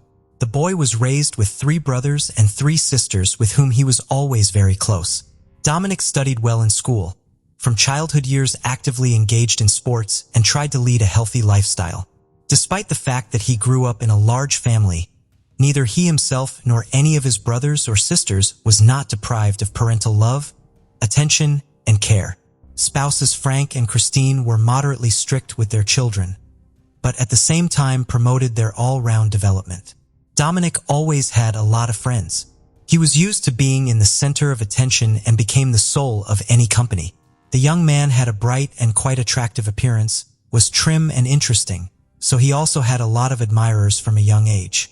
However, he himself tried to avoid fleeting romances, emphasizing serious and promising relationships. After graduating from high school, Rousseau became a student at a local university, choosing the specialization producer of performing arts. He dreamed of linking his life with music and one day becoming a famous music producer. In addition, the talented and versatile Dominic wrote and performed songs himself. By the age of 20, the guy already had his own small business. He bought a car and rented a separate apartment in a good neighborhood. At the same time, he continued to play sports and was considered one of the best students at the university. First love. Dominic and Mackenzie met for the first time when the girls studied in the graduating class. It happened at one of the parties in the company of mutual friends, and this accidental meeting became fatal for both of them. Young people were complete opposites of each other, and opposites are known to attract. A handsome, curly-haired young man, well-versed in music, immediately attracted Mackenzie's attention. He was radically different from the guys she usually socialized with. He was educated, well-mannered, interesting, and could easily hold a conversation on any topic. Mackenzie herself had a striking appearance and slim figure, dressed well, and knew how to make the right impression. She turned on all her charm to draw the attention of the guys she liked, and she managed to achieve the desired rather quickly. In the fall of 2021, the couple began dating, and almost immediately, each of them introduced the chosen one to their parents. But if Mackenzie's parents were delighted with her choice and considered Dominic a brilliant couple for their daughter, the parents of the Dye had mixed feelings about his passport. On the one hand, the girl looked sweet, innocent, and tried to make a good impression on them. But on the other hand, something in her immediately alerted Frank and Christine Russo. Friends and family members of Cheryl were sure that Mackenzie, for the first time in her life, really fell in love and sincerely hoped that the relationship with the chosen one will positively affect her character and behavior. Then no one could not even guess what tragedy would end this youthful romance. The couple began to appear everywhere together, holding hands and openly demonstrating their tender feelings for each other. So soon, the whole small town knew about the relationship. Those who knew Mackenzie well sincerely felt sorry for her boyfriend, but most just happy for them. What was wrong with her? Soon, Dominic began to notice oddities in his girlfriend's behavior, her defiant antics and desire to make everyone around her do only what she wants. At first, he did not focus too much attention on it, writing off everything on the young age and the desire to attract attention. The young people made plans for their future together and even planned to get married as soon as Mackenzie turned 18. They also planned to leave their native provincial town and together go to conquer a major metropolis, ideally New York. There before, Dominic would open a lot of opportunities to build a brilliant career in the music industry and fully reveal his talent. But as time went on, Mackenzie's behavior became more and more alarming and sometimes even frightened the guy. She demanded from her boyfriend that he did only what she wanted, and if he did not agree with her in something, she made scandals, threw tantrums, and behaved like a little capricious child. At first, Dominic tried to translate everything into a joke, but soon realized that this is the true face of his chosen one. In public, she was still trying to hold on, but being alone with her boyfriend spewed on him the whole storm of his emotions and sometimes even pounced on him with fists. Mackenzie's behavior became more and more aggressive, and at some point, the young man decided that he had enough.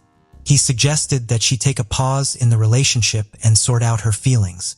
But upon hearing this, Mackenzie had a public showdown in front of their mutual friends. She screamed, threatened Dominic that she would kill him if he left her, threatened to burn down his house and wreck his car.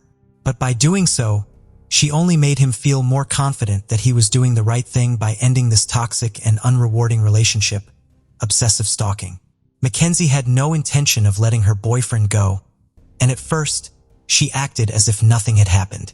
She continued to called him to various parties and other events, as well as exhibited in social networks of their joint photos, accompanying them with posts with declarations of love. When Dominic firmly told her that everything is over between them, she literally went mad with anger and rage. Mackenzie went to his house almost daily and shouted all sorts of nasty things, insults, and threats under his windows. She called him from different numbers, left messages on his answering machine, wrote on social media, and emailed him. Mackenzie then swore in love and offered to try to start all over again, then again began to insult and threats. Russo was confused. He simply did not know how to react to such behavior because he had never encountered such behavior. He tried talking, tried to ignore the former lover, and a couple of times even recorded her threatening tantrums on his phone. It got to the point that Sharilla, seeing the ex-boyfriend on the street or in another public place, began to scream and insult him in front of passers-by. She turned Dominic's life into a real nightmare, but he still hoped that a little more time would pass and she would leave him alone, switching to someone else. One day, in front of witnesses, Mackenzie declared that it was easier for her to kill Dominic than to let him go. Mackenzie said that if he didn't come back to her, no one would have him and she would take care of it. The young man did not take these words seriously, although those around him realized that Mackenzie was not joking. Among the most frequent threats from the mouth of the schoolgirl were promises to hit and run over the guy with a car, as well as to put him in the car and drive off a cliff or stop on the railroad in front of a train rushing at them. Each option sounded terrifying, and each of them Mackenzie described in detail as if she had planned it all out long ago and was just waiting for the right moment. An unexpected reconciliation. When Mackenzie realized that threats and insults would not help her to get Dominic back, but only distanced him, she decided to change her tactics. Mackenzie became sweet and charming again, stopped pressuring and harassing her ex-boyfriend, and instead tried her best to pretend that she realized her mistakes and wanted to change for the better. She talked about the upcoming enrollment, asked to help her choose a university, and also claimed that she had gotten smart, and most of all was now concerned about the final exams. Such changes pleasantly surprised Dominic. He, in spite of everything, still had tender feelings for the former girlfriend and decided out of kindness to help her with university enrollment. Therefore, they again began to see each other and communicate. Gradually, the couple became close again. Dominic began to invite Mackenzie on dates, sought to spend all his free time with her, and believed that she had changed, matured, became more serious and responsible. He did not notice how he fell in love with her again, and all the former offenses remained somewhere in the past. However, this time, the young people were in no hurry to announce to all friends and acquaintances about their reunion. Their meetings were more like secret dates where they just enjoyed each other's company, avoiding the close attention of others. When Dominic's own brother Angelo learned about what was happening, he suggested that nothing good would come of it. But the young man in love did not heed his words. A devious plan. While Dominic naively rejoiced at being reunited with his girlfriend and the changes he thought had happened to her, Mackenzie herself hatched a terrifying plan of reprisal against the young man. She was so fascinated by the idea of a car and a spectacular car crash that she began to work out the scenario in detail. In her free time, she spent hours driving around the city, choosing a place suitable for the realization of her plan. However, there were no high and steep cliffs nearby, and going out on the tracks while waiting for a train seemed to her an unreliable idea. One day, Sharilla drove into a nearby industrial area, a fairly secluded place with no cameras on the way and very few cars in the area. The schoolgirl's attention was drawn to a huge brick wall, and her second imagination immediately conjured up a new, no less horrible plan. She decided that if she accelerated to the maximum possible speed and crashed into the wall, it would be no less spectacular than falling off a cliff into an abyss. It should be noted that initially Mackenzie planned to die together with her lover so that their story was retold by all the inhabitants of the city.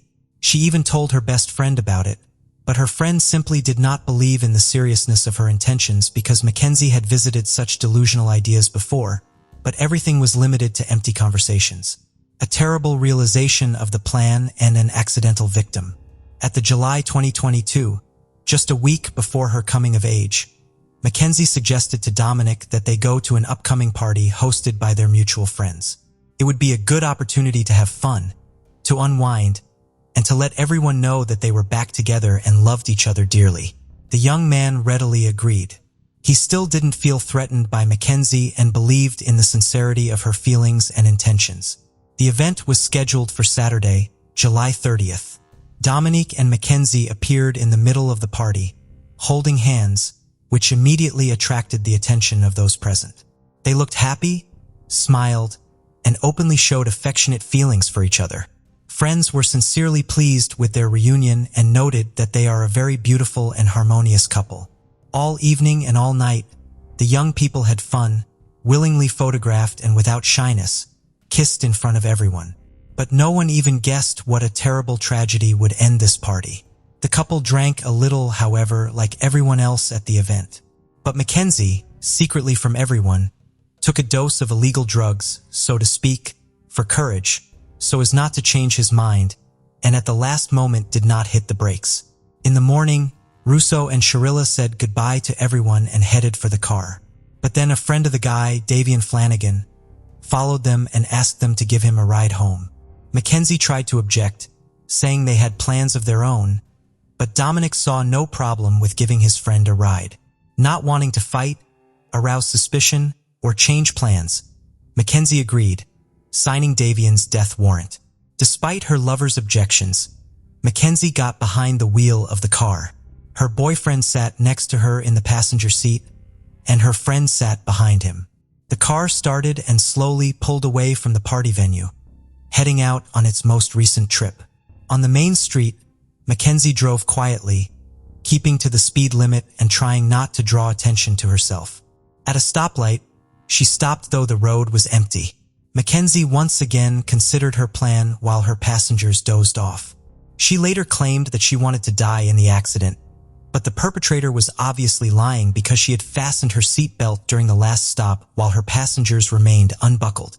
When the light turned green, she drove off, quickly picking up speed, and then took a sharp turn onto a poorly lit secondary road leading into an industrial area. Obviously, the guys didn't immediately realize what was going on, if at all. It was as if the devil himself had possessed the driver. The car accelerated to top speed, but Mackenzie continued to press hard on the gas pedal, steering the car into a blank brick wall. A bystander and a miraculous rescue. There wasn't a soul in the industrial area early Sunday morning, so no one saw the accident or rushed to help. Only one woman who lived on the outskirts, not far from the scene of the accident, heard the bang and was not too lazy to go outside to see what was the matter. She saw smoke, and when she got closer, she realized that there had been a car crash, after which she ran back inside to call emergency services. Medics arrived at the scene about half an hour after the accident, but the two guys in the car could not be helped. They died on the spot. The girl behind the wheel was alive. She was saved by her seatbelt and airbags. Mackenzie was unconscious, and her legs were trapped in the mangled car. But she was breathing, and her pulse was clearly palpable, giving hope that she would survive. She opened her eyes several times during the process of being released from the car, but was obviously unaware of what was going on around her. Mackenzie was immediately sent to the hospital where she was diagnosed with a number of fractures and internal organ damage. Blood tests showed that she was under the influence of alcohol and drugs. However, according to the doctor, perhaps that is what prevented her from dying from painful shock while help was on the way. Investigation, leads, and confession. Initially, the police, having received the results of Mackenzie's tests, assumed that she, being under the influence of illegal substances, simply did not realize what she was doing and perhaps tried to drive through the wall or did not see any obstacles in her way. In favor of this version was the lack of braking distance. It was not possible to talk to Sharilla herself because she was unconscious in the intensive care unit after a complex operation. However, she soon came to her senses and, realizing what she had done, began to sob and pour out her soul to the doctor on duty. She admitted that she purposely drove into the wall at a great speed because she wanted to kill her boyfriend and originally planned to die with him. Mackenzie also added that Davion was an accidental victim due to his own obsession because he asked to go with them. The doctor did not take the patient's rambling story seriously, deciding that it was a delusional state resulting from anesthesia and painkillers as well as guilt over the death of a loved one. And when the police were allowed to talk to the recovering Mackenzie, she suddenly changed her testimony completely. Now Mackenzie claimed that she remembered almost nothing about the events of that night because she took alcohol and illegal substances. According to the girl, she had a lapse in memory after she got behind the wheel. And how Davion was in the car, she has no idea. However, the facts were to the contrary. The surveillance cameras were able to track the first part of the route the car had taken, and the footage clearly showed that Mackenzie was driving slowly and according to the rules until she suddenly turned onto a road leading to an industrial zone. Moreover, it turned out that Mackenzie had driven the entire route both ways several days earlier, and her car had been seen there at various times by at least a dozen witnesses back to normal. After being discharged from the hospital, Mackenzie recovered quickly enough and tried to get back to her old, carefree life. She had no remorse and was confident that she could get away with it. Mackenzie was once again active on social media, meeting with friends and making plans for the future. In September, she decided to go to a concert of her favorite band playing in a neighboring city. At that time, the bones of her legs had not yet fully fused, but this did not stop her, and she appeared on the concert stage in a wheelchair. At the same time, she wore bright makeup, dressed provocatively, took selfies with friends, and posted them on her account. In October, when Sharilla was on her feet, she went to a Halloween celebration dressed up in a pre-made costume. Mackenzie lived life to the fullest and even made new acquaintances, But on November 4, 2022, she was taken into custody. Trial and sentencing. It took the investigation just over 3 months to gather the necessary evidence and proof to bring the case to trial. Mackenzie was charged with premeditated aggravated double murder and possession, and use of a controlled substance that was found in her pocket and detected in her blood. The defendant changed her testimony several times, first citing a lapse in memory, and then when her friend testified in court as a witness to whom she revealed her plan, Mackenzie changed tactics, saying that she wanted to die with her lover. But even here, there were immediately discovered inconsistencies because she had previously fastened herself with a seatbelt. On August 21, 2023, Sharilla was found guilty of all charges. However, an important nuance was taken into account. Namely, at the time of the crime, she was not yet 18 years old. It was 5 days before her majority, so she was tried as a minor. Under state law, she was entitled to at least 2 consecutive sentences of 15 years for each murder without parole.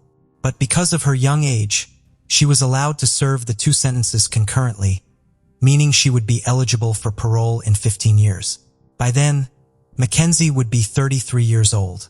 Both sides were unhappy with the court's decision.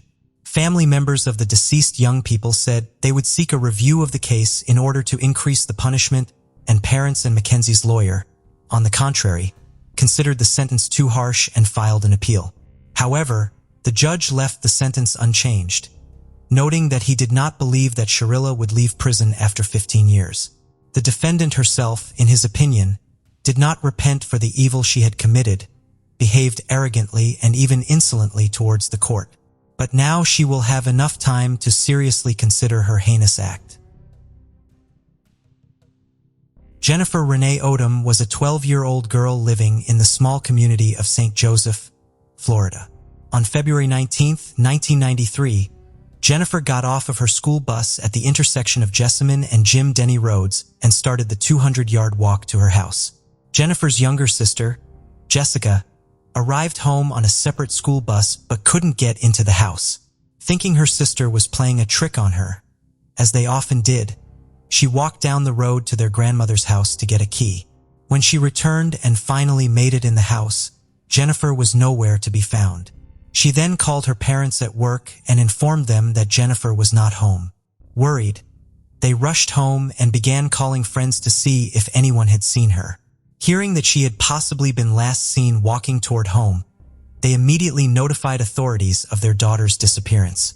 Friends on the school bus later reported seeing an older, faded blue pickup truck stopped on the side of the road nearby and stated that the truck began slowly creeping in the same direction that Jennifer was walking. After a massive search, a couple searching an abandoned orange grove in southeast Hernando County found Jennifer's body 10 miles from her home. It would later be released that her cause of death was blunt force trauma to the head and that she had been sexually assaulted. Her clothes were missing, as were her backpack, jacket, and clarinet case. On January 5, 1995, a couple looking for scrap metal in Hernando County found a book bag and clarinet case in a rural area. Both matched the description of the items that Jennifer had been carrying at the time of her disappearance and were thought to possibly be hers. When the couple opened the bag, they saw a textbook with her name inside. Police would later confirm the fingerprints found on the items matched those of Jennifer's. These items were found 30 miles from her home and 18 miles from where her body had been located almost 2 years earlier.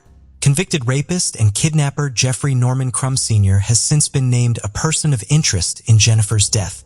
DNA testing connected Jeffrey to a similar crime that occurred in January 1992 in nearby Pasco County. In April 2017, he was arrested and charged in that case. Authorities noted similarities between the 1992 case and Jennifer's murder. New testing is currently being done on evidence from Jennifer's case.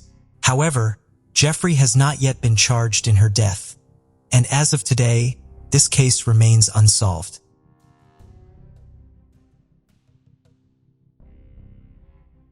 Judy McFarland was last seen on January 13, 1992, walking home after leaving a Bible study. The pastor at the church stated he saw Judy standing outside next to some flowers. He said it started to rain and he stopped and asked if she needed a ride home, but she declined. This was the last time Judy was seen alive, and her sister would report her missing a few days later. Over 6 months later, her body was found in a retention pond in Gainesville, Florida. A law and service was at the site cutting the grass when they found her behind a barbed wire chain link fence. Strangely, this wasn't the first time the grass had been cut since her disappearance, and crews never reported seeing her or anything else out of the ordinary. Also, the area where she was found was behind a locked gate, and the Florida Department of Transportation were the only ones with a key. The retention pond was located in an area off Northeast 29th Avenue and North Main Street, less than a mile from the church where she was last seen. At the time of her disappearance, she was living in a mobile home 3/4 of a mile from where she was found. One possible theory was she was put in the sewer system and ended up in the retention pond, but there is no solid evidence to prove this. Also, the medical examiner was never able to determine her cause of death, because Judy's body was sitting in the water for too long. Possible suspects include Judy's estranged husband, Jim McFarlane, who had been previously convicted of smuggling drugs out of Canada. However, he was deported back to Canada before her disappearance, and they could never place him at the scene of the crime. Another suspect was Robert Norris, who had previously dated Judy's younger sister. Judy and Robert had gotten into a violent argument one night in 1990. The argument was so bad that Judy called the police and had Robert arrested. He was subsequently charged with multiple felonies and sentenced to prison. Suspiciously, he was released on Monday and Judy went missing on Monday night. However, Robert was never charged in the connection with Judy's death, and he died in 2010 before the case was reopened. As of today, no one has been charged in her case and it remains unsolved. August 12, 2019 started out completely normal. Teacher's assistant, Lindsay Burbeck, was on vacation, and she planned to spend the day with her family. She and her daughter, Sarah, went shopping in Blackburn in the afternoon, and then they agreed to have a nice family evening over a cup of tea and meet her daughter's human boyfriend. They said goodbye, and Lindsay returned home to change and go for her daily walk in the woods. Around 4 o'clock in the afternoon, she left the house and never came back. To delve into this sudden disappearance and try to figure out why this particular day's tragedy happened and who was to blame. The events are set in the town of Blackburn in the county of Lancashire in northwest England. The town is located in the southern part of the county on the Blackburn River by the Leeds-Liverpool Canal at the junction of April 2018, but they continued to live together in Upton until March 2019. She then moved to her new home on Burnley Road in Hancote. Lindsay cared for her 2 adult children, Thiven, 20, and Sarah, 17. She worked as an upper-grade teacher's aide at Hill Elementary School in Burnley and loved being surrounded by children. Lindsay was a talented artist who would go the extra mile to create the most amazing props for school productions and plays.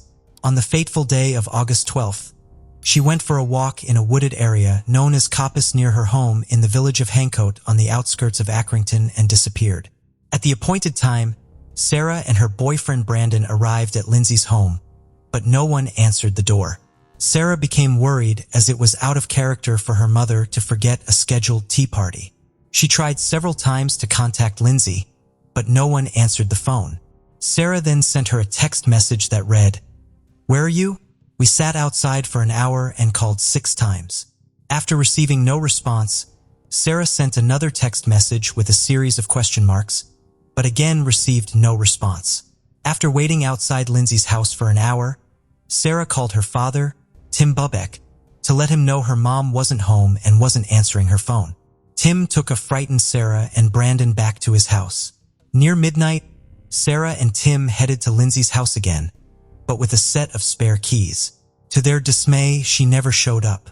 Inside, the house seemed quite ordinary and showed no signs of any incident. There was no note of explanation either. At 12:11 a.m. on the night of August 13th, Tim Bubeck contacted police and told the dispatcher, "My ex-wife seems to be missing. We can't find her. It doesn't look like her."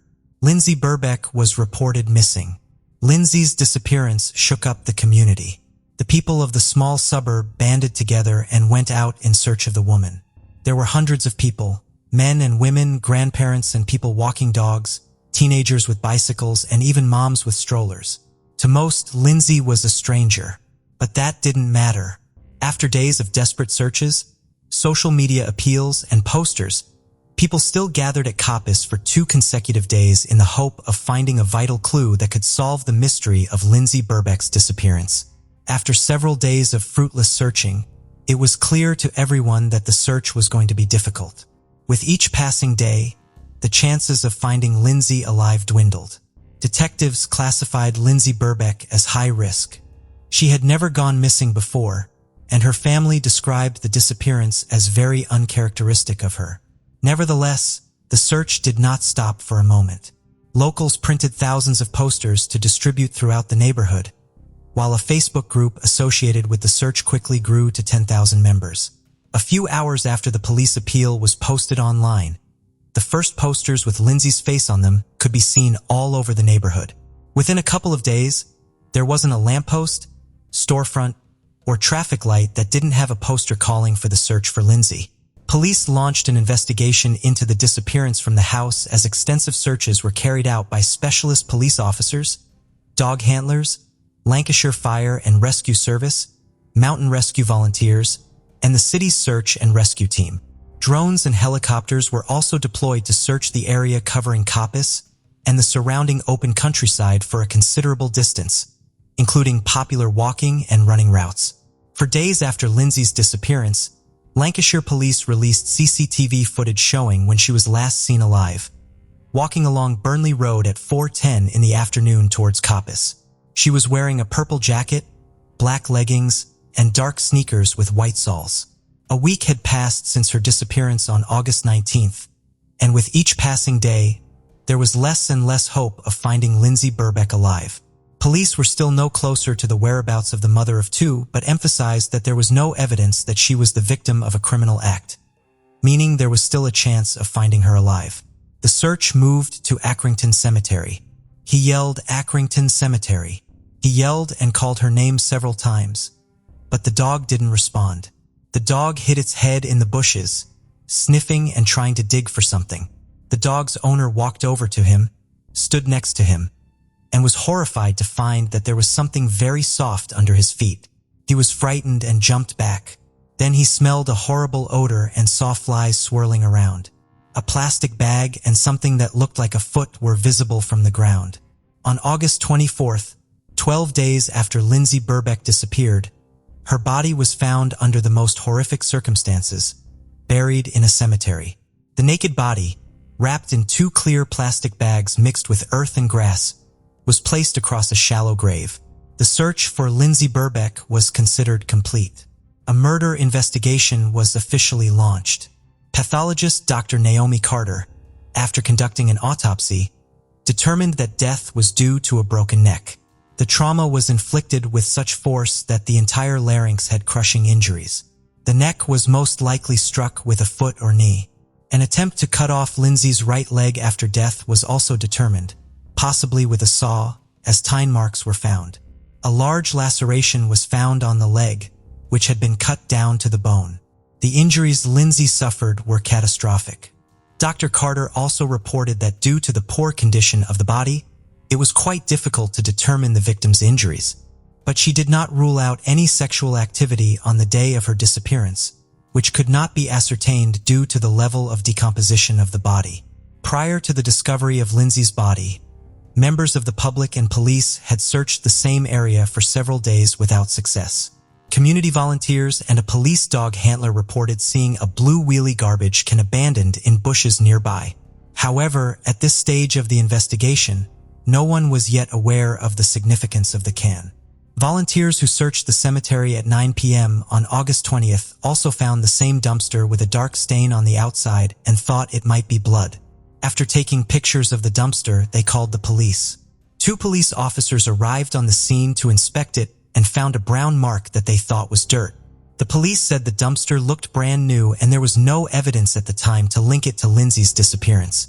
Therefore, it was left in place.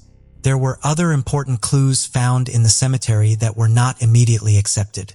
For example, a local resident, Christine Alderson, discovered a bloody cloth on the grass at the cemetery on August 18th while she and her daughter were walking their dogs.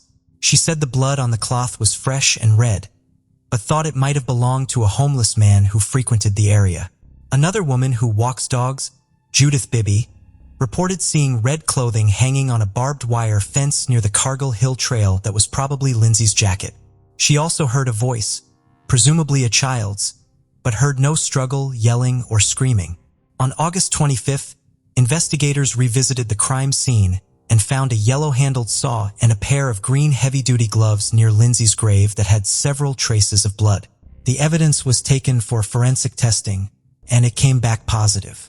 The gloves contained the perpetrator's DNA on the inside surfaces, and Lindsay's DNA was found on the outside surface of the left glove. A pair of her Skechers sneakers, which had been cut along the sole, were also found in a blue plastic bag discarded in the cemetery. Examination of other evidence revealed that Lindsay's body was wrapped in some kind of plastic sheeting, and between the body and the sheeting was foliage and grass that was not from the cemetery grounds. This led investigators to believe that the body had been moved from another location.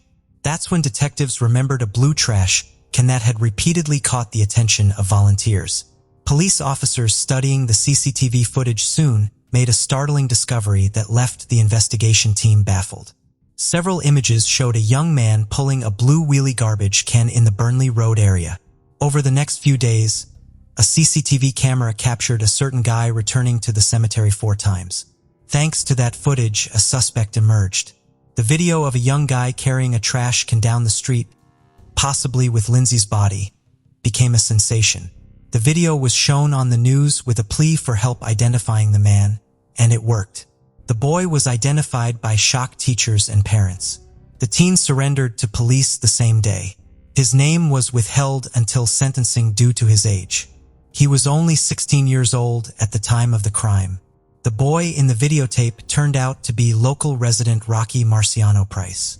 Rocky Marciano Price lived with his parents and 5 siblings on Winnie Hill Road in Accrington. It had been the Price family home for about 3 decades.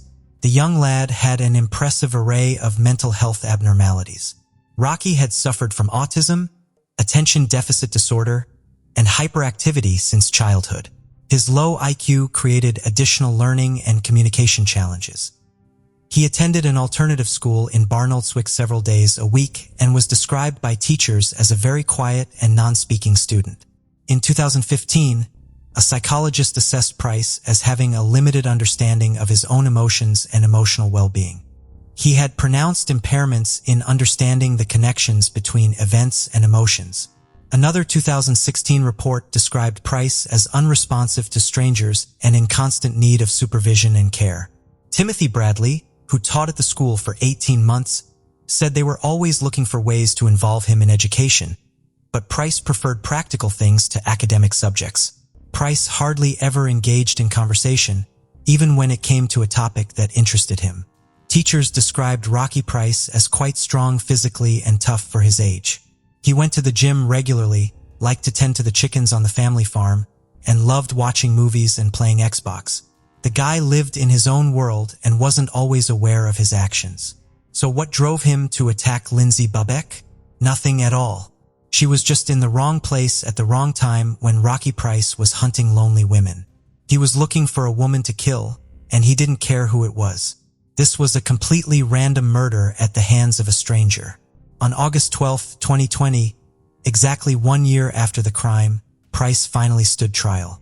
Rocky Marciano Price was unanimously found guilty by a jury after an 8-day retrial and 4 hours of deliberation. Appearing via video link from Her Majesty's Prison, Weatherby Price, 17, did not react in any way when the judge read out the verdict.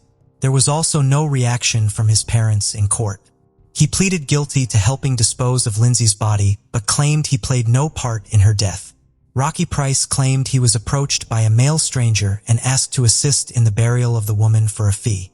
In a prepared statement, he admitted moving the garbage can and burying the body, but said he had no involvement in Lindsay's death. However, a search of his home in Accrington revealed plastic bags that were identical to those at Lindsay's grave. A tracksuit and other clothing were also analyzed and matched the ones he was wearing on surveillance cameras on August 12. Defense attorney Mark Fenholz told jurors that Price did a horrible and heinous act by burying the woman's body in the cemetery, but he was not her killer. Despite the abundance of evidence against him, Rocky Price pleaded not guilty to the crime but admitted to moving Lindsay's body. After 2 days of questioning, Price, through his attorney, prepared a statement to explain his movements between Coppice, where police believe Lindsay was killed, and the cemetery where her body was found. But the prosecutor affirmatively stated that Rocky Price acted completely alone. The motive for the random attack on the 47-year-old mother of two was never revealed, as the perpetrator did not even know the victim. The judge sentenced Price to life in prison with a minimum term of 16 years. He will only be released when the parole board decides he is not a danger. The judge said the attack was swift and brutal. There was no doubt the defendant sprang with the intent to kill a woman who was walking by. Just minutes before Lindsay's incident, Zoe Braithwaite had managed to get away from a hooded teenager with her hands in her pockets, walking alone on a parallel path. Her sixth sense kicked in, and the woman was instantly wary. Zoe was confused by the guy's appearance. He looked out of place for a walk in the woods at that time of year. She quickened her step and then ran away. That probably saved the woman. If it hadn't been her, it could have been someone else. And it was Lindsay. This was a premeditated attack. After missing one woman, he didn't back off his plan to attack another lone woman. His actions after the crime clearly show that he had the ability to plan and reason. His teachers told the court that he was much better at practical tasks than academic subjects. He used this ability to hide the body. Rocky Price was found to have made 2 return trips to Coppice on the evening of August 12th. The first incident occurred at 6:55 p.m. when he was seen on CCTV cameras carrying a black rucksack. Possibly in it, he was carrying a found saw to dismember Lindsay's body. The next incident occurred at 8:28 p.m. when dog walker Anthony Dewhurst was seen pulling out an already empty garbage can. This is the same spot where his grandfather, who bears his name, and other family members are buried. Without panic or excitement, young Rocky Price, acting alone, set in motion a plan to dispose of Lindsay's body by placing it in a blue garbage can like a piece of trash, and then burying it in a shallow grave in Accrington Cemetery wrapped in 2 plastic bags. He set in motion a plan to dispose of Lindsay's body by first hiding her in a blue wheelie garbage can and then dragging her to the cemetery.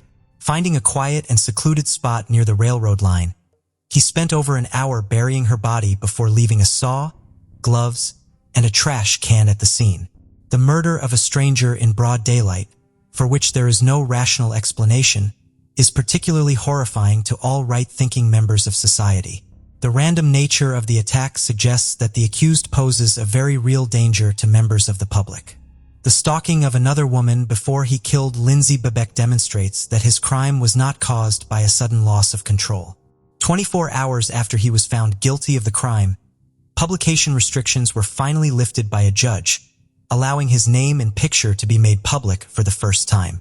Rocky Marciano Price's identity was kept secret during the first and second trials. The jury was told many important details about Price, but they could not be fully disclosed because of his young age. The judge rescinded the disclosure restrictions after the jury unanimously found Price guilty of the crime. The defendant's mental illness cannot in any way excuse or even explain his actions. After all, it is quite obvious that he realized that it was terribly wrong to kill, but did it anyway. Although fortunately such crimes are rare, they instill fear in society. However, the main question in this case remains unanswered. Why did the young guy need to kill a strange woman? And for what? Only Rocky Price knows the answer, but he didn't answer it. Perhaps if it wasn't Lindsay Bebeck, it could have been someone else. Lindsay's funeral was held at St. Margaret's Church in Hapton on September 20th. More than 200 mourners gathered at the church as police stopped traffic on Manchester Road while Lindsay's coffin, covered in flowers, was carried into the church. Dozens of flowers from friends, family, and strangers whose hearts were touched by Lindsay's story were left at the scene. Sarah described her mom as a very optimistic and positive woman. Lindsay was making plans for the future. She was planning a trip to Glasgow with her friend Sharon. She dreamed of finding love on the Match.com dating site. Lindsay Bubeck planned a long and happy life for herself and looked forward to the future with optimism. But all those dreams were interrupted one sunny summer day. Lindsay Bubeck's family and the detectives who investigated the crime welcomed the jury's unanimous verdict, but said no court verdict could ever bring Lindsay back or spare her family and loved ones the grief of loss. In front of the courthouse after the verdict was announced, members of the defendant's family wore T-shirts that read, "Wrongfully convicted, set this boy free." The back of the T-shirts read, "The killer is still at large. Maybe Price is an aspiring maniac. He just wanted to take a life, to feel what it's like, to watch someone die and mutilate them. Most likely, in any form, it's an absolute neurodevelopmental disorder characterized by problems with social interaction, motor skills, and behavioral stereotypes." In translation, the word autism means a person who has gone into himself or a person within himself. Autism is still an understudied developmental disorder that can occur due to genetic or hereditary abnormalities. The exact cause is not fully understood, but in our story, the punishment most likely fits the crime. Sherry Way Casey Black was born on October 14, 1946. Before her murder, she was married to Earl Black, her high school sweetheart.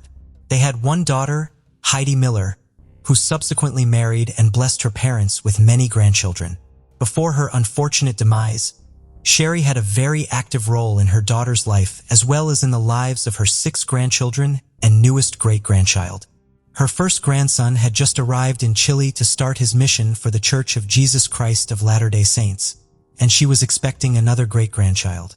Unfortunately, the evil ones wouldn't allow her to live to meet her second great-grandchild. On November 30th, 2010, Sherry Way Casey Black was murdered in the little bookstore she owned on her property in South Salt Lake City, Utah. She had been assaulted and stabbed before her husband, Earl, returned from a conference meeting late at night. Earl instantly dialed 911 for assistance. In the first phase of the investigation, the detectives concluded that the victim did not know the person who killed her and that the murder was an unplanned, random act.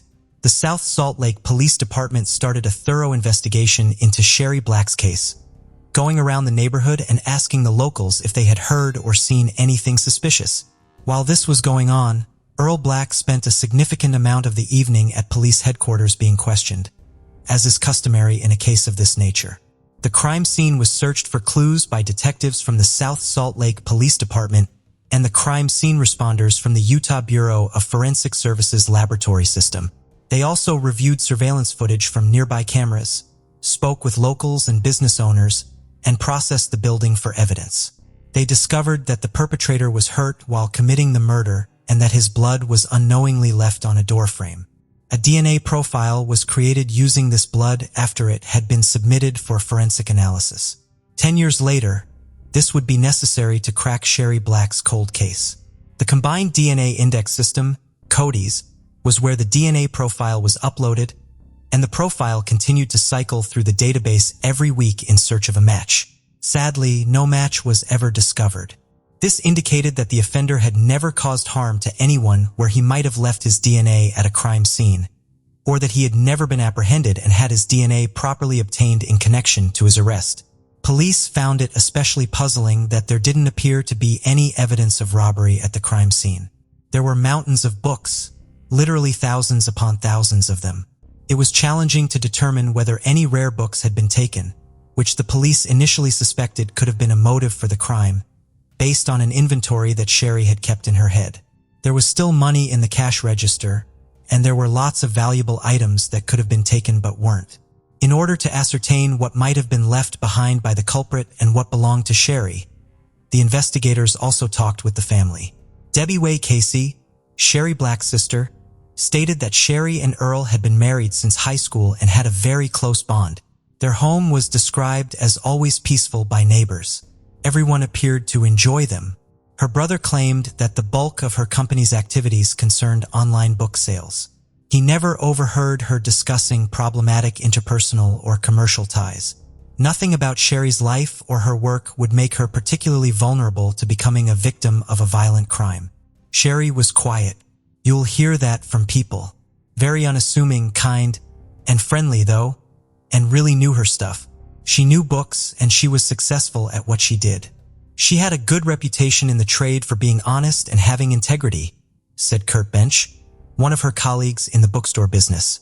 The year after Sherry Black's murder, in February 2011, the Black family and the South Salt Lake Police Department solicited the help of the Viddick Society, a non-profit organization that offers top-notch consultation on homicide investigations. The specialists visited Salt Lake City to examine the case. The experts thought the attacker was familiar with the victim. Even though the interaction was very brief, the crime was planned, and it had a sexual motivation. They also believed the culprit was a younger person, no more than 19 years old, who frequented the neighborhood. According to the expert, if the culprit was older, he was likely mentally challenged to have committed such a heinous crime. The Unified Police Department of Greater Salt Lake was also contacted for their assistance by the South Salt Lake Police Department. However, their assistance was restricted until 2015, when the South Salt Lake Police Department hired Unified Police Department cold case detective Ben Pender. Two of the Viddick experts, Richard D. Walter and Patrick J. Zerpali, independently traveled back to South Salt Lake City in May 2015 for a 2-week period to collaborate with the investigators on the case. Sorensen Labs in Utah produced a restricted genealogy profile of the culprit in 2017 using DNA from the crime scene. Detective Ben Pender later learned about Parabon Nanolabs and their work with phenotyping DNA while attending a cold case conference in Washington, D.C. In order to process the killer's blood evidence from Sherry Black's crime scene, the Unified Police Department hired Parabon, which produced a number of age progression pictures of the criminal. The case was officially transferred from the South Salt Lake Police Department to the Unified Police Department of Greater Salt Lake in March 2018, after almost 8 years, and Detective Ben Pender was designated as the lead detective. Sherry Black's family kept the case in the public eye throughout the quest for justice in the hopes of finding fresh leads. On the anniversary of her passing, they conducted candlelight vigils, created incentives, and reported developments in the case when they became available. They also sought to garner media attention. Detective Ben Pender started using the help of Parabon Nanolabs to perform genetic genealogy in October 2018.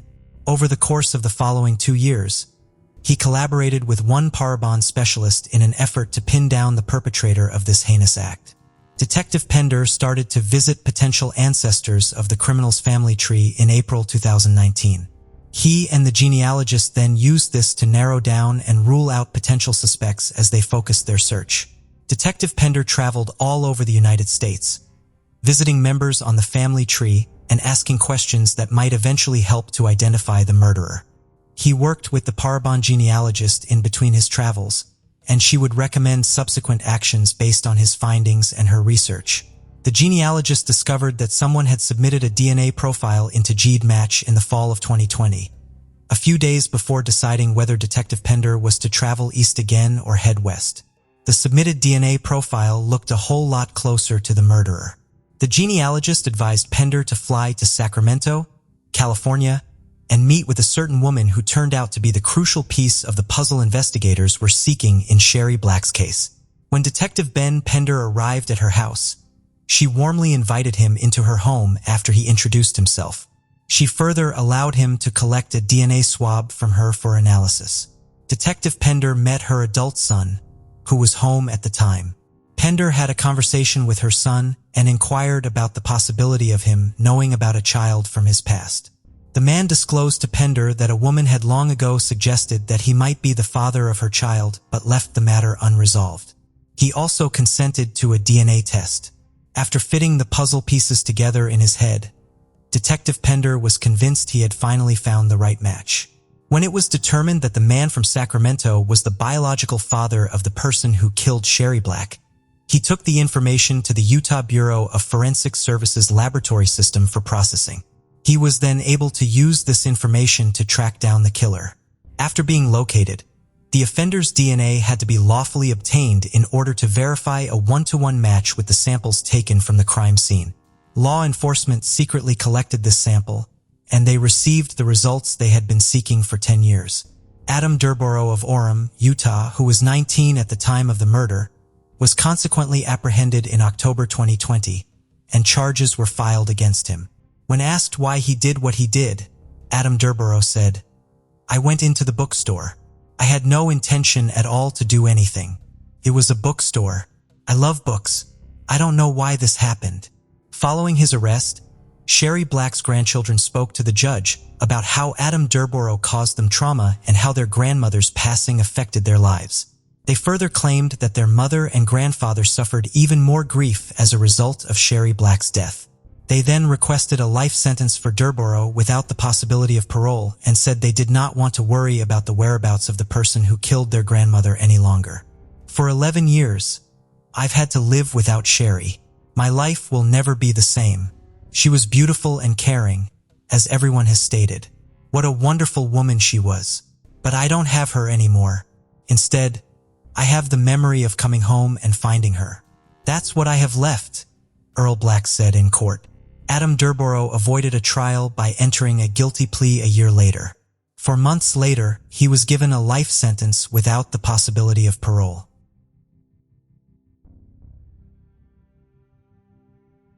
Columbus, Ohio. Columbus is a busy city with plenty of entertainment options. There are numerous eateries, shops, bars, concert venues, art galleries, and other establishments in the Short North Arts District. The Gallery Hop, which takes place on the first Saturday of every month, is a fantastic way to see what Columbus has to offer in terms of artistic talent. The North Market, a public market with vendors selling a variety of local cuisine, fresh produce, gifts, and more, is also located in the Short North neighborhood. Columbus is home to a large number of parks and museums, including the Scioto Mile Riverfront Park, the Columbus Zoo and Aquarium, the Columbus Museum of Art, and the Center of Science and Industry. The entire year is filled with special occasions and festivals, but in the fall, football is the region's way of life. The Ohio State Buckeyes are the city's pride and joy. Though the city might seem all safe, fun, and bubbling now, it wasn't always like that in the 1990s. In fact, the homicide rate and violent attacks were high in the year 1991. Jessica Lynn Keene was born on September 24, 1975 to Rebecca and James Keene. She was well loved by her parents and basically had everything a child could ever ask for. The love, care, and the peace of mind at home reflected in her academics while growing up. Teachers simply called her a good student. In the year 1991, 15-year-old Jessica Lynn Keene was an honor roll student at Westland High School. She was gifted, ambitious, and loved by her family. Jessica became a popular cheerleader and a talented performer. She was well known and well liked by friends. According to her mother, Rebecca, Jessica had a lot of dreams and goals. Jessica, idealistically, would have loved to have been a singer, an actress. I guess realistically, Jessica loved animals and wanted to go to college to be a zoologist, Rebecca said. However, Jessica's smooth life and the beautiful relationship she shared with her parents came crashing down in March 1991, and this had to do with the teenager's love life. Jessica had fallen in love with an 18-year-old school dropout, Sean Thompson. They started dating, and their relationship was new and exciting. But according to Jessica's mother, the love affair began to distract Jessica from her academic life. Also, in an effort to spend more time with the person she was infatuated with, Jessica even quit cheerleading and would often skip school to see Sean. This made her grades decline drastically. Just like every parent who wants the best for their child, Jessica's parents became worried and forbade her from seeing Sean Thompson ever again, at least until her grades came up enough for her to get a scholarship into college. Jessica was in love and wouldn't listen to her parents. She continued to sneak out of the house to see Sean. When she began to threaten her mother about moving out of the house, her mother knew she had to put her daughter back on track before it got too late. At a point, Jessica and her mother's arguments got worse. They both realized they needed some time to let off some steam. They then agreed that Jessica should spend 2 weeks at the Huckleberry House live-in counseling facility for troubled teenagers. While there, she was to attend therapy sessions in an effort to get her back on the right track. Jessica complied as required, and on March 15, 1991, her live-in stay at the facility was almost over when things started to go very wrong. She called Sean Thompson the day before she was scheduled to return home, but it seemed she probably didn't get the response she was hoping for. According to those who witnessed the phone call, Jessica and Sean got into an argument over the phone. At a point, they broke up, and on ending the call, Jessica was said to have been very visibly upset. Afterwards, Jessica, who was devastated by the situation, told her friends she was going to the mall and then made her way to the bus stop close to Huckleberry House to wait for the next bus. Nobody would ever again see the 15-year-old alive after that. It was getting dark, and Jessica failed to return to the Huckleberry House facility. Her friends and the staff at the facility waited for her, but when she didn't show up, they reached out to her parents to inform them what had transpired. She was eventually reported missing to the police, and a massive search for her ensued. However, the search came to an end 48 hours later when her body was sadly discovered at the Foster Chapel Cemetery, about 20 miles from the Huckleberry House. Jessica had duct tape wrapped around her hands and mouth and was otherwise naked, save for a bra and one sock. The teenager had been brutally beaten and raped before being fatally struck in the head by a gravestone that was discovered nearby. Strangely, Jessica still had her wristwatch and ring on her, but her beloved necklace, inscribed with the word "taken," which was a gift from her boyfriend, was gone. After starting their investigation, the police concluded that Jessica had likely been sexually assaulted between 2 and 4 hours before she passed away, due to the cement at the crime scene. After a thorough inspection of all the hints and clues at the cemetery, the investigator in charge of the case, Special Agent Greg Costas, came to the heartbreaking conclusion that Jessica Lynn Keene had been abducted and held captive in a car, but she had only just tried to elude her captor. She then ran across a country road in fear for her life and entered a cemetery where, based on a knee print in the ground and a misplaced sock, she may have attempted to conceal herself behind a gravestone.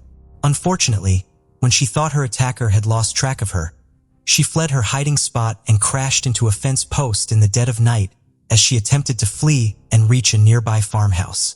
Since the farmhouse was lit up, she intended to run toward it, believing someone was there to save her from the monster running after her. Sadly, she couldn't make it there on time, as her great fall alerted her attacker, who later discovered her and killed her with a 70-pound gravestone. This discovery devastated her family, friends, and the police. They couldn't fathom the horror she must have experienced as she tried so hard to stay alive. According to Special Agent Costas, he was adamantly determined to use all of his resources to identify the killer of the promising teenager and solve the murder. "I've never been so passionate about anything that I've ever worked on in my life. The thought of this young girl, 15 years old, who had such a bright future, being murdered in such a horrible, horrible fashion. You cannot help but want to do everything humanly possible to find out who did this," Agent Costas said. Rebecca Keene was clearly mortified by the terrible crime and haunted by the extreme fear her daughter must have experienced while attempting to find safety in the pitch-black cemetery. "Everything I tried to prevent, her life from being ruined, happened anyway," a devastated Rebecca told the media. As the investigation progressed, sheriffs in Madison County focused on Sean Thompson, Jessica's boyfriend, but they discovered that he wasn't in Columbus when Jessica was murdered. Sean and a few of his friends had left for Florida. However, they were eventually sent back to Ohio. The police collected Sean's DNA and interrogated him and his friends in great detail, but it was quickly determined that he and his friends were not party to the incident. This was because the DNA from the semen sample at the crime scene did not match Sean's or even his friends. They were, however, exonerated of all charges. Though, for the investigators, a whole week had passed, and the search for the actual murderer or murderers had become fruitless. Even so, Jessica's mother's nightmares about her passing never stopped. What they did to her, the fear that Jessica felt. She would do anything to get away, and I can feel her heartbeat running through the cemetery. I can feel the deep breathing she was probably doing when she knelt behind the tombstone. I can hear her praying, and I realized that that was the worst thing that I believe anyone could go through," Rebecca said. The investigation gradually became unproductive. Investigators, however, were unable to forget the grisly murder that had occurred on their doorstep, and they continued to periodically review the evidence in the hope that new information might come forward someday. At last, it actually did in February 2008. After rerunning the semen sample from the crime scene through the system, Madison County Sheriff Jim Sabin and Special Agent Greg Costas found the hit on Cody's that they were looking for. It belonged to Marvin Lee Smith Jr., who was quickly apprehended and sent to Ohio to face allegations of impermissible sexual conduct. Marvin Lee Smith was on bail when he met Jessica Lynn Keene in 1991, having served 9 years in prison for assaulting 2 women in Columbus. Marvin Smith was required to submit his DNA as a formality when he was released from jail after serving time yet again in February. Unfortunately, it was never noted as being related to the Keene case, and it wasn't until Sheriff Sabin and Special Agent Costas had a lucky break that a match to Jessica's killer could be established. Marvin Lee Smith confirmed in court in 2009 that he had abducted Jessica after seeing her by chance at the bus stop on that March day in 1991. This confirmed the police's initial suspicions. To the surprise of the jury, he described how he had indeed pursued Jessica through the dark cemetery before eventually getting a hold of her and killing her with a gravestone, using such force that the stone split into 2. As part of a plea agreement, Smith admitted guilt to first-degree murder while avoiding the death penalty. He will be held at the Lebanon Correctional Institution in Warren County, Ohio, until at least March 2038 after receiving a sentence of 30 years to life in prison. However, those who reside in Columbus and elsewhere will undoubtedly be hoping that this dangerous person stays exactly where he is for life after the revelation of the nightmare murder that he committed.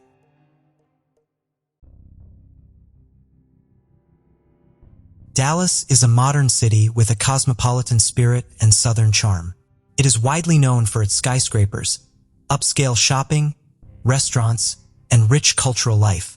There are many historic districts, such as the West End, with its late 19th century buildings and futuristic landmarks, shimmering glass towers, and skyscraper spires that serve as the city's main landmarks. Dallas is a city where modern metropolitan life is infused with natural beauty. There are more than 30 parks in different parts of the city. The Gable Park residential complex is located at the epicenter of Dallas Cheek. Living here offers a vibrant, exclusive lifestyle and exquisite, unique experiences. The high-rise building is elegant in appearance and has a parking garage and concierge. It is a vibrant and luxurious apartment building with a landscaped saltwater pool, fitness studio, and gourmet coffee bar in uptown Dallas. It's a quiet and safe place with no crowds of tourists or neighborhood residents strolling by. On September 2, 2015 at 7:42 p.m., a car entered the Gable Park parking lot. The car parked and a beautiful young woman got out. She had a shopping bag in her hands. She slammed the door shut, stepped away from the car, and a minute later, 2 gunshots rang out. With the business completed, the dark figure quickly jumped into a black Jeep Cherokee that pulled up and fled the apartment complex. Local resident Hashim Saad, who was walking to the parking lot to pick up his car, saw the injured woman and called emergency services. Officers arrived at the scene of the tragedy and found the injured woman. Unfortunately, she was already dead. The victim turned out to be 35-year-old Kendra Hatcher. Kendra K. Hatcher was born on February 3, 1980 to Reagan Hatcher and Bonnie Gibson Jameson Calley in Springfield, Sangamon County, Illinois. Her parents divorced, and her mother married Bruce Jameson. She was not an only child. She had 3 sisters, Jamie Kaufman, Ashley Lipscomb, and Melissa Jameson, and 1 brother, Neil Hatcher. She grew up in Police and Plains and studied dentistry there. After her divorce in February 2010, she moved to Dallas, where she began working at Smile Zone Dental Studio. Kendra had a strong Christian faith and wanted to use her dental skills to help others. For example, the clinic provided services to disadvantaged children completely free of charge. In her spare time, Kendra taught Bible studies and participated in volunteer programs that included building churches overseas and providing free dental services to children in Ecuador. Dallas was welcoming to the young professional. Kendra's professional life quickly gained momentum, and her personal life flourished as well. On May 24, 2015, Kendra began dating Dr. Ricardo Paniagua. Kendra and Ricardo met through a dating app, and from their first date, they were inseparable. They both had similar values and interests and wanted the same things in life. Ricardo was finishing his residency in dermatology at the University of Texas Southwestern Medical Center. And even though they had only been in a relationship for a few months, the young couple was already discussing their upcoming marriage. However, an incident in a parking lot took the life of his beloved woman and cut short all future plans. Investigators who arrived at the scene of the massacre examined the crime scene and initially considered robbery as a motive, as Kendra's purse and some valuables were missing. Bullet fragments and a gun magazine were found on the ground next to her body. However, the manner of shooting and the traces of the gunshot pushed the robbery theory into the background. One bullet struck the woman in the back and the other in the head. The entry wound from the bullet was at the top of the head and it exited through the chin, indicating that Kendra had her hands up and behind her head when she was shot. The murder theory was confirmed when CCTV footage was obtained and investigators reconstructed a picture of what happened. The footage shows a black Jeep Grand Cherokee pulling into the parking lot at 7:15 p.m. Half an hour later, Kendra returns home and drives into the same garage. A few minutes later, a man approaches her, shoots her, and runs to the side, after which he jumps into the black Jeep and drives away. The videos were of poor quality, and the crime scene itself was not visible in them. It was impossible to identify the assailants, but the vehicle was put on a wanted list. It was decided to place the camera footage, images of the Jeep, and the driver in the media. The authorities appealed to the public for help, and it worked. Police were contacted by a man named Jose Luis Ortiz. He reported that the car in the footage belonged to him, but Jose wasn't involved in the shooting and he wasn't driving it. When questioned, Jose explained that on the morning of September 2nd, he was approached by two of his girlfriends, Brenda Delgado and Crystal Cortez. They asked Jose to repair their car and, in return, to lend them his Jeep until the evening. The man agreed. He also said that later that evening, Brenda called Jose to a restaurant where they were at the time of the crime. Crystal Cortez later drove the Jeep to Jose's house, so the man was quite surprised when his Jeep made the news. When Jose saw his Jeep on a TV program, he asked Brenda about it. She first said that it was a different Jeep on the screen. Then Brenda explained that Crystal had been traveling somewhere on her business and she didn't know about it. Brenda Delgado suggested that Jose not tell anyone anything and simply repaint the Jeep. She was willing to pay to paint the Jeep. Jose was awaiting a decision on his U.S. citizenship and did not want any trouble with the police. He realized that Brenda had set him up. So Jose went to the police again and testified. The police then tracked all the movements of the Jeep that day and found the two young women whose names Jose had given them. Brenda Delgado was the first person investigators called in for questioning. The woman told police that she never knew Kendra Hatcher and had never seen her before. When asked where she was on September 2nd at 7:42 p.m., Brenda stated that she was at Chili's restaurant with Jose. Brenda even provided receipts for the dinner. But how often, and more importantly, why do you keep dinner receipts? So gradually, assembled in minute detail, the truth that the participants in the crime tried to hide was revealed. The central figure in the investigation was Brenda Delgado. She was born into a fairly simple family, Luis and Maria Delgado, who immigrated to Dallas from Mexico, where her father was a factory worker. They found a home in a low-income neighborhood in southeast Dallas.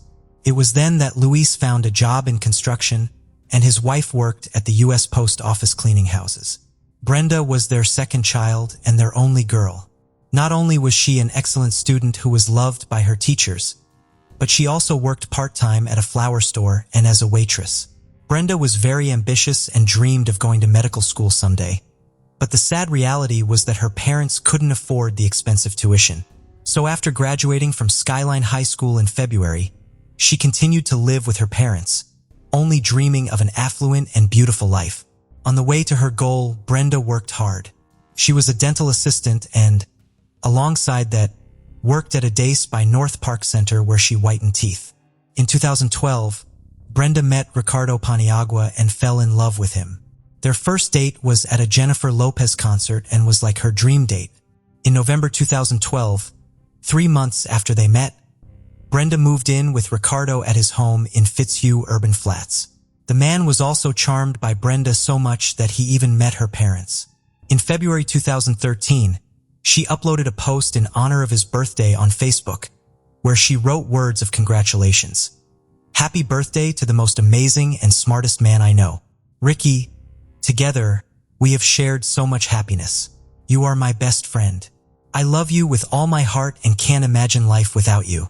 Brenda then found out she was pregnant, but at Ricardo's insistence, she terminated the pregnancy, which left her heartbroken. A little recovered from the decision, Brenda decided to devote herself to her career and her beloved Ricky. In the fall of the same year, she enrolled in Sanford. At first glance, it seemed that Brenda had gotten over the emotional blow of the breakup. However, this was not the case. Brenda's painful dependence on Ricardo only gained momentum. And when Ricky posted a joint photo on social media with his new lover, Kendra, who looked like a photo model, Brenda was up to something terrible. Many who knew her testified that Brenda dreamed of getting rid of Kendra. After obtaining information about Brenda and her personal life, investigators were able to surmise that the offended woman had a motive to get rid of her rival. Ricardo confirmed that Brenda Delgado was his ex-girlfriend. They dated intermittently from 2012 to February 2015. They broke up a few months before Ricky and Kendra met.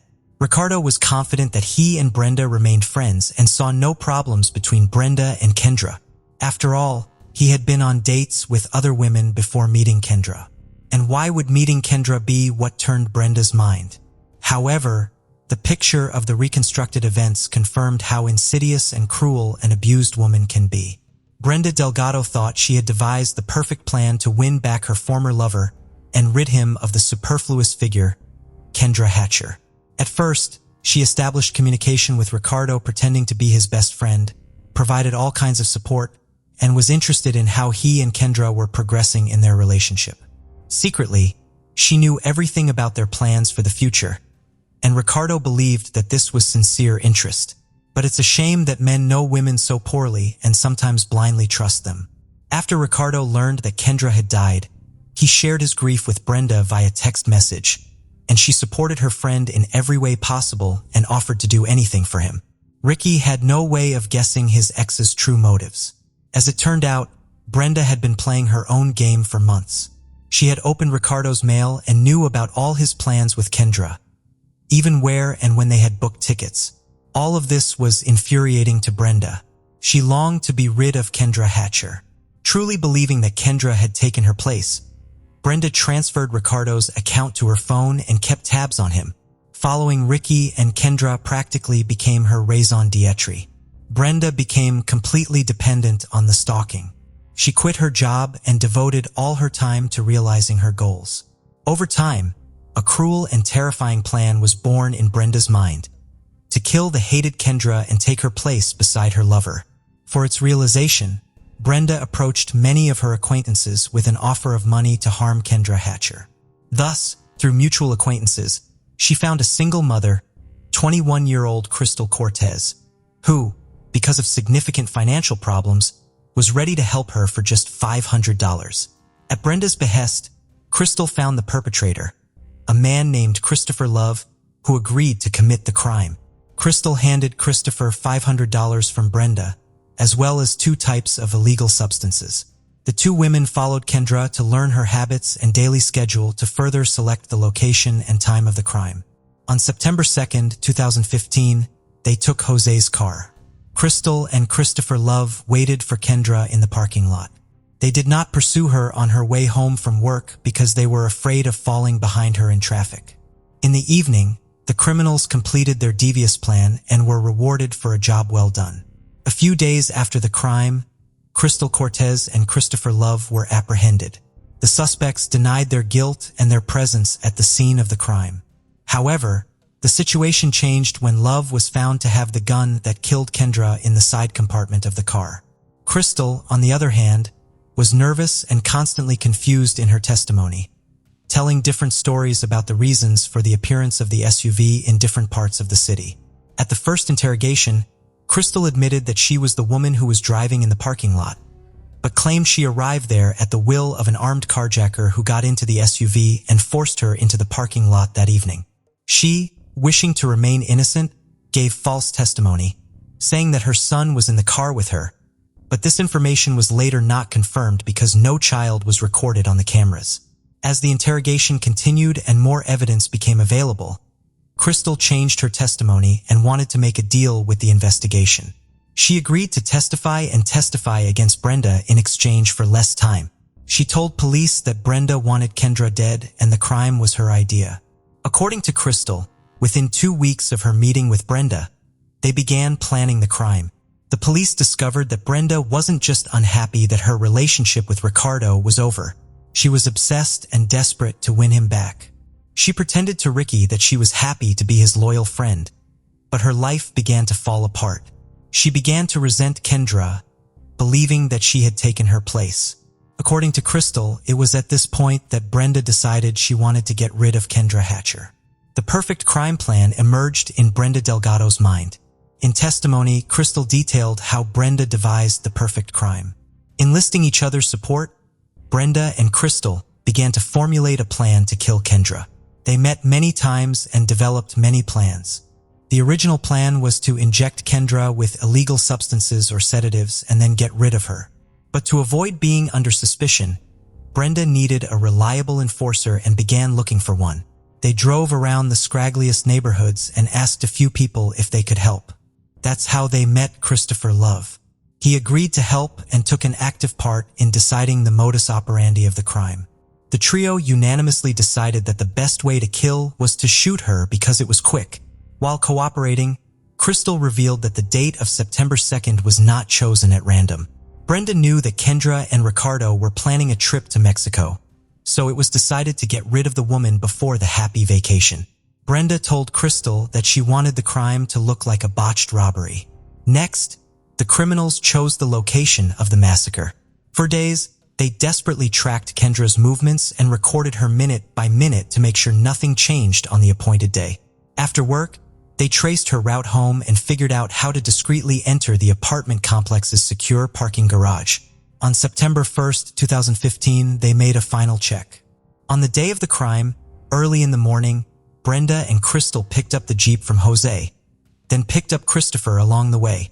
Brenda was dropped off at the library in Carrollton, so she would have an alibi, and Crystal and Christopher went to Kendra's apartment complex. They waited across the street for about 30 minutes, then drove to Kendra's place of employment. After waiting for their victim, they followed her but lost her in traffic. However, they returned to the house first and waited there. As soon as Kendra drove in, Christopher got out of the car. He was wearing gloves, approached Kendra with a gun, and shot her when she got out of the car. According to Crystal, she did not actually see the shooting, but heard it. Crystal then drove Christopher home, picked up her son from his grandmother on the way, and later met Brenda at Jose's house, where she handed him the Jeep. Thus, Brenda's dream came true. She was rid of her hated rival, and all she had to do was wait for her beloved Ricardo's message. Brenda was happy that she had managed to pull off the perfect crime. Crystal's candid confession and testimony against Brenda left no doubt about Brenda Delgado's guilt, and a warrant for her arrest was promptly issued. But when police officers arrived with the warrant, she was no longer at home. Having dual citizenship, Brenda Delgado fled to Mexico. After fleeing, Brenda's involvement in a contract killing became apparent, and she was put on a wanted list. On April 6, 2016, the FBI placed her on the list of most wanted fugitives, assigning a reward of $100,000 for information about her. So Brenda Delgado became the only woman on the list at the time and the 9th woman on the list ever. But just 2 days later, in Torreon, Coahuila, she was apprehended by Mexican authorities and extradited to the United States on October 6th. Mexico agreed to extradite Brenda, but only on the grounds that she would not face the death penalty. When she was extradited back to the United States, she was formally charged with capital murder. Brenda was extradited to Texas, and she was brought to trial. Hearings in the case began in 2017. The grief-stricken relatives of Kendra and Ricardo did not hesitate to express themselves during the court appearance.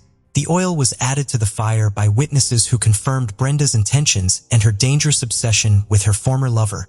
Brenda's cousin, Moses Martinez, spoke in court about his sister's depression after the end of her and Ricky's relationship. He also revealed that Brenda offered to pay him if he hit Kendra with a baseball bat. He refused to do so. Brenda's friend, Jennifer Escobar, testified at trial that Brenda was obsessed with Ricardo and read all of his emails and tracked his movements on her phone. She told the jury that Brenda even kept a copy of his house key and had access to his bank accounts. Jennifer revealed that Brenda had asked her to help eliminate the hated Kendra Hatcher too. She also told the court that Brenda wanted her to either inject Kendra with something lethal or use a bat and leave her in a coma. For her help, Brenda offered to give her $2,000, a car, and illegal drugs if she would do it. Jennifer discussed the offer with her parents and then refused. It is quite strange that adults, having been offered the suggestion to harm or kill someone, contemplated doing so, and none of them went to the police to report a threat to a person's life or health. The court heard evidence about obsession from a number of people who knew Brenda, so the court found that Brenda had a motive to want Kendra dead. She saw her as an obstacle to getting what she wanted, and she wanted only one thing: to get back to Ricky. The court received corroboration that in the months leading up to Kendra's death, Brenda became increasingly obsessed.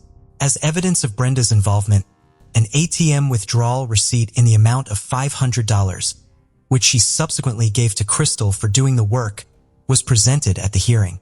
Christopher Love received a cash payment in the amount of $600. The cell phone data provided also indicated that Brenda, Crystal, and Christopher were together prior to the crime. More than 99 calls were recorded between Brenda and Crystal between August 22nd and September 4th, proving their constant communication to discuss the plan to kill Kendra Hatcher. The defendant's attorney tried to shift much of the blame to the perpetrators, but it didn't work. The defense argued that Brenda was not at the scene of the crime. She had an alibi and receipts confirming her presence at the restaurant at the time of the crime. Brenda herself did not plead guilty, but the jury thought otherwise. It took them only 30 minutes to find Brenda Delgado guilty of the murder of Kendra Hatcher. She was sentenced to life in prison without parole. Christopher Love, the direct perpetrator of the crime, pleaded guilty and was sentenced to death via injection. Crystal Cortez, in exchange for cooperating with the investigation and pleading guilty, received a sentence of 35 years in prison with parole eligibility. The family of Kendra Hatcher was satisfied with the court's decision and silently withdrew from the courtroom after the verdict. The Delgado family did not believe to the last that their Brenda could be involved. They knew her as a loving daughter and woman, healthy, and with good family and Christian values.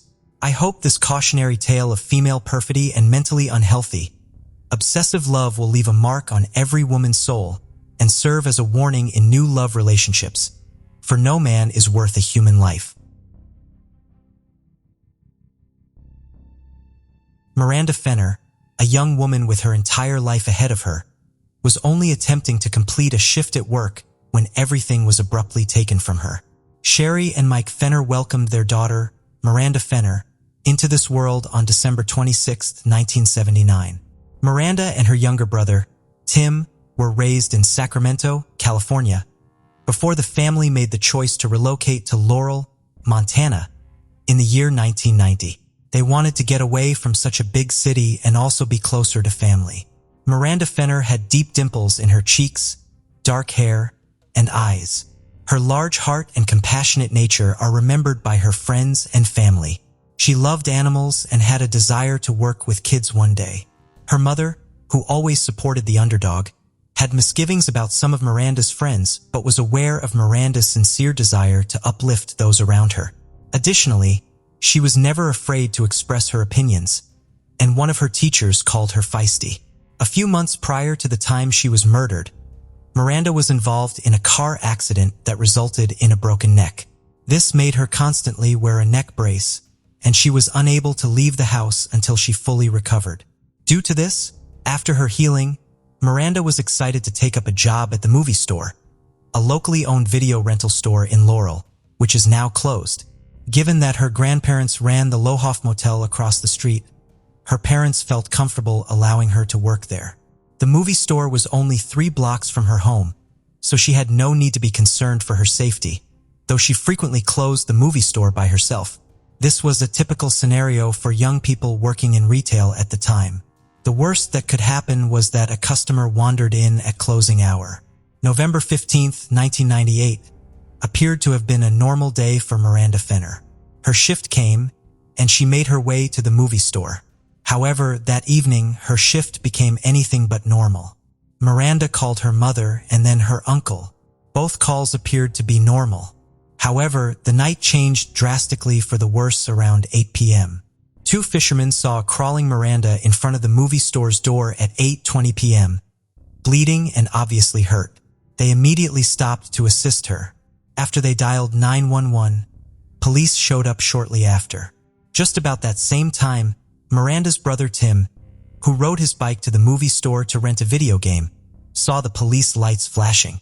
He stopped and turned around to call Mike, their father, who then came to the store as well. Officers informed Mike what had happened and told him that Miranda was being transported by Life Flight helicopter to St. Vincent's Hospital in Billings, which was about 15 miles away. Sherry immediately left work after learning from her mother that Miranda had been rushed to the hospital. While Miranda Fenner's life was being frantically saved by doctors, Sherry and Mike made their way to the clinic and waited eagerly to learn about their daughter's condition. Unfortunately, as Miranda underwent surgery to treat her injuries, she passed away. It was at that point that Sherry and Mike discovered that their daughter had been murdered. Even though Miranda Fenner's murder scene was gruesome, there wasn't much evidence left behind. Miranda had suffered multiple stab wounds to the head as well as a slashed throat. There was no weapon left behind at the crime scene, and there were no leads found in the fibers and hairs that may have been left behind by her attacker. Police were unable to identify a suspect or the motive. Although it was noted that a small amount of cash had been taken from the video store's cash register, robbery could not be completely ruled out as a possibility. Investigators questioned over 700 witnesses for 2 decades. They pursued a handful of leads, including a number of false confessions, but it was in vain. Miranda Fenner's parents never gave up hope that the killer or killers of their daughter would be apprehended.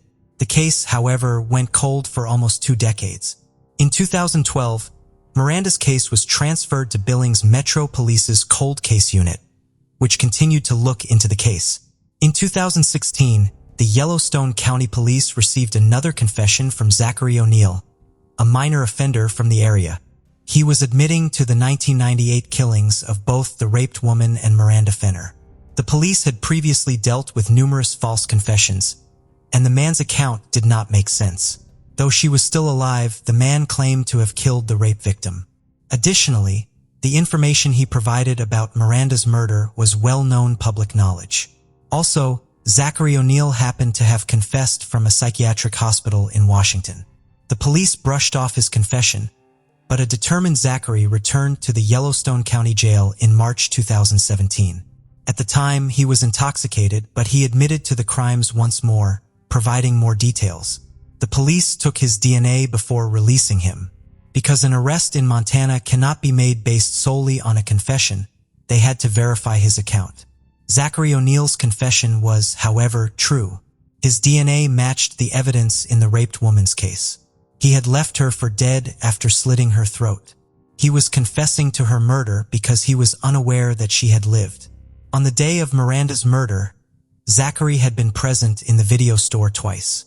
Members of his family claimed that the second time, he arrived only moments before Miranda was attacked. At the time, Zachary, who was 18 years old, had been questioned by the police but denied being involved in Miranda Fenner's murder. During the investigation in 2019, Zachary O'Neill claimed that he used to steal back in 1998 to support his drug habit. He said he was on meth the day he killed Miranda Fenner. According to him, the first time he went to the store was to rent movies. A few days later, Miranda rang him up for the movies he had rented. When his mother, with whom he was living at the time, saw one of the films, she ordered him to return it because it was pornographic. He, however, went back to the store not just to return the movie, but also to rob it. Zachary waited for all customers in the store to depart before he struck. According to him, he stabbed Miranda out of fear that she would recognize him after the robbery.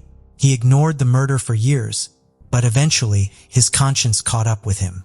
After his own brother was murdered in 2013, it was a relief when his killers were apprehended. He therefore desired for Miranda's family to experience the same closure. In August 2019, Zachary O'Neill went on trial for both Miranda's murder and the attempted murder and rape of the other woman. He pleaded guilty and was given 2 life sentences. Tempe is popular for being the home of Arizona State University. The city features a pleasant and active lifestyle and a lively downtown with many stores, bars, and eateries. Tempe Town Lake is a well-liked destination for pleasure and relaxation. However, despite the calm and fun the city offered, in 1978, a crazed criminal was out attacking young women. A few of these women got away with their lives, but Deanna Bodwin never had a chance to. Deanna Bodwin was born on July 28, 1956 to Harold and Beulah Bodwin. Her parents, Harold and Beulah, met in high school and both graduated from Arizona State University before getting married and having 2 daughters named Lesley and Deanna. Beulah Bodwin taught 2nd grade, and Harold was a former employee at Honeywell. As a child growing up in Phoenix, Deanna Bodwin was an honor student who attended Camelback High School after completing her elementary education at Squaw Peak Elementary. She participated in the 1974 Phoenix Honors Cotillion as a debutante and finished as the organization's first runner-up for the Debutante of the Year Academic Award. Deanna was a talented young lady who seemed to have her life figured out. After high school, she gained admission into Arizona State University, where she was studying marketing management. Deanna Bodwin was a member of the International Business Honor Society Beta Gamma Sigma, and she was an honor student. After taking the LSAT and the Foreign Service Officer exams, she was thinking about a career in law, international marketing, or diplomacy. Aside from doing well in school, Deanna was a kind-hearted young woman who had open hands and welcomed everyone. Whether the person was elderly or whether they were little kids, she just seemed to be able to talk and relate to them, her elder sister Lesley said. Before her demise, in addition to being a certified scuba diver, Deanna Bodwin was a talented poet. In her short years on Earth, she had the opportunity to study abroad in Spain, Mexico, and Belgium. She often kept a private calendar in which she wrote down the birthdays of loved ones, as well as future plans to go dancing at a nearby disco and a road trip to Guaymas, Mexico. Unfortunately, these plans were never achieved as her dreams and aspirations were tragically cut short on January 7, 1978. On the evening of January 6, 1978, Deanna Bodwin visited her family home, where she ultimately had dinner. After dinner, she made a move to start going back to her college apartment when her parents requested her to spend the night at home instead. Deanna, however, objected and chose to sleep in her own apartment because she had to report for work at a law firm the following day. She then left her family home and met up with a friend at a nearby bar. At 12:30 a.m., Deanna Bodwin would be last seen alive, exiting the bar and driving toward her college apartment. Around 2 a.m., Deanna Bodwin's boyfriend arrived at the apartment and discovered her dead on her bed in the bedroom.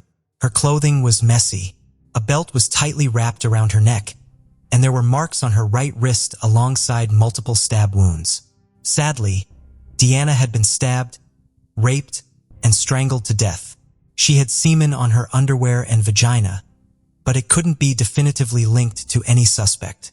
Her family was devastated by the news and felt they could have convinced her more to stay behind after dinner. Deanna's boyfriend was a suspect on the police list, but he was eventually ruled out after a series of interrogations. Days after the murder, investigators did all they could to find the culprit, but all efforts proved abortive. The murder of Deanna Bodwin remained unsolved for more than 20 years and was labeled a cold case until 23 years later, in February 2001, when Tempe Police Detective Tom Magazzini was using cutting-edge DNA technology to investigate cold cases that had been on the shelves since 1990. While at it, he stumbled upon Deanna Bodwin's cold case and decided to check the case evidence against a brand new national database. It took a while, but a match was established, and the killer of Deanna Bodwin was eventually identified as Clarence Dixon. The investigators were surprised because the killer was an already known criminal who was serving a life sentence in an Arizona state prison for a 1986 sexual assault conviction. A background check on Clarence Dixon revealed that during his early years, as a member of the Navajo Nation, He was subjected to abuse and had serious health issues. According to medical reports, Dixon was born with a congenital cardiac defect because of insufficient oxygenation. During further investigation, detectives discovered that Clarence Dixon was living across the street from DNA Bodwin in 1978. 2 years before Deanna's murder, in 1976, Clarence Dixon was married and was taking engineering classes as a former student of Arizona State University before dropping out a year later in 1977 due to mental illness. According to court records, Clarence Dixon's problems with alcoholism and drug addiction resulted in his divorce in 1978. Backtrack to 1977. Dixon was arrested and charged for hitting a 15-year-old girl on the head with a pipe. He claimed the young teenager reminded him of his ex-wife. He, however, could not stand trial after psychologists determined that he had schizophrenia. He was then sent to Arizona State Hospital for treatment. Once his competency was restored, Judge Sandra Day O'Connor, who presided over the Maricopa County Superior Court at the time, declared him not guilty by reason of insanity. She then determined that Clarence Dixon needed to be civilly committed to the state hospital. August 12, 2019 started out completely normal. Teacher's assistant, Lindsay Burbeck, was on vacation, and she planned to spend the day with her family. She and her daughter, Sarah, went shopping in Blackburn in the afternoon, and then they agreed to have a nice family evening over a cup of tea and meet her daughter's human boyfriend. They said goodbye, and Lindsay returned home to change and go for her daily walk in the woods. Around 4 o'clock in the afternoon, she left the house and never came back. To delve into this sudden disappearance and try to figure out why this particular day's tragedy happened and who was to blame. The events are set in the town of Blackburn in the county of Lancashire in northwest England. The town is located in the southern part of the county on the Blackburn River by the Leeds-Liverpool Canal at the junction of April 2018, but they continued to live together in Upton until March 2019. She then moved to her new home on Burnley Road in Hancote. Lindsay cared for her 2 adult children, Thiven, 20, and Sarah, 17.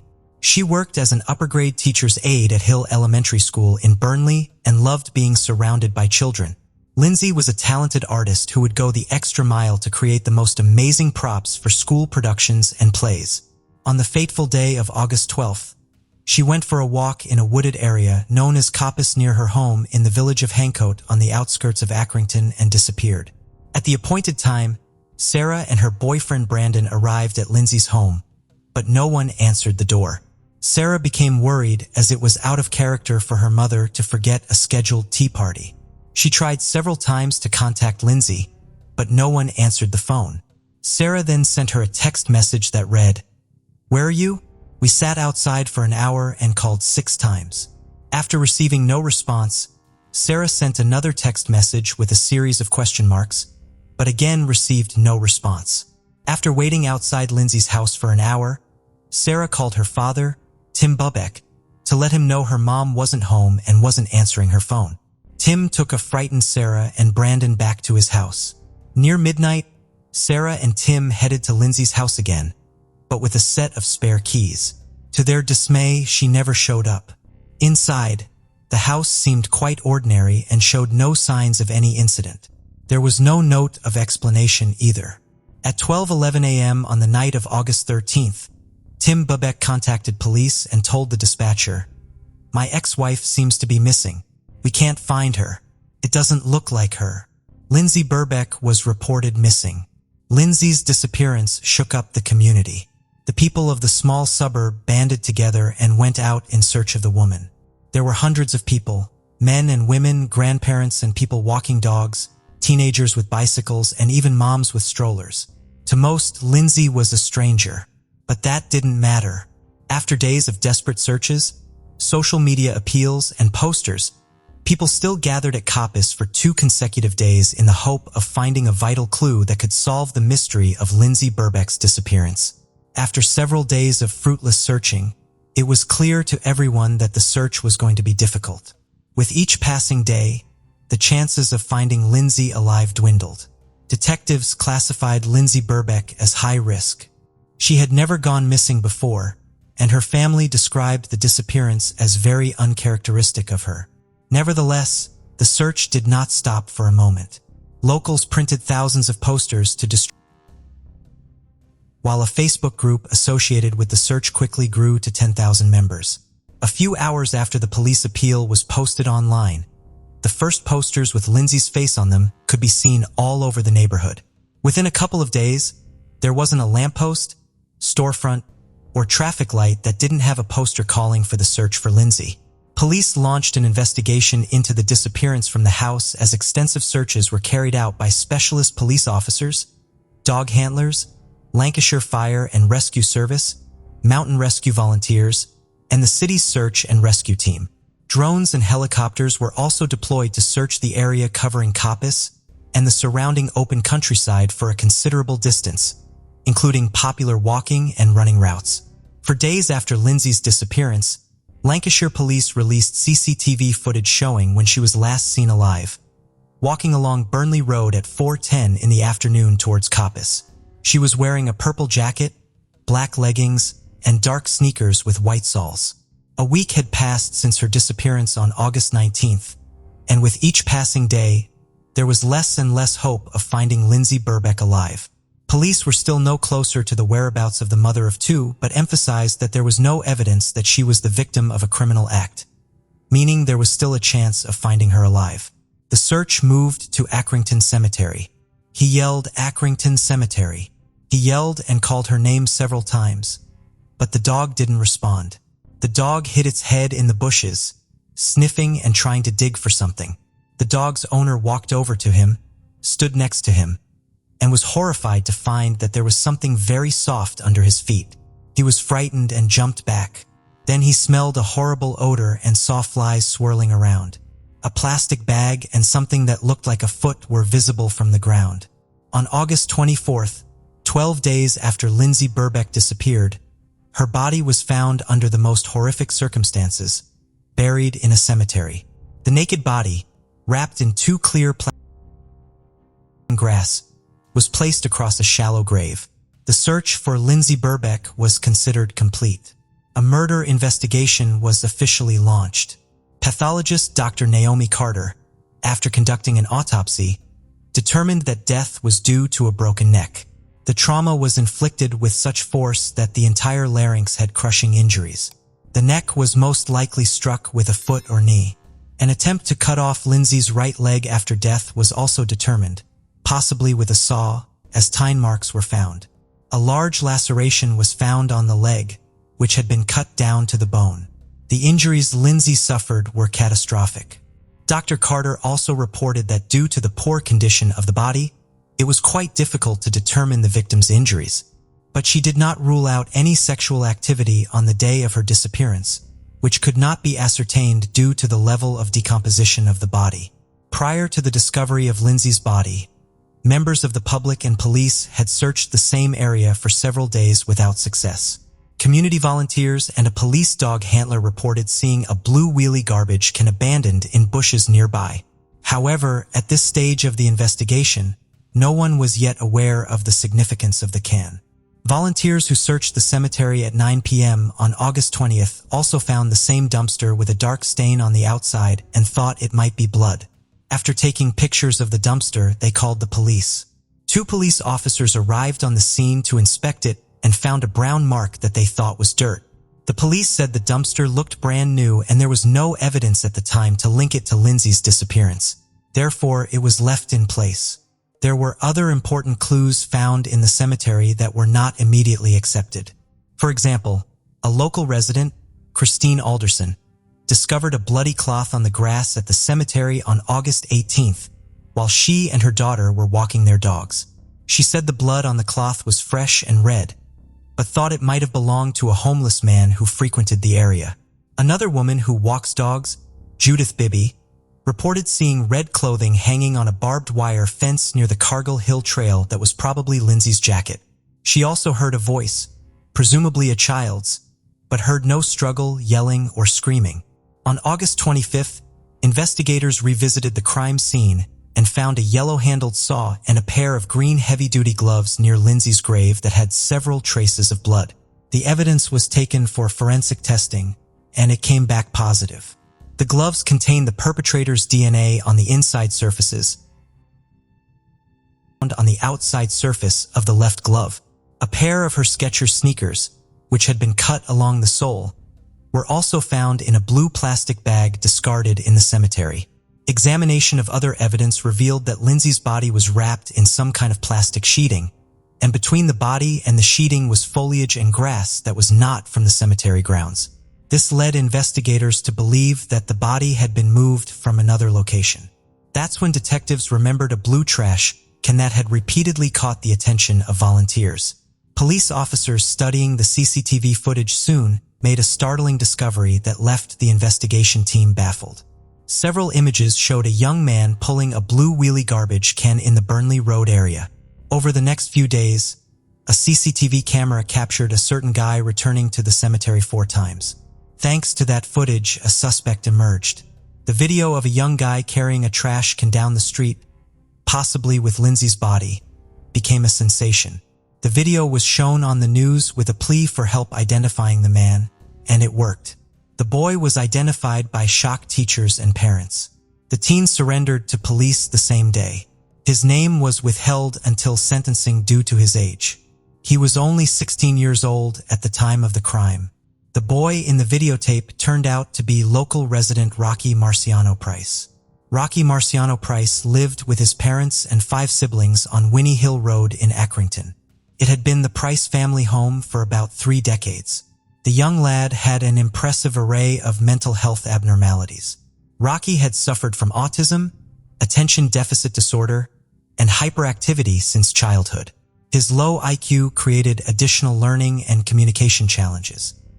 He attended an alternative school in Barnoldswick several days a week and was described by teachers as a seeking student. In 2015, a psychologist assessed Price as having a limited understanding of his own emotions and emotional well-being. He had pronounced impairments in understanding the connections between events and emotions. Another 2016 report described Price as unresponsive to strangers and in constant need of supervision and care. Timothy Bradley, who taught at the school for 18 months, said they were always looking for ways to involve him in education, but Price preferred practical things to academic subjects. Price hardly ever engaged in conversation, even when it came to a topic that interested him. Teachers described Rocky Price as quite strong physically and tough for his age. He went to the gym regularly, liked to tend to the chickens on the family farm, and loved watching movies and playing Xbox. The guy lived in his own world and wasn't always aware of his actions. So what drove him to attack Lindsay Bubeck? Nothing at all. She was just in the wrong place at the wrong time when Rocky Price was hunting lonely women. He was looking for a woman to kill, and he didn't care who it was. This was a completely random murder at the hands of a stranger. On August 12, 2020, exactly 1 year after the crime, Price finally stood trial. Rocky Marciano Price was unanimously found guilty by a jury after an 8-day retrial and 4 hours of deliberation. Appearing via video link from Her Majesty's Prison, Weatherby Price, 17, did not react in any way when the judge read out the verdict. There was also no reaction from his parents in court. He pleaded guilty to helping dispose of Lindsay's body, but claimed he played no part in her death. Rocky Price claimed he was approached by a male stranger and asked to assist in the burial of the woman for a fee. In a prepared statement, he admitted moving the garbage can and burying the body, but said he had no involvement in Lindsay's death. However, a search of his home in Accrington revealed plastic bags that were identical to those at Lindsay's grave. A tracksuit and other clothing were also analyzed and matched the ones he was wearing on surveillance cameras on August 12. Defense attorney Mark Fenholz told jurors that Price did a horrible and heinous act by burying the woman's body in the cemetery, but he was not her killer. Despite the abundance of evidence against him, Rocky Price pleaded not guilty to the crime but admitted to moving Lindsay's body.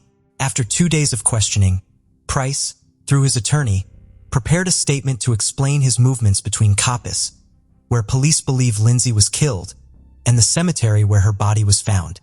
But the prosecutor affirmatively stated that Rocky Price acted completely alone. The motive for the random attack on the 47-year-old mother of 2 was never revealed, as the perpetrator did not even know the victim. The judge sentenced Price to life in prison with a minimum term of 16 years. He will only be released when the parole board decides he is not a danger. The judge said the attack was swift and brutal. There was no doubt the defendant sprang with the intent to kill a woman who was walking by. Just minutes before Lindsay's incident, Zoe Braithwaite had managed to get away from a hooded teenager with her hands in her pockets, walking alone on a parallel path. Her sixth sense kicked in, and the woman was instantly wary. Zoe was confused by the guy's appearance. He looked out of place for a walk in the woods at that time of year. She quickened her step and then ran away. That probably saved the woman. If it hadn't been her, it could have been someone else. And it was Lindsay. This was a premeditated attack. After missing one woman, he didn't back off his plan to attack another lone woman. His actions after the crime clearly show that he had the ability to plan and reason. His teachers told the court that he was much better at practical tasks than academic subjects. He used this ability to hide the body. Rocky Price was found to have made 2 return trips to Coppice on the evening of August 12th. The first incident occurred at 6:55 p.m. when he was seen on CCTV cameras carrying a black rucksack. Possibly in it, he was carrying a found saw to dismember Lindsay's body. The next incident occurred at 8:28 p.m. when dog walker Anthony Dewhurst was seen pulling out an already empty garbage can. This is the same spot where his grandfather, who bears his name, and other family members are buried. Without panic or excitement, young Rocky Price, acting alone, set in motion a plan to dispose of Lindsay's body by placing it in a blue garbage can like a piece of trash, and then burying it in a shallow grave in Accrington Cemetery wrapped in 2 plastic bags. He set in motion a plan to dispose of Lindsay's body by first hiding her in a blue wheelie garbage can and then dragging her to the cemetery.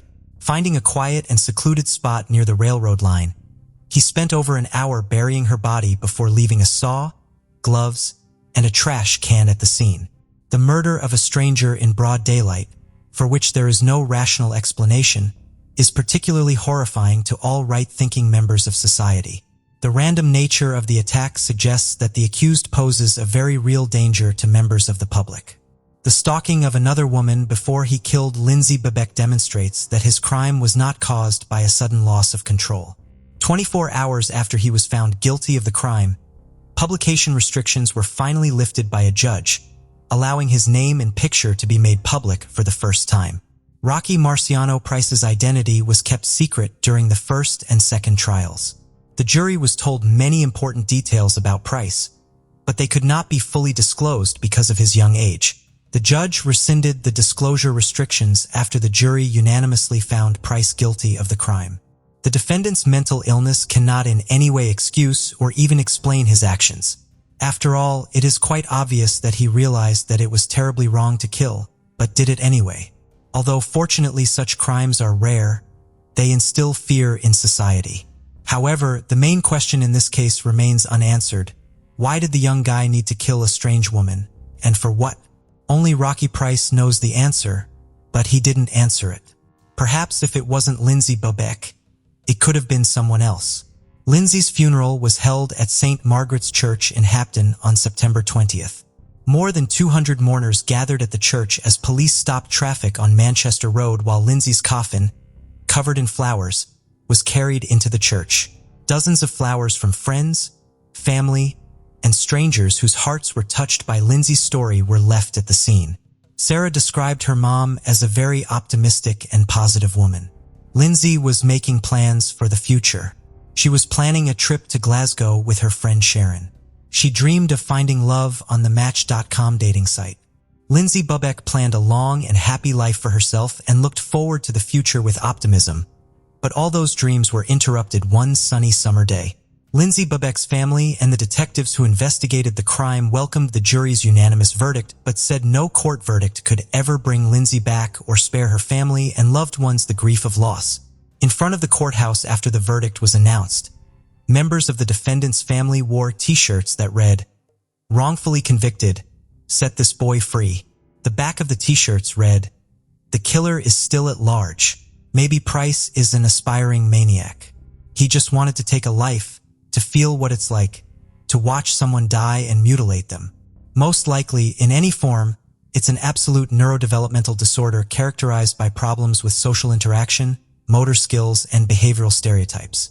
In translation, the word autism means a person who has gone into himself or a person within himself. Autism is still an understudied developmental disorder that can occur due to genetic or hereditary abnormalities. The exact cause is not fully understood, but in our story, the punishment most likely fits the crime. Sherry Way Casey Black was born on October 14, 1946. Before her murder, she was married to Earl Black, her high school sweetheart. They had one daughter, Heidi Miller, who subsequently married and blessed her parents with many grandchildren. Before her unfortunate demise, Sherry had a very active role in her daughter's life as well as in the lives of her 6 grandchildren and newest great-grandchild.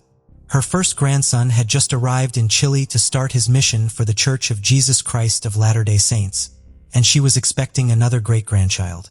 Unfortunately, the evil ones wouldn't allow her to live to meet her second great-grandchild. On November 30th, 2010, Sherry Way Casey Black was murdered in the little bookstore she owned on her property in South Salt Lake City, Utah.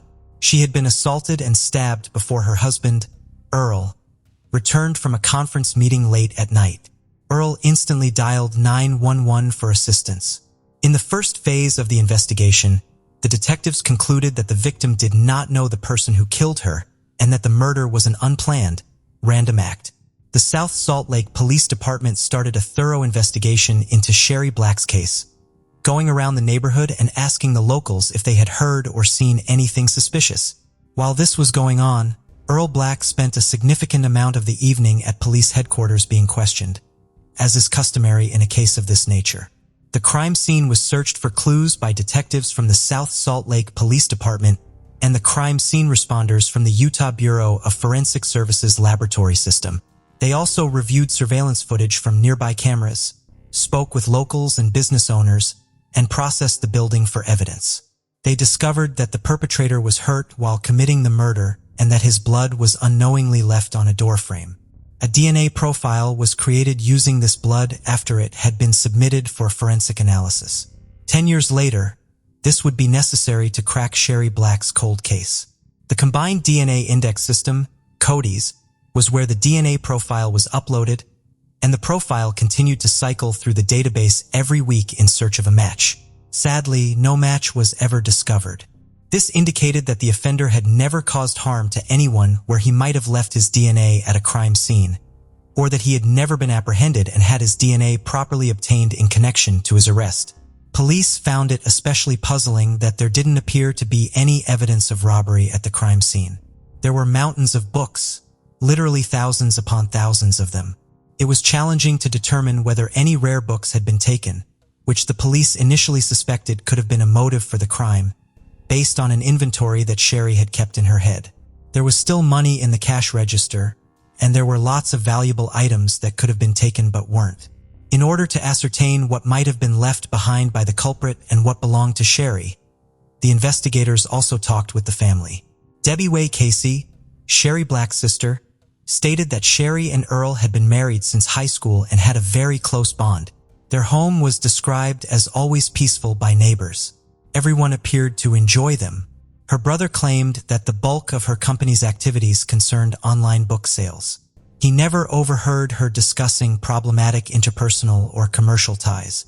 Nothing about Sherry's life or her work would make her particularly vulnerable to becoming a victim of a violent crime. Sherry was quiet. You'll hear that from people. Very unassuming, kind, and friendly though, and really knew her stuff. She knew books and she was successful at what she did. She had a good reputation in the trade for being honest and having integrity, said Kurt Bench, one of her colleagues in the bookstore business. The year after Sherry Black's murder, in February 2011, the Black family and the South Salt Lake Police Department solicited the help of the Vidic Society, a non-profit organization that offers top-notch consultation on homicide investigations. The specialists visited Salt Lake City to examine the case. The experts thought the attacker was familiar with the victim. Even though the interaction was very brief, the crime was planned, and it had a sexual motivation. They also believed the culprit was a younger person, no more than 19 years old, who frequented the neighborhood. According to the expert, if the culprit was older, he was likely mentally challenged to have committed such a heinous crime. The Unified Police Department of Greater Salt Lake was also contacted for their assistance by the South Salt Lake Police Department. However, their assistance was restricted until 2015, when the South Salt Lake Police Department hired Unified Police Department cold case detective Ben Pender. Two of the Vidic experts, Richard D. Walter and Patrick J. Zerpali, independently traveled back to South Salt Lake City in May 2015 for a 2-week period to collaborate with the investigators on the case. Sorensen Labs in Utah produced a restricted genealogy profile of the culprit in 2017 using DNA from the crime scene. Detective Ben Pender later learned about Parabon Nanolabs and their work with phenotyping DNA while attending a cold case conference in Washington, D.C. In order to process the killer's blood evidence from Sherry Black's crime scene, the Unified Police Department hired Parabon, which produced a number of age progression pictures of the criminal. The case was officially transferred from the South Salt Lake Police Department to the Unified Police Department of Greater Salt Lake in March 2018, after almost 8 years, and Detective Ben Pender was designated as the lead detective. Sherry Black's family kept the case in the public eye throughout the quest for justice in the hopes of finding fresh leads. On the anniversary of her passing, they conducted candlelight vigils, created incentives, and reported developments in the case when they became available. They also sought to garner media attention. Detective Ben Pender started using the help of Parabon Nanolabs to perform genetic genealogy in October 2018. Over the course of the following 2 years, he collaborated with one Parabon specialist in an effort to pin down the perpetrator of this heinous act. Detective Pender started to visit potential ancestors of the criminal's family tree in April 2019. He and the genealogist then used this to narrow down and rule out potential suspects as they focused their search. Detective Pender traveled all over the United States, visiting members on the family tree and asking questions that might eventually help to identify the murderer.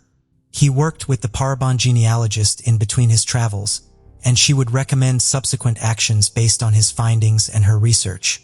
The genealogist discovered that someone had submitted a DNA profile into GeneMatch in the fall of 2020, a few days before deciding whether Detective Pender was to travel east again or head west. The submitted DNA profile looked a whole lot closer to the murderer. The genealogist advised Pender to fly to Sacramento, California, and meet with a certain woman who turned out to be the crucial piece of the puzzle investigators were seeking in Sherry Black's case. When Detective Ben Pender arrived at her house, she warmly invited him into her home after he introduced himself. She further allowed him to collect a DNA swab from her for analysis. Detective Pender met her adult son, who was home at the time. Pender had a conversation with her son and inquired about the possibility of him knowing about a child from his past. The man disclosed to Pender that a woman had long ago suggested that he might be the father of her child but left the matter unresolved. He also consented to a DNA test. After fitting the puzzle pieces together in his head, Detective Pender was convinced he had finally found the right match. When it was determined that the man from Sacramento was the biological father of the person who killed Sherry Black, he took the information to the Utah Bureau of Forensic Services laboratory system for processing. He was then able to use this information to track down the killer. After being located, the offender's DNA had to be lawfully obtained in order to verify a one-to-one match with the samples taken from the crime scene. Law enforcement secretly collected this sample, and they received the results they had been seeking for 10 years. Adam Durborough of Orem, Utah, who was 19 at the time of the murder, was consequently apprehended in October 2020, and charges were filed against him. When asked why he did what he did, Adam Durborough said, "I went into the bookstore. I had no intention at all to do anything. It was a bookstore. I love books. I don't know why this happened."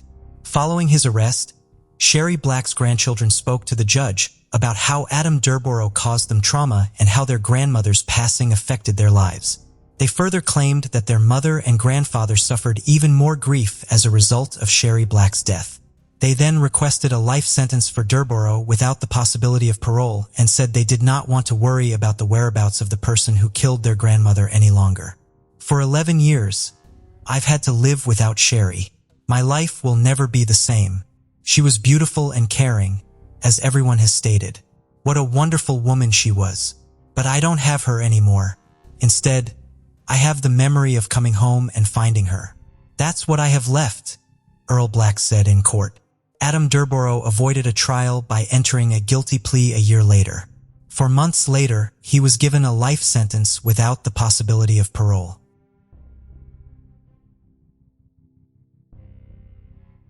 Columbus, Ohio. Columbus is a busy city with plenty of entertainment options. There are numerous eateries, shops, bars, concert venues, art galleries, and other establishments in the Short North Arts District. The Gallery Hop, which takes place on the first Saturday of every month, is a fantastic way to see what Columbus has to offer in terms of artistic talent. The North Market, a public market with vendors selling a variety of local cuisine, fresh produce, gifts, and more, is also located in the Short North neighborhood.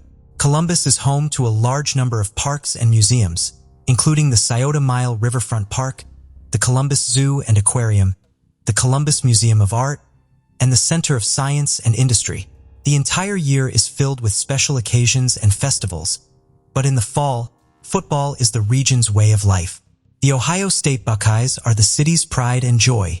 Though the city might seem all safe, fun, and bubbling now, it wasn't always like that in the 1990s.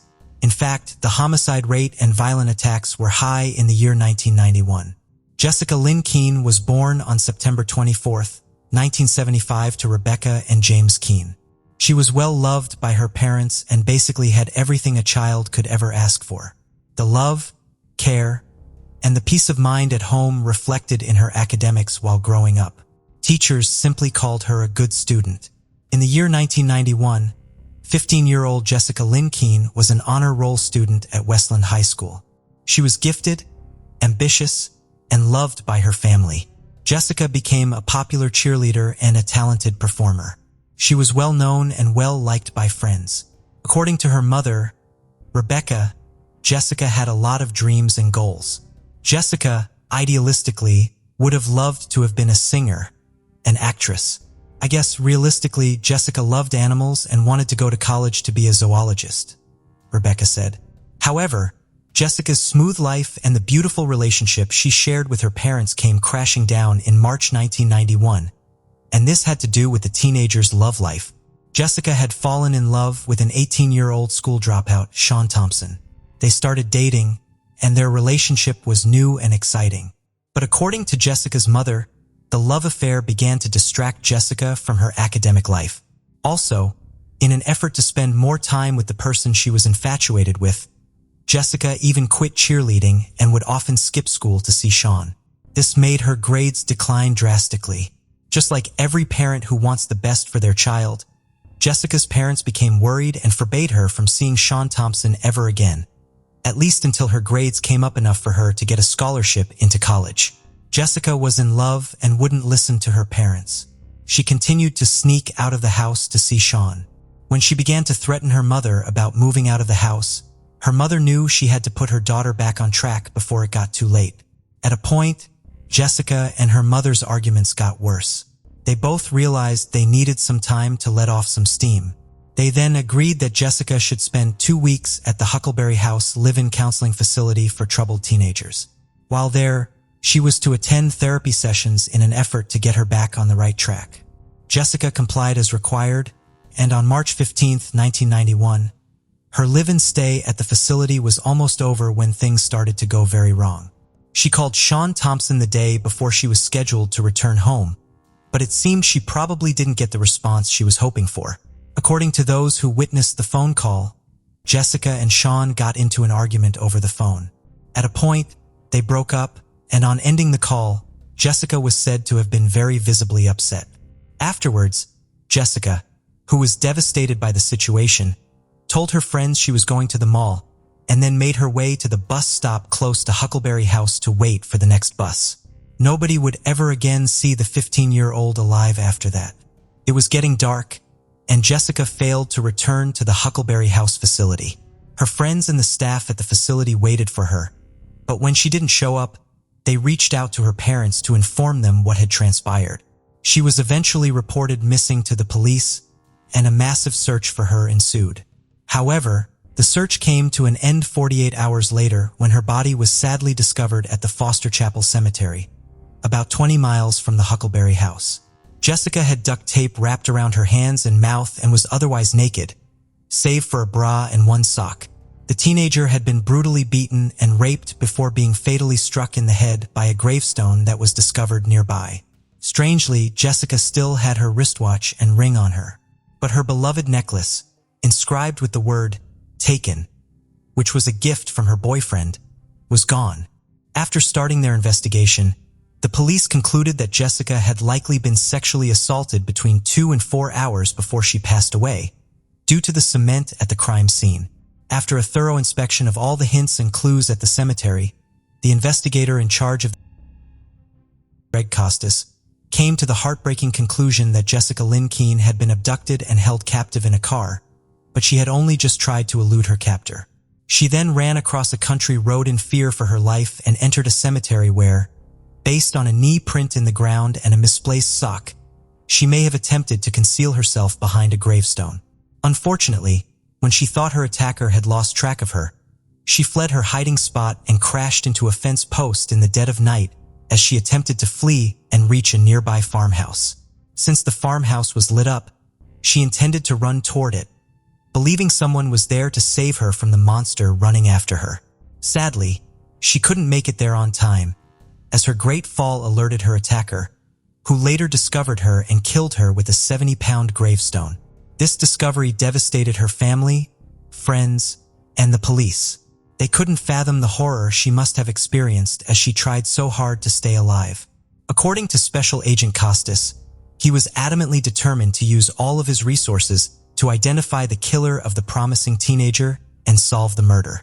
"I've never been so passionate about anything that I've ever worked on in my life. The thought of this young girl, 15 years old, who had such a bright future, being murdered in such a horrible, horrible fashion. You cannot help but want to do everything humanly possible to find out who did this," Agent Costas said. Rebecca Keene was clearly mortified by the terrible crime and haunted by the extreme fear her daughter must have experienced while attempting to find safety in the pitch-black cemetery. "Everything I tried to prevent, her life from being ruined, happened anyway," a devastated Rebecca told the media. As the investigation progressed, sheriffs in Madison County focused on Sean Thompson, Jessica's boyfriend, but they discovered that he wasn't in Columbus when Jessica was murdered. Sean and a few of his friends had left for Florida. However, they were eventually sent back to Ohio. The police collected Sean's DNA and interrogated him and his friends in great detail, but it was quickly determined that he and his friends were not party to the incident. This was because the DNA from the semen sample at the crime scene did not match Sean's or even his friends. They were, however, exonerated of all charges. Though, for the investigators, a whole week had passed, and the search for the actual murderer or murderers had become fruitless. Even so, Jessica's mother's nightmares about her passing never stopped. What they did to her, the fear that Jessica felt. She would do anything to get away, and I can feel her heartbeat running through the cemetery. I can feel the deep breathing she was probably doing when she knelt behind the tombstone. I can hear her praying, and I realized that that was the worst thing that I believe anyone could go through," Rebecca said. The investigation gradually became unproductive. Investigators, however, were unable to forget the grisly murder that had occurred on their doorstep, and they continued to periodically review the evidence in the hope that new information might come forward someday. At last, it actually did in February 2008. After rerunning the semen sample from the crime scene through the system, Madison County Sheriff Jim Sabin and Special Agent Greg Costas found the hit on Cody's that they were looking for. It belonged to Marvin Lee Smith Jr., who was quickly apprehended and sent to Ohio to face allegations of impermissible sexual conduct. Marvin Lee Smith was on bail when he met Jessica Lynn Keene in 1991, having served 9 years in prison for assaulting 2 women in Columbus. Marvin Smith was required to submit his DNA as a formality when he was released from jail after serving time yet again in February. Unfortunately, it was never noted as being related to the Keene case, and it wasn't until Sheriff Sabin and Special Agent Costas had a lucky break that a match to Jessica's killer could be established. Marvin Lee Smith confirmed in court in 2009 that he had abducted Jessica after seeing her by chance at the bus stop on that March day in 1991. This confirmed the police's initial suspicions. To the surprise of the jury, he described how he had indeed pursued Jessica through the dark cemetery before eventually getting a hold of her and killing her with a gravestone, using such force that the stone split into two. As part of a plea agreement, Smith admitted guilt to first-degree murder while avoiding the death penalty. He will be held at the Lebanon Correctional Institution in Warren County, Ohio, until at least March 2038 after receiving a sentence of 30 years to life in prison. However, those who reside in Columbus and elsewhere will undoubtedly be hoping that this dangerous person stays exactly where he is for life after the revelation of the nightmare murder that he committed.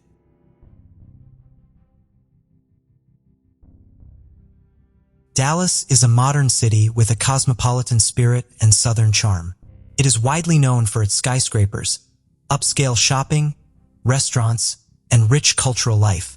There are many historic districts, such as the West End, with its late 19th century buildings and futuristic landmarks, shimmering glass towers, and skyscraper spires that serve as the city's main landmarks.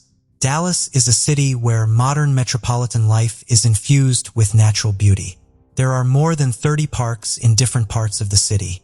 The Gable Park residential complex is located at the epicenter of Dallas Cheek. Living here offers a vibrant, exclusive lifestyle and exquisite, unique experiences. The high-rise building is elegant in appearance and has a parking garage and concierge. It is a vibrant and luxurious apartment building with a landscaped saltwater pool, fitness studio, and gourmet coffee bar in Uptown Dallas. It's a quiet and safe place with no crowds of tourists or neighborhood residents strolling by. On September 2, 2015 at 7:42 p.m., a car entered the Gable Park parking lot. The car parked and a beautiful young woman got out.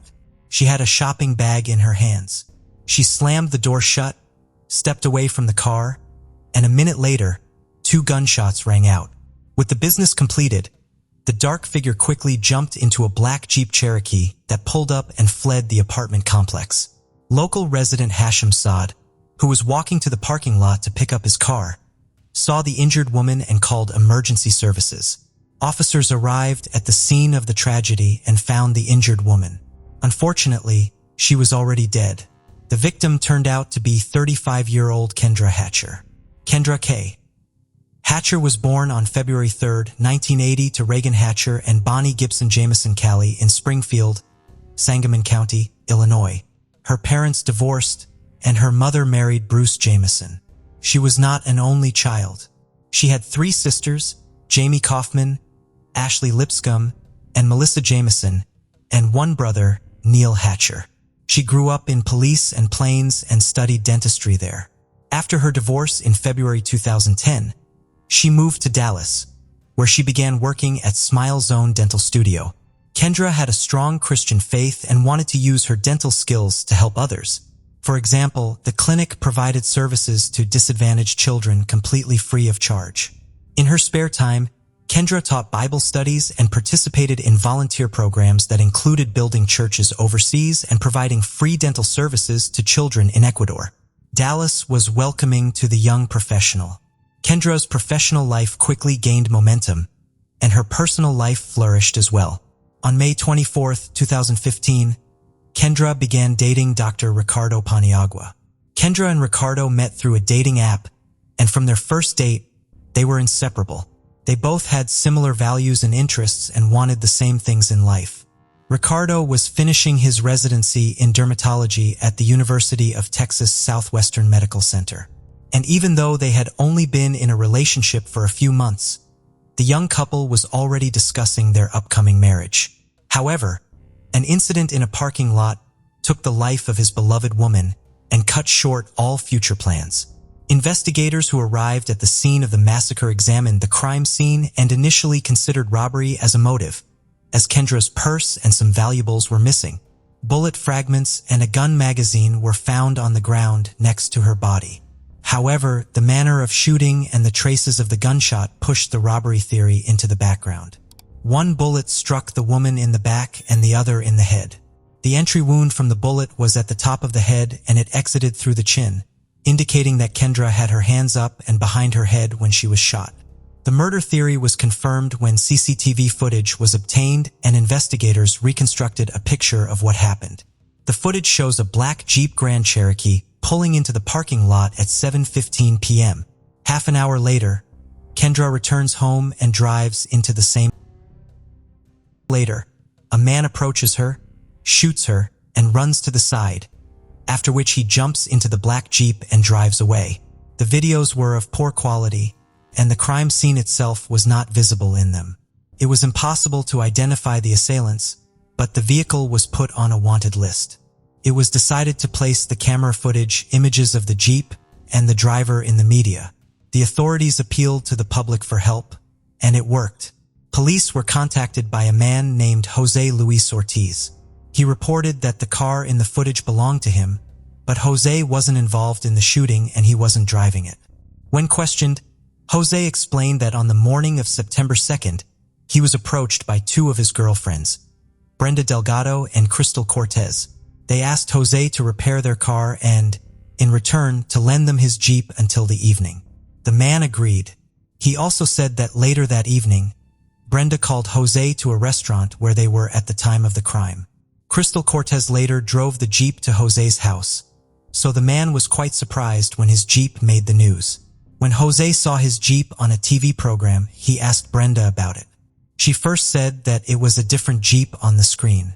Then Brenda explained that Crystal had been traveling somewhere on her business and she didn't know about it. Brenda Delgado suggested that Jose not tell anyone anything and simply repaint the Jeep. She was willing to pay to paint the Jeep. Jose was awaiting a decision on his U.S. citizenship and did not want any trouble with the police. He realized that Brenda had set him up, so Jose went to the police again and testified. The police then Jeep that day and found the two young women whose names Jose had given them. Brenda Delgado was the first person investigators called in for questioning. The woman told police that she never knew Kendra Hatcher and had never seen her before. When asked where she was on September 2nd at 7:42 p.m., Brenda stated that she was at Chili's restaurant with Jose. Brenda even provided receipts for the dinner. But how often, and more importantly, why do you keep dinner receipts? So gradually, assembled in minute detail, the truth that the participants in the crime tried to hide was revealed. The central figure in the investigation was Brenda Delgado.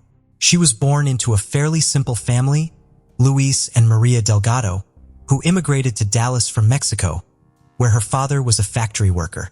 They found a home in a low-income neighborhood in southeast Dallas. It was then that Luis found a job in construction, and his wife worked at the U.S. Post Office cleaning houses. Brenda was their second child and their only girl.